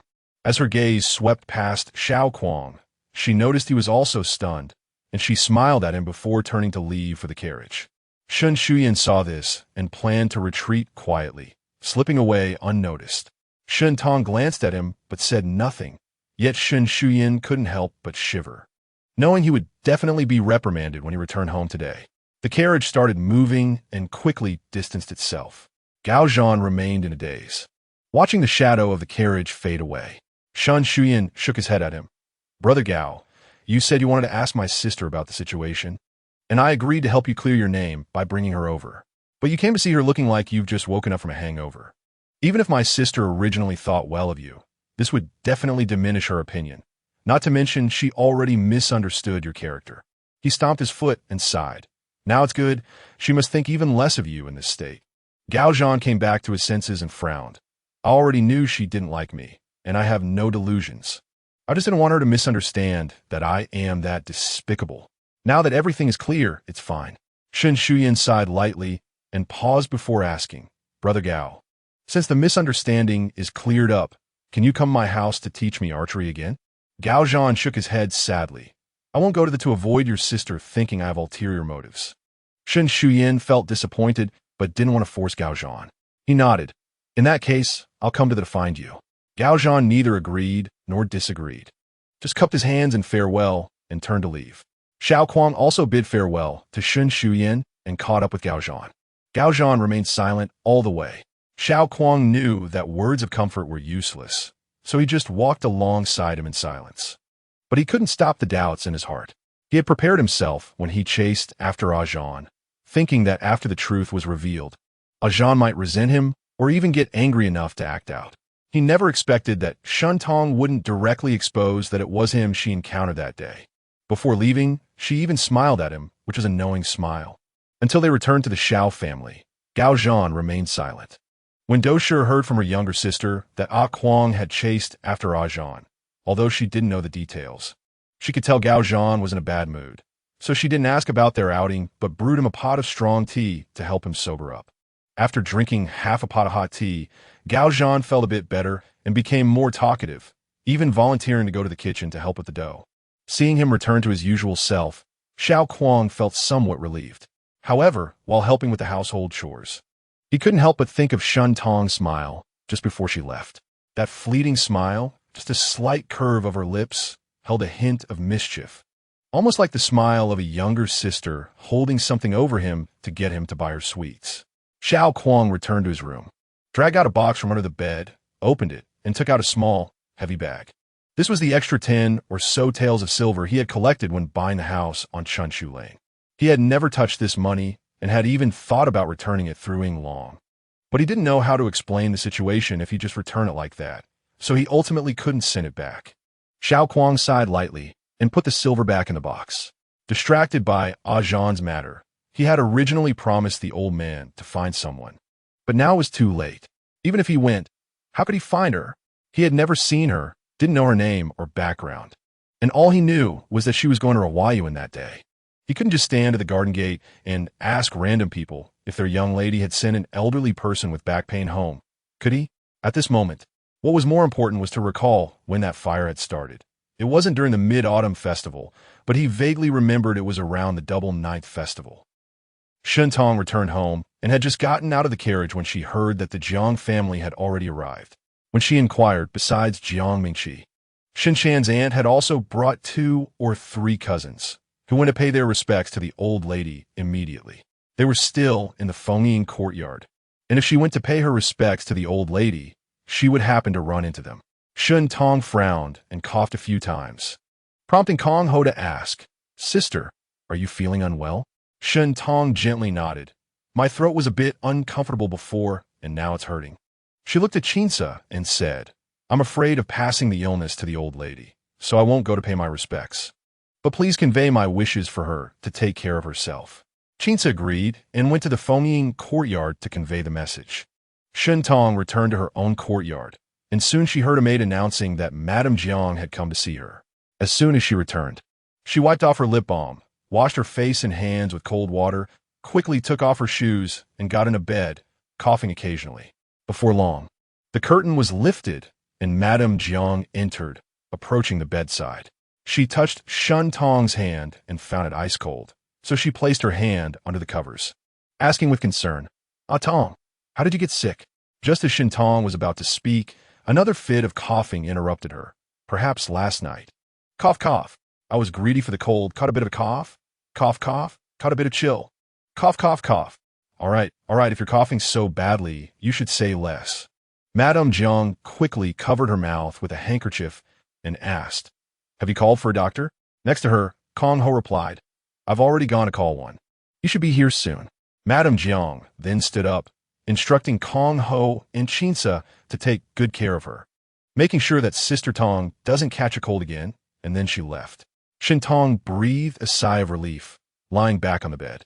Faking an illness could only buy her some time. If old Madame Shen couldn't find out about Jiang Mingqi's misdeeds, and if Madame Jiang continued to be warm and friendly. Once the engagement was set, it would be hard to back out. After much thought, she decided to borrow some strength to eliminate this threat. She sat up in bed. "Kong Ho, help me grind some ink. I need to write a letter." The letter was to be sent to the Nguo mansion, addressed to Shen Tong's great-aunt, old Madame Wei. Within a few days, old Madame Wei came to visit old Madame Shen. After old Madame Shen's legs became weak, she rarely went out, and day after day, although her routine was regular, it felt monotonous. Even though she had children and grandchildren all around, every visit was just the same familiar faces, making it hard to find new topics to discuss. Naturally, it was a happy occasion when guests came to visit. Moreover, when the old lady went to the Wang Temple, she met old Madame Wei every day. Both old ladies were Buddhists, and since old Madame Wei was eloquent and witty, they got along well. After chatting about their recent circumstances for a while, the 2 old ladies began to discuss their grandchildren. Old Madame Shen inquired about Jiang Mingqi's character, and old Madame Wei, surprised, replied, "Isn't that your son-in-law's grandson? Why are you asking me?" Old Madame Shen also laughed and shook her head. "The lamp of the 8-foot lantern shines far, but not near. The light under the lantern is dim. I haven't been out much in recent years, alas. The news has become scarce. I won't hide it from you. This time I'm inquiring for my granddaughter. A few days ago, my daughter-in-law's sister-in-law brought the child Mingqi to see me, intending to promote their marriage. I know the Jiang family well, but I'm not very familiar with Mingqi's character. If he truly is a good match, I'm considering settling this marriage." Old Lady Wei only said, "Both sides are your relatives. How can I, an outsider, speak too much? You are Tong Tong's great-aunt. How could you be an outsider?" Old Lady Shen picked up on the hint and said directly, "Tong Tong is my own granddaughter. Would I let her suffer for someone from another family?" Old Lady Wei whispered a few words, and Old Lady Shen was first surprised, then her brows furrowed. "Is this true?" Old Lady Wei replied, "If it were just unfounded rumors, I wouldn't have spoken about it. This matter was originally a private issue for their family, not meant for outsiders to know, but unfortunately, a maid became pregnant. At first, they tried to hide it, secretly taking medicine to cover it up, nearly costing that girl her life." Old Lady Shen's face darkened. "I thought the Jiang family was a prominent family, yet their descendants are so unworthy. That Jiang Mingqi looks good on the outside, but is rotten inside. How dare they come to my Shen family to propose?" Old Lady Wei advised her a few times, and Old Lady Shen calmed down, at least in front of her. After that, when the Jiang family brought up the marriage proposal again in front of old lady Shun, she just responded with indifference. The Jiang family sensed the change in her attitude, but didn't know the reason and tentatively inquired about it. Old lady Shun didn't mention Jiang Mingqi's faults at all, but instead said to her, "In other families, sisters come and go together, and a Tong and a Chan were originally very close. Sisters should be harmonious and loving. Yet you insist on interfering to prevent them from getting along well. What is your intention? Are you deliberately making things cold for Tong Tong?" The Jiang family was taken aback and quickly stood up, bowing their heads respectfully. "My daughter-in-law doesn't dare. Recently Tong's sister caught a cold, and I was afraid that Chan would catch it too. It wouldn't be proper if she came to pay her respects to you later. That's why I asked her to keep her distance from Tong's sister for the time being, with no other intentions." Old lady Shun glanced at her indifferently and said, "You must remember, this is the Shun family. You are a daughter-in-law of the Shun family, the mistress of the Marquis' household, responsible for the entire Marquis' household, not just for your second branch, and certainly not for the Jiang family." This statement was already quite serious, and the Jiang family lowered their heads even more, responding humbly and submissively, knowing in their hearts that their nephew's marriage proposal was hopeless this time. Shen Tong endured for many days and finally learned from Shun Chan that the Jiang family had rejected the marriage proposal, feeling a complete sense of relief. If even her great aunt's intervention had no effect, she would have to seriously consider pursuing the path of courting the Prince of Guangling. Thankfully, once her cold was gone, Shen Tong sent out invitations to inform her friends that she had recovered. Within a few days, she received replies, learning about the next gathering location. Writing poetry and painting were secondary. Keeping informed was the most important thing, and having opportunities to go out occasionally was also very important. Social interaction is necessary for people. As the carriage passed through the Mule and Horse Market Street, Shun Tong was attracted by a little girl by the roadside. She looked to be about 10 years old, with big eyes and a round face, very cute, sitting on a stone stool by the road, holding a bamboo stick with a white rabbit on the tip, happily nibbling on the rabbit's tail, which must be some kind of candy. If she bought this kind of candy back, Shu Yin would definitely like it. As Shin Tong thought this, she realized the old man sitting next to the little girl looked quite familiar. Upon closer inspection, it was indeed the old man with back pain she had encountered last time. Chapter 26, Mouse Infestation. Shun Tong was worried that the old man was sitting by the roadside to rest because of a recurrence of his back pain. So she quickly stopped the carriage and let Kong Hu get out to inquire. Xiao Hushing saw Kong Hu, recognized her as the maid beside that girl last time, and hurriedly said to his little sister, "Help me up." Kong Hu stepped forward to assist him. "Elderly man, why are you sitting here again? Is your back hurting again?" No. Thanks to your young lady, my back is much better. I must say, I owe it all to your young lady." Xiao Hushing was trying to express his gratitude. "I want to thank her." Kong Hu helped him walk closer to the carriage. Xiao Hushing took out a red satin-wrapped item from his pocket and handed it to the carriage. "This is a token of gratitude for the young lady. Just a small gift, not worthy of respect." Shin Tong was a bit surprised. Could it be that the old man waits here for me every day? I don't know where the young lady lives, so I can only wait here. Xiao Hushing thought that since she had passed by here before, perhaps she would pass by again. He couldn't work now, but didn't want to lie around at home like a useless person. So he came here to wait for a while every day. And indeed, I was waiting for you. Shin Tong felt a bit embarrassed instead and was touched by the old man's simplicity and persistence. She had only done a small act of kindness, but the old man had been thinking about it all along, waiting for her to say thank you. Chinsa did not know what Xiao Laobo had handed over, but seeing it was quite small, she assumed it wouldn't be too valuable, so she took it. However, it felt heavier than she expected in her palm. When she opened it, she was dazzled and looked at Shin Tong in surprise. "Sister." Shin Tong carefully examined the peacock hairpin in her hand. The exquisite craftsmanship and lively demeanor made it clear that this golden hairpin was one of a kind. She looked unexpectedly at the old man's simple attire outside the carriage. Could it be that he was the owner of Yongxing? She had Kong who helped the old man sit on the bench at the back of the carriage and asked, "Old man, is this hairpin from Yongxing?" Upon hearing this, Xiao Hushing said, "That day, when I went to the workshop, it was really you." Shun Tong nodded. So it turns out the old man is the owner of Yongxing? What a coincidence. Now it is managed by my eldest son. Sigh, when one gets old, one is no longer useful. Shintong remembered the young and kind Master Xiao. Is your surname Xiao, old man? Yes. She suddenly thought of Xiao Kuang. But there are many people with the surname Xiao in the world. They may not be from the same family. After a brief contemplation, she asked, Old man, your back is not good, and Brother Xiao has to guard the workshop. Do you have any other children? Who usually takes care of you? It's my wife. I have a son in the Divine Machine Camp. He is quite capable, managing hundreds of people. Speaking of his son, old Xiao's face was full of pride. His eyes brightened. Brother Xiao Heir is a good man. Shintong asked what she wanted to know, casually complimented the old man, and then added, This hairpin must have been made by the old man himself, right? Yes. I appreciate your kindness, but I cannot accept the hairpin. She turned around and signaled Chinsa to wrap the hairpin up and return it to old Xiao. Xiao Husheng found it strange. Young lady, didn't you like the hairpin at that time? Why don't you accept it? Oh, at that time. My eldest didn't know it was you who sent me home. Please don't be angry. Shintong shook her head. Old man, don't misunderstand. Brother Xiao wouldn't sell the hairpin. I'm not angry. I know how much he values this hairpin. It is your hard work and also the trademark of Yongxing. I cannot take away what someone loves.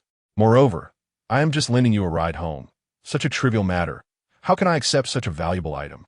However, no matter how Shintong said it, Xiao Husheng was unwilling to take the hairpin back. Chinsa was worried about damaging such a finely crafted hairpin and felt troubled about returning it to old Xiao.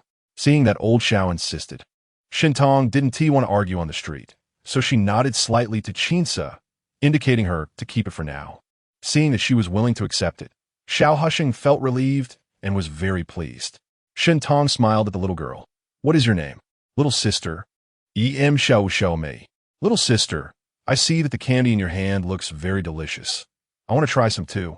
Xiao Mei looked at the white rabbit candy in her hand and said earnestly, You should buy from Uncle Chun. He passes by our house every day and sings when he comes. She even imitated his call and sang. Selling candy, sweet candy, it sticks to your big teeth. Can't get it off. Eat my candy, sweet all year round. Shintong nodded with a smile. Good. Now I know to look for him when I hear the call. Candy that sticks to your teeth must be delicious. Yes, Uncle Chun's candy is the best. Xiao Mei enthusiastically recommended it to her. This is rabbit candy. Uncle Chun can also make monkey poop. Have you eaten it, sister? Hearing this name made Shintong want to laugh. She shook her head to suppress her laughter. No. Xiao Mei had an expression of regret that someone could miss such an interesting thing. Sister, you must try it. All right, I will definitely go buy some. Shintong promised her and bid farewell to old Xiao. Watching the carriage drive away, Xiao Husheng suddenly slapped his head. Oh no. Father, what is wrong? I forgot to ask her which family she belongs to. Look at my memory. Xiao Husheng was very regretful. Xiao Mei licked the rabbit tail sweet. Shintong instructed the carriage to first go to Yongxing, letting Chinsa return the hairpin. Soon Chinsa returned to the carriage, urging the driver to hurry up. Shintong asked, Did you give it to him personally? Chinsa said, slightly out of breath, Yes, it was that Master Xiao from last time. I explained the whole situation to him, and he said since it was given by the old man, he couldn't take it back. I put down the hairpin and hurried out. While speaking, she looked back at the outside of the carriage. Shintong also glanced at the entrance of Yongxing, just in time to see Master Xiao chasing after them. However, the carriage had already driven far away, and he couldn't catch up. Not long after, they arrived at Ruhui Garden. Today was still the same as before. After exchanging their poems, they drank tea and had snacks, discussing some recent news before the gathering entered its final stage. Shintong saw that the timing was right, took a deep breath, pointed to a dark corner of the room, and shouted, Mouse, mouse. This caused a stir among the girls, who turned pale and screamed. Looking toward the spot she pointed to, searching for signs of the mouse. Some girls who were afraid of mice screamed and ran in the opposite direction without even looking. Where? Where's the mouse? There. Shintong pointed in another direction and ran there. Oh no, it escaped. The girls looked over and saw a small hole in the corner of the window paper. It seemed to be the mouse's entrance and exit. Did you see it? I think I saw it. It was black and whoosh it went by. Oh no, I saw it too. It was huge. I hate these things the most. Just talking about it gives me goosebumps. The situation was like three people making a tiger. Even if they only saw a shadow out of the corner of their eyes, their imagination could turn it into a fat gray mouse. Although the mouse had already escaped, the girls were still in a state of panic, discussing it endlessly. As for the snacks, no one felt like eating anymore. The third miss of the Duke of Jianshang. As the organizer of the gathering, felt quite embarrassed and had her old lady reprimand the steward in the garden, instructing them to clean up Ruhui garden properly, ensuring there would be no more mice.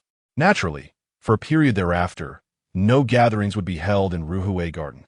Not only would the regular poetry meetings have to find another venue, but the steward in Ruhui garden would also have to order someone to clean up the miscellaneous items in the yard.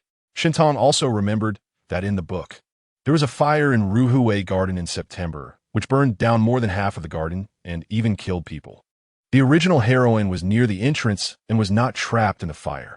As Shinchan fled outside, she accidentally fell, and the female protagonist pulled her up to escape together, which improved her aunt's attitude towards her. Although according to the book's development, Shintong would not be injured in the fire and could even gain some benefits from it, she could not prioritize her own profit knowing that a tragedy would occur. If she did not go to Ruhui garden, she could naturally avoid the fire, but that would not prevent the fire from happening. She was unclear about the cause of the fire and could not warn others in advance. After thinking it over, the only way to minimize the number of victims was through this method. When the steward of Ruhui garden cleaned and organized the garden to eliminate rats, it would also be best if fire hazards could be eradicated at the same time. After the Double Ninth Festival, the autumn chill deepened day by day. However, September 19th was a bright sunny day, warm and much more pleasant than the previous days. Shun Tong changed into a frost-white feather gauze long dress, topped with a light pink loose silk coat with peepa sleeves, complemented by a set of pink tourmaline gemstone hair accessories, looking sweet and elegant. Just after changing her clothes, Shinchan came in.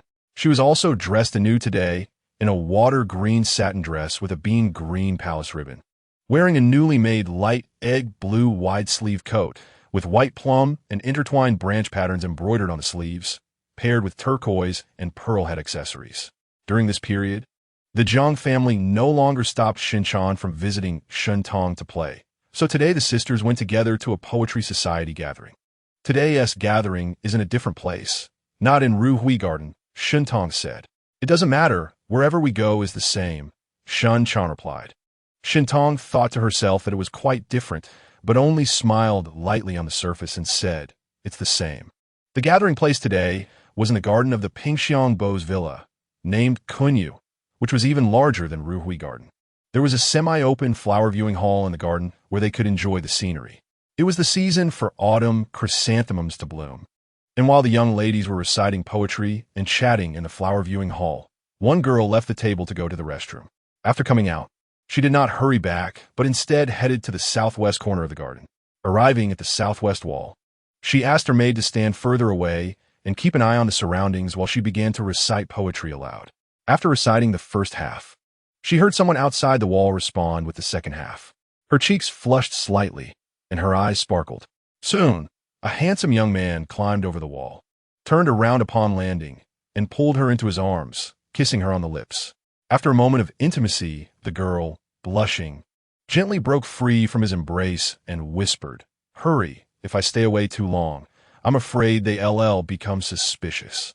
It would be troublesome if someone comes looking for me. Have you prepared everything?" All set, the young man asked in return, "What about you? Have you really thought it through?" The girl nodded firmly and called the maid over, ordering her to exchange clothes and accessories with her. The maid, puzzled, complied at first, but as she was fixing her young lady's hairstyle, she suddenly realized what was happening and panicked inside. Is my lady planning to leave? If she leaves, how will I explain it to the master and mistress? Moreover, if my lady leaves, why does she want to wear her clothes? The girl ignored her, bending down to tidy her own clothes.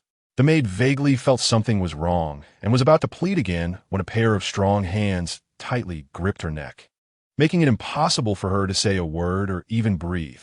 The girl turned around, only to hear the sounds of struggle and kicking behind her, causing her to tremble all over, covering her ears with both hands, but it was merely a futile attempt to block out the noise. The young man waited for the maid to stop struggling, and after a while, he laid her limp body down on the ground. The girl's heart raced, and she did not dare to look at the ground, urging him softly, "Hurry." The young man took out a paper package and a ceramic jar from his backpack, pouring the black powder from the package onto the maid's face and body. Then picking up the ceramic jar and pouring out a thick black oil-like substance that emitted a strong odor. He first poured a little around the maid, then took the jar to splash the dirty black oil on the surrounding pillars, doors, and windows. Chapter 27. Fire. Xiao Kuang returned to the military camp, still thinking about the fire incident, and finally recalled that the fire had started on September 19th.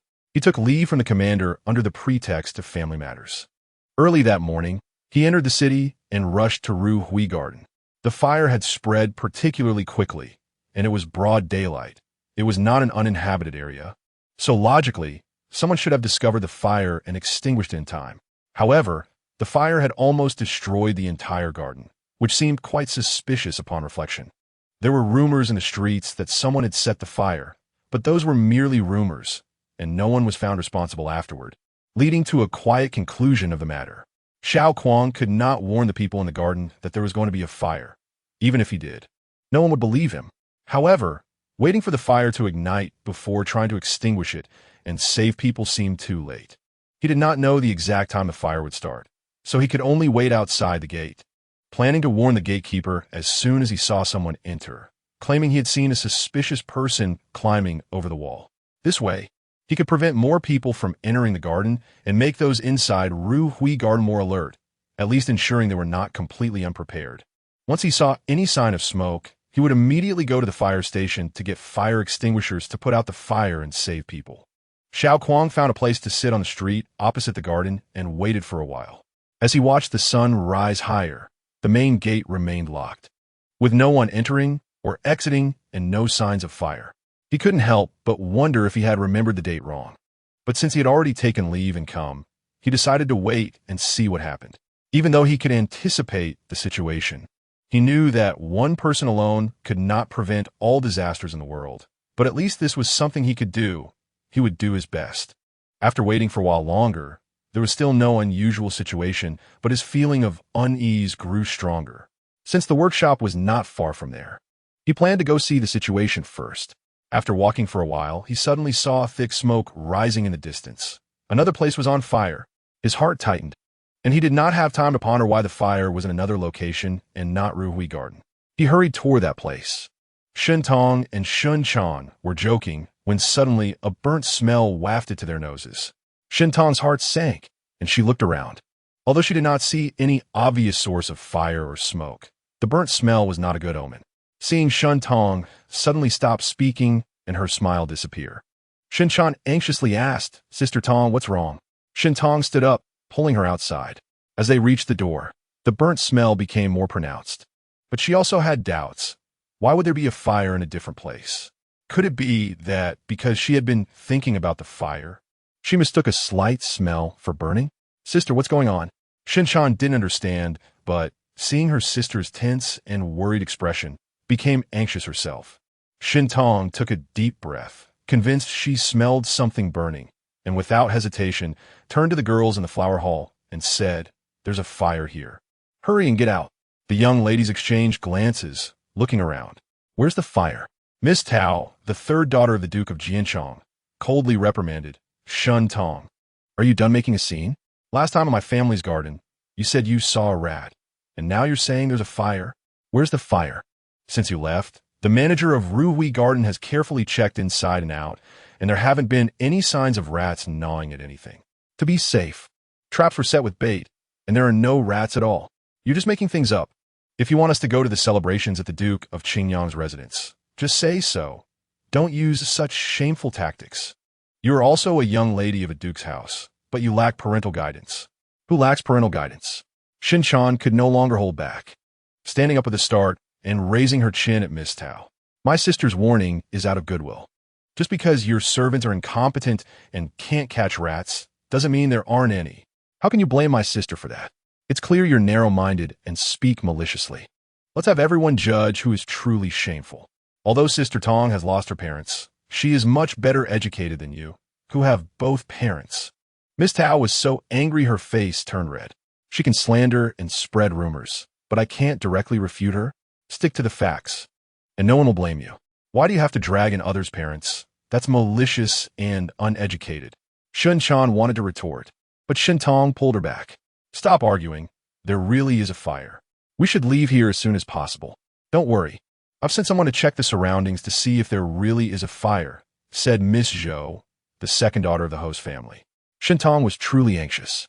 If we wait for someone to check and report back, it will be too late. In the time it took to say those few words, the burnt smell had become even stronger. Although they had not yet seen open flames, the young ladies realized Shin Tong was right. They all called their maids to gather their writing materials, clothing. Shin Tong nearly fainted. These young ladies were too calm. Didn't they realize the situation was urgent until the fire was at their heels? Don't take anything. Leave immediately. Shin Tong shouted at her and Shun Chan's maids, pulling Shun Chan's hand and running outside. As they reached the flower hall's exit, the maid who had been sent by Miss Zhou to check the situation ran back with a pale face, shouting, "Ahead, ahead, it's all on fire." In fact, they didn't need her to say that.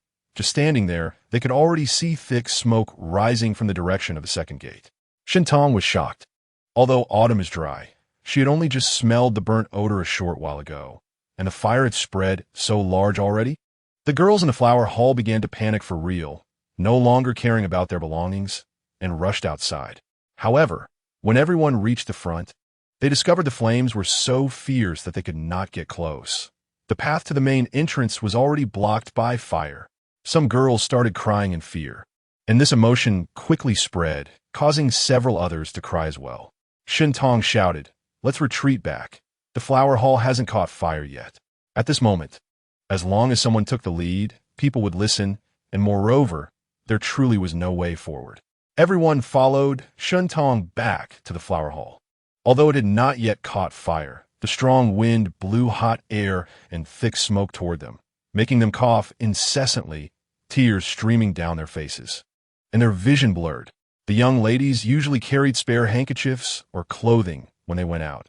Shun Tong asked the zither to take out the spare handkerchiefs, tied several together, and demonstrated how to use them while saying, "Wet the silk handkerchief, fold it into several layers, cover your mouth and nose, and tie the ends behind your ears.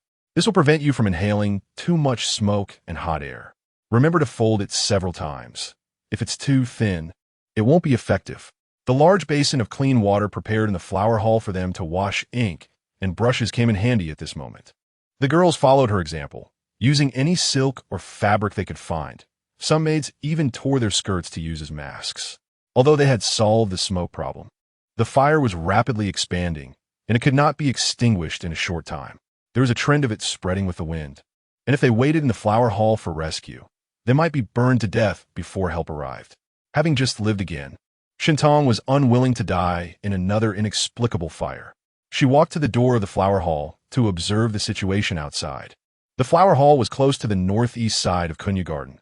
The east wall was right next to an alley. As long as they climbed over the wall, they could escape the fire. She turned back and looked for Miss Zhou. "Shu Yao, is there a ladder here?" Miss Zhou shook her head in confusion and looked at her maid. One of the maids knew. The ladders are stored in the front yard warehouse. The front yard was separated from them by a wall of fire, so that was out of the question. But without a ladder, how could these delicate young ladies climb over the high wall? Shin Tong searched around, her gaze landing on the open door.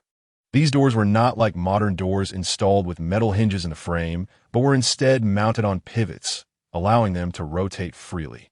As long as they lifted the door a few inches, they could pull the door axis out of the pivot and remove the door panel. "Gongo, in, se, esprit frost.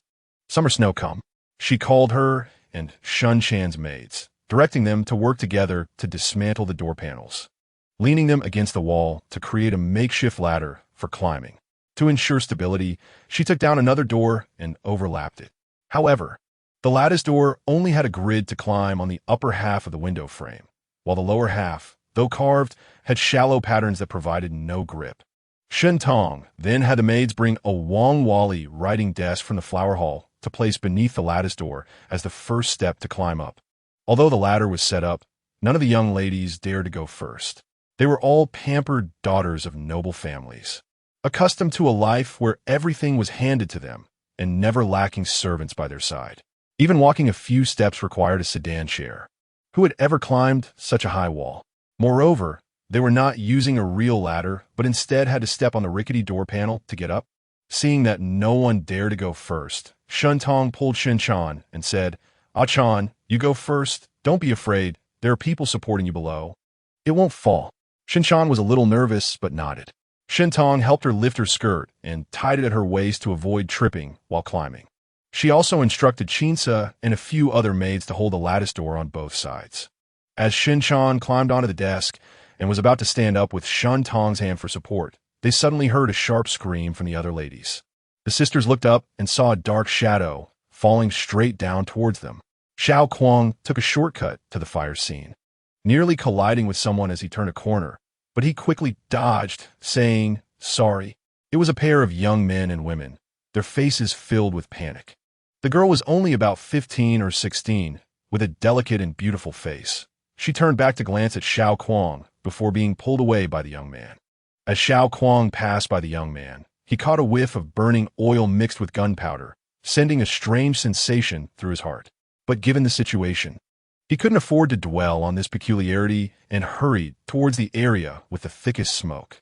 Upon approaching, he found that the fire was raging most fiercely near the southwest side, close to the main gate, where the neighbors who had rushed over were desperately trying to extinguish the flames. However, due to the wind direction today, the smoke and flames were rapidly spreading northward. If there were still people trapped in the garden, they should be hiding in the northern part that had not yet been engulfed by flames. But it was also shrouded in thick smoke, and if they inhaled too much, they would faint before being burned alive. Xiao Kuang had come to put out the fire and had made preparations in advance. He circled to the northeast side of Kunyu Garden, where the smoke was least dense, took down his gourd from his waist, pulled out the wooden stopper, poured water onto his sweat towel, and once it was soaked, he covered his mouth and nose with it, tying it tightly at the back of his head.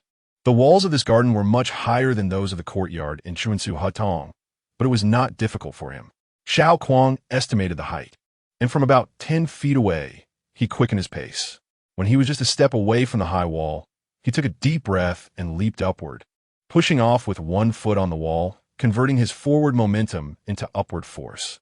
After 3 consecutive steps, he had already reached the height of the wall eaves, pressing his hands on the wall ridge and leaping over the top.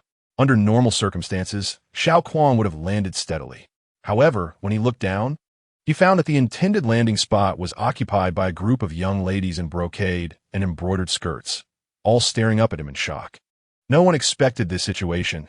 The girls, even if they wanted to dodge, had no time to do so. Most of them instinctively closed their eyes and covered their heads, collectively letting out terrified screams. In midair, Xiao Kuang could only push off the wall with his feet, moving outwards by 4 or 5 feet to avoid the group of girls below. In the end, although he still landed on both feet, it was quite awkward. The girls quickly stepped back a few feet, all looking at him warily. "Who are you?" Xiao Kuang realized that his climbing over the wall at this moment probably made him look like a petty thief taking advantage of the chaos, especially since he was still masked. He hurriedly pulled down the towel covering his face and took out his waist badge to prove his identity. "I am Xiao Kuang, a captain of the Divine Machine Camp. I saw the fire here and was afraid someone was trapped, so I climbed over the wall." After revealing his face, Xiao Kuang's handsome features and sharp eyes, along with his righteous demeanor, made it clear he was not a villain. Moreover, since Shentong had previously instructed the girls to cover their mouths and noses with wet cloths to prevent inhaling smoke, they easily accepted his explanation, having dispelled their wariness. The girls began to ask in a flurry, "That's great. Besides Brother Xiao, is there anyone else here to help? Brother Xiao, how can we escape? Do you have a good plan?" General Xiao, in this urgent situation, having a strong man present became the center of reliance for all the delicate girls. From calling him brother to general, the titles varied, and they all rushed towards him, leaving the usually straightforward Xiao Kuang at a loss for which question to answer. So he simply ignored them. When he jumped in, he had noticed that the girls were gathered around the wall, where something was propped up, and upon closer inspection now, he couldn't help but praise their quick thinking to use the dismantled lattice door as a step. However, just having something inside the wall wasn't enough. If there was nothing to step on outside the wall, even if they climbed to the top, they wouldn't be able to get down. When Xiao Kuang jumped in, Shintong quickly pulled Shun Chan aside. Once he revealed his identity after pulling down his mask, she suddenly realized that he had come specifically because he knew there was a fire today. The strangest thing was that she had already changed the gathering place. Yet this place was still on fire. But that was not the most pressing issue to consider at the moment. The most important thing now was to ensure everyone could safely escape the fire. "Captain Xiao, could you please lend a hand?" Hearing the voice, Xiao Kuang turned back in surprise. Although she was covering her face with a silk scarf, revealing only her pitch-black eyes, he still recognized her and was astonished to see Shun Tong here. Following Shun Tong's direction, he saw her maid struggling to dismantle another door. However, being girls who usually serve the young ladies, they never did heavy labor, and their repeated physical exertion had already left them gasping for breath, unable to continue.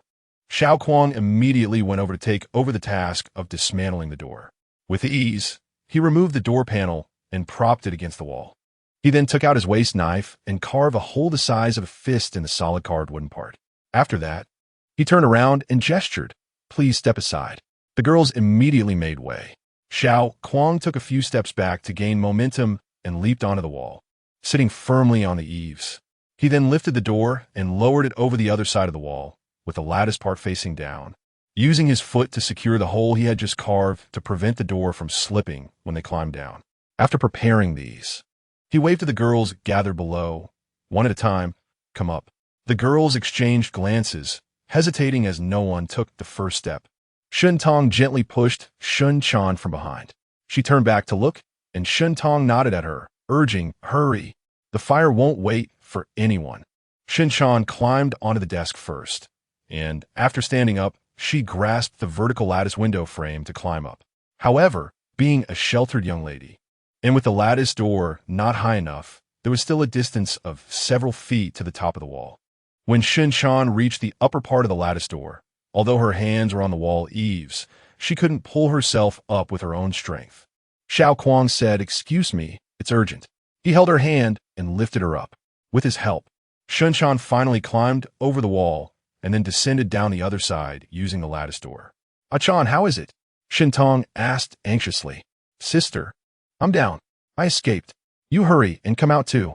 Seeing Shun Chan successfully escape, the other girls, who were initially skeptical about whether this plan would work, hurriedly scrambled to climb up. Shun Tong was worried about an accident and quickly stood to the side of the door, loudly advising, "Don't rush, go one at a time. The fire hasn't reached us yet. There's enough time for everyone to escape." At such a moment, she feared chaos and pushing, which could easily lead to injuries and hinder their escape speed. Xiao Kuang glanced at her in surprise. It was not easy to remain calm in such a situation. She had been behind her sister and could have easily followed to be the second one to escape, but she chose to give way for others. He added, "The door is hollow and can't bear too much weight. Only one person can go up at a time, or will break." Hearing that the only escape route might collapse, the girls stopped competing and became slightly calmer, climbing onto the doorboard one by one, with Xiao Kuang helping them over the wall. Smoke rose in the courtyard, attracting several passers-by who came over to help support the door from outside. Xiao Kuang loosely hooked the foot of the door and began to help the girls over the wall with all his strength. When people saw that there were those escaping, some neighbors brought bamboo ladders to assist. After a while, several others brought ladders to lean against the wall, and both inside and outside the wall switched to using ladders, rendering the door useless. With the escape route increased, the girls spread out, and their speed of escape noticeably quickened. Soon, those noble young ladies who had been competing to be first had all escaped. Most of those left inside the wall were maids and Shun Tong. Shun Tong hadn't intended to stay until the end. She had initially stepped back to guide the girls to queue up in an orderly fashion, and after that, she had no chance to get near the ladder. The girls climbed up one after another, leaving no room for even a needle to be inserted. Miss Zhang Yuding, the granddaughter of the British Duke, was also one of the few girls who didn't scramble to climb a ladder. While waiting, she stood next to Shun Tong and quietly said, I saw you let Shin Chong go up first. Shen Tong nodded slightly. She is my sister, and I really like her. Hearing this, Xiao Kuang couldn't help but think of his younger sister. If he were in a similar situation, he would certainly let her go first as well. Zhang Yuding smiled at Shen Tong and held her hand. Shen Tong felt her hand was slightly cool and still trembling, so she squeezed it gently. Don't be afraid, we can all escape. She turned to look at the area with the thickest smoke, hoping. The flames licked the flowers and trees in the courtyard like living creatures, and the smoke blown by the wind became denser, burning the skin painfully. Even with a cloth covering their mouths and noses, they couldn't completely block the acrid smell. When a girl climbed to the upper part of the ladder, Zhang Yuding followed her up, and after waiting a while, Shen Tong also climbed the ladder. Suddenly, the girl below her stepped on empty space and fell down. Zhang Yuding screamed in fear and slid down as well. They were on the same ladder, and if Shen Tong tried to go down, she wouldn't have time to avoid Zhang Yuding, so she could only jump to the side. When she landed, her right foot twisted, and she fell to the ground, sitting on that foot, causing her to cry out in pain. Xiao Kuang leaned over the wall in time, catching the girl at the top and pulling her over the wall once she steadied herself. As Zhang Yuding slid down, her feet went through a rung of the ladder and she safely sat on it, though her face turned pale with fright. Xiao Kuang stepped down 2 rungs of the ladder and pulled Zhang Yuding up as well. He then looked back at the ground, where Kong Ho and Qin Se had already helped Shen Tong to stand up, but she had twisted one foot and couldn't stand on both feet, let alone climb the ladder. Xiao Kuang jumped down to her side, squatting with his back to her, and urgently said, "Get on. I'll carry you out." As the scorching flames drew closer, Shen Tong didn't hesitate at all and directly lay on his back, wrapping her arms around his shoulders and clasping her hands in front of his chest. Xiao Kuang instructed, "Hold on tight." As he stood up, he supported her legs with both hands, then hooked her knee with his left hand and placed his right hand on the ladder. Shen Tong gripped his shoulder tightly, feeling as steady as if she were in an elevator. In no time, he reached the top of the wall. To prevent her from falling if she couldn't hold on, Xiao Kuang kept his upper body stable while crossing the wall, using only one hand to grip the wall's ridge as he crossed over. After stepping firmly onto the other side of the ladder, he quickly descended to the ground. Once he was stable, he released his left hand, and Shen Tong slid down his back, landing on one foot. Xiao Kuang didn't rush to leave or turn around. He just turned his head to ask her, "Can you stand?" Shen Tong supported herself on his shoulder, trying to put weight on her injured foot, but even a little pressure caused sharp pain, making her grip on his shoulder tighten unconsciously. Xiao Kuang then remained still, allowing her to lean on him. Shen Tong sincerely said to him, "Thank you so much." Xiao Kuang shook his head, paused for a moment, and then asked that day why. When Zhan went to confront her, why didn't she point him out? Shen Tong leaned slightly closer to his ear, not answering but asking in return, "Do you want me to tell him?" Xiao Kuang felt a bit embarrassed and was momentarily at a loss for words. Ever since Shen Tong learned his true name and guessed that he had been reborn, she repeatedly recalled the plot related to Xiao Kuang in the book, remembering how he had advised Gao Zhan against imprisoning the original female lead. Although his intentions were for Gao Zhan's good, he had also spoken up for Shen Tong. She couldn't remember the exact words, but the gist was that after Gao Zhan was imprisoned, Shen Tong would be left helpless, unable to return to her family, with no money by her side, and Su Ruochuan treating her very gently and indulgently, while also pressuring her to take a stand. At that time, what could she do if she didn't rely on Su Ruochuan, live as a servant or wander the streets? How could a pampered girl survive such a life?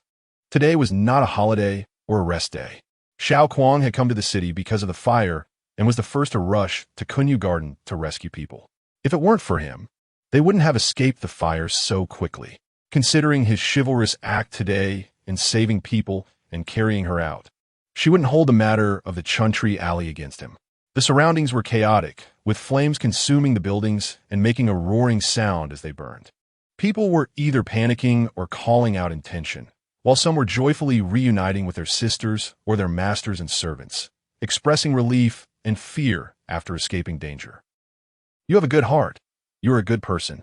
Amidst the clamor, she whispered in his ear, her breath fragrant. Xiao Kuang felt his ears heat up, and his heart inexplicably raced a bit faster. his cheeks also becoming warm.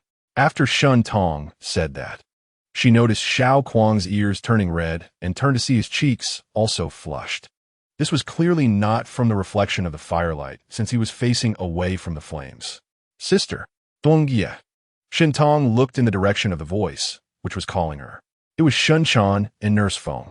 The young ladies were gathered in the North Flower Hall, with the maids following them, while the nurses stayed at the front to rest.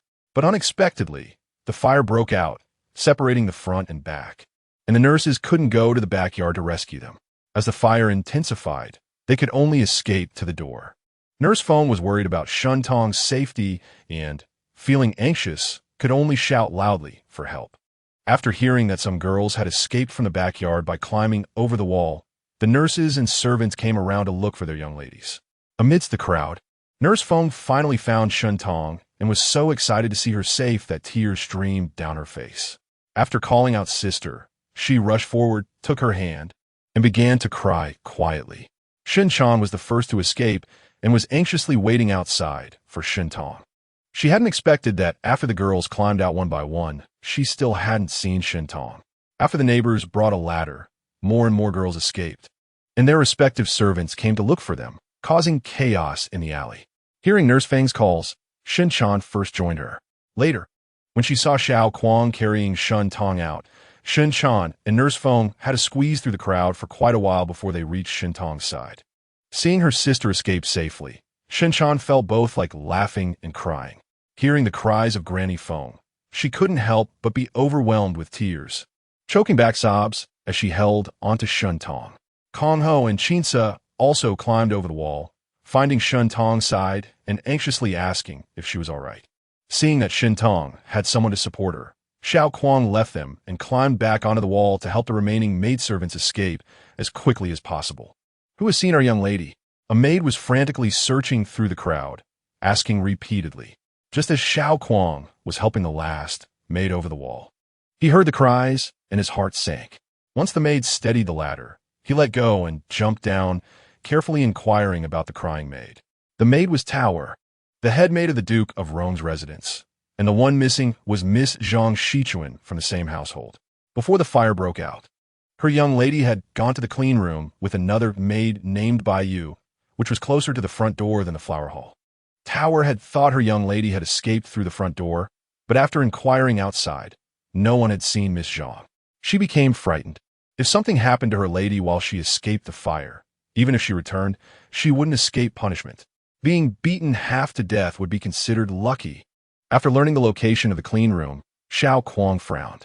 From his elevated position, he could see clearly that the area was where the fire was fiercest. If Zhang Shichuan was indeed there, she would likely be in grave danger. Was the noble lady who died in the fire in his past life actually Zhang Shichuan? However, he noticed that there were some differences between the two lives. They were not entirely the same. As long as he did his best, there was still a possibility for change. If Zhang Shichuan had managed to escape, but was trapped somewhere due to the thick smoke obscuring her vision. Without much hesitation, Xiao Kuang took a bucket of water from those helping to extinguish the fire, poured it over himself to soak his clothes, and then climbed over the wall. Those around him who noticed his actions gasped, and some tried to dissuade him. But Xiao Kuang's figure had already disappeared behind the wall. Shin Tong and Shin Chan were talking, but their eyes were on Xiao Kuang's every move. When they saw him pour water over himself after speaking to the maid who was crying about not finding her young lady, they guessed what he intended to do. She looked toward Kunyu Garden. In a very short time, the fire had become even fiercer, and inside the high walls was almost a sea of flames, with thick black smoke billowing up into the sky. In such a fire, was he really going to find someone? Wasn't that seeking death? Shouldn't someone who was reborn value their life more?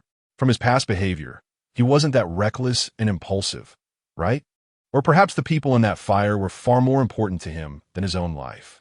Even so, it still required immense courage. She was shocked, gazing at the hellish sea of flames, silently hoping he could come out safely. It would be even better if he could find Zhang Shichuan. Sister, hurry back. You need to see a doctor for your foot soon. Besides, if something happens here and the news reaches the Marquis's residence, the old lady will surely worry about both of you. It's better to go back early to reassure her. Shun Tong stared at the flames and smoke inside the wall, and despite Granny Feng's constant urging, she only said, "Just a little longer. Just a little longer. I must find Zhang Shichuan and bring her out safely." Xiao Kuang's eyes were nearly shut from the smoke, and every breath he took was filled with scorching hot air. Even with a wet cloth covering his mouth and nose, it didn't help much. The fire on the southwest side was raging violently, making it impossible to approach. He could only search from east to west along the path in the garden, stopping every few shouts of Miss Zhang, Biu, to listen for any cries for help. But all he could hear was the roaring of the flames and the crackling of burning wood. The heat around him became increasingly intense, and his soaked clothes quickly dried out. Realizing he couldn't find anyone, he planned to circle back to the flower hall along the northern path. Suddenly, he caught sight of a corner of light blue fabric in the smoke and fire, seemingly a dress. He hurried over and saw a small, made in a coarse cloth dress collapsed on the ground. He reached out and felt for her breath. She was still alive. So he slung her over his shoulder and dashed toward the northeast corner where there was a ladder. However, when he arrived, he discovered that the fire had already spread to the grass and trees at the base of that wall, and even the ladder had caught fire. The entire flower hall was now engulfed in flames, with the flames climbing up the beams and pillars toward the roof. It wouldn't be long before the roof would collapse. Looking around, he saw nothing but a sea of fire and walls of flames, with no way to escape this hell. Chapter 28 Doubt Boom. With a loud crash, Xiao Kuang turned around to see that a beam in the front hall had broken, causing the entire roof to collapse, having just barely survived once. How could he easily die again? Gritting his teeth, Xiao Kuang quickly took off his outer garment and bound the little maid to his back to free his hands. Then he stepped back a dozen paces, took a deep breath, and prepared to charge out. Just then, a column of water suddenly shot up outside the wall, rising like a white dragon, breaking through the thick smoke and raining down like a shower, landing on the flames raging below the wall, creating a cloud of white steam with a hissing sound. Xiao Kuang was overjoyed, knowing that the fire truck specifically designed for firefighting had arrived. This kind of truck is equipped with a water tank and a hose at the front, which can spray water for firefighting by pumping back and forth. With the continuous flow of water, the flames and smoke in this small area were quickly subdued. Xiao Kuang seized the opportunity where the fire was weakened, took several large steps toward the surrounding wall, and exerted all his strength to leap upward. However, after climbing over the high wall back and forth and searching for people in the fire, his physical strength was greatly depleted. Now, with someone on his back, he couldn't leap over the wall as easily as before. Despite his best effort, he could only barely grab the wall's ridge. When he pressed his hand against the ridge, he found it had been burned and was scaldingly hot. Fortunately, it had cooled slightly after being doused with water. Otherwise, he wouldn't have been able to hold on at all, gritting his teeth and enduring the burning pain in his palm. Xiao Kuang finally managed to pull himself up onto the wall. Many people were gathered outside the wall, and when they saw him emerge, they cheered in relief.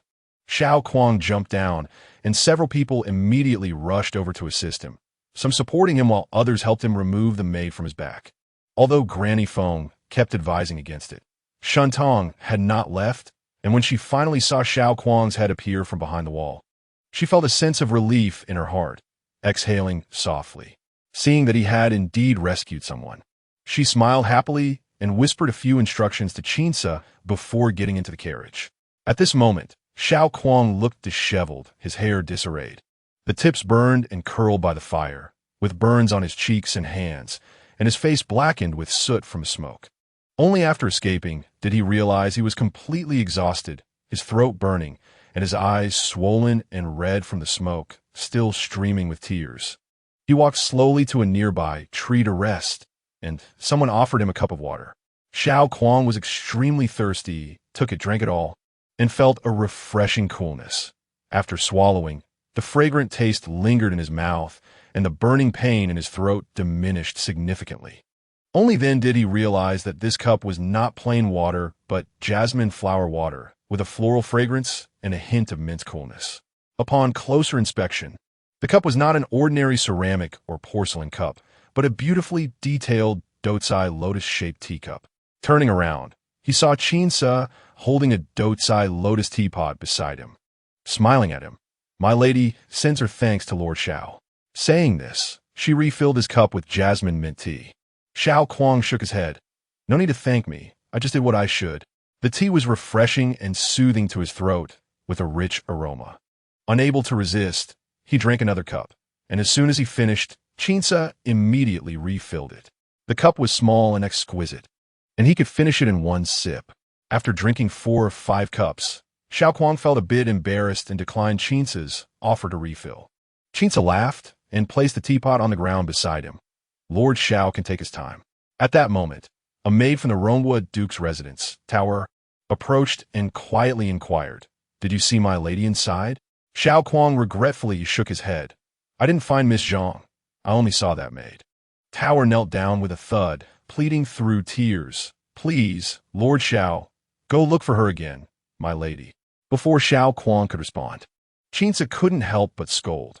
"The place is already in such a state. Lord Xiao has only just managed to rescue one person and has been injured himself. How can you ask him to go back?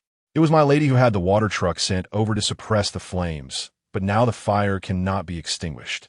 We can only wait for it to burn out on its own. Even the fire brigade has no way to stop it, and we can only focus on preventing the fire from spreading to nearby houses. By asking Lord Xiao to go back, are you not intentionally putting him in a difficult position? He shouldn't have agreed to go in and look for people in the first place. And he hasn't even heard a word of thanks from you. It really is hard to be a good person." Tower knew this was asking too much, but seeing Xiao Kuang's brave actions earlier, she still held onto a glimmer of hope and tried to plead.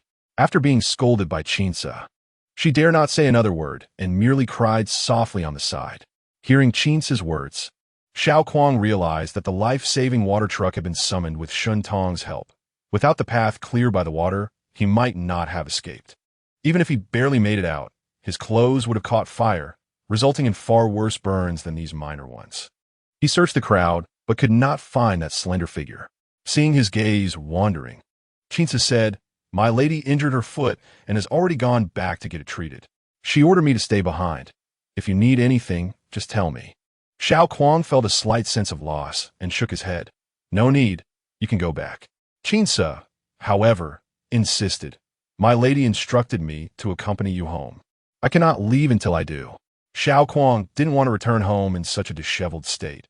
If his mother saw him, she would definitely ask a million questions, and there would be no peace for at least an hour. So he went back to his own workshop first. Chinsa returned with Yongxing to return the peacock hairpin. Having barely escaped, fearing that Xiao Hong would chase her for the peacock hairpin, she didn't enter the workshop and said goodbye to Xiao Kuang outside. Upon seeing Xiao Kuang, Xiao Hong was astonished. "Kuang, what happened to you?" "I was in the city on business and happened to encounter a fire at Kunyagarden, helping to rescue a few people, and got burned." Xiao Kuang casually explained the situation, adding at last, "I won't go home. I don't want to worry my parents. Please tell them tonight. After a while, I'll go back to the camp." Xiao Hong was still somewhat worried, carefully checking him over, and confirmed that aside from some minor burns, he was otherwise fine before agreeing. In the workshop, there were crucibles and furnaces for melting gold and silver, and the craftsmen often got burned, so they always kept ointment for burns. Xiao Kuang washed the soot off his face and hands, applied the ointment, and then combed his hair neatly again, making him look less disheveled. Xiao Hong waited for him to get ready and advised, "It's still early. You should rest a while before heading back. There's no rush." There were small compartments in the back of the workshop where the night workers slept, and Xiao Kuang went in, lay down on the bed, and felt all his muscles relax, utterly exhausted. As soon as he closed his eyes, he couldn't help but recall the events he had just experienced. At Kunyagarden, he had heard those noble ladies discussing that they had originally gathered at Ruhui Garden, but had to change locations due to a rat infestation, and they never expected to encounter a fire. In hindsight, it would have been better not to change places. Therefore, the girl who took the old man home was very likely among those ladies. Unfortunately, in the heat of the moment, he and T had the chance to ask. Shun Tong was among them. Could it be her? Remembering the old man's description of her beauty, which was more stunning than a celestial being, perhaps he had not exaggerated.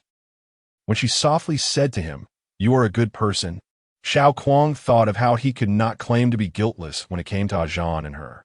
Why did she insist on believing he was a good person? After all, it was she who saved his life. Without that water truck timely spraying a path, he would not have escaped so easily. Xiao Kuang's thoughts surged chaotically, suddenly recalling the pair he had almost bumped into before heading to Kunya Garden. The young man had a scent of fire, gunpowder, and blazing oil. Xiao Kuang often dealt with gunpowder in the Divine Machine Camp, and had seen blazing oil. Both were highly flammable substances that burned fiercely when spilled. Clearly, that young man had used blazing oil and gunpowder as igniters, and he was the one who started the fire at Kunya Garden. Xiao Kuang suddenly opened his eyes and sat up from the bed. Xiao Hong saw Xiao Kuang rushing out in a hurry and was surprised. "Why aren't you resting? Kuang, where are you going?" "At the Shuntian Prefecture. I went to inquire about the fire. The last time we caught a thief in the capital was thanks to Xiao Kuang and Gao Zhan." So Captain Jiang recognized Xiao Kuang and was particularly polite upon seeing him. Once inside, Captain Jiang asked, "I wonder what brings you here today, Major Xiao? Do you know that there was a fire at Kunya Garden today?" Speaking of this, Captain Jiang's expression grew heavy. "Yes, I just came back from there. The fire was still burning when I left. The unfortunate luck was that most people were rescued." Xiao Kuang was surprised. Miss Zhang from the Duke of Rong's residence and her maid were rescued too? Captain Jiang shook his head. "Not at all. In such a big fire, those who could escape have already gotten out. For those who couldn't, the situation is dire." Upon receiving the news, Master Zhang and his wife rushed to Kunya Garden. Seeing the scene, Master Zhang turned pale, while Madame Zhang cried incessantly, still unwilling to leave the fire site. However, experienced people like Captain Jiang knew that after such a large fire, it would be difficult to recover a complete corpse. Xiao Kuang initially reported his name and identity to prove he was not a villain, and soon the neighbors and servants of the gentry had learned about him. His actions in rushing into the fire to save people spread widely. When Captain Jiang arrived at the scene to understand what happened, he heard many mention it, and upon seeing the burns on Xiao Kuang's head and hands, he was even more convinced of this and sincerely praised. "It's thanks to Major Xiao that so many people were able to escape." Xiao Kuang modestly responded a few times and then frowned. "On my way to the fire scene, I nearly bumped into two people." He spoke of his suspicions about the young man, and Captain Jiang pondered. If that man is indeed the arsonist, then the woman is also very suspicious. What were their ages and appearances? Any distinguishing features? The man was in his 20s, handsome, with very thick eyebrows. Xiao Kuang recalled the scene at the time and spoke slowly. Captain Jiang simply called for a painter to draw the appearances of the two. To be honest, the painter's skills were quite average. Xiao Kuang and those two had only exchanged a glance, and the sketches were based on descriptions and imagination. If you took these sketches to the street, at least 6 or 7 out of 10 people would resemble the people in the drawings to some extent. But having something was better than nothing. At least it was a basis for searching. Once the sketches were finished, it was getting late, so Xiao Kuang took his leave. Captain Jiang instructed the painter to make 2 identical copies of the portraits. Shortly after, a local strongman came to report that the fire at Kunya Garden had diminished significantly, and the fire brigade would soon extinguish it. Captain Jiang took the portraits and hurried to Kunya Garden. The constables on the scene reported that besides Zhang Shichuan and Biyue, 2 servants of Kunya Garden were also missing, and another maid was rescued by Xiao Kuang, but remained unconscious from inhaling smoke. Once a beautiful garden filled with flowers, it was now a scene of charred earth, with some areas still smoldering and others emitting white smoke, while the ground was covered with muddy water mixed with black ash, and household items were burned beyond recognition. The servants from the Duke of Rong's residence and the Pingxiang Marquis's residence were searching through the ruins for missing persons when suddenly a shout rang out. "Found it! Found it! Hurry! Come over!" From under a collapsed wall, they dug out a charred corpse, but the body was that of an adult male, likely one of the missing servants from the Pingxiang Marquis's residence. Soon, another body was discovered, confirmed to be that of an elderly maid. Each time, Master Zhang and his wife held on to hope while feeling conflicted, secretly hoping it was not their daughter. Finally, at the site of the most intense fire, they found a body which was actually just charred bones, with even the skull incomplete, and the face and limbs were all mangled, making identification impossible. Next to the bones, Captain Jiang found several half-melted gold and silver ornaments and charred gemstones. Among the missing persons from the fire, only Miss Zhang and her maid had yet to be found. If it were Bue, she wouldn't wear so many gold and silver ornaments, so it seemed only Zhang Shichuan was left. Later, they found a piece of burned jade pendant nearby. When presented to Madame Zhang for identification, she fainted after just one glance. The maid tower also recognized it. This jade pendant indeed belonged to Miss Zhang today. When Madame Zhang regained consciousness, she was overwhelmed with grief, crying to the point of nearly fainting again. Master Zhang was also pale, his eyes red, turning his head away from the incomplete bones. Even a rough man like Captain Jiang, who was accustomed to the harshness of the world and various tragedies, couldn't help but feel emotional at the sight before him. The bodies found at the fire scene were temporarily placed in a nearby open area, but the young lady's remains could not be treated this way. Master Zhang ordered the servants to collect the bones, wrap them in cloth, and prepare to take them back to the residence for burial on a later date. Captain Jiang recalled the doubts mentioned by Xiao Kuang and hurriedly asked the servants of the residence to wait, allowing the coroner to inspect the bones first. The coroner examined them closely, and Captain Jiang whispered to him, "The bones are completely burned. That's severe. Was something flammable poured on them?" The coroner sniffed and nodded. "There is indeed a strange smell." Captain Jiang then turned to block the view of the residence's servants, picked up a charred bone, wrapped it in a handkerchief, and concealed it. After leaving the Shuntian prefecture, Xiao Kuang headed straight back to the military camp. Gao Zhan was surprised to see him. "What happened to you? Didn't you go home to help? Was there a fire at the workshop?" Xiao Kuang shook his head and told him about the fire at Kunyagarden. Just as he was saying he saw the fire and rushed over, a soldier came by, saying that the Duke of Qingyang's residence had sent something. Gao Zhan asked, "Did the young duke send something for me?" After the last confrontation with Shun Tong, Shun Shuyan had come by twice during the holidays, but Gao Zhan had found excuses to avoid seeing him. Shun Shuyan returned disappointed, and today, hearing that the Duke of Qingyang's residence was sending something, Gao Zhan naturally thought it was a gift from Shun Shuyan to curry favor for him to continue teaching archery.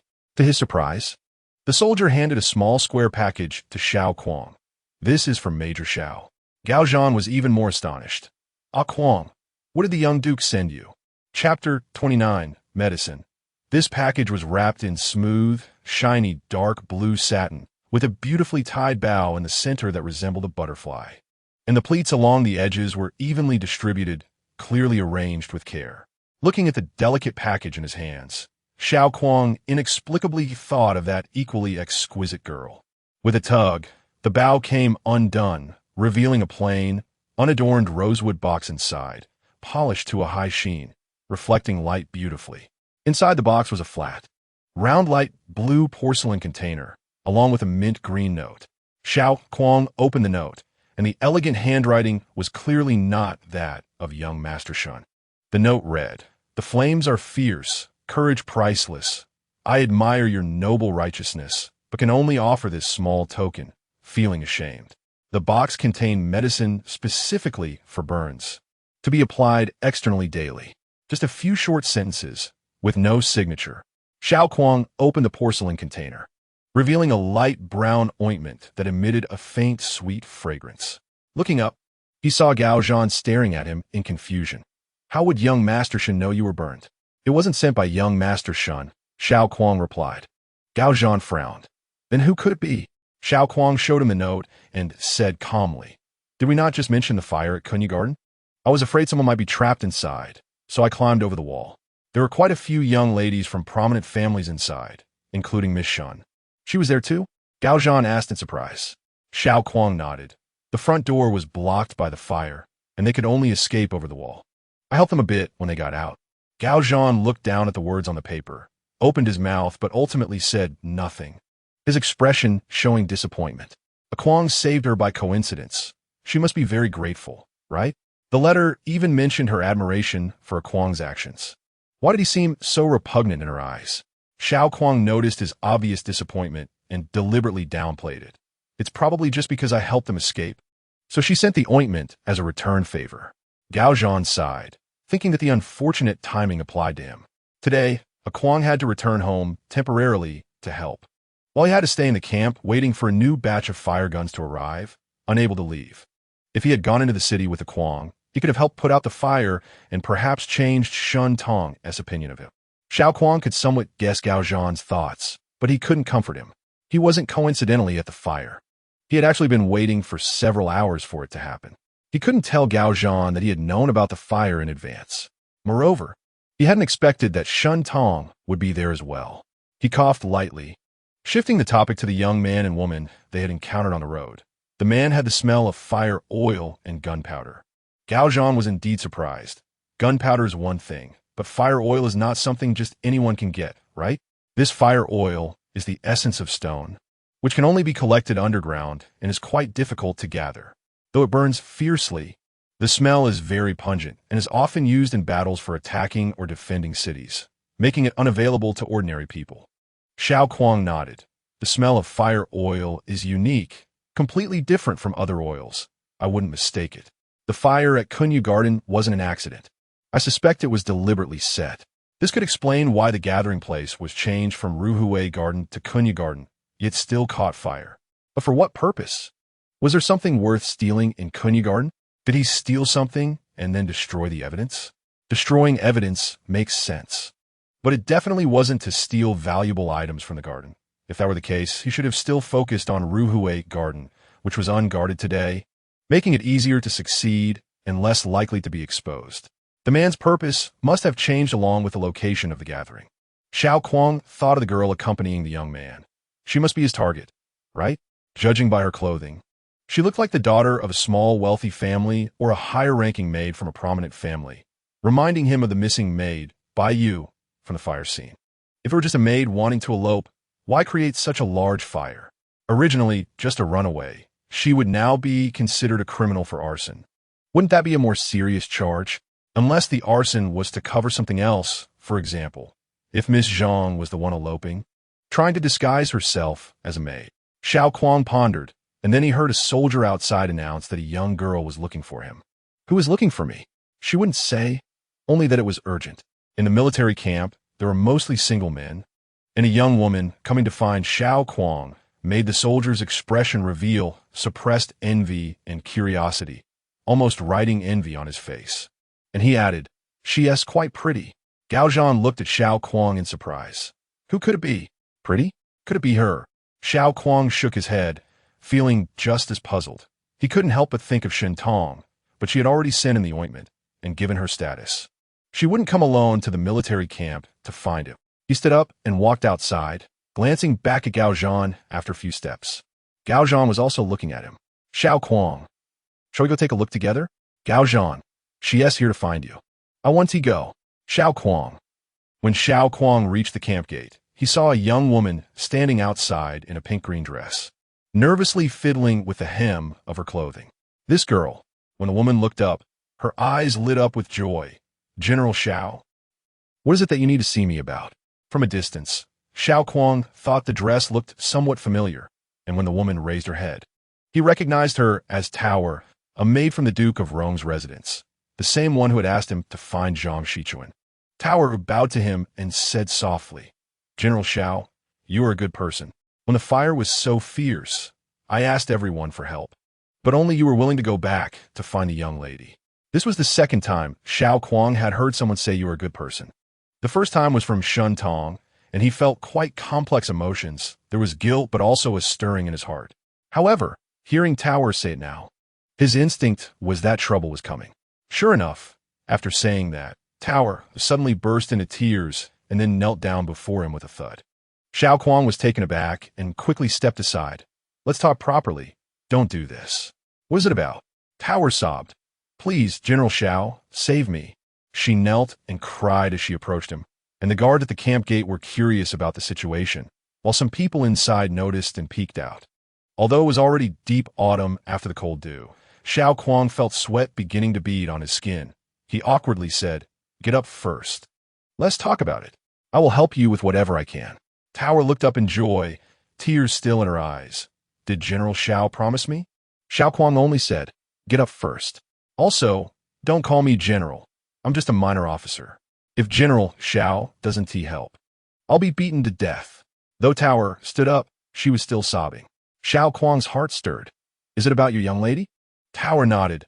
I've been serving beside the young lady with Baiyu, but now she has tragically died, and Baiyu is missing. The madam will surely blame the young lady's death on me. When the charred corpse was found at the fire scene, I knew I wouldn't survive.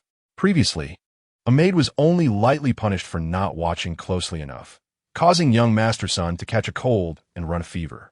That girl was beaten nearly to death and couldn't get out of bed for over a month. And now with such a disaster. How can it be resolved with just a beating? Sister, she was burned to death. When I go back, the madam beat me to death to pay for her life. She had sneaked away during the chaos around the fire scene, but had nowhere to turn for help. So after thinking it through, she ultimately decided to find Xiao Kuang. The maid is wronged.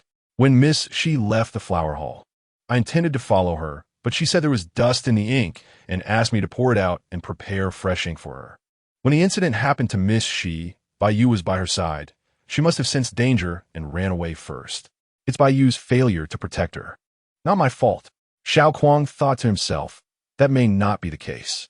After the fire, I searched everywhere for Miss She, and General Xiao can testify to that. But the fire was too fierce. Even General Xiao couldn't get close, could he? I'm just a weak woman. What could I do? Xiao Kuang asked. What do you plan to do now? The young lady said softly. I have nowhere to go. I beg the general to take me in.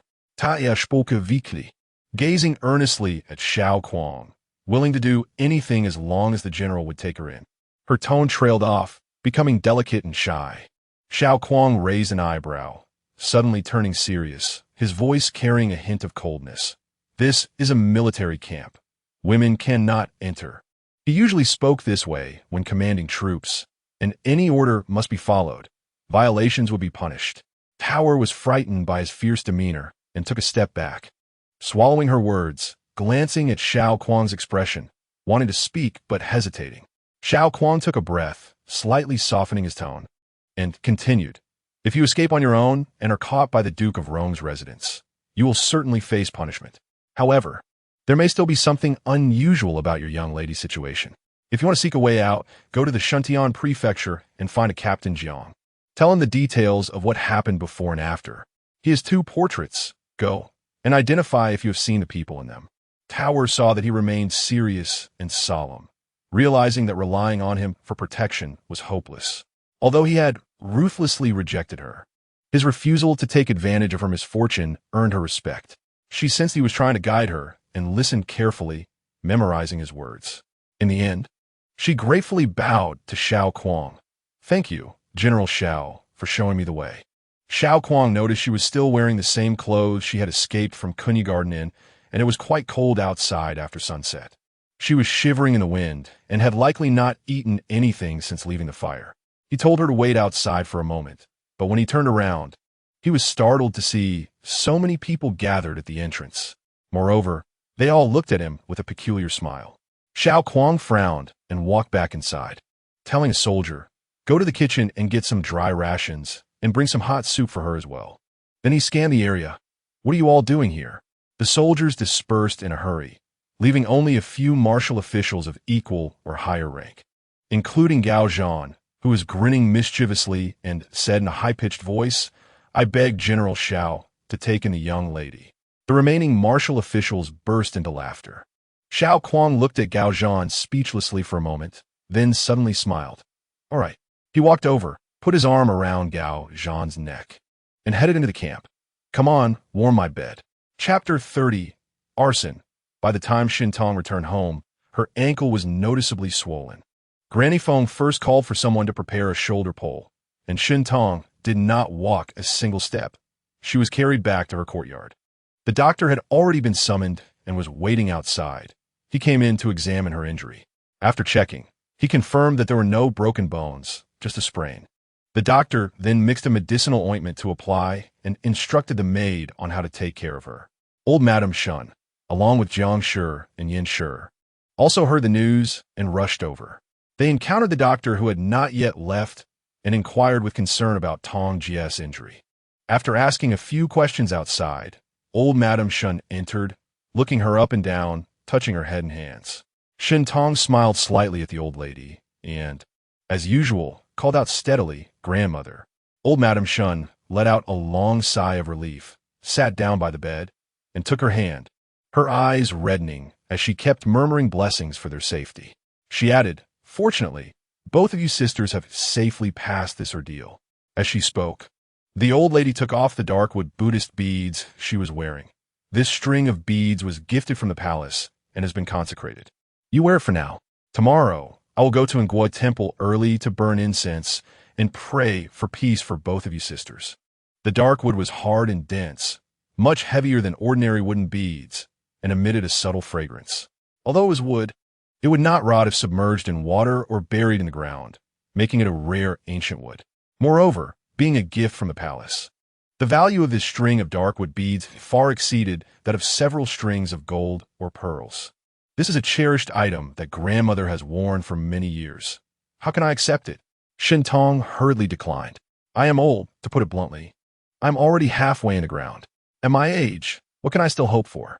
I only hope for you grandchildren to be well, and I will be content," the old lady said as she wrapped the beads around Shin Tong's wrist. Shin Tong had been with them for several months, suddenly cut off from her original family, with no chance of seeing them again. In her heart, she felt quite lonely, often accompanying the old lady to talk. Human hearts are made of flesh. The old lady treated her well, and she could clearly feel the genuine care and affection from the elder. She gradually came to respect the old lady as her elder. Hearing the old lady speak with such sincerity now moved her. "Then thank you, grandmother." Shin Tong nodded, looking down at the beads on her hand. The beads were dark and round, exuding a warm luster. Thinking of Shin Chan, she raised her wrist to gesture and asked, "What about Achan?" Old Madam Shun replied, "You don't need to worry about that. Grandmother has other good things for her. I won't let her feel that grandmother is biased." Jiang Shi, standing nearby, chuckled and shook her head, adding, "Why do you care about Achan? She was the first to escape and is fine. There's no need to give her anything.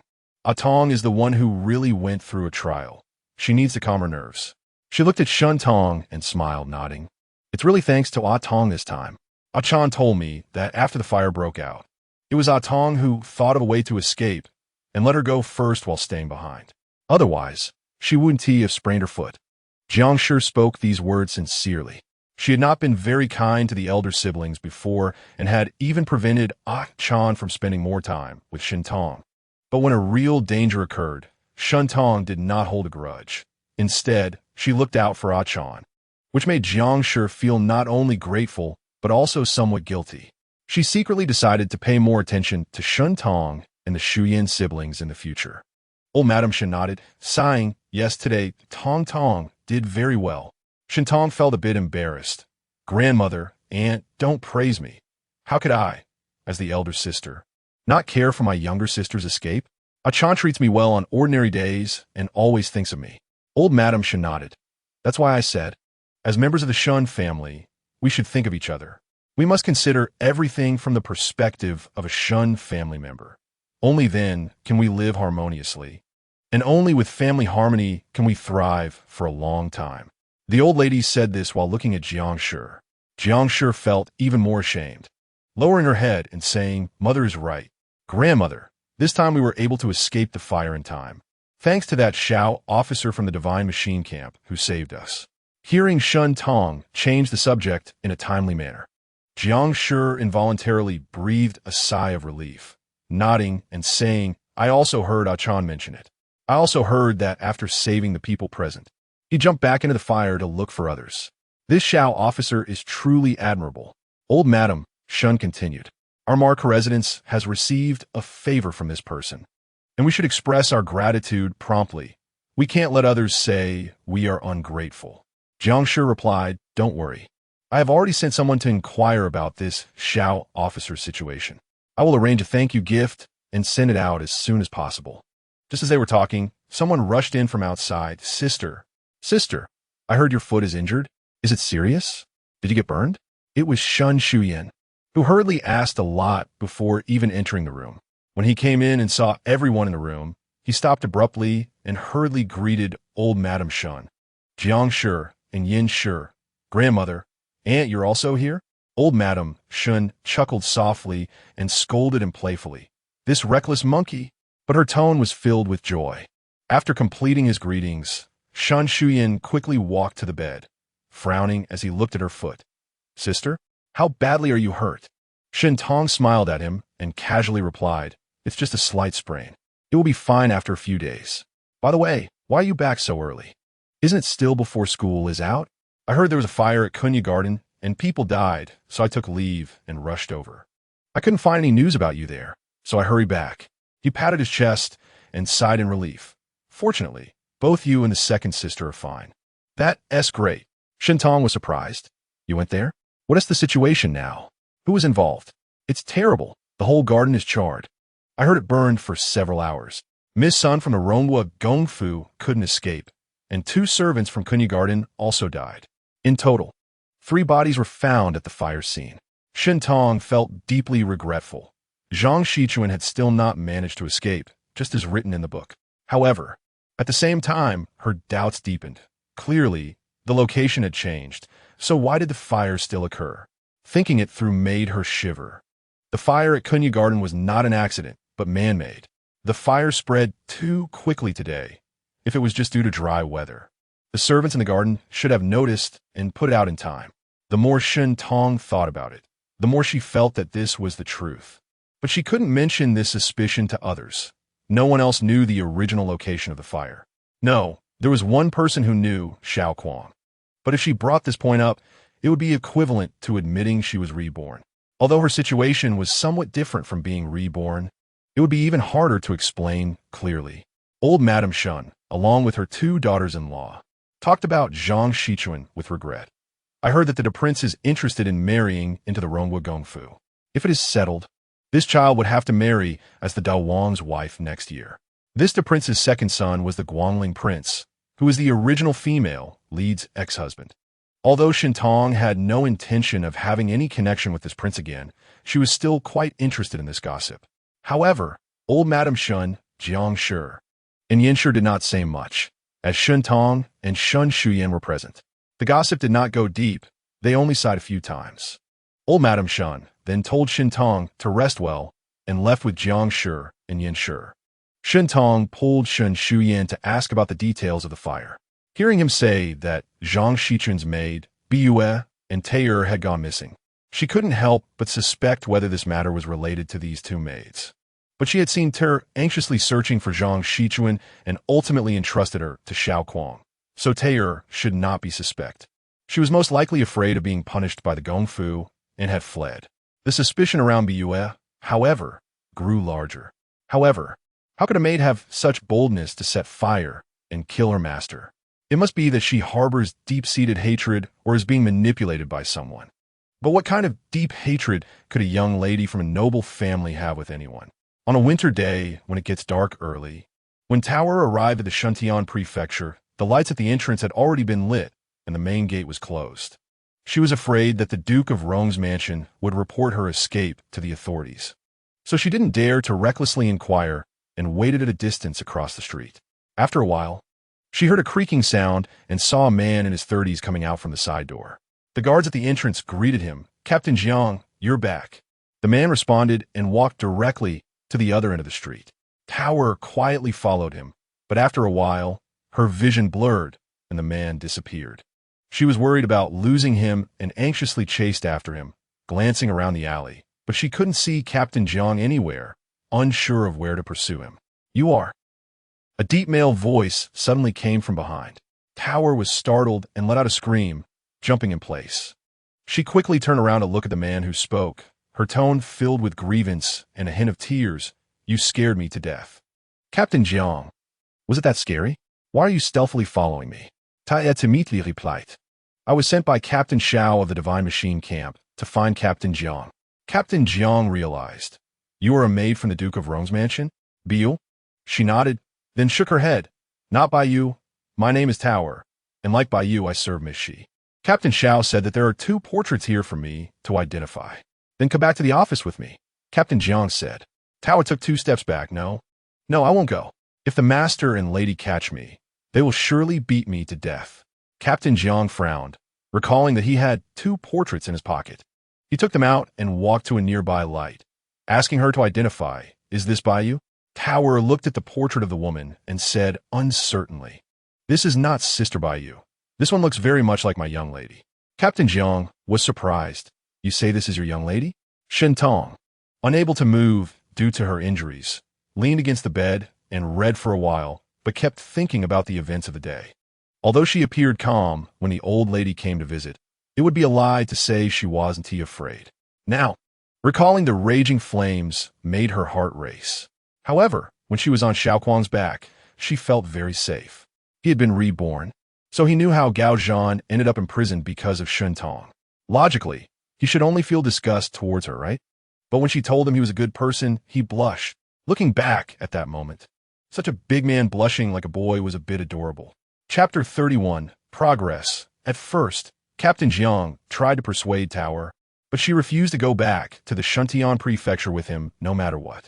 In the end, he had no choice but to put on a stern face and intimidate her, saying that if she didn't return as a witness to record her statement, he would treat her as an escaped slave and take her back, where she would still have to provide a statement and be sent back to the residence of the Duke of Rome.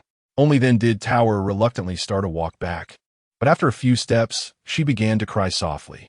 Captain Jiang sighed in slight annoyance, but his tone was no longer as harsh as before. "There aren't many people in the office at this time. You can finish your statement quickly and then leave. But if you keep crying and can't answer when asked who you are, I won't help you." Tower stopped crying and returned to the office under his urging.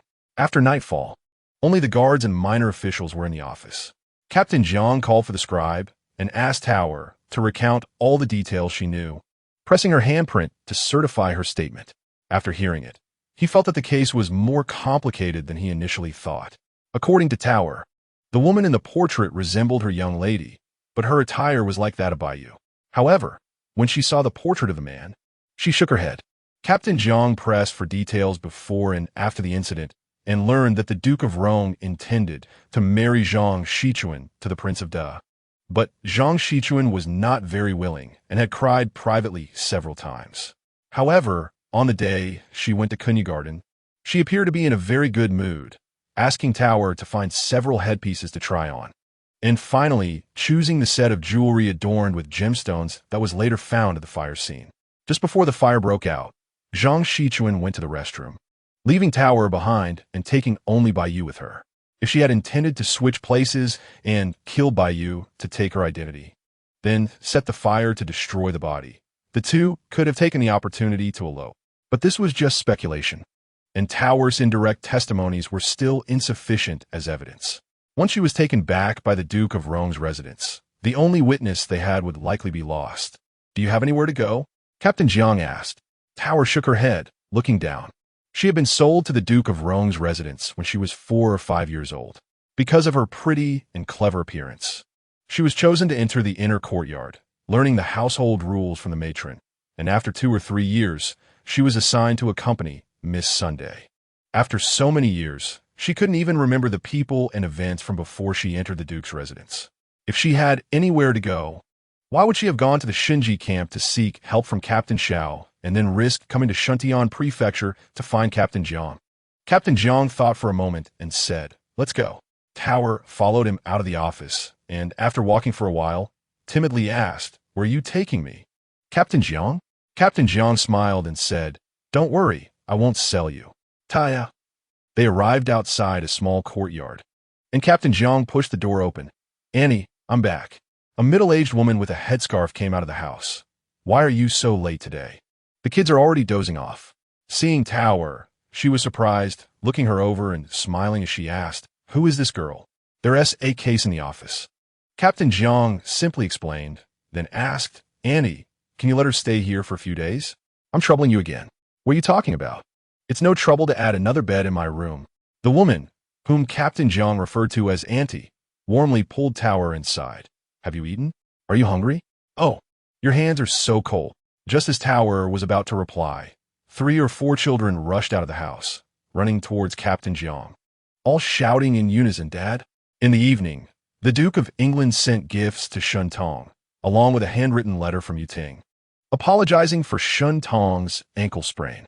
Shun Tong replied, explaining that it was an accident and not her fault, and prepared a gift of similar value to send back. That night, After arranging matters for the next day, Shun Tong was about to wash up and rest when Shun Chan came to find her. "Sister Tong, I'm a bit scared to sleep alone. Can I squeeze in with you?" Shun Tong smiled and nodded. "Of course, it's good. I'm a bit scared to sleep alone too. So your coming is just right." After experiencing such a big event, both she and A-chan needed to talk about the day's events. And it would be even better if the other had similar experiences. Shun Chan happily climbed into bed and slept next to her. "Sister, you didn't look scared at all back then." "I was scared." She knew how much she valued her life. What she thought was a disaster avoided now felt like an even more imminent threat to her life. Shun Chan nudged closer to her. "I was really scared too. I was afraid I would never go home again to see my parents, grandmother, and younger siblings." The two sisters chatted and finally fell into a drowsy sleep. The next morning, before the hour of the tiger, old Madame Shun went to the temple to burn incense, thus skipping the morning greetings, allowing Shun Tong and Shun Chan to sleep a little longer. Unfortunately, Shun Tong had already gotten used to waking up at this time, and with her ankle throbbing, once she woke up, she couldn't fall back asleep. With the help of her maid, she got out of bed and looked back at Shun Chan, who was sleeping soundly and couldn't help but smile. After washing up, Chin Se brought breakfast, and while serving her, mentioned yesterday's events, which made Shun Tong think of Xiao Kuang. There were quite a few servants in the garden, but most were concentrated in the front courtyard, with only a few maids accompanying the young ladies to the back garden to admire the flowers and compose poetry.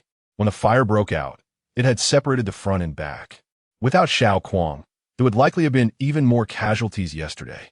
Shun Tong was the last to leave the fire scene, and she hadn't noticed any special exchanges between him and any of the girls present, which meant he had come purely to save people and put out the fire.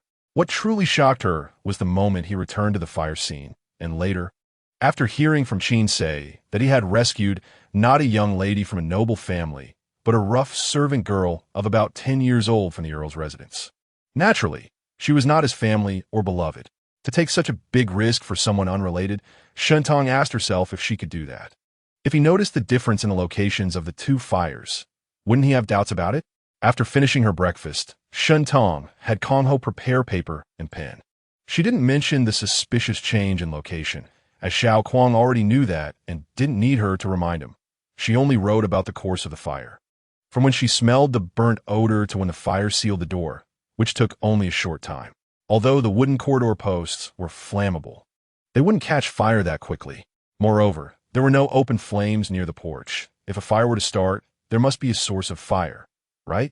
After finishing the letter, she waited for the ink to dry and called for Granny Fong to find a reliable person to deliver the letter.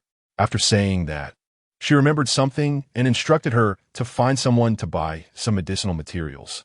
In the past few days, many people had come to the Shinji camp looking for Xiao Kuang, so many that he was somewhat overwhelmed. Walking in the camp, there were always colleagues who raised their eyebrows at him or laughed mischievously, loudly exclaiming, "General Xiao, someone is looking for you." He regretted revealing his real name at the fire scene. Of course, there were also good things. By the end of the day, he had received a pile of thank you gifts and many letters expressing gratitude. He planned to keep those gifts that could last long enough to take back home next time, while he distributed the others that couldn't last or were of no use to him or his family to the soldiers in the camp. The thank you gifts from the Marquis of Qingyang included not only silver, but also medicinal materials. Xiao Kuang looked them over and found that most were for tonifying the kidneys and relieving back pain, which puzzled him. How did she know his father had back pain? Could the girl who returned the old man really be her? But how did she know about the relationship between the old man and him? In the afternoon, he learned that someone was looking for him again. When he went out to take a look, it turned out to be Captain Jiang. Captain Jiang mysteriously pulled him outside and took something from his waist. That day, Captain Xiao, you smelled the strong fire oil from that man, but what is this smell? Xiao Kuang opened the cloth bag and saw a blackened and cracked jade pendant inside. He brought it closer to smell. Besides the burnt odor, it indeed had a unique foul smell. This is an accessory found on Miss Zhang at the fire scene. Xiao Kuang nodded. The strong fire oil has this smell. Captain Jiang was delighted. This person must be one of the arsonists. There was also a woman accompanying him. Xiao knew who it was. He lowered his voice and continued. Miss Zhang's maid recognized the portrait and said she looks very much like the missing Miss Zhang. Captain Jiang elaborated on Tower as testimony. Xiao Kuang had previously speculated about this and was not too surprised. However, if this matter were true, it would involve the reputation of the public office, without solid evidence. It cannot be easily spread. Therefore, Captain Jiang was also very cautious and temporarily suppressed Tower's testimony. He then inquired regarding the incendiary oil. Does Master Xiao have any understanding of it? Xiao Kuang nodded. Incendiary oil is not easy to obtain. Ordinary people find it hard to acquire. This person likely has some connections in the military. Captain Jiang said, I have already had portraits of these two drawn and sent to various relay stations and ferry ports for searching. Master Xiao, has anyone in the Divine Machine camp recently taken a sudden leave or resigned to return home? Xiao Kuang pondered, I have never seen this person before. They should not be a leader within the Divine Machine camp. Captain Jiang can inquire in other military camps. Captain Jiang added, even if they're not a leader in the Divine Machine camp, they could be a relative of a camp leader or a craftsman in the camp. Could Master Xiao help me inquire a bit? Xiao Kuang agreed. Shortly after Captain Jiang took his leave, someone else came looking for him. Xiao Kuang had to leave the training ground to the entrance, wondering who it could be this time. Upon arrival, he saw a young man who claimed to be the son of Granny Feng, saying he had a letter to personally deliver to him. Xiao Kuang took it and opened it. It still had no signature, but he recognized it was written in Shun Tong's handwriting, detailing the fire suspicions at Kunyi Garden. Xiao Kuang knew more about the situation than she did. Seeing her paying close attention to the follow-up of this matter, he intended to tell her about other doubts. But if he wrote a letter back to the camp, it would instantly be known to many. He had already been teased enough in recent days. Although most of it was not malicious, hearing it repeatedly was quite bothersome. However, if he had Gu Xiaoga carry a message back, this matter could not be summarized in just a few words, and since it concerned the reputation of Miss Sun from the Duke of Rong's house, it couldn't just be passed around verbally. Sensing Xiao Kuang's hesitation, Gu Xiaoga took out a pen and paper from his bosom. If Master Xiao has a reply, you can write it down. Xiao Kuang noticed there was no ink. Puzzled, Gu Xiaoga removed the cap of the pen and explained to him, this pen doesn't need to be dipped in ink. It is ink inside. He examined the item in his hand. The pen's body was still a bamboo tube, but the tip had a hollow steel tube longer than a usual pen, with a small bunch of wolf hair soft bristles. The pen body was much heavier than a regular brush. Xiao Kuang found a large stone outside the camp, laid out the paper, and tried to write. As soon as the pen tip touched the paper, ink seeped out continuously, no matter how he wrote. He wrote down everything he knew, including his speculations about the truth and the information provided by Captain Jiang, unexpectedly filling up 2 full pages. Gu Xiaoga grew anxious waiting, took the letter, and hurriedly left. Xiao Kuang looked down and realized he had not taken the pen back. Helpless, he put away the pen and returned to his quarters. Chapter 32. Ruochuan. Xiao Kuang observed the pen in his hand as he walked, seeming to guess that he couldn't return to the camp to write a letter. So she had prepared paper and a pen in advance. He had never seen a pen that could write continuously without dipping in ink. Nor had he even heard of such a thing. There were no shop marks on the pen. Could it be a handmade pen from the Shin family? This was yet another thing that had never happened in his past life. Nowadays, Shun Tong always gave him a feeling that was completely different from his past life. Of course, he had to know much about her back then. Ajahn always spoke of her as a fairy who was ethereal and unapproachable, both charming and noble. Yet that demeanor made one think too much. Gao Zhan was returning from the training ground and noticed the unusual pen in Xiao Kuang's hand, asking curiously, "Are you here to send gifts again?" Xiao Kuang didn't want to hide it from him, and since this matter was clear and above board, there was nothing to conceal. Miss Shun sent someone to inquire about the fire at Kunyi Garden. Did she come? Gao Zhan's eyes brightened as he immediately turned to look in the direction Xiao Kuang had come from. Xiao Kuang shook his head. How could she come in person? It was her servant who came to relay the message. Gao Zhan felt disappointed, but replied, that makes sense. Xiao Kuang looked at him, Ajahn. Gao Zhan raised a hand to stop him from continuing. I know. She is the daughter of the Marquis, just inquiring about things. How could she come to the military camp? I was just asking casually. He glanced again at the pen in Xiao Kuang's hand. So what about this pen? Xiao Kuang said. Her servant forgot to take it back. It needs to be returned. He was about to put the pen away when he hesitated and handed it to Gao Zhan. You find a chance to return it. Gao Zhan was taken aback and hurriedly said, Kuang, that is not what I meant. This pen is with you. How can I return it? No way, no way. Xiao Kuang put the pen away and added, Captain Jiang came by earlier. Captain Jiang? Is he the one we encountered at the Shuntian prefecture after catching the night thief? Yes. He suspects the arsonist has a connection with the military and asked me to help him find out if anyone in the Divine Machine camp has suddenly taken leave or resigned to return home recently. Gao Zhan thought for a moment and said, There is someone who manages the armory who is from my hometown. Let us go ask him. The Divine Machine camp is responsible for various firearms and artillery, including ammunition and oil, making the armory the most strictly managed place in the camp. There are always 2 treasurers on duty, and if a large number of weapons come in or out, a military officer must lead and supervise. Gao Zhan had to stay back yesterday for a batch of firearms being stored.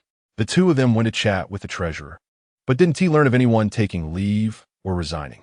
However, they did find out that recently the son of the Duke of sent someone to the camp to requisition a few 3-barreled firearms. Given the painful lessons of the previous dynasty's royal siblings fighting among themselves, the current dynasty's founding emperor set a rule that once each prince comes of age, he must be granted a title of nobility and given a fief, after which he can no longer stay in the capital. If the prince is closer to the emperor, his fief will be nearer to the capital. If the emperor looks down on him or suspects he has ulterior motives, then tough luck. He gets a remote place to rule over and should just cool off there. The Duke of Da is one of the princes that the late emperor had more confidence in and found more agreeable. With a fief only 200 miles from the capital, and he also has a separate residence in the capital. Certainly, the Duke himself cannot leave his fief, but his son can. Xiao Kuang learned from Shun Tong's letter that Zhang Shichuan was about to be betrothed to the Duke of the Sun. Could the son be related to this fire? But if Zhang Shichuan did elope, the son should be unaware of it. However, with these 2 events so close together, it was unlikely to be mere coincidence. Xiao Kuang wanted to inform Captain Jiang of this news promptly. So he wrote a confidential letter to him and prepared to have one of his soldiers deliver it. After finishing the letter, he looked at the pen in his hand and hesitated for a moment, wondering if he should write a letter to Shintong as well. He could return the pen to her at the same time, but then he thought it might be a bit rash. Perhaps she didn't want anyone from the Marquis's household to know she was corresponding with him. It would be more prudent to wait until someone trustworthy from her side came to collect it before returning both the pen and the letter. Chapter Directory page 3 outside. A soldier announced that someone was looking for him. Xiao Kuang sighed resignedly, put away the pen and paper, and went outside. To his surprise, it was Shun Shuyan. Xiao Kuang asked in surprise, You're looking for Zhan, right? No, I'm here to find you, Brother Xiao. Shun Shuyan shook his head and then asked, That day on the slope street, you hit the thief, right? After Gao Zhan confronted Shintong, Shun Shuyan was scolded by his sister for a long time and realized that the person his sister saw on the slope street was actually Xiao Kuang. However, when he arrived at the Divine Machine camp, Xiao Kuang did not see him, and Gao Zhan came out to meet him. He mistakenly thought that Gao Zhan was the sharpshooter from that day and was mocked by the soldiers in the camp for not being able to pull the bow, feeling embarrassed and fleeing. After encountering Gao Zhan again and witnessing his skill in shooting the hat to save the eagle, Shun Shuyan became even more convinced that he was the sharpshooter who appeared on the slope street that day, and thus sought him out to learn archery. This misunderstanding had not been clarified until now. Xiao Kuang finally understood why Shan Tong mistook him for a Zhan. So, she really hadn't been reborn? Brother Xiao, Gao Ge refuses to teach me anymore. Your archery skills are as superb as Gao Ji's, or maybe even better. Please guide me, okay? After returning home yesterday, hearing his sister talk about Xiao Kuang's brave deeds of the fire scene, Shun Shuyan found a new idol and hurried to the Divine Machine camp after school today. Xiao Kuang looked at Shun Shuyan. His features were spirited, his eyes were quite lively, and his face was somewhat delicate, which made Xiao Kuang involuntarily think of Shintong. The boy looked at him eagerly, his eyes shining like 2 stars, making it hard for Xiao Kuang not to agree. What if he agreed to teach him? What does Zhan think? Xiao Kuang turned his gaze away, avoiding Shun Shuyan's eyes. I can't teach you. Why not? Shun Shuyan asked anxiously. I've asked Gao Ge for a long time, And he won't teach me anymore. Why won't you? Xiao Kuang shook his head, simply saying, I can't teach. Watching Shun Shuyan's eyes gradually dim, Xiao Kuang sighed softly. You should go back. If you don't return this late, your sister will worry. Shun Shuyan left in disappointment. Xiao Kuang walked back for a while and saw Gao Zhan approaching quickly. Surprised, Zhan? Gao Zhan asked him, why did the young Marquis come looking for you? He wanted to learn archery from me. Xiao Kuang replied honestly. Zhan, it's because you won't teach him any more that he thought of coming to me. But I turned him down. Gao Zhan looked at Shun Shuyan's departing figure, which seemed particularly dejected under the setting sun. Kuang, do you think I should teach him again? Xiao Kuang patted his shoulder. If you want to teach him, then continue. If it makes you uncomfortable, then don't teach him anymore. I refuse him this time, so he probably won't come back to the Divine Machine Camp. Gao Zhan stood still, hesitating for a while, then chased after Shun Shuyan. Xiao Kuang silently watched Gao Zhan's figure, not trying to persuade or stop him, whether it should come or not. It wouldn't escape. Shintong had been resting at home for a few days. Her ankle no longer hurt by itself, but she still couldn't put weight on it and was unable to walk. One day, she heard from the Kodo player that Su Ruochuan was coming to the Marquis's residence to pay a visit to the old lady. Su Ruochuan came from a poor background, but was exceptionally talented. Shintong's father, the late Marquis of Qingyang, recognized his abilities and let him stay in the Marquis's residence as Shun Shuyan's tutor, teaching him elementary education. Later, Su Ruochuan passed the imperial examination and left the Marquis's teaching position to enter the Hamlin Academy as an official. But he always remembered the kindness of the late Marquis and often returned to visit. Shintong recalled a line from the book about Su Ruochuan. One glance at Su Lang can mislead one for a lifetime. The book's description was somewhat idealized. For example, Gao Zhan, when she actually met him, she felt he was just like that. Of course, it might also be her preconceived notions that led to an instinctive aversion. Regardless, Shintong was still very interested in meeting Su Ruochuan. Among all the male leads, he was the one she felt the most favorable towards. Shintong does not pursue a love that is profound or earth-shattering, nor does she expect to be treated like a treasure by her husband. That would be too idealistic. As the legitimate eldest daughter of the Ho family, she believes that as long as she doesn't make a mess of things, finding someone who can at least show her some respect, share some common topics in daily life, and be a husband who is more than just a friend is already a pretty good marriage. Su Ruochuan is such a preferred candidate, a quality man with a bright future ahead. The only drawback is that he will later become embroiled in factional struggles, siding with the second prince and the fourth prince, and enjoying a lively rivalry with the crown prince's faction and the eunuch faction. However, according to the book, his alignment with the second prince's faction is also closely related to the original female protagonist. Initially, he stood against Gao Zhan, aligning himself with the opposing side of the crown prince's faction and the eunuch faction. The second prince's faction, holding the view that the enemy of my enemy is my friend, pulled him into their camp. For Su Ruochuan, it is unrealistic to fight against Gao Zhan alone, and once someone is categorized into a faction, it becomes very difficult to remain neutral. If Shintong had not had that marriage with the Prince of Guangling, Gao Zhan would not have darkened, and Su Ruochuan would not have been forced to side with the Crown Prince's faction. The original female protagonist went in circles and finally ended up with Su Ruochuan as the wife of a criminal when she was at her lowest point. Even if Su Ruochuan liked her very much, after going through so many events as a man, he couldn't possibly be completely unconcerned. Rather than going around in circles and ending up with Su Ruochuan, it would be better to choose him from the start. However, Shintong has learned to be prudent. Initially, she knew she had crossed over into a book and had too much trust in the characters and plot of that book. But after living here for a while and gradually integrating into the environment and getting to know the people around her, she discovered that everyone is a living, breathing person, each seriously living their own lives. The descriptions in the book are superficial due to the perspective, as the true protagonist is only the original female lead. Most importantly, the book is not yet finished, and you never know who the ultimate villains will be. Especially in tragedy narratives, one wave of suffering is often followed by another, with twists and turns, where those you least expect to be villains may actually be, while those you predict to be villains may just be ordinary characters. There's only one truth. The pen is in the hands of the author, or rather, the keyboard. But life is lived by people. Therefore, Shintong plans to carefully observe Su Ruochuan's character. If his character is indeed good, she will include him in her list of future husband candidates. Every time Su Ruochuan returns to the Ho residence, besides paying respects to old Madame Shun, he also meets with Shun Shuyan in the study to test him on his recent studies.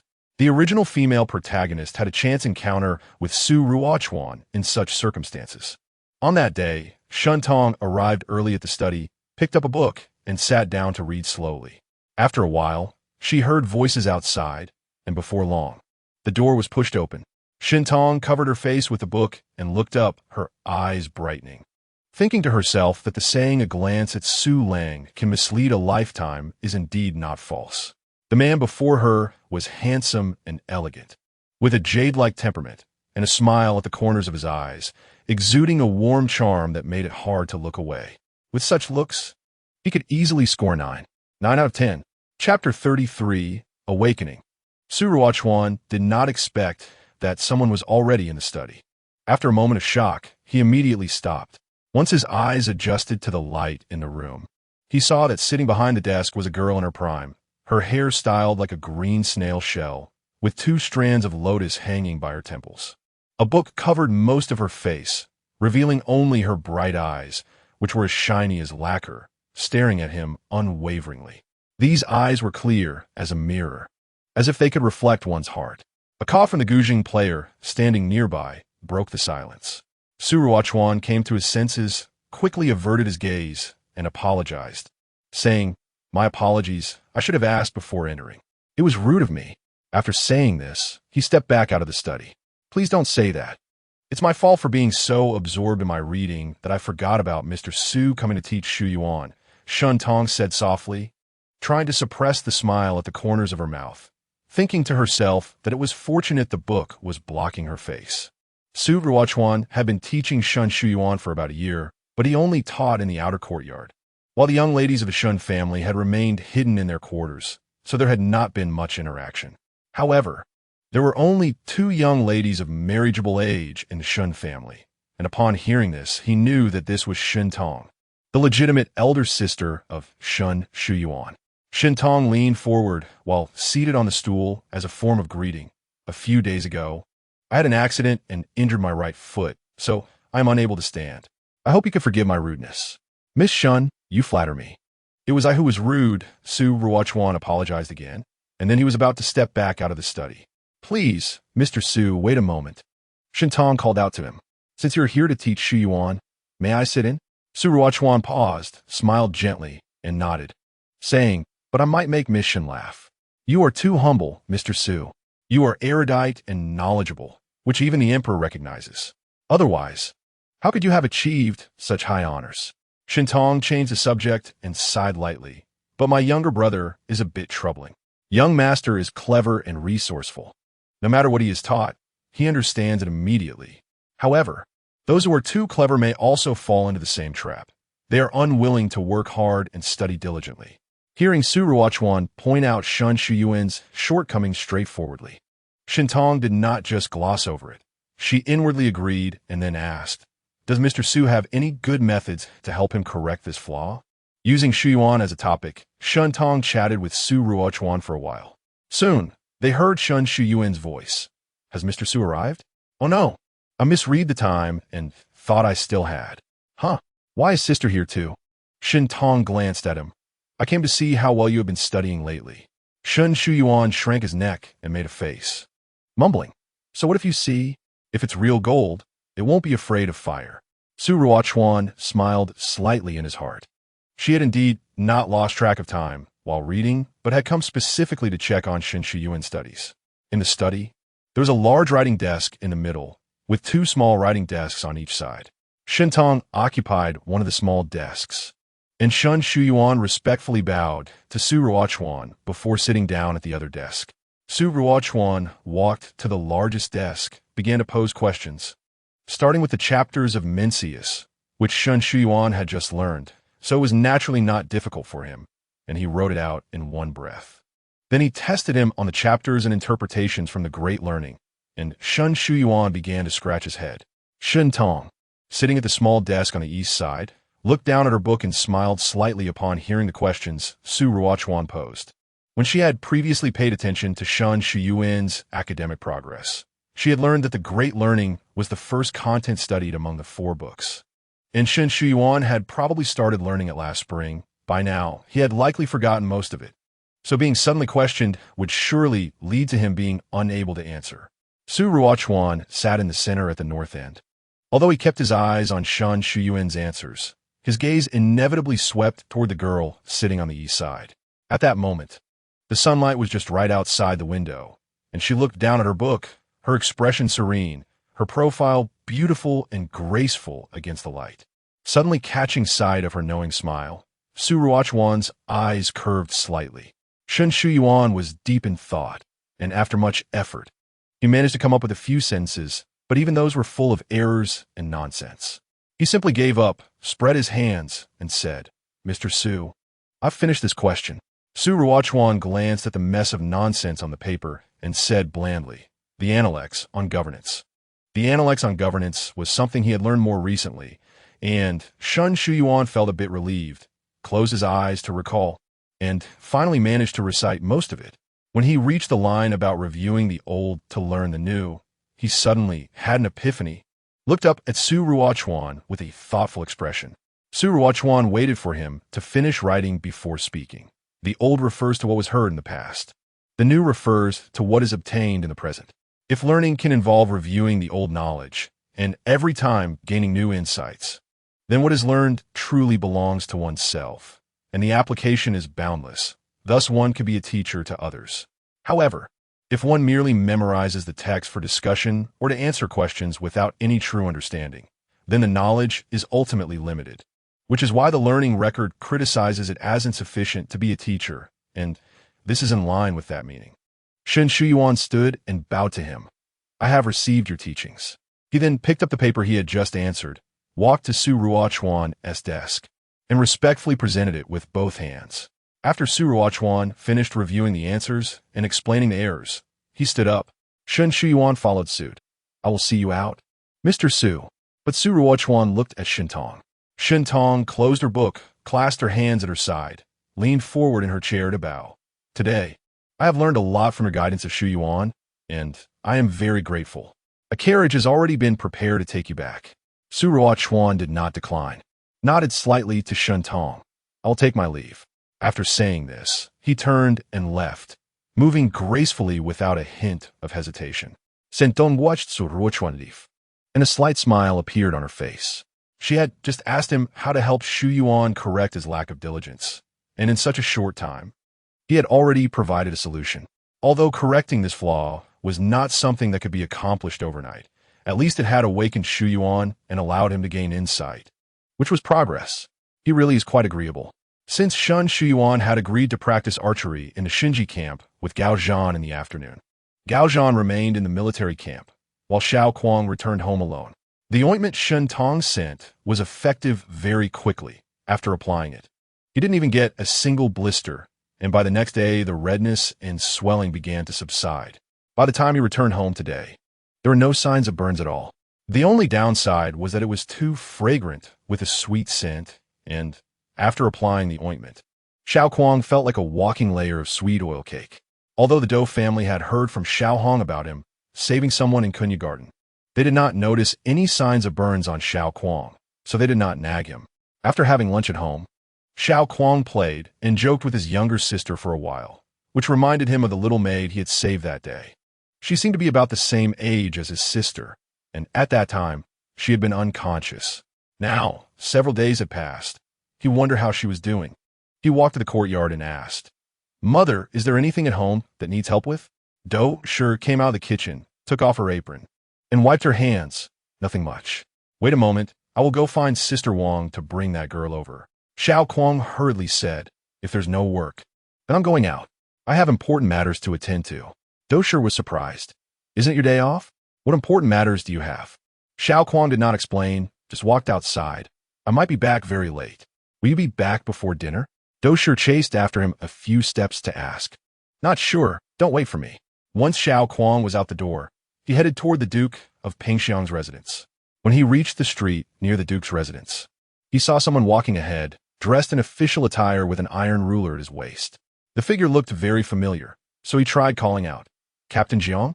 The man turned around, and it was indeed Captain Jiang. Xiao Kuang hurried a few steps to catch up, cupping his hands in salute. "Captain Jiang, are you on duty?" Jiang Chongfeng returned the salute and gestured toward the Duke's residence. "The little maid has woken up." Xiao Kuang felt relieved. "You're awake." Then he asked, "Is Captain Jiang here to ask questions?" "Yes, she's the one you saved from the fire. She might know something. Where is Xiao Ba going?" "Oh, I was also planning to see if the maid had woken up." The two walked side by side for a few steps, and Xiao Kuang asked, "Did Captain Jiang receive the letter I sent that day?" Jiang Chongfeng's expression showed some caution, and he lowered his voice. "It does relate to that."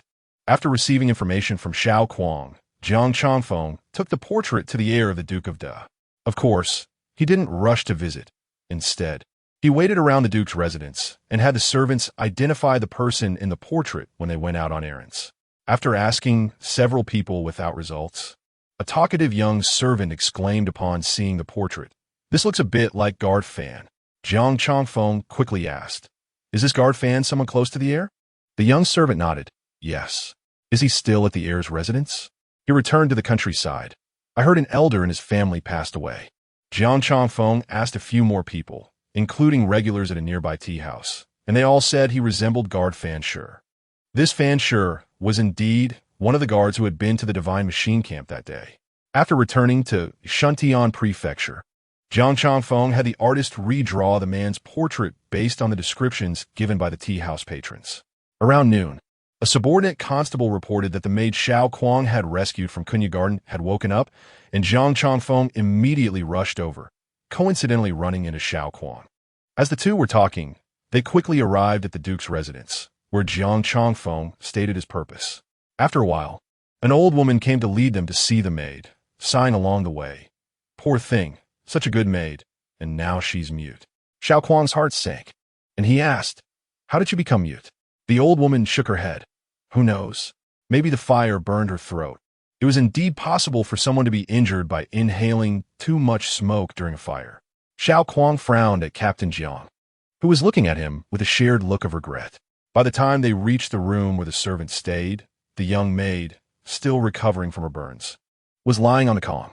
Upon seeing Xiao Kuang and Jiang Chongfeng at the door, she immediately recoiled in fear. The old woman explained, "She became like this after waking up. She's afraid of strangers." Xiao Kuang and Jiang Chongfeng did not enter the room. Jiang Chongfeng took out the portrait and asked the old woman to show it to the young maid, inquiring if she had seen the person in the portrait at Kunya Garden that day. The young maid hesitated and shook her head when she saw the woman's picture. But when she saw the man's portrait, her eyes widened in terror, and she shrank back, pointing at the portrait and gesturing. Jiang Chongfeng confirmed again, "You saw him at Kunya Garden?" The young maid nodded, holding her hands in front of her as if carrying something, then mimicked pouring something everywhere. Finally pointing at the lamp in the room, mimicking the act of starting a fire. Jiang Chongfeng was delighted. "You saw him start the fire?" The young maid nodded again. Jiang Chongfeng carried a piece of jade pendant that had the smell of burning oil, and he had the old woman pass it to her to smell. "Is this the smell of what he poured before starting the fire?" The young maid confirmed it was the same smell. After leaving the room, Xiao Kuang quietly asked the old woman, "Has her throat been seen by a doctor? Is it really incurable?" The old woman sighed. "Alas, being a servant without parents, how can she afford a doctor?" Everyone pooled a little money together, plus what she had saved up to buy some burn ointment. The rest is up to whether the heavens will bless her. You let her apply this ointment on her burns every day. The ointment sent by Shun Tong still had more than half a box left. So Xiao Kuang gave the porcelain box to the old woman, then took off his money pouch, poured out a small piece of silver and a handful of copper coins, keeping a dozen coins for himself and giving the rest to the old woman. "Get her a doctor to see if they can heal her throat. Consider this my contribution." Jiang Chongfeng also took some copper coins from his money pouch and put them in the old woman's hand. "Make sure she gets proper treatment." The old woman hurriedly thanked them. "Good people. Meeting you too is this girl's blessing." I thank you both on our behalf. Chapter 34, Entrustment. After leaving the Pingxiang Marquis' residence and walking out of half the alley, Xiao Kuang asked, Captain Jiang, what do you think? Jiang Changfeng furrowed his thick eyebrows, as if they were knotted together. Many clues had come together, and he already had a judgment on the case. However, most of the physical evidence and witness testimonies collected so far were not solid enough. First, there was no conclusive evidence that the fire oil was stolen by Fan Shi. The smell of the fire oil could only serve as a clue. Second, the skeleton found at the fire scene was too damaged, burned beyond recognition, making it impossible to determine whether it was male or female, let alone identify who it was. And the only eyewitness who saw Fan Shi set the fire was now mute, unable to provide more details.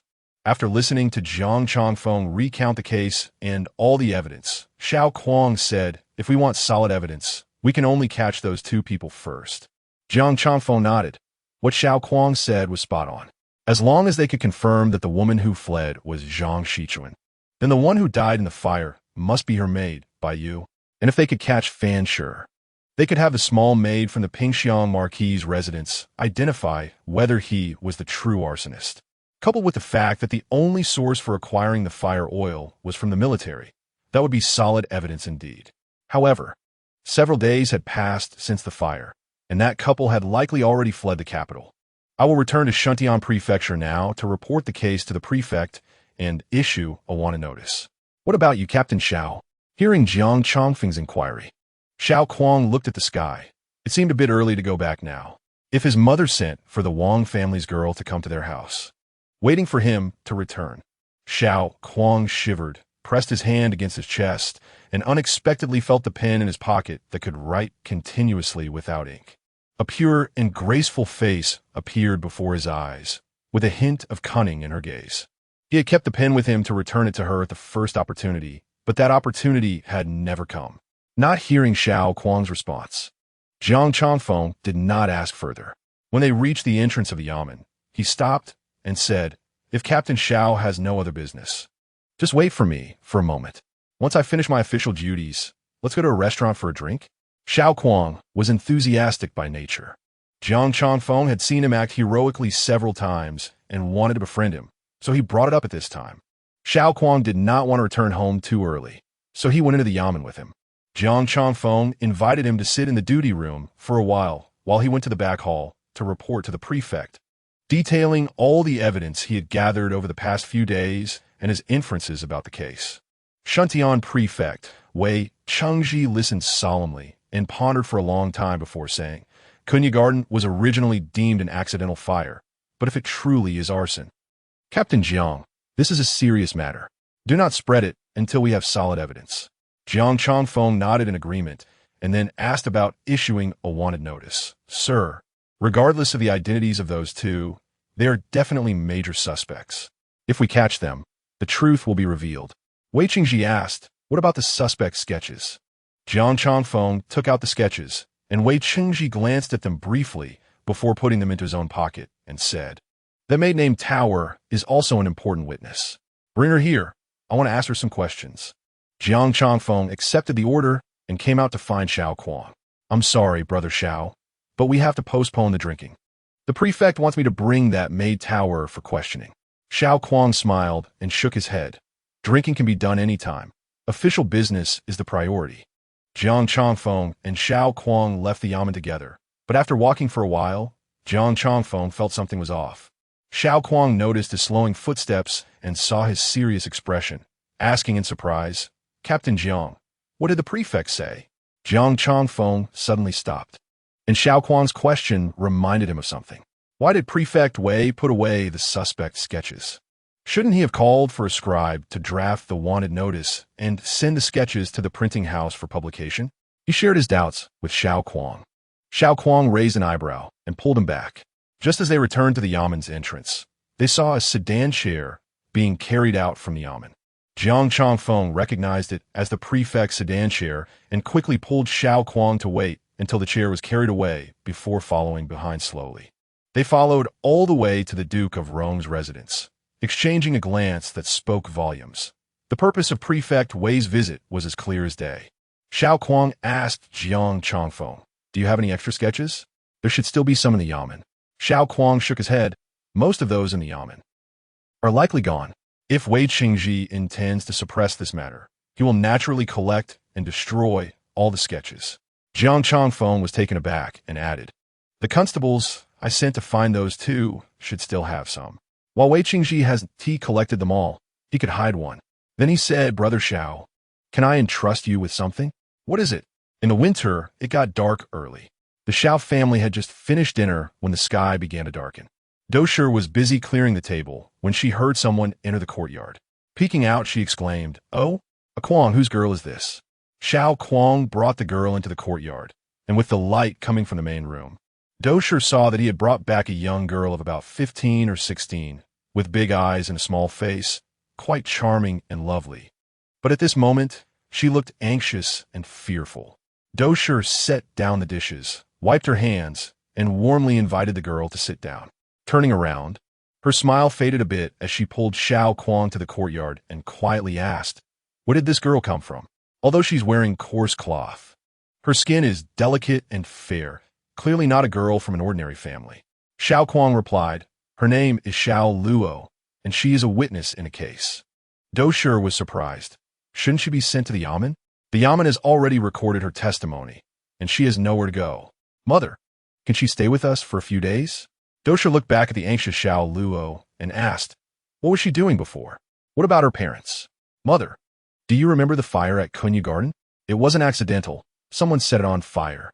She was a maid there on that day and saw one of the criminals. So she's an important witness in this case. Xiao Kuang had known that his mother wouldn't easily let him bring someone home.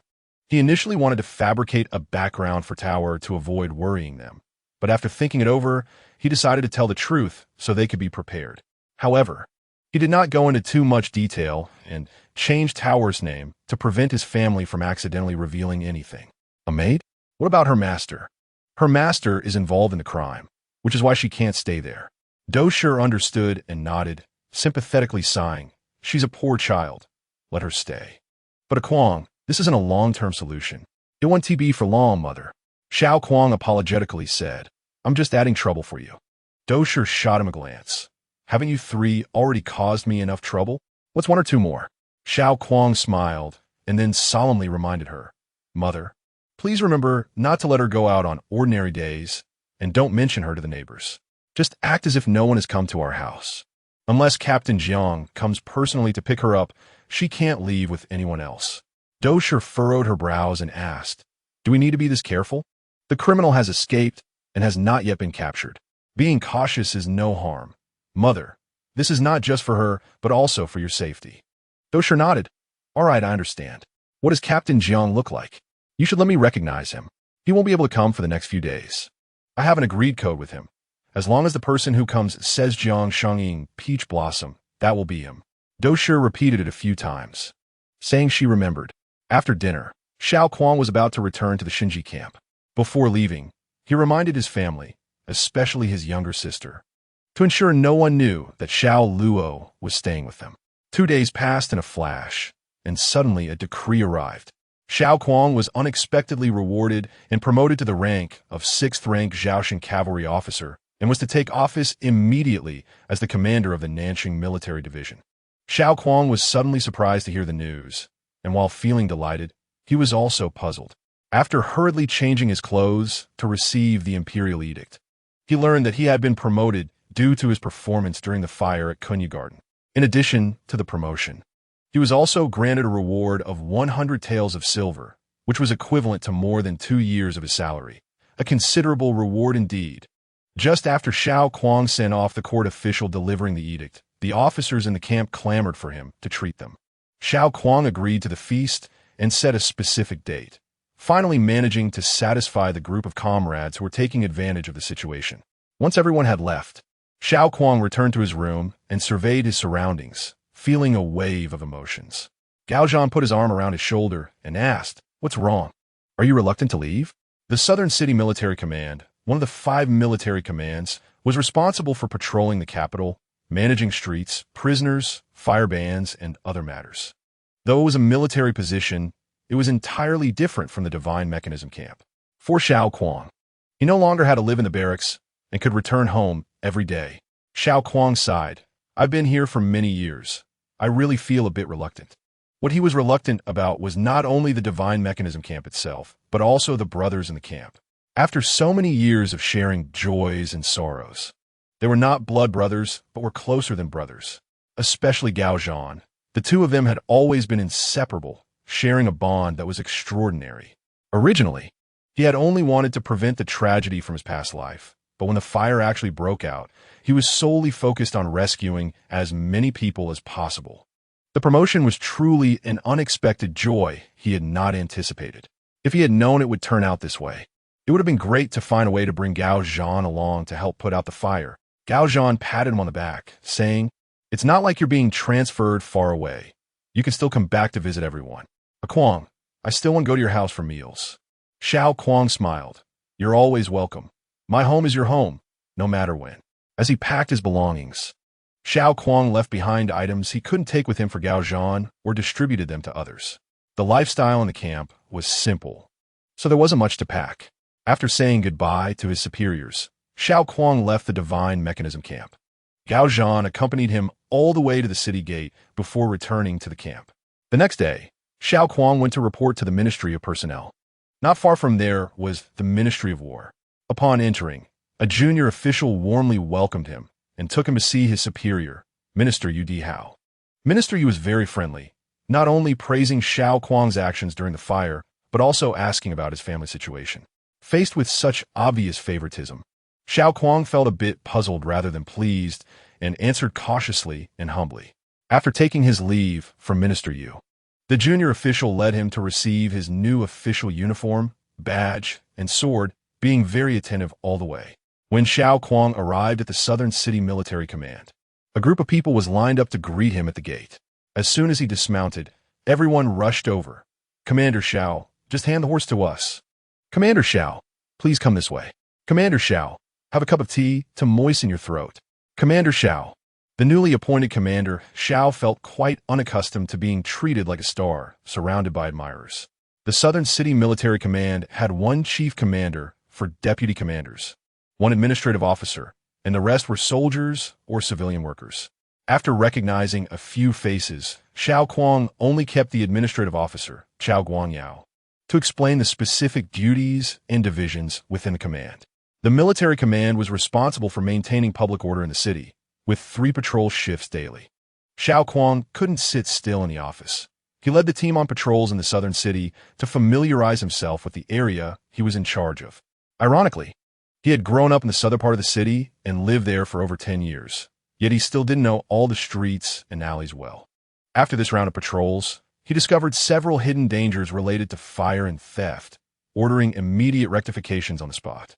Passing through Mule Market Street, a large carriage drawn by 4 horses approached from the opposite direction. Xiao Kuang pulled the reins to the side to make way, and the carriage slowed down accordingly. As they passed each other, a soft voice came from the carriage. "Commander Xiao?" The voice was so soft that it was almost drowned out by the noise of the surrounding streets, but Xiao Kuang still heard it. After a moment of surprise, he stopped the horse and instinctively placed his left hand on his chest, feeling that pen. Chapter 35, Fallacy. Isn't that Xiao Bazong? Shintong liked to look at the street scenery from the carriage. When Qinzi saw Xiao Kuang, she was looking at the other side of the street. After hearing Qinzi's soft call, Shintong moved to the side of the carriage and lifted a corner of the curtain to look outside. A group of people was approaching, led by a silver-maned yellow horse. The man on the horse had thick eyebrows and handsome eyes, broad shoulders, and a narrow waist. Dressed in a deep blue military officer's robe, with a leather belt accentuating his figure, he was surveying his surroundings while walking, his gaze calm yet sharp. Shintong couldn't help but wonder why he wasn't in the Shinji camp. Judging by his robe, it seemed he had been promoted, right? Looking at the group behind him, they were from the Bingma division. As they were about to cross paths, she saw Xiao Kuang holding the reins, stepping aside to let them pass. And the group behind him followed suit. She couldn't help but smile. He was still so considerate. The Shen family's carriage also slowed down, and, as the two groups crossed, Shintong tentatively called out, "Xiao Commander?" Xiao Kuang was taken aback, then pulled on the reins to stop the horse and turned to look back. In that moment, the Shen family's carriage had already passed by. He touched the pen in his arms, instructed Jean Fei to continue the patrol, then turned his horse around to catch up with the carriage, matching its pace beside it. A corner of the curtain was lifted, revealing a pretty face. It was Kong Ho. Lord Xiao has been promoted to the commander of the Bingma division. Congratulations to Lord Xiao. Embarrassed, Xiao Kuang smiled, took out the pen from his pocket, and handed over a stack of folded paper. What is this? Kong Ho asked in confusion as she took it and passed it to Shen Tong. Shen Tong received the pen, smiling with surprise. Last time, Gu Xiaoge brought a letter back saying that the pen had been left with Xiao Bazong.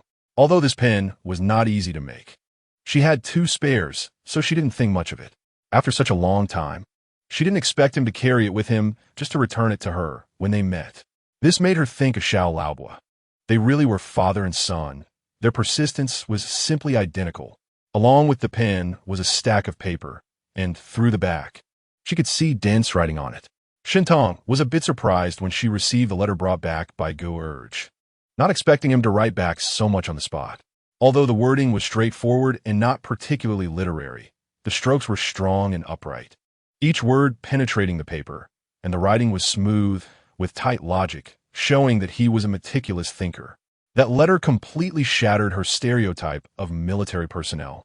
Later, she learned from Xu Yin that even in military examinations, one had to test military strategy first before testing archery and horsemanship.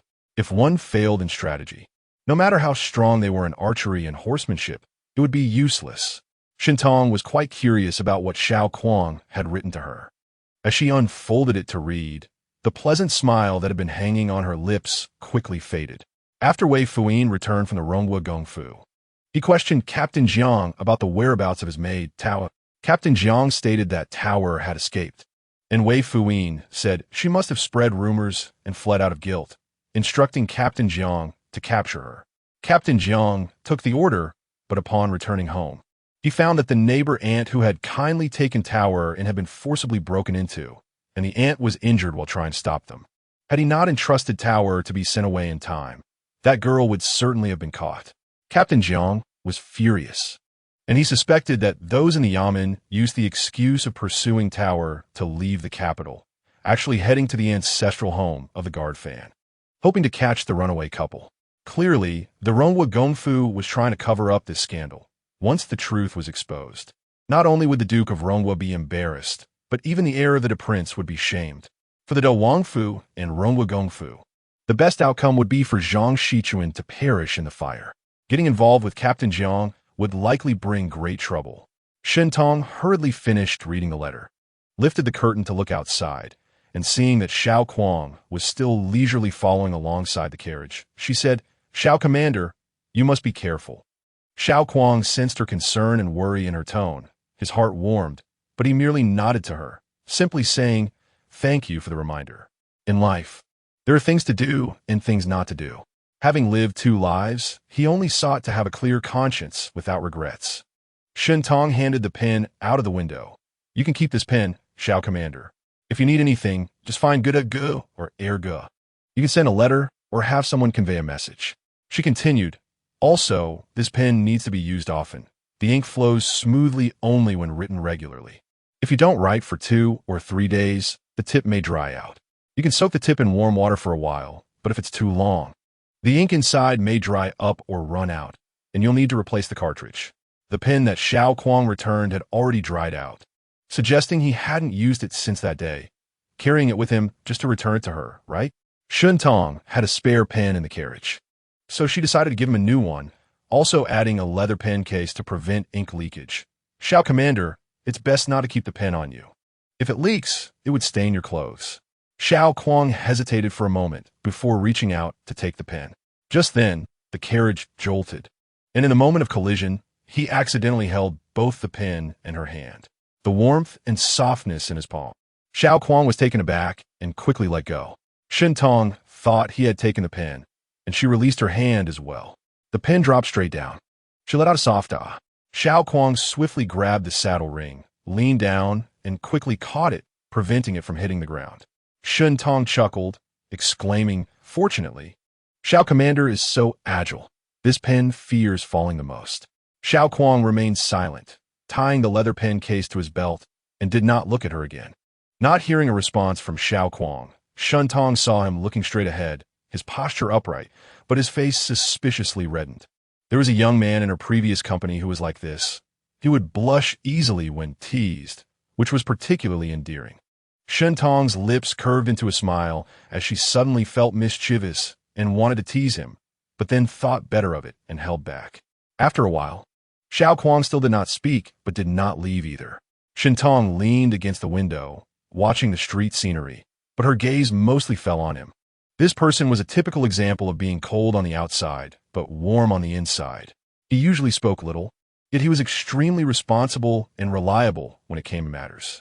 He gradually relaxed, his expression returning to normal, his body gently swaying with the rhythm of the horse's movements. The usual formal attire for civil and military officials was pre-made tunics, with strict requirements for the length of the robe and sleeves. However, even if the same length of official attire was worn by people of the same height, the effect on a stout person would be completely different from that on a slender person. Xiao Kuang's figure was proportionate and strong, with broad shoulders and a straight back, a long waist and long legs. Whatever attire he wore suited him well. He was what people referred to as a good clothes hanger. Normally, those officials looked unremarkable and loose in their tunics, but on him, it surprisingly carried a hint of the chivalry of a man who travels the world with sword and horse. After a silent stretch, Xiao Kuang coughed lightly. That day at Kunyagarden, I, Xiao, owe my survival from the fire to Miss Shun's dispatch of the water cart for rescue. Shen Tong didn't expect him to bring up this matter after being quiet for so long. Xiao Commander, you are thanking the wrong person, aren't you? Thanking the wrong person? Xiao Kuang was slightly stunned, turning to look at her. Wasn't it her? But didn't Chinsa say? She revealed half of her face from behind the curtain, her eyes smiling like autumn water. That day, I was actually saved by Xiao Commander first. Without you, I would still be trapped within those high walls. Those who help others will always be helped in return. She smiled sweetly, realizing that it was actually Xiao Commander who saved her. So if Xiao Commander wanted to thank someone, he should thank her instead. Xiao Kuang also smiled. Can it be calculated this way? Of course it can. If A is equal to B, and B is also equal to C, then A must be equal to C, right? It seems that it can't be counted this way. Xiao Kuang raised an eyebrow and said, pork is meat, and lamb is also meat. Is pork equal to lamb? 1 tael of gold can be exchanged for 10 stones of rice. 10 stones of rice can be exchanged for 5 taels of silver, and 5 taels of silver can be exchanged back for 1 tael of gold. Isn't that equivalent? Xiao Kuang smiled and didn't argue with her anymore. In his heart, he couldn't help but compare her with his younger sister, who was just as relentless with her words and loved to debate these fallacies with him when they had free time.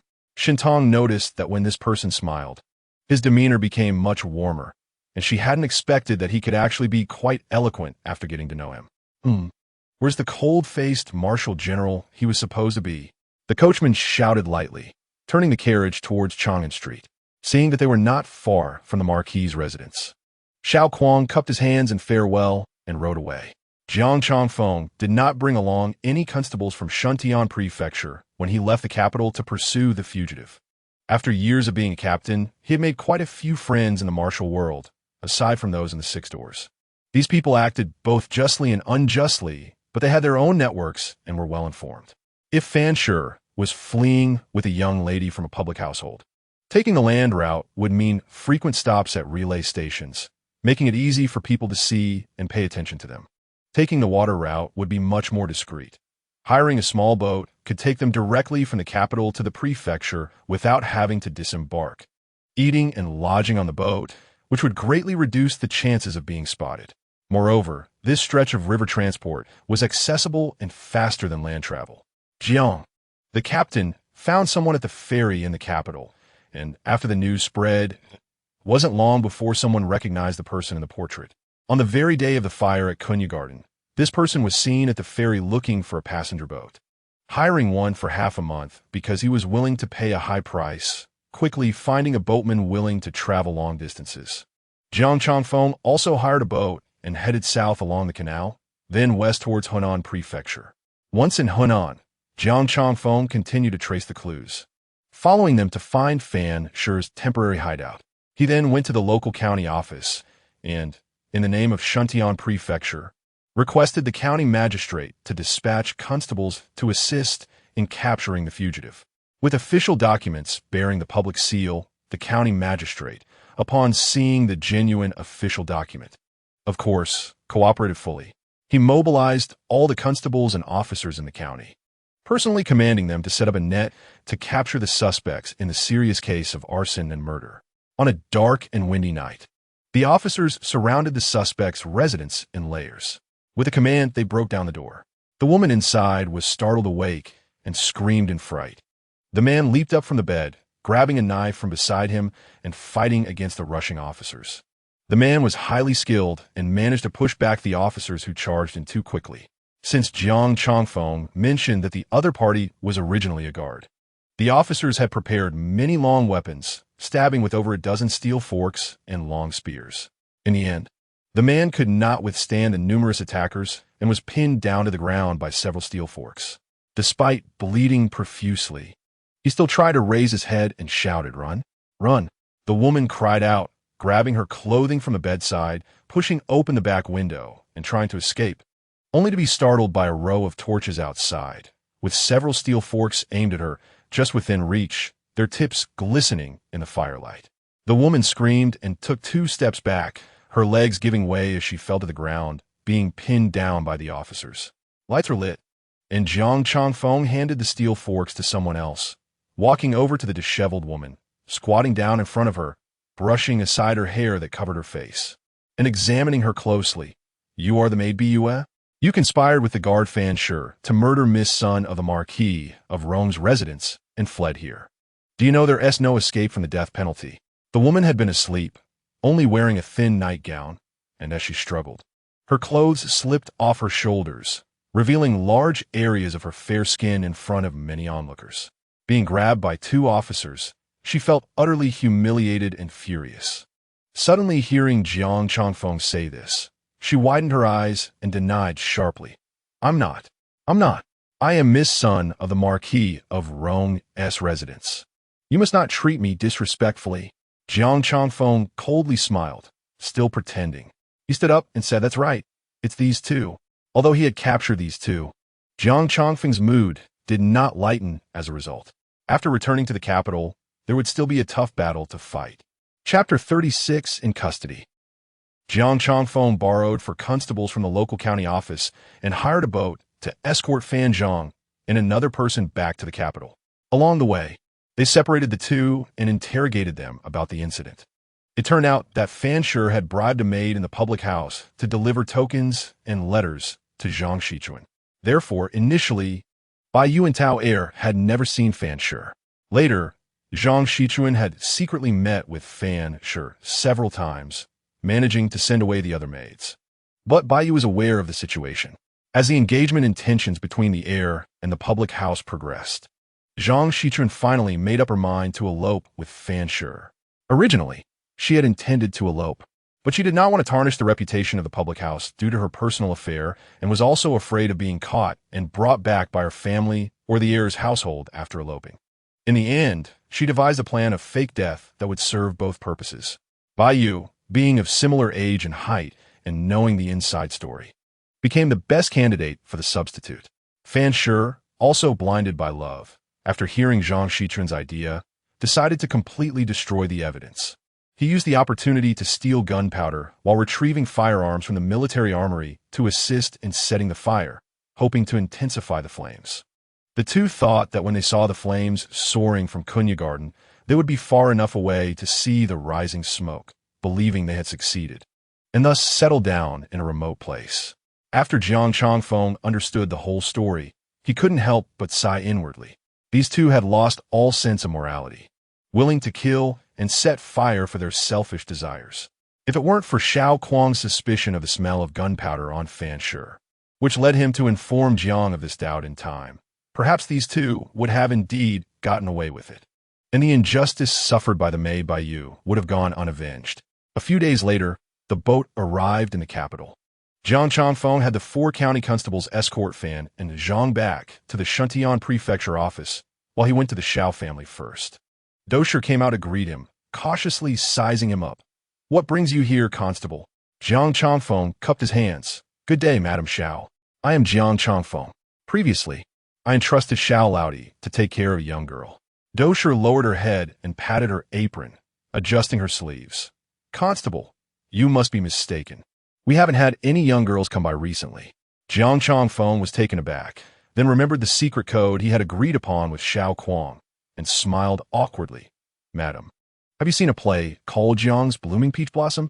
Dosher then confirmed that he was the Jiang constable mentioned by Xiao Kuang and asked him to wait in the courtyard while she went inside to bring out the little girl. The little girl had been staying at the Xiao family for several days, and the Xiao family had treated her quite kindly. She didn't dare to go out, so she helped with cleaning and sewing in the house, gradually feeling that this kind of life was quite good. Although she didn't eat or dress as well as before in the public house, she no longer had to serve as a maid. When Dosher suddenly said that Jiang Constable was looking for her, the little girl felt panicked. The thought of having to testify made her even more afraid. And when she followed Dosher out, she was extremely reluctant but felt she had no choice. Jiang Chongfeng noticed her expression and knew she was scared. But Zhang Shichun insisted that she go. For the Zhang family, this is a major scandal. They are afraid you will leak information and will always try to find you and bring you back. You won't be able to live peacefully for the rest of your life. Are you going to spend your life indoors, living in fear and anxiety? Only by exposing it can the Zhang family do nothing to you.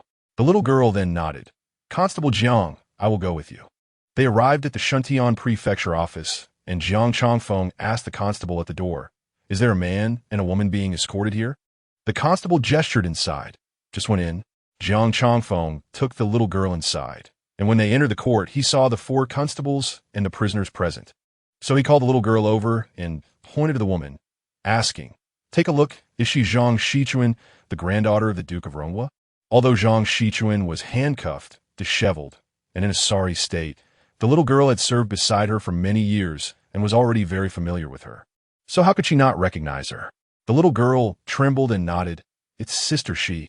The prefect Wei Qingji heard the report and came out. Upon seeing the situation in the hall, his expression darkened. "Constable Jiang, come with me." Jiang Chongfeng let the little girl wait in the main hall and followed Wei Qingji inside. Once the door was closed, Wei Qingji angrily said, "Jiang Chongfeng, are you crazy? I told you to bring back that maid. And why did you bring these 2 people?" Jiang Chongfeng, looking innocent, defended himself. "I found out about the whereabouts of that guard, and even caught the maid by you he abducted. Who knew she would say she wasn't by you, but rather the granddaughter of the Duke of Ronghua?" All the constables present heard it. I thought, how could I not save the granddaughter of the Duke of Ronghua if she was abducted? Isn't this bringing her back? Wei Qingji was so angry that the veins on his forehead bulged. "I told you to chase after that troublesome Mei Tao heir, not by you." Jiang Chongfeng shrugged. "Since Zhang Shichuan is alive, then Bai Yu is dead, which means Tao heir didn't spread rumors. She spoke the truth." Wei Qingji, so furious he didn't want to speak. After pacing back and forth in the room and taking several deep breaths, Wei Qingji said, "Since Miss Zhang has been rescued, that is a good deed. I will send someone to take her back to the house later. Of course, that runaway maid will also be included." Jiang Chongfeng was surprised. "Take her back to the house?" "The incident at Kunya Garden hasn't been investigated clearly yet." Wei Qingji glared at him. "This is a family matter of the Duke of Ronghua and doesn't fall under the jurisdiction of Shuntian Prefecture. This time you have done a good deed in saving someone. Just keep your mouth shut and don't say what you shouldn't say, and there will be benefits for you." Jiang Chongfeng, feeling indignant, retorted, "The fire at Kunya Garden was so big that 3 people died, a garden was destroyed, and how many people were injured as a result, nearly burying them in the flames. Wouldn't it be better for you to ask the Earl of Pingxiang and see if the victims of the fire agree that this is just the Duke of Ronghua's family matter?" Wei Qingji's face turned dark, and he stopped speaking. Jiang Chongfeng then bowed to him. "If you have no further instructions, I will take my leave." Wei Qingji didn't even look at him, just waved his hand toward the door.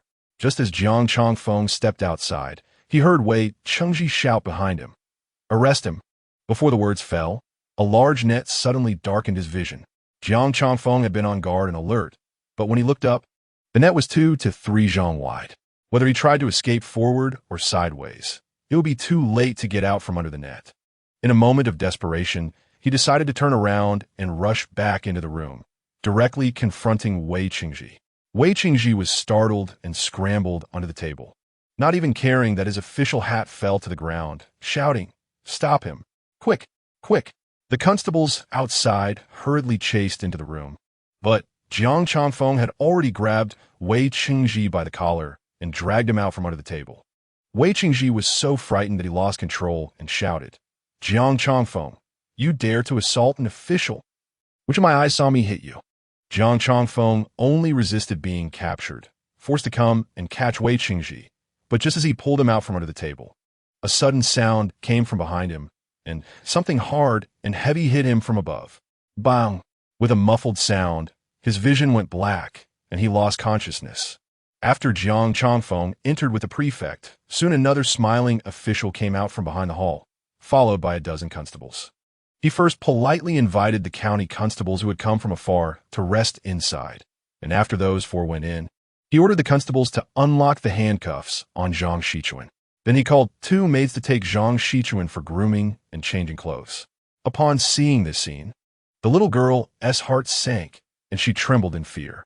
After Xiao Kuang returned home from the office, Dosher told him, "Today, Constable Jiang came and took the little girl away, saying he wanted her to identify someone. Constable Jiang is back." Xiao Kuang was surprised. "When did this happen?" Dosher looked at the sky. "It's been more than an hour, around the time of the Shin hour." Xiao Kuang nodded with relief. Since Captain Jiang had returned and taken away Xiao Luo, it meant he had caught Zhang Shichuan. After dinner, Xiao Kuang went to Captain Jiang's house, ready to inquire about the capture and the progress of the case. However, when he arrived at the Jiang residence, he found the door locked with an iron padlock, and no response to his knocking. He then went to find the aunt who had previously taken in tower and asked her if Captain Jiang had returned. The aunt replied, "Captain Jiang? He went out almost a month ago and hasn't come back." Dad, is Dad back?" While they were speaking at the door, three children ran out, one boy about 7 or 8 years old and two younger girls. Upon seeing Xiao Kuang, they stopped, and the boy asked, "Annie, when will my dad come back?" "He'll return once he finishes his business. You all go inside and finish your meal." The aunt shooed the three children back into the house and turned to Xiao Kuang, asking if he wanted to leave a message for Captain Jiang when he returned. "No need." Xiao Kuang frowned and shook his head, bidding farewell to the aunt and hurriedly making his way to the Shuntian Prefecture Yamen. The Yamen was already closed. Xiao Kuang asked the gatekeeper if Captain Zhang Changfeng had returned in the past few days. The gatekeeper, with a long donkey-like face, denied it outright, saying he no longer works at the Yamen. He looked at Xiao Kuang sideways, asking, "Who are you?" Xiao Kuang shook his waist badge, saying, "I am Xiao Kuang, the commander of the Southern City Military Division." After returning home, he had changed into casual clothes, but the badge was undoubtedly that of commander. The gatekeeper hurriedly saluted, his attitude immediately changing. "Oh, it's Commander Xiao. I was blind and didn't recognize you, my apologies." Xiao Kuang waved his hand to signal him to be quiet and asked in a deep voice, "Did Captain Jiang return today or not?" The gatekeeper glanced around and lowered his voice, saying, "Commander Xiao, please don't say it was me who told you. Captain Jiang did come back today, but he got detained for assaulting the governor." Xiao Kuang asked in surprise, "How could he have assaulted the governor?" The gatekeeper chuckled, speaking in a slick tone. "Whether he did or not, it's just a matter of words." Xiao Kuang asked again, "Did Captain Jiang come back alone today, or did he bring anyone with him?" The gatekeeper coughed twice, glancing sideways, but remained silent. Xiao Kuang frowned, took some copper coins from his pouch, and handed them to him. "Thank you, Sir Xiao." The gatekeeper grinned as he accepted the money and then said he brought back a man and a woman, along with a maid. "Are the prisoners still inside?" "I don't know, I haven't seen anyone come out." "What about the maid?" "The maid? I haven't seen her come out either." The gatekeeper dragged out his words, starting to play coy again. Xiao Kuang's expression turned cold as he grabbed him by the neck and pushed him against the wall. The gatekeeper, who was not weak, found himself powerless against Xiao Kuang's grip, his neck feeling as if it were being pierced by a steel fork. He had to stand on tiptoe just to barely touch the ground and struggled a couple of times before he could hardly breathe, his long donkey-like face turning red as he desperately begged for mercy. Xiao Kuang loosened his grip slightly, but still held him by the neck, speaking in a deep voice. Answer me honestly. The gatekeeper had initially wanted to extract more benefits, but was taken aback by Xiao Kuang's sudden aggression, which nearly cost him his life. He no longer dared to play coy and nodded, gasping for breath. Although I didn't see the prisoners come out. There were 3 sedan chairs that came to pick them up, and the governor left in one of them. Where did the sedan chairs go? I don't know. The gatekeeper, seeing the look in Xiao Kuang's eyes, quickly waved his hands. I really don't know. Where's Captain Jiang being detained? Right in the yamen. Chapitre 37 Consultation. Xiao Kuang learned that Jiang Changfeng was detained in the Shuntian prefecture, and the charge was merely assaulting the prefect. It seems he wouldn't face any serious consequences for the time being. However, if Wei Qingji were to worry about offending Duke Ronghua and suppress the matter, returning Zhang Shichuan and Xiao Luo to the Duke's residence, Xiao Luo might be in danger. But she had already been sent back, and he couldn't directly go to the Duke's residence to demand her back. He recalled that day when he accidentally met Shen Tong, who said that if there was anything needed, he could just send a message through GE's elder brothers. She was referring to the case of the fire at Kunya Garden. After all, she was also one of the victims of the fire and had been concerned about the progress and truth of the case from the very beginning. The calmness and wisdom she displayed during the critical moment when the fire approached left a deep impression on him. As a young lady of a marquis's residence, she understood those noble families better than he did. Perhaps she would have some good ideas. Unable to find paper in a hurry, Xiao Kuang took off his sweat towel, pulled out a pen from his leather pouch, and began to write incessantly. Since winter began, the capital had grown increasingly cold. It was bearable during the day when the sun was out, but once the sun set, the drop in temperature was quite noticeable. Shen Tong's daily habits changed accordingly.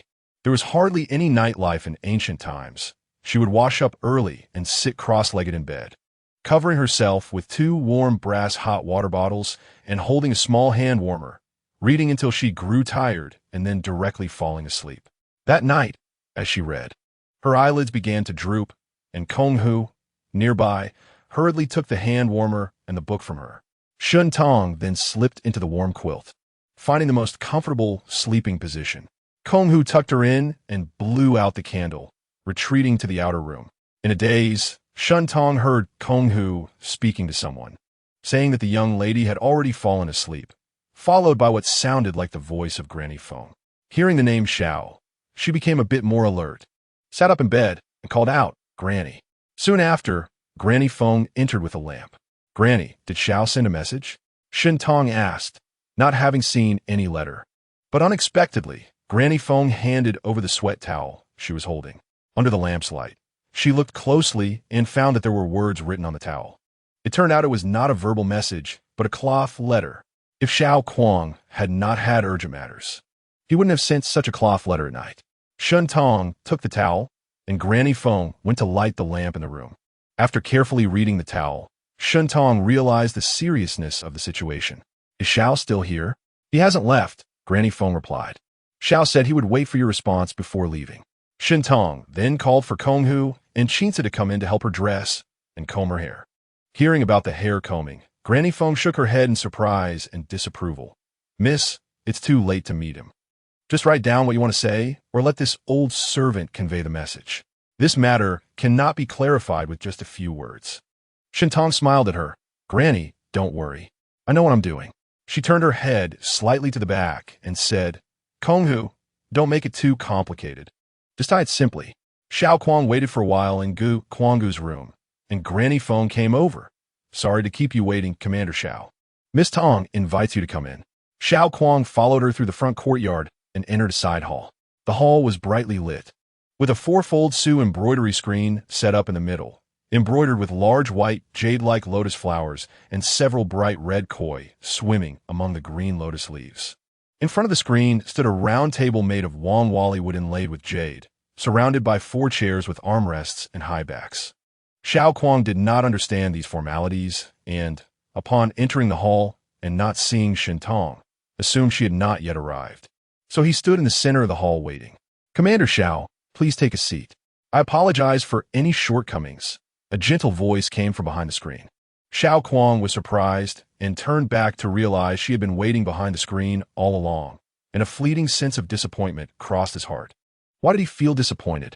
Was he secretly hoping to see her while coming here to discuss how to save someone? The hall was lit with many lamps, but there were fewer lights on Shun Tong's side of the screen, making the lights somewhat dim, so Xiao Kuang couldn't see her, while she could see his figure through the semi-transparent embroidered screen. Commander Xiao? Seeing him hesitate to take a seat, Shun Tong asked in surprise. Xiao Kuang regained his composure, set aside his mixed thoughts, and pulled out a chair to sit down. Chinsa came over to serve him tea, standing by his side. Shun Tong asked, "Can Commander Xiao confirm that Captain Jiang brought Miss Zhang back?" Xiao Kuang nodded, then remembered that she couldn't see him nodding, and couldn't help but scold himself for being foolish. It was her. Before leaving the capital, Captain Jiang left me a portrait, and I inquired with the officers at Shuntian Prefecture about the appearance and age of the two criminals and showed him the portrait. It was indeed those two. Shintong said, "That's good. Please don't blame me for being overly cautious, but the subsequent matters will involve many people. If we discover in the end that we've mistaken the person, I understand this matter is significant, and it is proper to be cautious," Xiao Kuang replied. The morning hall set up for Zhang Shichuan and the Duke of Rongwa's residence had not been dismantled. Yet Zhang Shichuan had returned alive.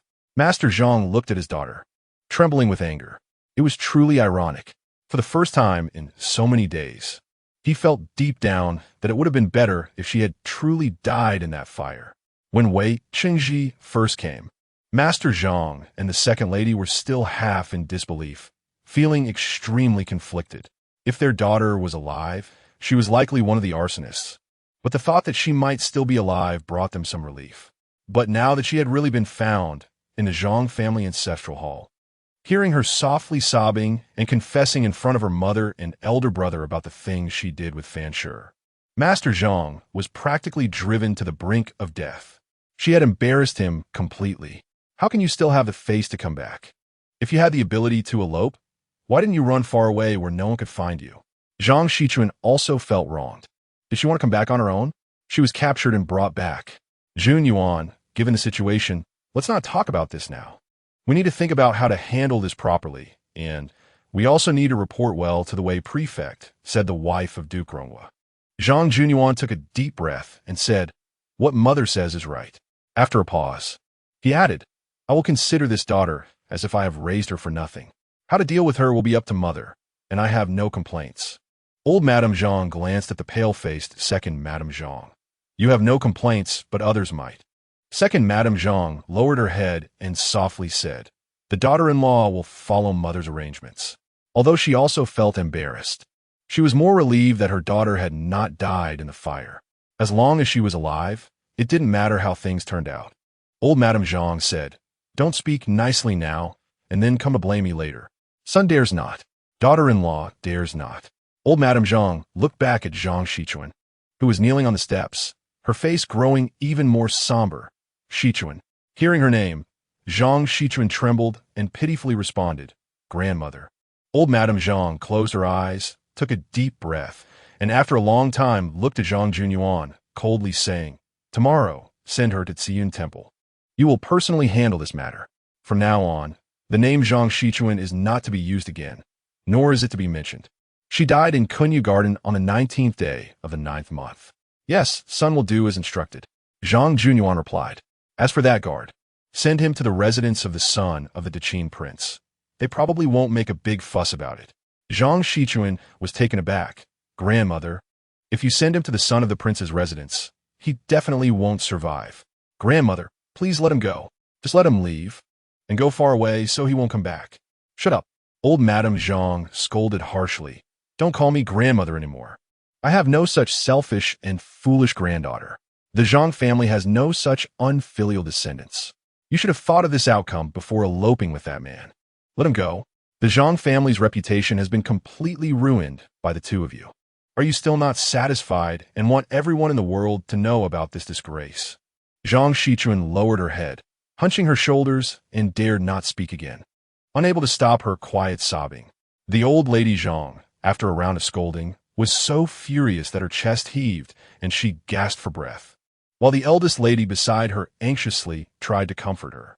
The old lady turned her head and no longer looked at the kneeling Zhang Shichuan, taking deep breaths repeatedly. And it took a while for her to calm down a little. When the old lady's breathing was no longer so rapid, Zhang Junyuan cautiously asked, "Mother, what should we do about that maid?" The old lady's gaze turned cold. The maid who ran away must be caught and punished severely, so she won't dare to escape again. Zhang Junyuan responded, and then heard the old lady say, "Remember to find out clearly who she told those inappropriate words to. We must silence them one by one afterward." "Yes, son understands what to do." The old lady Zhang sighed wearily, turned her head, and said to her eldest son, "The Wei prefect has dealt with this matter quite thoroughly. Prepare a generous gift for tomorrow, and you should personally visit him to let him know that our family appreciates his kindness." The heir of the Duke of Ronghua also nodded in agreement. After everything was arranged properly, it was already late at night. The old lady, physically and mentally exhausted, returned to rest with the support of the eldest lady. Zhang Shichuan was ordered to kneel in the ancestral hall and was not allowed to leave. The second lady, both pained and angry at her daughter's self-inflicted troubles, ultimately shared a deep bond with her, so she waited outside the ancestral hall for her. Thinking about the impending separation, she couldn't help but shed silent tears. Zhang Junyuan returned to his own courtyard, called two old women responsible for punishing servants to prepare ropes and boards, and then ordered someone to bring over Taohua. When Taohua was brought in, she trembled violently, and upon seeing the scene in the courtyard, she almost collapsed. She had to be supported by two old women to avoid falling to the ground. Second master, I won't escape anymore. I won't say anything. Please spare my worthless life." Taohua cried, gasping for breath, begging for mercy. But Zhang Junyuan merely wore a grim expression and instructed the old women to tie her up. Second master, please take me in. If I become your person, I won't say anything at all." Zhang Junyuan. The two old women tied Taohua securely and were about to raise the board to strike down. "Wait!" Zhang Junyuan shouted to stop them. Taohua was in her prime, beautiful and pitiful. To be honest, he found it hard to bring himself to beat her to death. Moreover, this incident was caused by Shichuan, and Taohua had not done anything wrong. Her only mistake was running away from home and then testifying against Shichuan. Zhang Junyuan seriously considered Taohua's request. "Are you really willing to follow me?" I am willing. Taohua, in her moment of desperation, finally grasped a life-saving straw and naturally would not let go. "Then tell me everything honestly. Who did you tell about Shichuan's matters after you left?" Chapter 38, Flood. Zhang Junyuan leaned closer to Taylor. "Then tell me everything. After you left, who did you tell about Shichuan?" Taylor was taken aback. "Why is the second master asking this? That's none of your business. Just speak the truth." Taylor lowered her eyelids. "Only Captain Jiang knows." Zhang Junyuan's face darkened. "If you can't speak the truth now, how can I trust you to behave as a member of the Zhang family?" As he spoke, he gave a signal to a nearby maid. "Beat her." The maid, receiving the cue, swung the rod down with extra strength, creating a terrifying whoosh. Taylor turned pale with fear and quickly exclaimed, "I really didn't.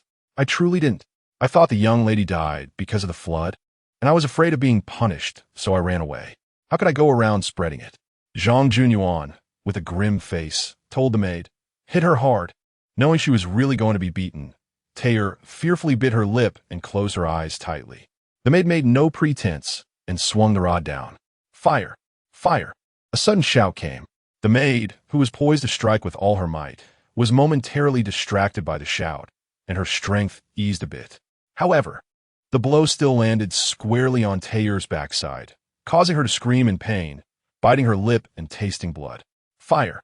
Run!" The maids in the courtyard all turned towards the source of the voice, and with each panicked shout, the smell of burning and thick smoke wafted over. The fire at Kunya Garden had just occurred not long ago, and everyone vividly remembered the horrors of that fire. They knew that when a fire first breaks out, the flames may not be visible, but in the dry winter, the fire spreads rapidly.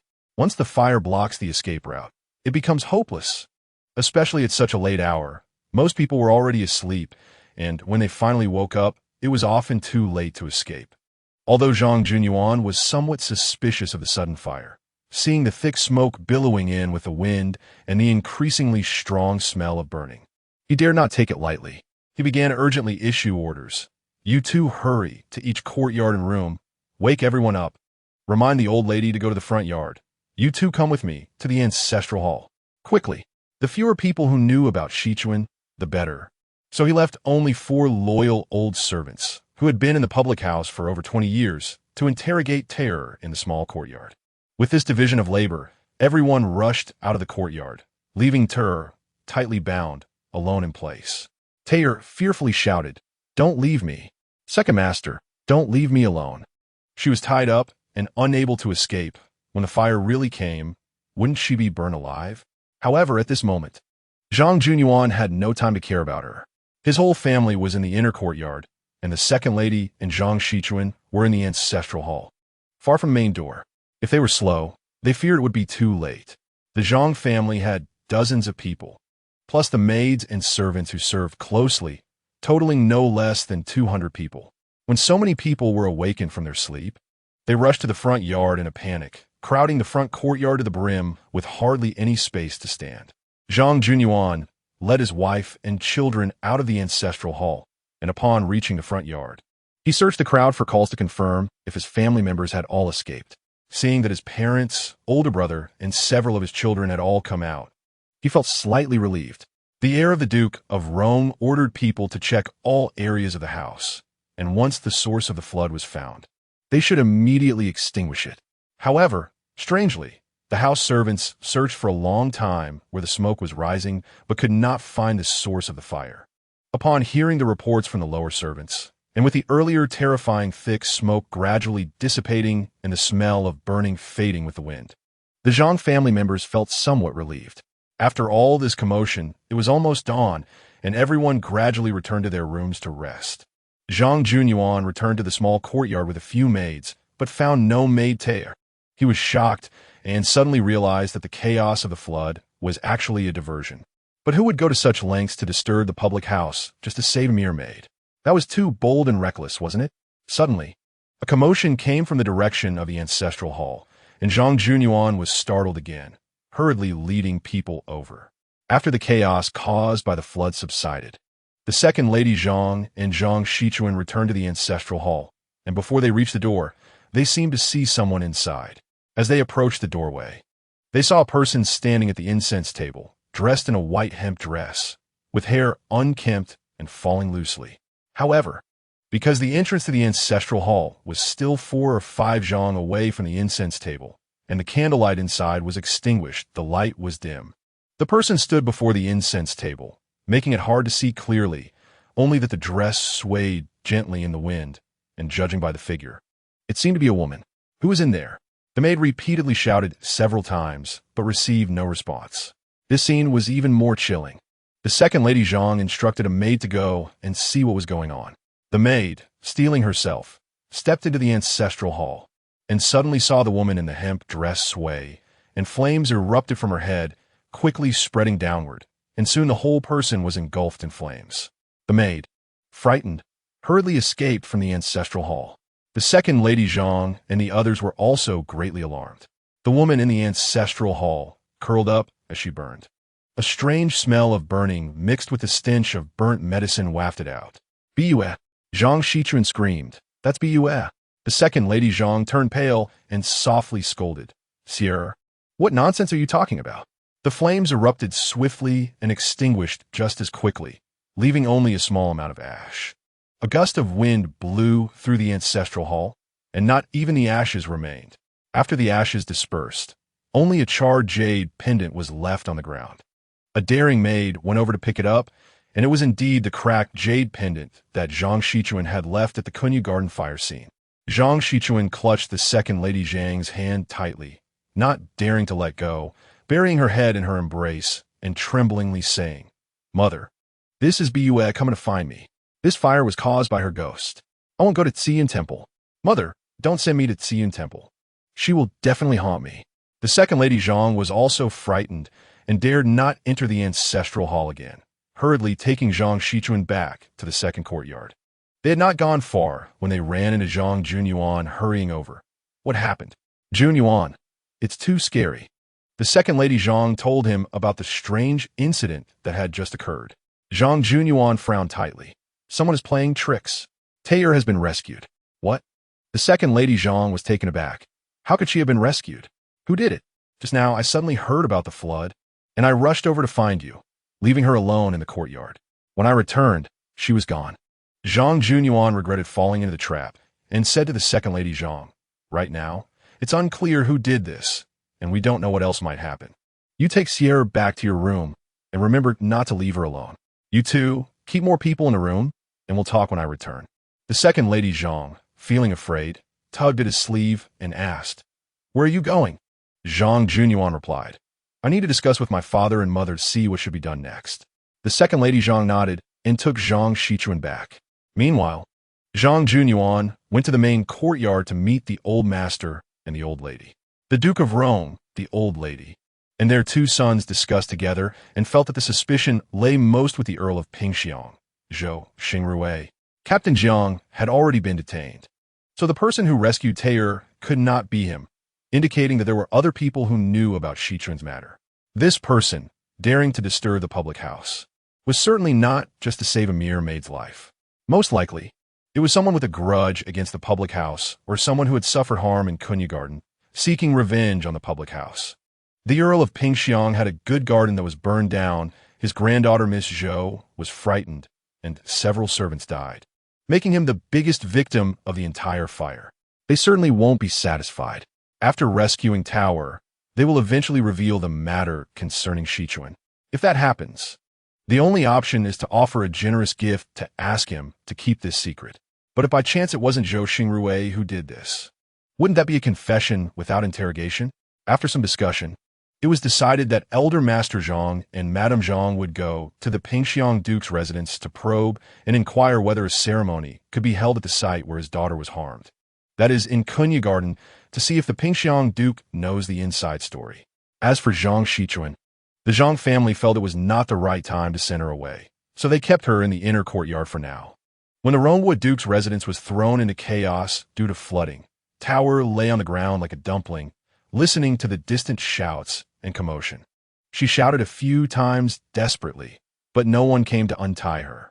Unwilling to accept her fate, she crawled towards the courtyard exit, only to be suddenly held down by someone on her shoulder. When she turned around, she saw a masked figure in black, and she was so scared that her eyes widened. The person, fearing she would scream, quickly covered her mouth and said, Don't shout. I'm here to take you out. Tower nodded with joy. The person then cut the ropes and whispered, Can you walk on your own? Tower had just taken a heavy hit and had been tied up for too long. Her limbs were numb, and she couldn't walk at all. The person picked her up and carried her on their back. It wasn't until they left the Duke's residence that Tower dared to ask softly, Xiao urged, Is that you? The person pulled down the mask, revealing a young man in his 20s, quite handsome, but it wasn't Xiao Kuang. He turned back and glared at her fiercely, saying no. Tower was startled to see a stranger and, frightened by his harshness, didn't dare to ask further. Jean Fei turned into a small alley and set her down from his back. Tower leaned against the wall, struggling to steady herself. Jean Fei found a bundle from the corner and took out an old set of clothes and a piece of cloth, tossing them to her, saying, Wrap your head. He then took off his black cloak and mask, rewrapped them into a bundle, and after confirming that Tower had changed into the old clothes and wrapped her hair, he strode forward. After taking a few steps and seeing that Tower was still standing there, his brow furrowed again. Why aren't you moving? Are you waiting to be caught again? Tower had no choice but to endure the pain in her bottom and followed him. Jean Fei took Tower in a roundabout way before returning to the Xiao family. Xiao Kuang was waiting in the courtyard. Upon seeing them enter, he came forward. Jean Fei had walked quickly all the way, and Tower, afraid to ask where he had been, bit her lip to hold back the pain and kept up with his pace. At this moment, seeing Xiao Kuang, all the grievances and fear she had felt surged up, turning into hot tears that streamed down her face as she rushed into Xiao Kuang's arms, crying, Xiao urged, You really saved me. The second master wanted to kill me, but I didn't reveal you. Chapter 39 Epiphany. Xiao Kuang was feeling gratified to see Jean Fei and Xiao Tao return safely when, unexpectedly, Xiao Tao leaped into his arms, leaving him utterly embarrassed. Upon hearing their return, Doshi came out of the kitchen, and seeing this scene, she coughed twice forcefully. Xiao Kuang raised his hands and stepped back 2 paces, while Xiao Tao also took a few steps back, lowering her head to wipe away her tears. Her face turning red. Turning his head, Xiao Kuang caught sight of Gao Zhan's teasing gaze. To ease the awkwardness, he cleared his throat and pointed at Gao Zhan, saying, "Little Luo, tonight's savior is not just one." Only then did Xiao Tao notice a tall man leaning against the wall. When she lived in the Xiao family, she had changed her name to Xiao Luo and had seen Gao Zhan a few times, knowing he was Xiao Kuang's friend from the Divine Machine Camp. She smiled shyly and said to him, "Little Luo, thanks, Brother Gao. The grace of rescue will never be forgotten. Please forgive me, Brother Gao. Little Luo is injured and cannot pay my respects."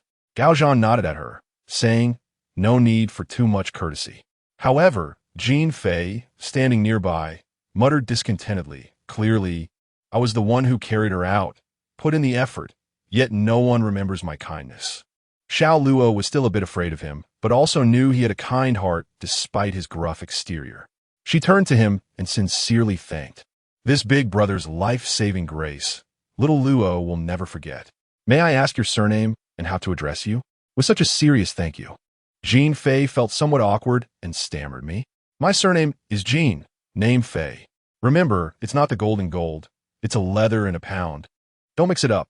Jean Fei was indeed a natural contrarian. When Xiao Kuang first arrived at the military command, almost everyone warmly welcomed him at the door. Except for him. When Xiao Kuang entered the military command, he asked the clerk, Chao Guangyao, to gather everyone in the courtyard for him to recognize their faces. This young man then arrived leisurely, his face indifferent yet filled with a sense of disdain for the world. Because of this, Xiao Kuang took notice of him and later privately inquired about him from Chao Guangyao. Learning that he had originally been a sergeant but was demoted to a common soldier after clashing with the previous commander due to differing opinions. Later, when Xiao Kuang personally led a patrol, he brought Jean Fei along, observing him for a while and finding him quick-witted and skilled in martial arts, but too upright and difficult to tame. At first, Jean Fei thought Xiao Kuang's patrol was just a show for the new official, believing he would soon spend all his time in the office giving orders to subordinates.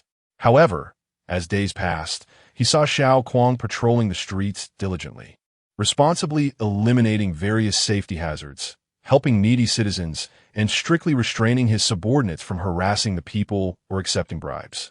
His opinion of Xiao Kuang gradually changed, and he even grew to respect him, altering his attitude greatly when facing Xiao Kuang. One day after leaving the office, Xiao Kuang invited Jean Fei for drinks, and he readily agreed. The two talked all night, sharing a mutual admiration and feeling they had met too late, thus becoming friends. Within the military command, Xiao Kuang was Jean Fei's superior, but outside, he regarded Jean Fei as a trustworthy brother. Knowing that rescuing someone from the Duke of Rome's mansion was not something he could do alone, he sought Jean Fei's help. After explaining the situation, Jean Fei clapped in approval, practically eager to stir trouble. Seeing Jean Fei's enthusiastic support, Xiao Kuang felt slightly reassured.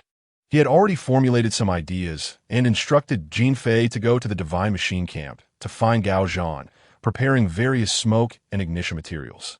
He then hurried to the Shun residence to consult Shentong. Although he was familiar with military strategy, he did not know much about these noble families and hoped to devise a suitable plan with her to rescue Xiao Luo. However, he had not anticipated that while she was willing to discuss how to save her, it would have to be done from behind a screen, with a matron and maid standing in the hall. Xiao Kuang first shared his thoughts. There are many household guards in the mansion. To rescue someone, we must use a diversionary tactic. But to draw everyone away from the mansion, we can only... He glanced at the matron Feng and the Qin player in the room, and the rest of his words became inconvenient to say. Shentong interjected, "Fire attack?" Xiao Kuang breathed a sigh of relief. It was great that she could think along the same lines as him. It wasn't that he didn't trust Shentong. Otherwise, he wouldn't have come to consult her. But discussing such matters openly in front of the servants of the Shun residence was another matter. Shentong understood his concerns and smiled, saying, "Everyone in this room is someone I trust. What we discuss tonight will not be leaked." While changing and grooming in her room, Shintong had already considered the method of a fire attack. Though it was an excellent strategy, it was also extremely risky for those implementing it. She knew Xiao Kuang had a strong sense of justice, but she worried he hadn't fully considered the consequences. Commander Xiao, you must understand this is equivalent to breaking into a noble's mansion. Although Commander Xiao is skilled and bold, there can always be an oversight. If you're captured, not only will you lose your position and end up in prison, but you might also get hurt. This is indeed too risky. Xiao Kuang had also considered these gains and losses, but if he did not act tonight and Xiao Luo were to die unjustly, he would surely be uneasy. If he didn't take this risk, Xiao Luo would die tonight, and Fan Shi and Zhang Shichuan would continue to roam free. Unless Miss Shun had a better plan to get Xiao Luo out of the mansion, he had no choice but to risk entering the Zhang residence.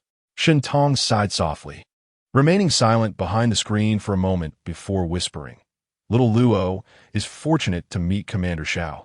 Hearing her tone, Xiao Kuang realized she was no longer opposed and continued.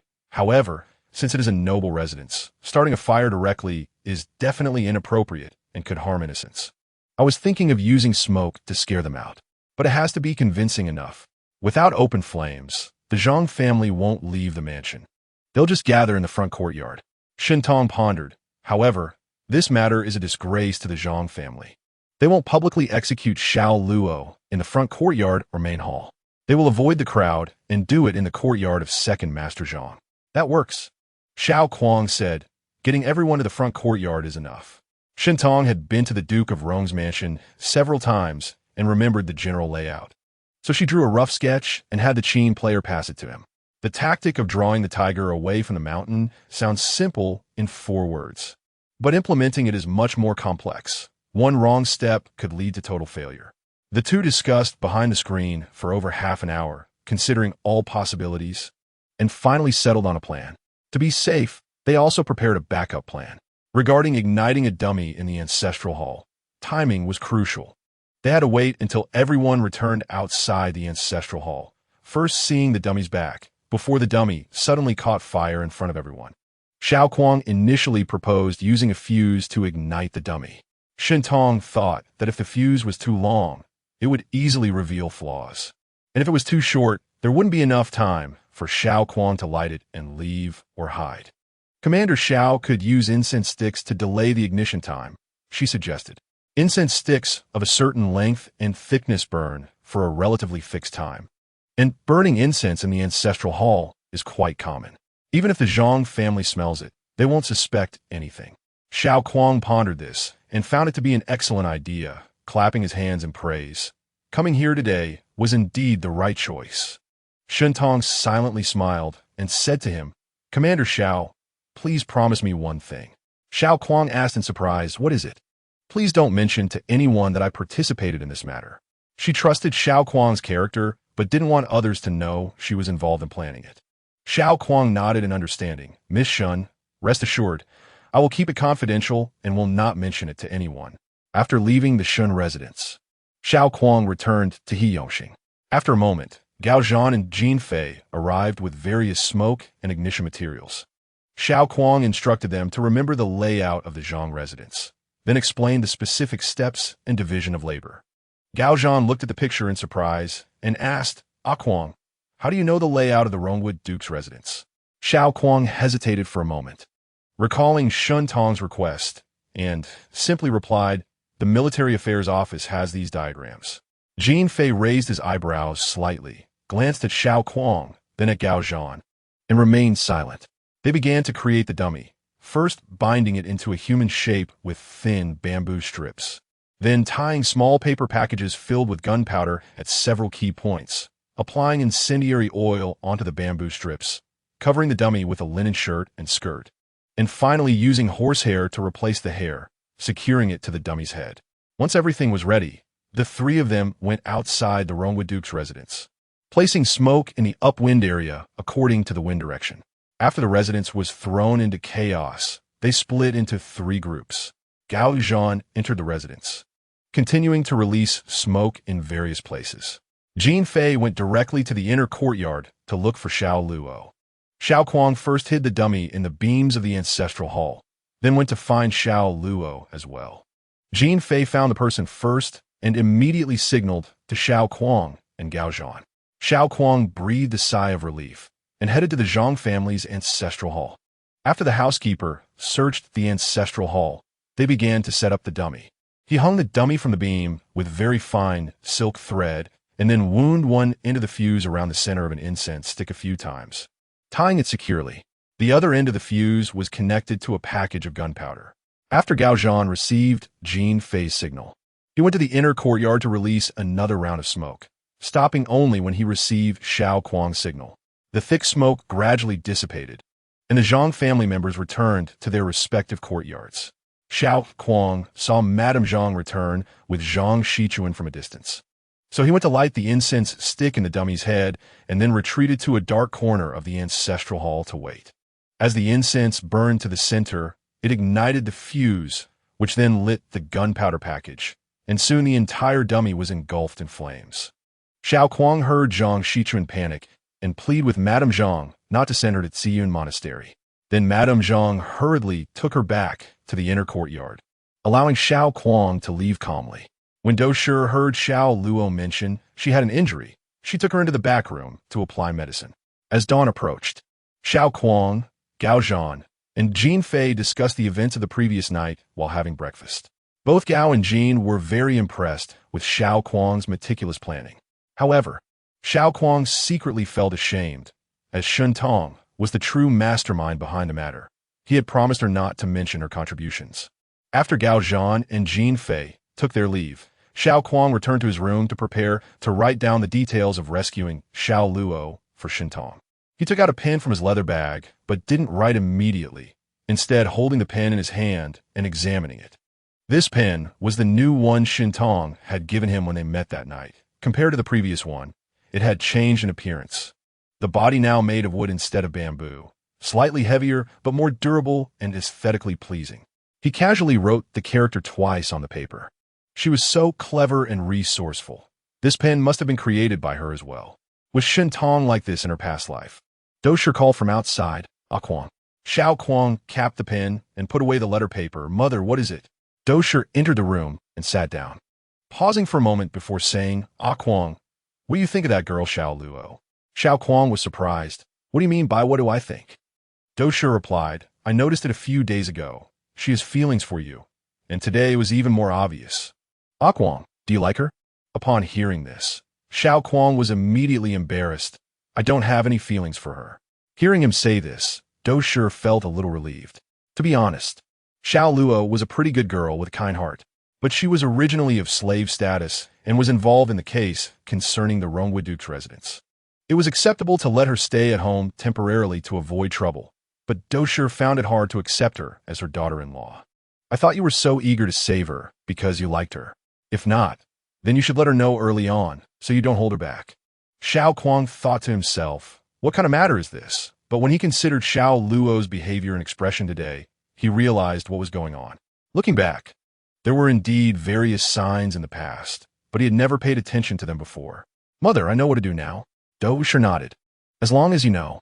After seeing Do Shi out, Xiao Kuang returned to the table, reopened the letter paper, and saw the two characters on it. He suddenly recalled Shun Tong, saying that it was a fortunate thing for Xiao Luo to encounter Commander Xiao. He suddenly realized that perhaps she thought he had developed feelings for Xiao Luo, which was why she had gone to such lengths to help her. Chapter 40, Breaking the Pot. Since when did he become so concerned about her opinion of him? Xiao Kuang tapped his forehead. They had just rescued Xiao Luo, and Captain Jiang was still locked up in the yamen. He had no idea how the governor would deal with him. Why was he thinking about these things at a time like this? Captain Jiang. If he could expose the elopement of Fan and Zhang, he could be released.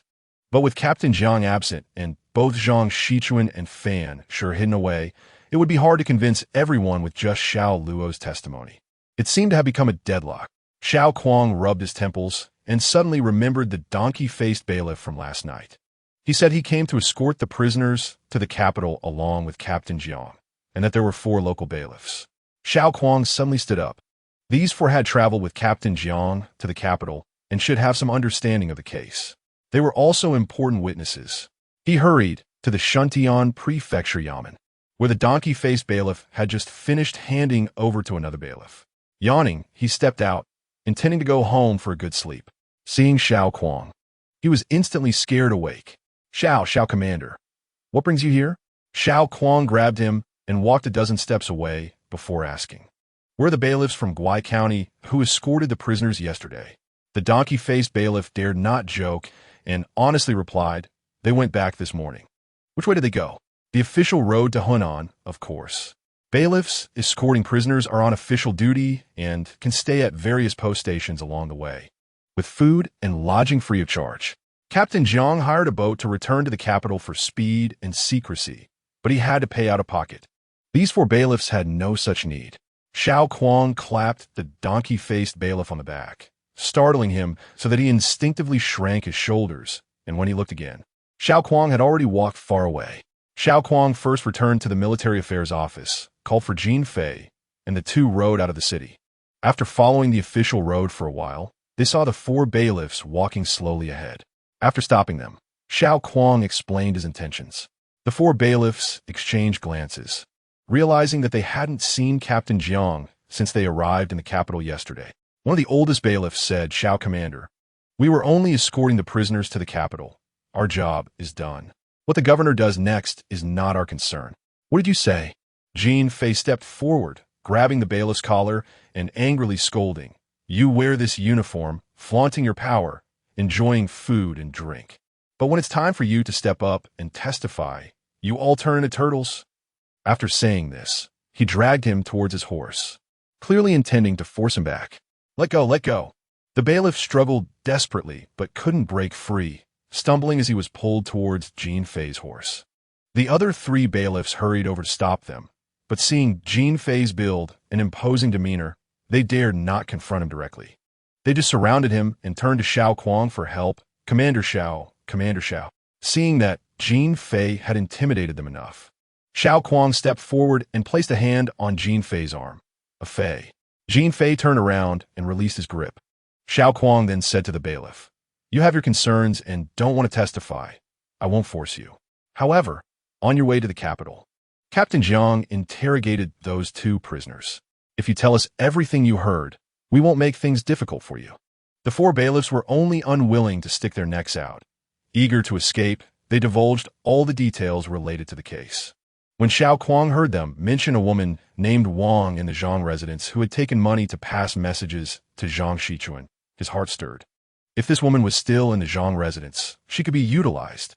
Wang Pe, someone is looking for you. Who is looking for me?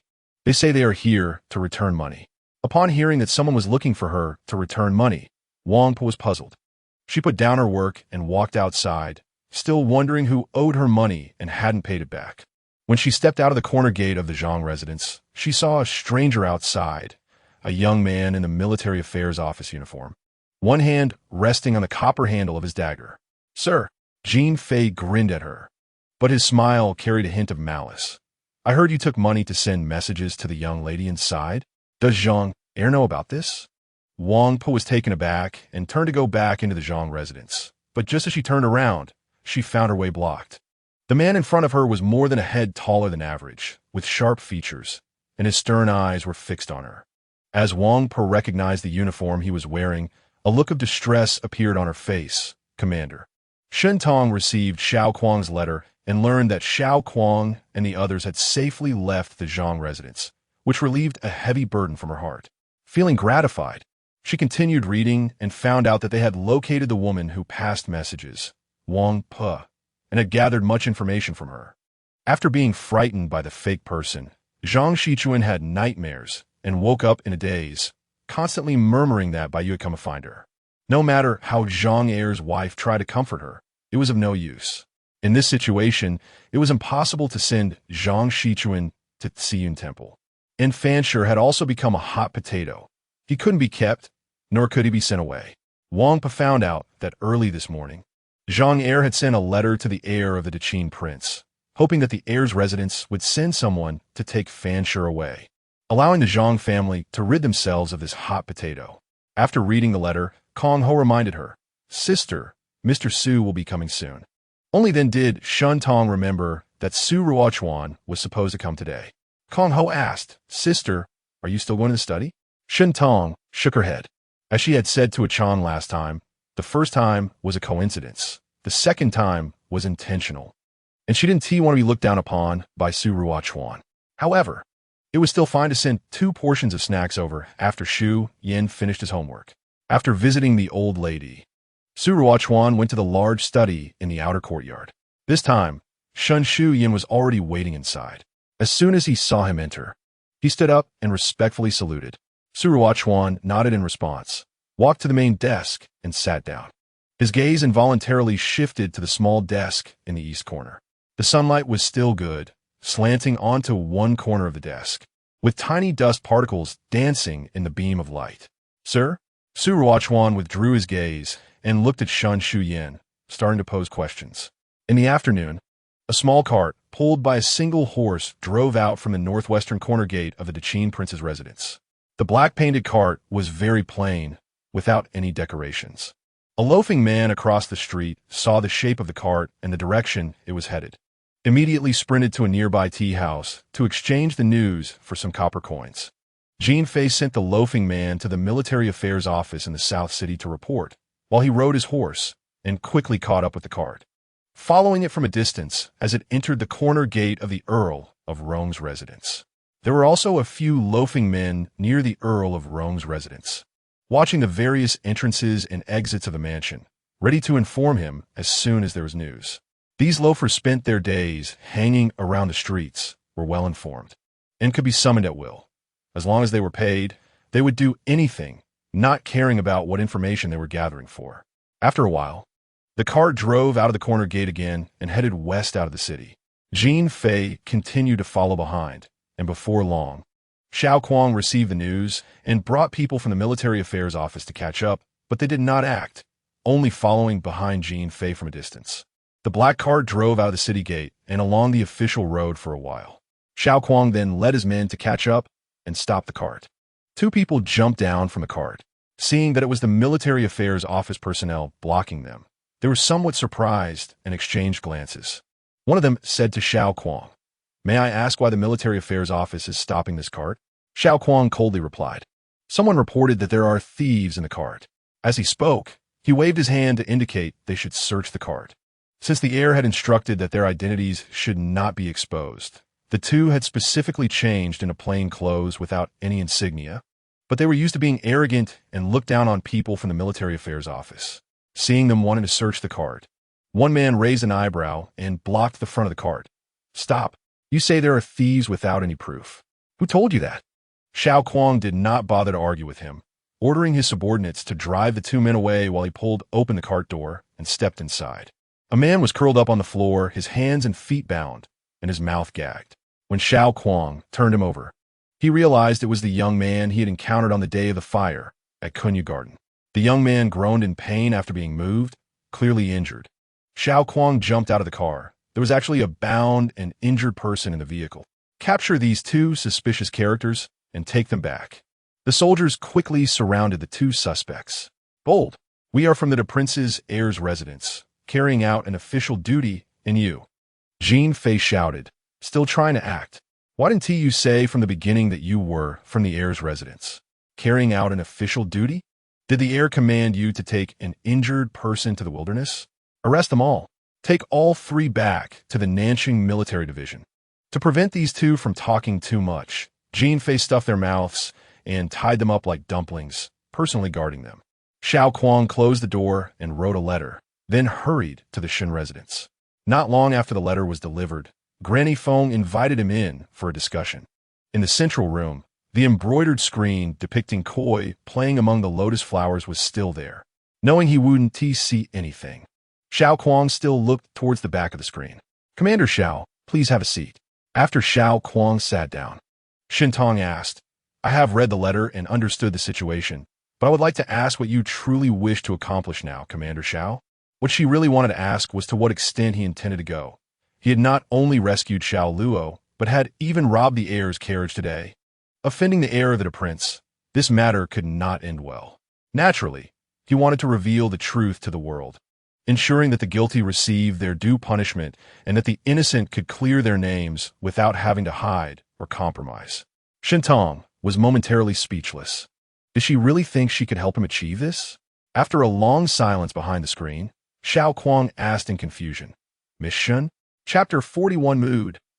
Shintong didn't know how to respond for a moment. Did she really think she could help him do these things? Did he trust her this much? She suddenly felt a heavy burden on her shoulders. After a long silence, Xiao Kuang asked in confusion, "Miss Shun?" Shintong replied softly, "Director Xiao." "Let me think for a moment." Xiao Kuang fell silent. The warm afternoon sunlight of winter slanted in through the window, making the silk threads on the embroidered screen glisten. The hall was very quiet, so quiet that he could hear the sound of her writing on paper. It wasn't continuous. She wrote a few words, paused for a long time, wrote a few more words, and occasionally made a mark. Xiao Kuang stared at the exquisite embroidered screen that separated them, and suddenly realized that once the Kunyu Garden case was resolved, regardless of the outcome, he would no longer have a reason to come here to find her. Shintong didn't keep him waiting long. She softly asked him, "Director, Xiao should be confident in persuading Xiao Luo to speak about the whole matter in front of everyone, right? If Xiao Luo doesn't have the courage, then there's no need to pursue this matter any further." Xiao Kuang nodded. "I will persuade her." Shintong's voice carried a hint of amusement. "Then let's set it for the day after tomorrow, November 3rd, at the old site of Kunyu Garden. In these 2 days, Director Xiao should keep Miss Xiao Luo well hidden." From her words, Xiao Kuang sensed a teasing tone. He opened his mouth, wanted to say that there was nothing between him and Xiao Luo. The reason he had come to this point was initially just because of what she had said to him outside Kunyu Garden. But actually, Shintong hadn't said anything particularly special, and he had no right to explain anything to her. After teasing Xiao Kuang, Shintong noticed there was no response from him, and the atmosphere became somewhat awkward. She suddenly felt a bit regretful. They weren't close enough for her to speak to him like this. Was it a bit frivolous for a girl to say such things to a man she wasn't related to? She lightly cleared her throat. "Director Xiao." The day after tomorrow morning, she began to explain her thoughts in detail, as well as the areas where Xiao Kuang needed to cooperate. Xiao Kuang could no longer afford to think about those distracting matters, focusing his mind to listen intently, occasionally offering his suggestions. After discussing for a while and finalizing the plan, Xiao Kuang prepared to leave. He stood up, and although he knew she couldn't see him, he still bowed respectfully towards the screen. "I thank Miss Shun for your righteous assistance. For people you have no ties with." Shun Tong smiled. "Isn't Director Xiao also unrelated to Captain Jiang and Xiao Luo?" Xiao Kuang smiled as well and took his leave. Shun Tong came out from behind the screen and glanced at the figure of Su and walking away confidently outside the door. In a moment, that figure turned the corner and disappeared at the end of the corridor. Kong Ho reminded her, "Sister, do you know if Mr. Su has left?" Shintong exclaimed softly. In discussing serious matters, she had unconsciously forgotten the time. She looked at the sky outside, slightly regretful. It was probably too late now. She said to Kong Ho, "Quickly send some snacks over. If Su Ruochuan has already left, let that brat Shu Yin have an extra portion." "Yes." Kong Ho complied and hurried away. Today, Su Ruochuan was testing Shu Yin on writing an article, with the topic being the analysis of 2 seemingly contradictory statements in the classics. Shu Yin thought for a long time before putting pen to paper. Although he wrote quickly, filling 3 large sheets of paper still took quite a bit of time. When Su Ruochuan received it and took a look, he couldn't help but smile. Shu Yan's article took a novel approach, entering from a fresh perspective, yet could logically support itself. However, there were some flaws in word choice and rhetoric, but overall, the article was quite original and had a certain spirit. It was indeed a work from Shu Yan. He had also seen the articles written by Shu Yan's older brother, Shu Tang, which were steady and elegant, with beautifully crafted phrases meticulously connecting past and present, but lacked that spark. When Shu Yin saw the smile on Su Ruochuan's lips, he immediately asked, "Sir, my article is pretty good, right?" Su Ruochuan pressed his lips together, picked up his pen, and began to circle. "Here, the word choice is inappropriate. Here, the quote is incorrect. This sentence cannot be interpreted this way." Shu Yan's face fell as Su Ruochuan critiqued the article. "Mr. Su is great at everything. But why is he so stingy with praise? Is it really that hard to say something nice? After finishing the review, the sun was already slanting down. He came out of the study, and Shun Shuyin followed him. When they reached the front courtyard, they saw a tall young man striding over from the side hall. The man was very tall, upright, and had an impressive appearance, although he looked to be just over 20. He was dressed in the regular clothes of a 6th-rank military officer, handsome and tall. These characteristics reminded Su Ruochuan of someone. "Brother Xiao, you're here too?" Shun Shuyin asked in surprise. Su Ruochuan thought to himself, it really is him. The young military officer who has recently risen to fame in the capital and was one of those who helped during the incident at Kunyagarden. However, only he had rushed into the backyard and saved more than 20 young ladies from noble families or high officials. And as a result, he had been promoted. Those young ladies included Miss Shun as well. When Xiao Kuang heard Shun Shuyin call him, he turned his gaze back and was momentarily taken aback upon seeing Su Ruochuan, but quickly concealed his surprise and saluted Shun Shuyin. "I've met the young Marquis." Shun Shuyin enthusiastically introduced. "This is Mr. Su Ruochuan from the Hamlin Academy, also my mentor with talents for governing the country and benefiting the people. This is Commander Xiao Kuang from the Military Affairs Commission. Sir, Brother Xiao is exceptionally skilled in martial arts and archery." Su Ruochuan performed a bow, smiling faintly. "I've long heard of your great name." Xiao Kuang didn't smile, clasped his hands in greeting. "Nice to meet you for the first time." Although both parties were quite polite, Shun Shuyin felt the atmosphere was oddly awkward. Did they have some previous grievances? But Brother Xiao clearly said it was their first meeting. After Shun Shuyin saw off Su Ruochuan and Xiao Kuang, he returned to Yulin Courtyard and saw Kong Ho coming out of the small kitchen with a food box, immediately asking, "Sister, what delicious food did you make again?" Kong Ho bowed to him, replying to the young Marquis, "It's snow pear soup with silver fungus and almond crisps." Shun Shuyin had been writing for a long time and was already hungry, preparing to feast. Shen Tong also returned from the front, and, upon seeing Shu Yin in the inner courtyard, knew that Su Ruochuan must have already left, so she said to him, "Today, I prepared double portions of snacks for you." "Really?" Shen Shuyan's eyes lit up. Shen Tong smiled slightly at him. "But you need to help me with a small task." Half an hour later, Shen Shuyin put down his pen, stretched his sore wrist, and complained, "Sister, is this what you call a small task?" Shen Tong glanced at him. "I just asked you to help write a dozen invitations. You write articles that are much longer than this. Is it really that tiring?" Shen Shuyin replied, "It's precisely because I just wrote a lengthy article that my hand is still sore." Shen Tong was about to ask, "How did your article turn out? What did Mr. Su say?" Speaking of this, Shen Shuyin proudly said, "Sir praised my article for being good and having spirit." "Really?" Upon hearing this, Shen Tong genuinely felt happy. She knew that Shu Yin had a good foundation, and as long as he was willing to put in the effort, learning anything wouldn't be a problem. Of course, Shen Shu Yin felt a little guilty. The exact words Mr. Su used were that it had some spirit, but still needed improvement. However, to get that praise from Mr. Su was no easy feat. Feeling guilty, Shen Shu Yin began to change the subject. "By the way, I ran into Brother Xiao when I saw Sir off. What was he here for?" Shen Tong didn't mention what Xiao Kuang had come for, only casually asked, "Did they run into each other?" "Yes." Shen Shuyin nodded. "What did they say when they met?" "They didn't say anything, just exchanged some polite words like 'I've long heard of you and nice to meet you.' And then Brother Xiao took his leave. After that, I saw Sir off in the carriage." At this moment, Shen Shuyin recalled the scene from back then and didn't find it strange, as it was common for civil officials to look down on military officials. However, Shen Tong thought about how Xiao Kuang was reborn, so he knew that after the Guangling Duke was beheaded, the original female lead was also demoted to slave status, and later, Su Ruochuan bought her.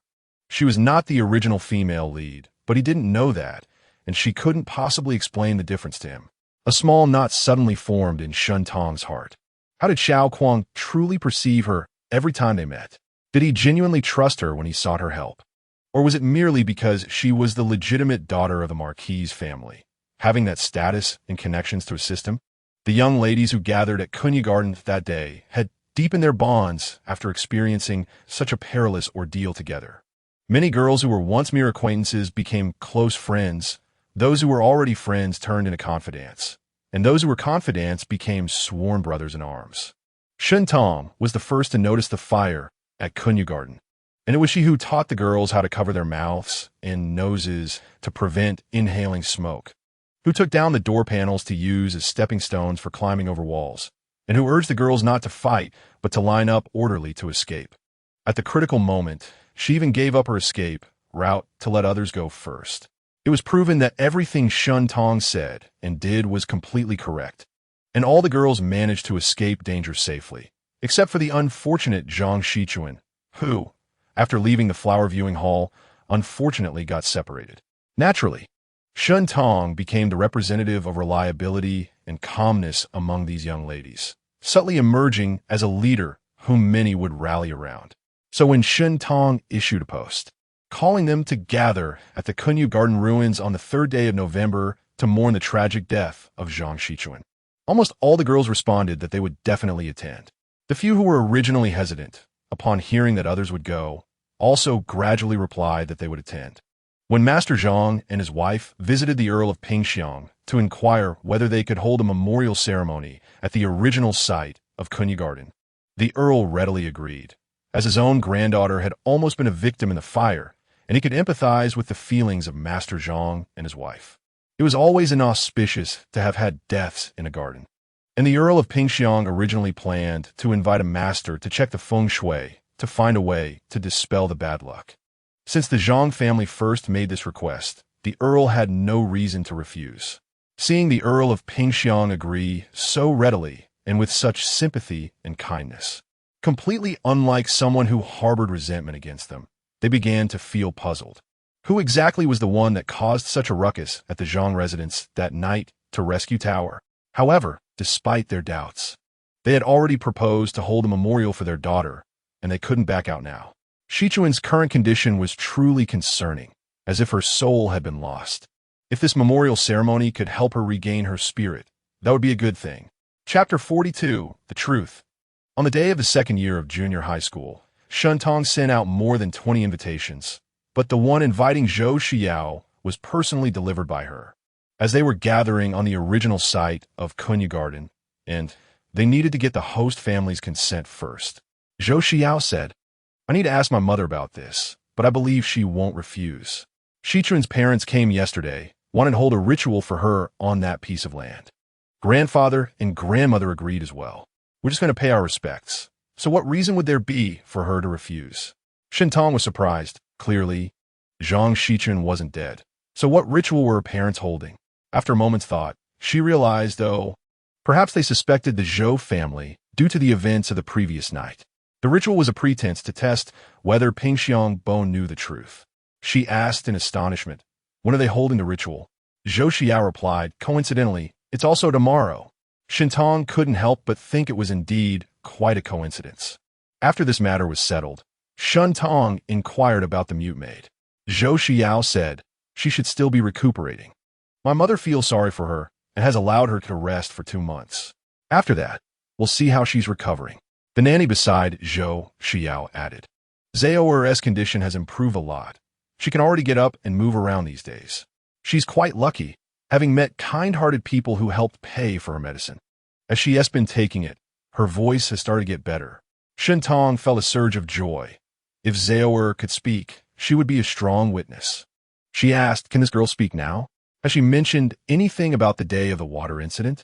The nanny replied, "Yes, young lady, she can make sounds now, but her throat is still hoarse, and her voice is unpleasant. It's hard to understand what she says, so she is not very willing to talk.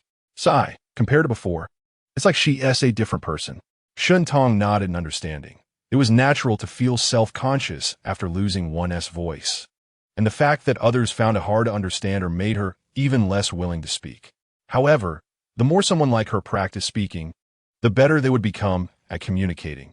If she remained silent, she might truly forget how to speak over time. This reminded Zhou Xiao of something. "My mother said that Zaoer saw the arsonist. It was a young man. Earlier, a constable brought a portrait for her to identify, but there hasn't been any news since. They said they were still investigating. Later, another portrait was brought for her to identify, but Zaoer didn't recognize the person in it. After such a long time, I'm afraid there won't be any follow-up. She snorted lightly, saying that the Shuntian prefecture was utterly incompetent and one shouldn't expect them to solve this case. It was just a pity for Sichuan. Shintong pondered for a moment and suggested, "Why not bring Zhou with you when you go to Kunyu Garden tomorrow?" Zhou Xiao asked in surprise, "Ah, you mean?" Shun Tong smiled slightly. The person who could enter Kunyu Garden that day might come again this time. Zhou Xiao showed a thoughtful expression and nodded in agreement. On the third day of November, the weather was gloomy from the morning, with gray clouds covering the sky. It had been over a month since the Great Fire at Kunyu Garden, and since the garden had been completely destroyed, Ping Xiangbo planned to redesign the entire garden and rebuild it properly. The charred remains had been cleared away, and the burnt-down gate and remaining walls had also been completely dismantled. The new foundation and walls had yet to be constructed, leaving the original site as a bare expanse of land, fully visible from the street. Zhang Junyuan told the Zhou family that the ritual was for their deceased daughter, but in reality, it was to drive away evil for the living Zhang Shichuan, hence the establishment of a dual-purpose ritual site.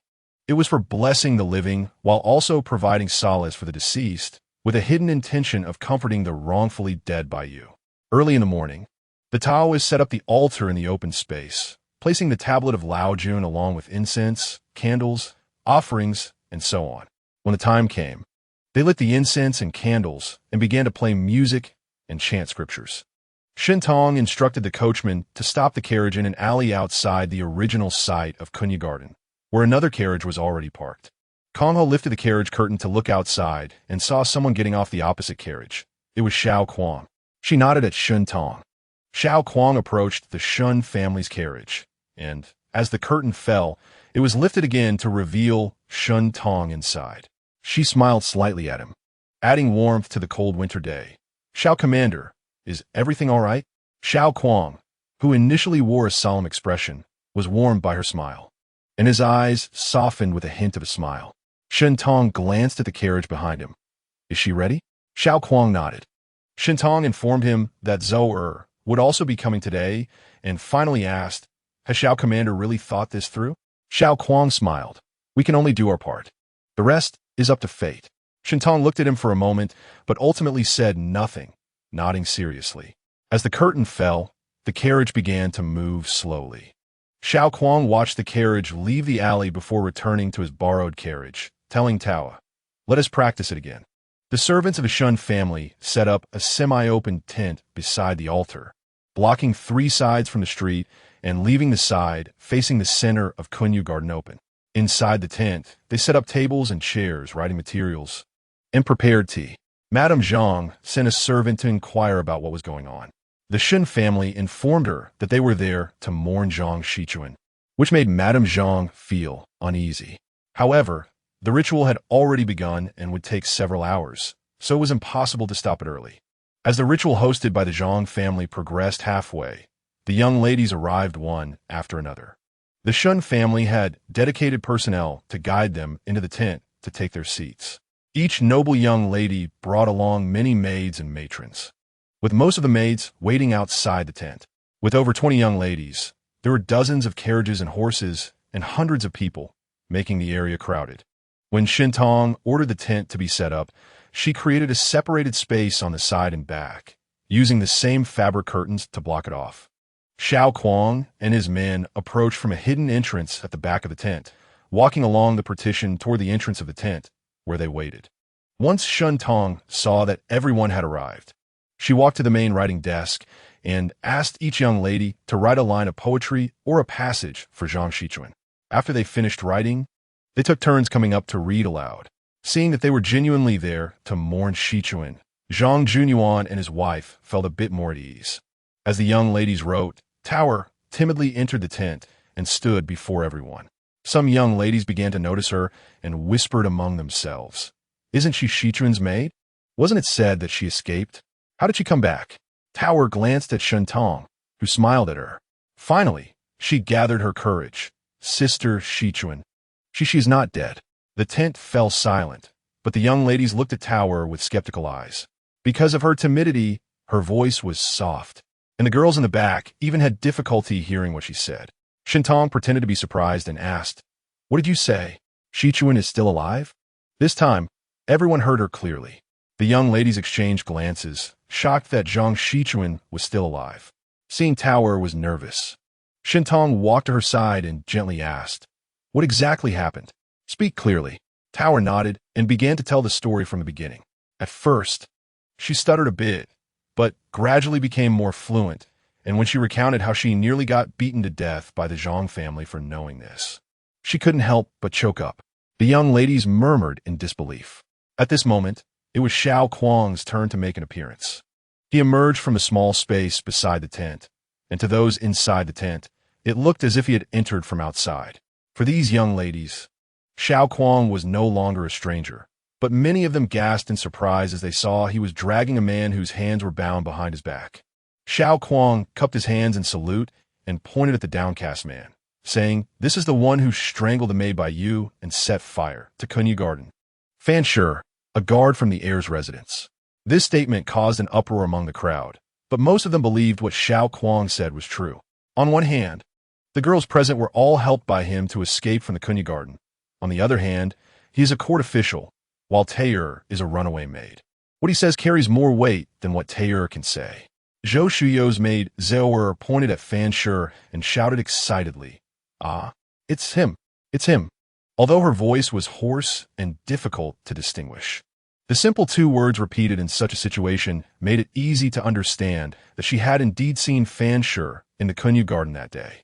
As gasps and discussions arose within the tent, the waiting maids and matrons outside came to see what was happening, and they heard about 80 to 90% of the story. At first, when Taeyur spoke, Zhang Junyuan and his wife had not noticed anything unusual, thinking it was just a girl participating in the morning reciting poetry. Later, Zhang Junyuan saw that many people were gradually gathering outside the tent, sensing that something was wrong. He came to check the situation, just as Xiao Kuang's word about the arsonist who burned down the Kunyu Garden, the guard of the prince's mansion, Fan Shi, reached his ears. Xiao Kuang, tall and able to see over the crowd, spotted Zhang Junyuan and called out, "Zhang Yiri, you're just in time." All eyes turned to Zhang Junyuan outside the tent.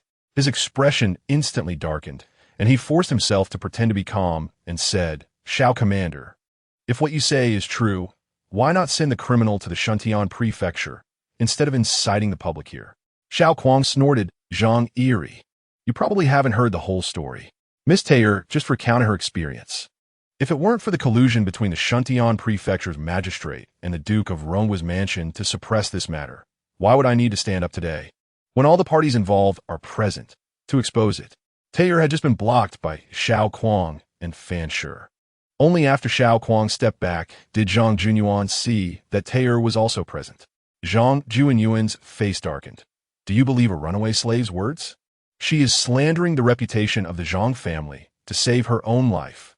Shintong stepped forward and spoke clearly, "Zhang Yiri, although Taeyur is a runaway slave, what she said is reasonable and consistent with common sense. Moreover, if she truly wanted to save her life, why wouldn't she hide her identity and escape far away? Why take the risk to state it publicly here?" She paused, her gaze slowly sweeping over the faces of the people in the tent. And Miss Zhou from the Pingxiang Bo's mansion, she also recognized this guard fan as the arsonist from that day. She is not a runaway slave, is she? She looked back at Zhang Junyuan. "Zhang Yiri, I believe what he just said is true." Chapter 43, Apology. Shintong looked at Zhang Junyuan and said, "Second Master Zhang, I believe what Commander Xiao just said is true."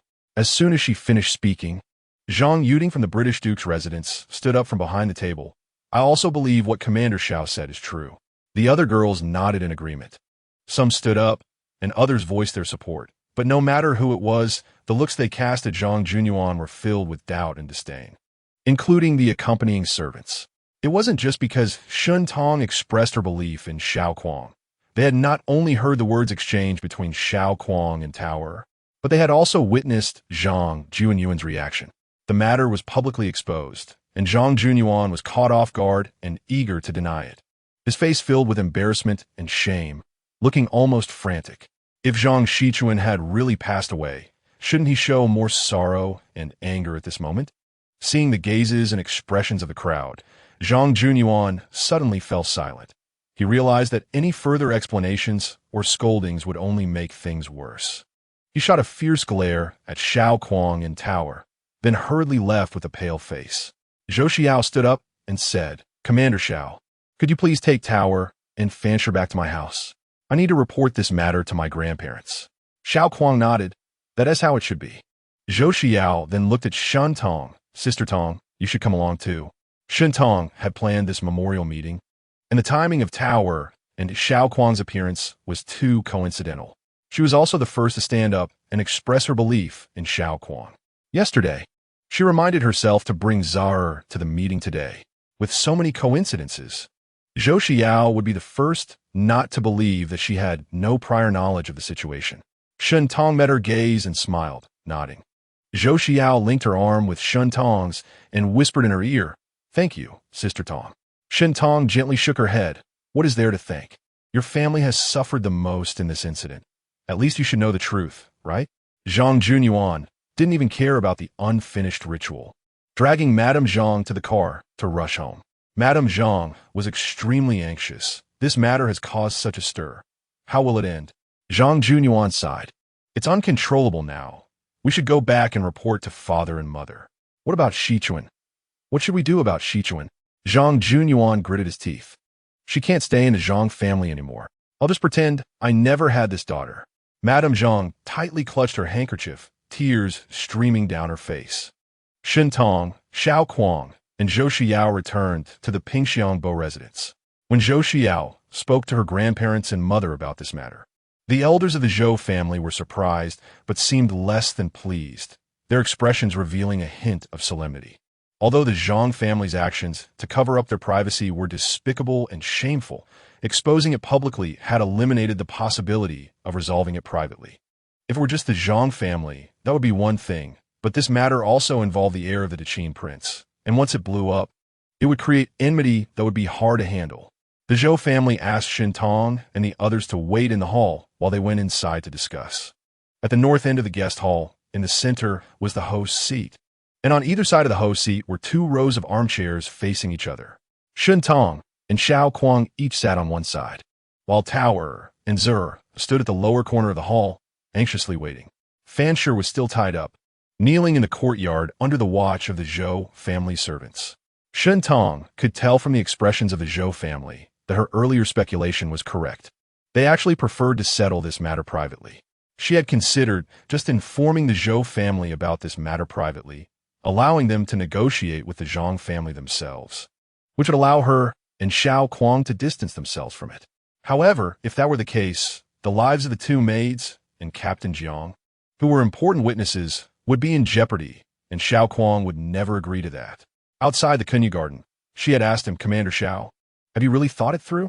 He had smiled and replied, "Do what you can, and let fate take its course." So today, he didn't bring Gao Zhan and Jin Fei along, yet he dragged her into this troublesome matter, because Xiao Kuang needed to rely on her connections and influence to spread this matter as widely as possible, especially within the circles of noble families. Although she knew that Xiao Kuang might just be using her connections, the difference between a person and livestock is that people have a conscience. Knowing that her choices would determine the lives of several innocent people, she couldn't remain indifferent. Shen Tong's gaze inadvertently lingered on Xiao Kuang's face. He had a handsome face, with prominent and thick eyebrows, and his eyes were straight and bright, holding a hint of melancholy. He was currently looking at Fansher in the courtyard, and his line of sight also included that girl Tower. Was he doing this for justice or for personal feelings? Xiao Kuang could somewhat guess what the Zhou family was discussing inside. It was likely about how to convince the heir of the Daqin prince and the Duke of Rongwa that they were completely unaware of the inside story regarding the Kunya garden before today, while also obtaining the compensation they deserved. He was originally waiting calmly for the result when his gaze shifted and caught Shin Tong's. He was sitting directly opposite Shin Tong, trying to avoid suspicion by not looking directly at her. But unexpectedly, she was looking at him, and when he turned, their eyes met, those bright and clear eyes like water. He was momentarily taken aback, but did not look away. He had always known that Shun Tong was a beauty. Everyone who had seen her would describe her as ethereal, and her delicate appearance easily evoked a sense of pity and a desire to protect her. However, after truly getting to know her, he realized she wasn't as fragile as she appeared. She would protect young Master Shun, she would protect Shinchan, and she would protect those who were weak and unrelated to her by blood. At her core, she was actually a protector, not someone who needed protection. Yet she remained a beauty.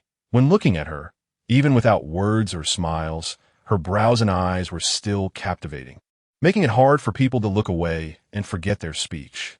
Old Madame Fong lightly coughed. "Miss, have they been discussing for so long? Could there be any changes?" Xiao Kuang was startled back to reality and turned to look at the courtyard. Shen Tong pursed her lips, looked at old Madame Fong, and was about to speak when a maid from the Zhou residence came in, holding a letter.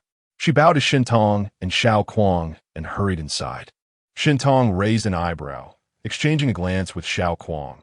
At this time, the letter being delivered. It was obvious who it was from. The day before yesterday, when the two were discussing, Shen Tong had advised Xiao Kuang not to involve the heir of the Daqin prince, but to only expose the actions of the Zhang family's second branch in Fanshi. As for Tower, she only knew that Fanshi and Zhang Shichuan had an affair and ran away, committing murder and arson, and that afterward, Zhang Junyuan colluded with Wei Qingji to cover it up. The heir's connection to this matter was only that he had once sent someone to take Fanshi out of the city. It seemed he intended to execute him privately. But because Xiao Kuang had rescued both the carriage and the person, it ultimately didn't happen. If they only targeted the Zhang family and Fanshi, the heir would have a chance to clear himself and would abandon the Zhang family and Fanshi. But if he got the heir involved as well, if the heir joined forces with the Duke of Rongwa to deal with him, not only could he and his family face retaliation, but Captain Jiang, Tower, and others could also be silenced. After weighing it, Xiao Kuang acknowledged her analysis was reasonable. This was also mentioned in military strategy. If the enemy is numerous and each has different intentions, one should form alliances and strike them one by one. Unexpectedly, after a short while, another maid came in, holding a post, and hurriedly entered. This letter was a bit harder to guess, and Xiao Kuang mouthed the word Wei. Shen Tong did not want to guess the same thing as him. With a glance, she picked up a honey date from a fruit platter and placed it on the table. Xiao Kuang did not expect her to give him a riddle to guess. After a moment of thought, he realized Li and Zhao were homophones referring to the Zhang family. A moment later, the Zhou family members came out. It turned out that Wei Qingji, the magistrate of Shuntian Prefecture, personally came to apologize. Xiao Kuang glanced at Shen Tong, a hint of a smile in his eyes. Just then, another maid entered to relay a message that the Duke of Rongwa's second Master Zhang had come to apologize with gifts. Shen Tong returned Xiao Kuang a Shen Tong-style smile.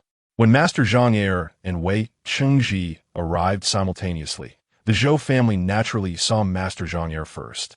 To avoid any awkwardness for Zhang Junyuan upon seeing Xiao Kuang, Ping Xiangbo and the old lady met with Zhang Junyuan in another reception room. Madame Zhou then approached Shen Tong and politely said, "Commander Xiao, Miss Shun, we must thank both of you for uncovering the truth behind the water incident at Kunyu Garden today. I apologize for making you wait here for such a long time. It is truly impolite. However, this matter came up so suddenly that we are a bit overwhelmed. If there is any inadequacy in my hospitality, I hope you will forgive us." Shen Tong returned a polite smile, saying, "Madame Zhou, you are too kind. It is no trouble for me to wait here for a while. I believe Commander Xiao wouldn't mind waiting a little longer either." Madame Zhou's smile appeared slightly stiff. She had intended to suggest that they go home first while the Zhou family dealt with the remaining matters, but Shen Tong pretended not to understand her hint, clearly insisting on staying until everything was clarified. She smiled helplessly and ordered a maid to prepare new tea for Shen Tong and Xiao Kuang. Zhang Junyuan returned home to discuss with his parents. The situation had already escalated, and their reputation was at stake. The important thing was how to handle the aftermath. First, they needed to appease the Zhou family, and second, they had to try to keep the investigation as contained as possible. They didn't care how Fanshi judged them. They just hoped to spare Shichun's life. Therefore, Zhang Junyuan promptly brought generous gifts to the Zhou family. The Zhou family's attitude was very cold, something Zhang Junyuan had anticipated. He first scolded Zhang Shichuan for her actions, then explained, "To be honest with you, uncle and madam, my family, and I thought this unfilial daughter was already dead. The family was quite unsettled these past few days, so we intended to hold a memorial service for her. We never expected she was still alive. Alas, he sighed deeply. I originally planned to bring a generous gift to visit you after the memorial service. But who knew? Alas. He sighed again, looking ashamed. Words cannot express how sorry I am. It is all my fault. It would not be excessive for you to blame me, uncle and madam. The Zhou family had previously seen the list of gifts sent by the Zhang family, which are mainly monetary gifts, enough for them to rebuild 2 Kunyu gardens. With the compensation in place, the Zhou family felt somewhat relieved. However, they were more acutely aware that if it weren't for Xiao Kuang and the others publicly exposing the matter today, the Zhang family would never have offered compensation voluntarily. Zhang Junyuan was merely speaking formalities. Ping Xiangbo remained silent, his face stern. The old lady said indifferently, Yao Jie told us about today's incident, and only then did we understand the whole story. We watched Shichun grow up, and we never expected her to be so foolish, alas. Zhang Junyuan repeatedly apologized. I am deeply ashamed. Our family spoiled her greatly, pampered her since childhood, which led her to be naive and easily deceived by sweet words, resulting in such foolish actions. But regardless of the reasons, she did indeed make a mistake. It is a failure of parenting on my part. The fault lies with me. Chapter 44, Egg Rolls. This incident is something no one wants to see but Junyuan. Old Madam Zhou shifted her tone. And the current situation is no longer something my Zhou family can easily calm down with just a word. Zhang Junyuan understood this point. He came today purely to apologize and hope that the old lord and old madam would forgive Shichuan for his father's sake. He dare not ask for anything else. After the Zhou family sent off Zhang Junyuan, they met Wei Qingji, and it was Madame Zhou who received him, as neither the old lord nor the old madam wanted to see him. Wei Qingji looked pale and admitted to his negligence, saying it was all because the Zhang family wanted to suppress this matter. The Zhang family was powerful, and he had no choice but to submit. The Zhang family was a duke's household, and even if the Zhou family looked down on them, they still had to give him some face. The son of the Daqin prince was someone the Zhou family could not offend. But what was Wei Qingji? Madame Zhou had no need to give him a good expression. Isn't the Wei family's official just shirking responsibility? Initially, the criminal and the witnesses were all in Shuntian Prefecture. Weren't you the one who took them to the Zhang family? If it weren't for Xiao Zhihui and others exposing this matter, we wouldn't know how long we would be kept in the dark. Perhaps we would never know the truth. Wei Qingji could only listen to Madame Zhou's scolding. After such a big incident, he could not keep his position as the Shuntian Prefecture official. And now he could only try to mend the situation, hoping the Zhou family wouldn't kick him while he was down and just let him off the hook. Today, Wei Qingji came to apologize, not only to admit his mistake, but also to test the Zhou family's attitude. But Madame Zhou kept repeating that once this matter was made public, it was no longer something the Zhou family could control. Originally, you all deceived my Zhou family into believing we were unaware. Now, one by one, you come to plead for mercy and apologize. Where were you all when this happened? Madame Zhou sent Wei Qingji away and returned to the reception room, where Shintong and Xiao Kuang were waiting. Tower looked at Xiao Kuang in fear and anxiety, quickly lowering her head again. Shintong and Xiao Kuang stood up to greet her. Madame Zhou remained polite to Shintong and thanked them before saying, the matter of Kunyu Garden cannot be resolved in a day or two. These 2 maids are quite important witnesses, and as for the criminal, keeping them here might not be appropriate. Commander Xiao, as the head of the military affairs office, should be able to take good care of them, right? Upon hearing this, Shintong realized that the Zhang family and the Zhou family must have negotiated compensation, and the Zhou family was no longer inclined to dig deeper. However, there were countless eyes in the capital watching how this matter would be resolved, and it was no longer possible to suppress it quietly. For the Zhou family, if they kept these 3 people in their hands, the whole affair would become something the Zhou family led, and no matter how they explained it, the son of the Daqin prince would not believe they were initially unaware. So the Zhou family simply asked Xiao Kuang to take over the witnesses and the criminal. Who told him to meddle in the first place? Xiao Kuang, however, did not refuse and felt more at ease keeping these 3 people with him. Shortly after the order was given, Jean Fei led the military affairs office's men to take the people away. Shen Tong heard Xiao Kuang order Jean Fei to escort Fancher back to the military affairs office and return the two maids to the Xiao family. She was slightly surprised and asked, "Commander Xiao, are you going to handle something else?" Xiao Kuang waited until Jean Fei and the others had gone a bit further before saying, "I'll send Miss Shen back to your residence." After a pause, he added, "It's only right to accompany you since I've caused you so much trouble." Shen Tong smiled and her autumn-like eyes curved. "Then I'll trouble Commander Xiao." Xiao Kuang nodded awkwardly. After she got into the carriage and it started moving, he rode alongside. Since morning, he had been busy with the memorial service and waiting at the Zhou family for a long time, and now it was already past noon. After the carriage traveled a while, it suddenly stopped by the side of the road. Xiao Kuang pulled the reins to stop the horse, looking puzzled at the carriage. The door opened, and Kong Hu lifted a red lacquered food box. "Commander Xiao, are you feeling hungry? Have some snacks." Saying this, she opened the lid of the food box, revealing neatly arranged golden yellow rolls, releasing a rich aroma of eggs and milk. Xiao Kuang initially wanted to decline, but upon smelling the fragrance, he really felt hungry and accepted the food box without further courtesy. These rolls were hollow in the center, light in hand, hard to the touch, but extremely crispy when bitten into, filling his mouth with a delightful taste. However, for Xiao Kuang, they were not very filling. He quickly finished half the box. He closed the lid and returned it to Kong Hu. Kong Hu poured him a cup of tea and smiled. "Commander Xiao, keep it for yourself. There is still a whole box of egg rolls on the carriage, which my sister prepared for your younger sister." Xiao Kuang didn't expect Shen Tong to be so thoughtful, also preparing snacks for his sister. He turned to look at the carriage and saw the curtain slightly lifted, knowing she was inside looking out, even though he couldn't see her from outside. He approached the carriage. "May I ask, that day when my father had a sudden back pain, was it Miss Shen who took him home?" He had his suspicions about this matter, but had never found the opportunity to confirm it with her. The previous meetings had all been about business, and time was tight, so he had thought to ask. Mentioning his sister reminded him that after today, he didn't know when he would see her again. So he seized this moment to ask. Shen Tong replied, "It was me."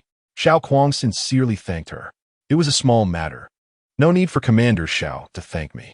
Shen Tong smiled slightly, noticing Kong Hu getting out of the carriage with a food box of egg rolls, and said, "Given the current season, egg rolls can last for about 10 days without spoiling, but over time, if they get damp, they won't be crispy anymore. So they should be eaten as soon as possible." Xiao Kuang thanked her again.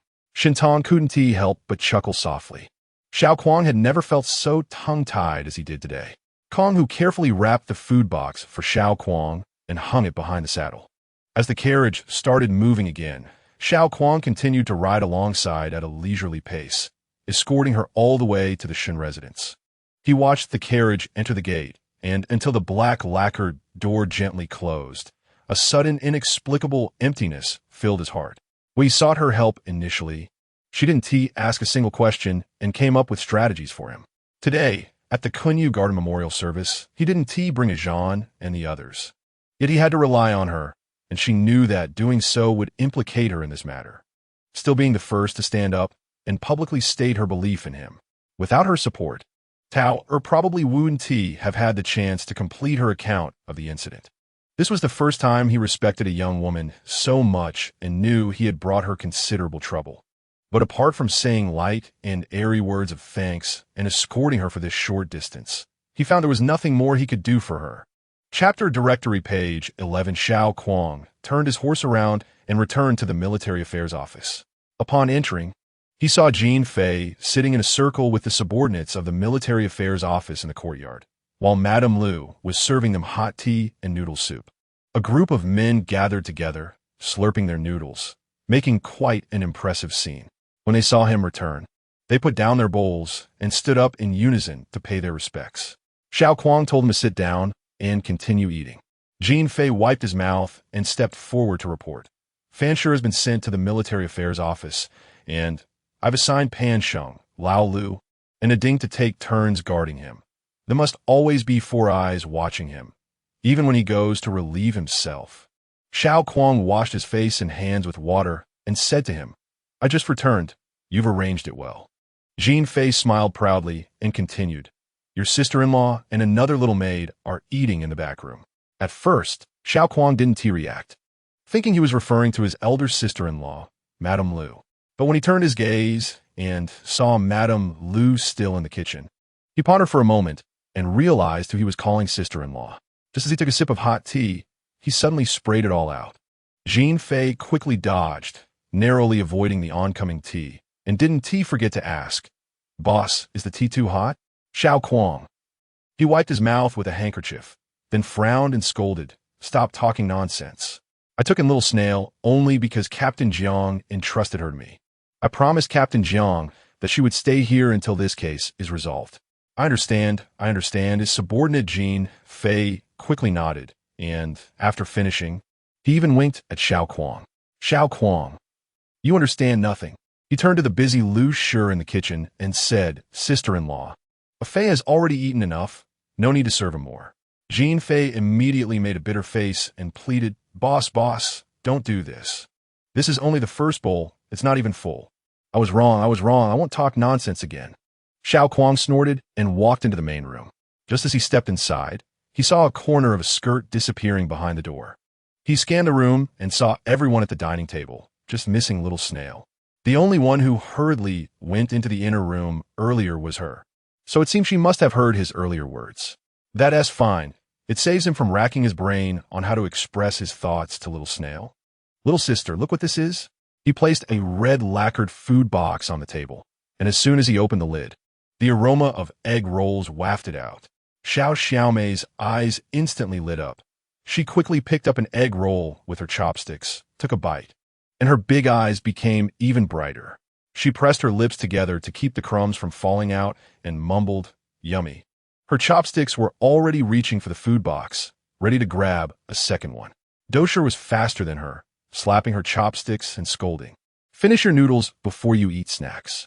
Xiaomei retracted her chopsticks, quickly chewed a few bites, swallowed the egg roll in her mouth, and then began to slurp up the noodles. Dosher covered the food box and set it aside.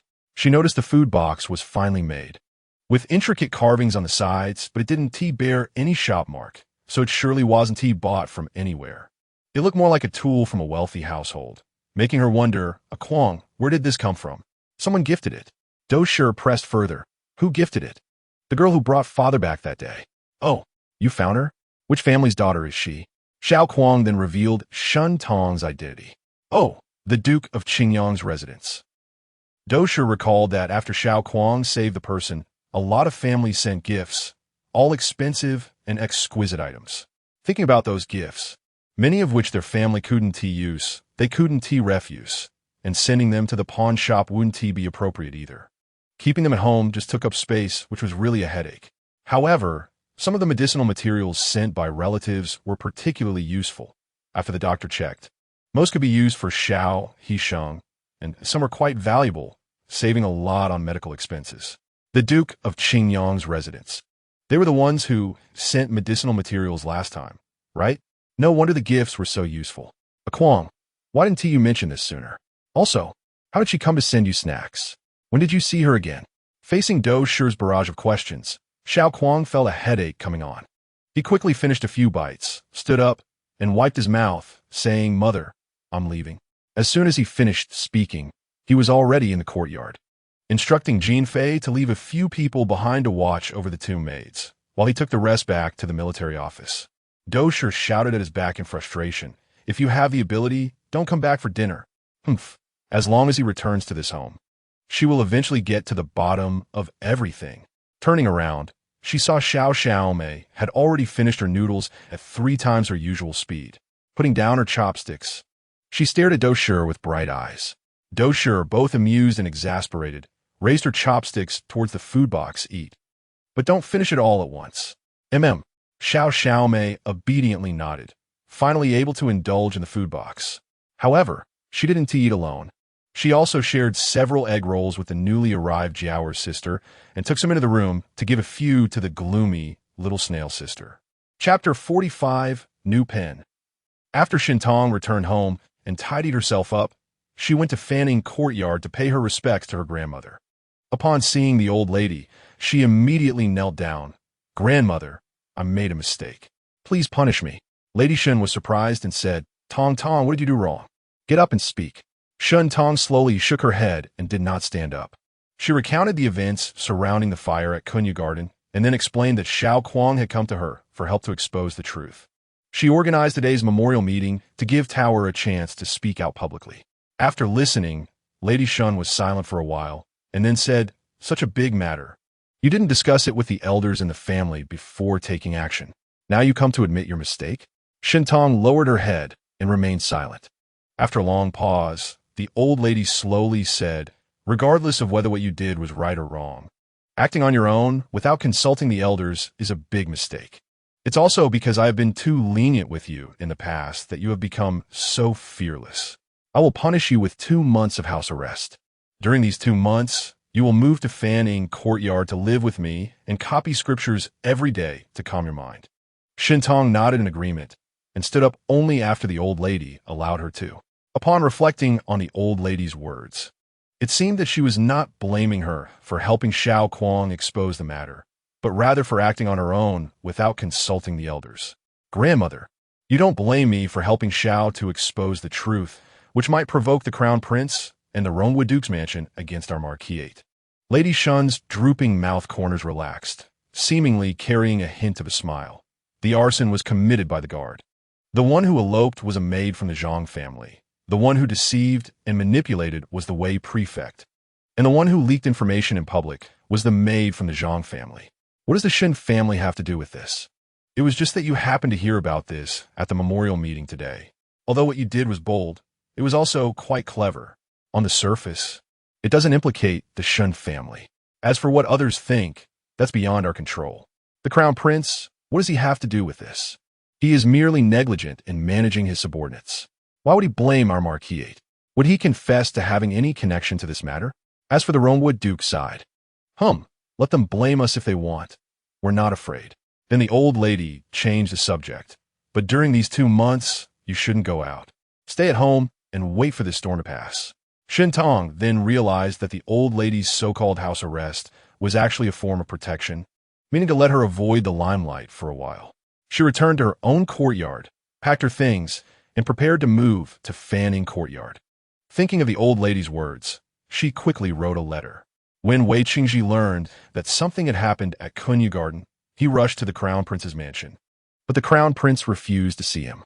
After leaving the Pingxiangbo mansion, Wei Qingji was still unwilling to give up and sent his sedan chair back to the Crown Prince's mansion. As in the morning, the Crown Prince still would not see him. Wei Qingji, feeling dejected, was on his way back home when he was stopped by someone. After pretending to be a nobody all day and hitting a wall everywhere, he was already suppressing a surge of anger in his heart. When someone blocked his sedan chair again, his temper flared up, and he ordered the accompanying officers to immediately seize the audacious person who dared to stop his chair. The person snorted lightly. "Wei Prefect, what great authority you have. I wonder how long you can wear that prefect hat?" Wei Qingji was greatly astonished and pulled open the curtain of the sedan chair, only to see that the one blocking him was none other than Xiao Kuang. The culprit behind his loss of position. Looking around, he found that soldiers from the Bingma Sea were surrounding him, completely blocking his escape. Although Wei Qingji ordered for the other party to be seized, those dozen or so officers were no match for these armed soldiers.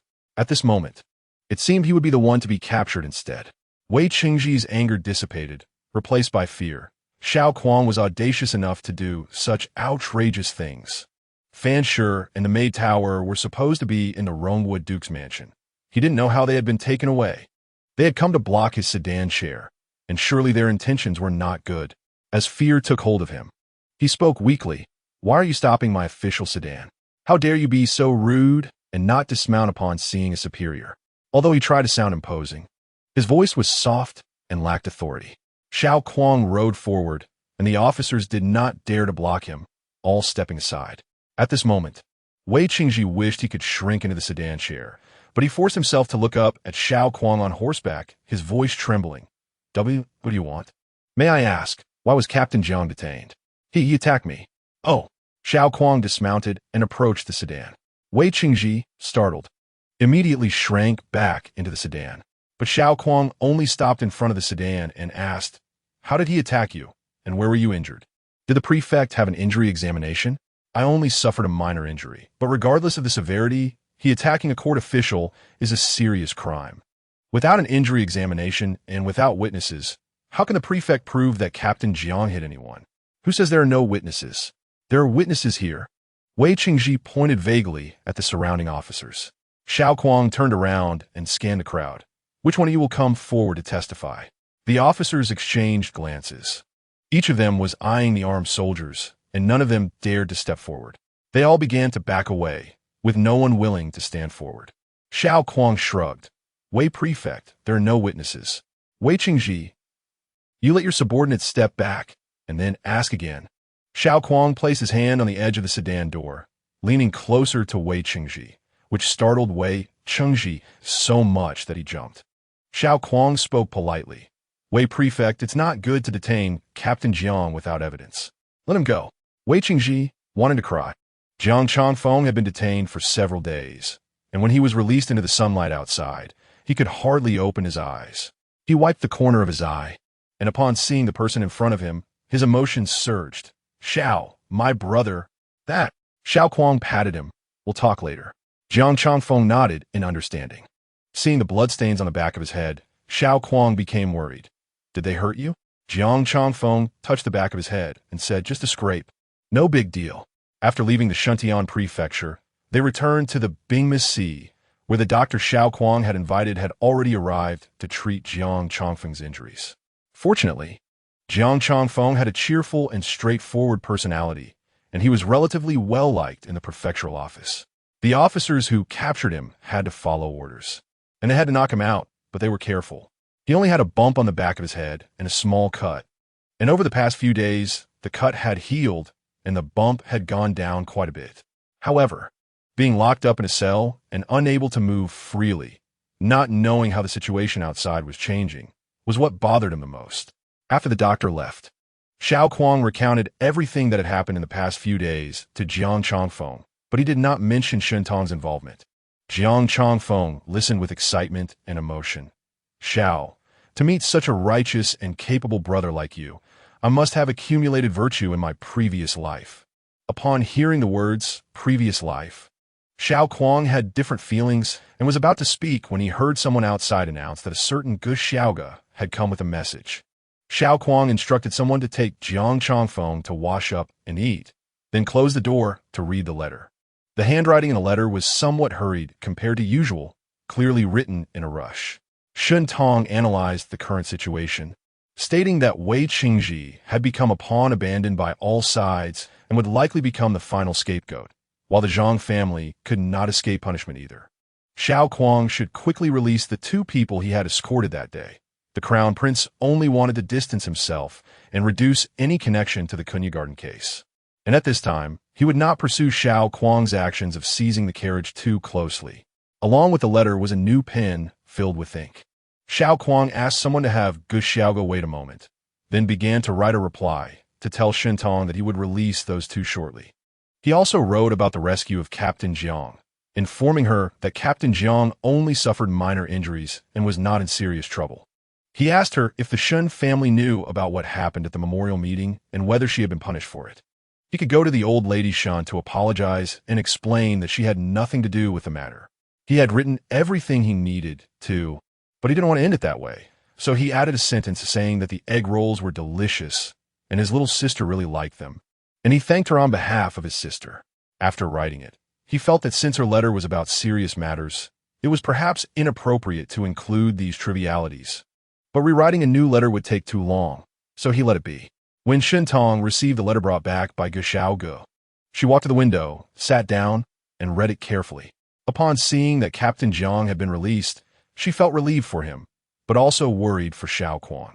Although Wei Qingji was overwhelmed at that moment, after all, he was still a third-rank official. Xiao Kuang's insistence on forcing him to release someone was somewhat extreme. In her mind, rescuing Captain Jiang should be postponed until the Kunyu Garden case was officially heard, at which point Captain Jiang could be brought up as an important witness. And, simultaneously, the charges of assaulting the governor could be cleared. But since the person had already been released, she decided not to mention it. Then, when she read about him wanting to go to apologize, a smile curved her lips, thinking that the old lady was not so easily deceived. Would she really believe him when he said he had nothing to do with it? But regardless, the fact that he had this intention made her feel that her punishment of house arrest and having to copy scriptures for 2 months was not in vain. When she read further and saw him mention that the egg rolls were delicious, she felt a bit proud in her heart. As that was the best recipe found after dozens of test bakes, with not only eggs, but also cream extracted from goat milk added, it couldn't possibly taste bad. That evening, Dosher saw her little sister holding a food box eating egg rolls, and upon a closer look, she noticed that only a few egg rolls were left in the half-empty box. She scolded, "Why have you eaten so many? Didn't I tell you to eat slowly?" The clever little sister quickly stuffed an egg roll into her mother's mouth and asked, tilting her head, "Mom, is it delicious?" Dosher, with her mouth full of egg rolls that were both fragrant and sweet, couldn't say a word until she swallowed, only able to glare at her with her eyes. But this way, she couldn't really stay angry. Seizing the opportunity, Xiao Mei handed the food box to her. "Mom, these are for you and Dad. I won't eat any more, but remember not to finish them all at once." It was almost time, so she hurriedly urged her to wash up and go to bed. After Dosher sent her little sister off to bed, she went into Xiao Kuang's room. "Kuang, tell me, when did you know that Miss Shun was the one who brought your father back?" Xiao Kuang, it was inevitable. He had been lying in bed to rest, but sat up cross-legged, saying, "I had some suspicions when the Chiang Marquis' residents sent those medicinal materials.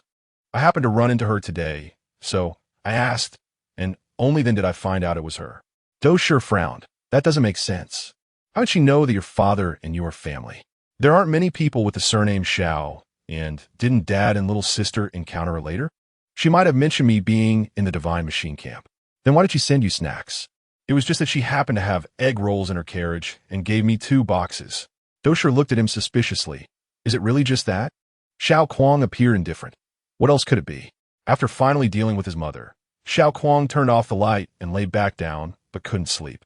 He lay quietly in the darkness for a while, listening as the outside quieted down and everyone in the house had gone to sleep.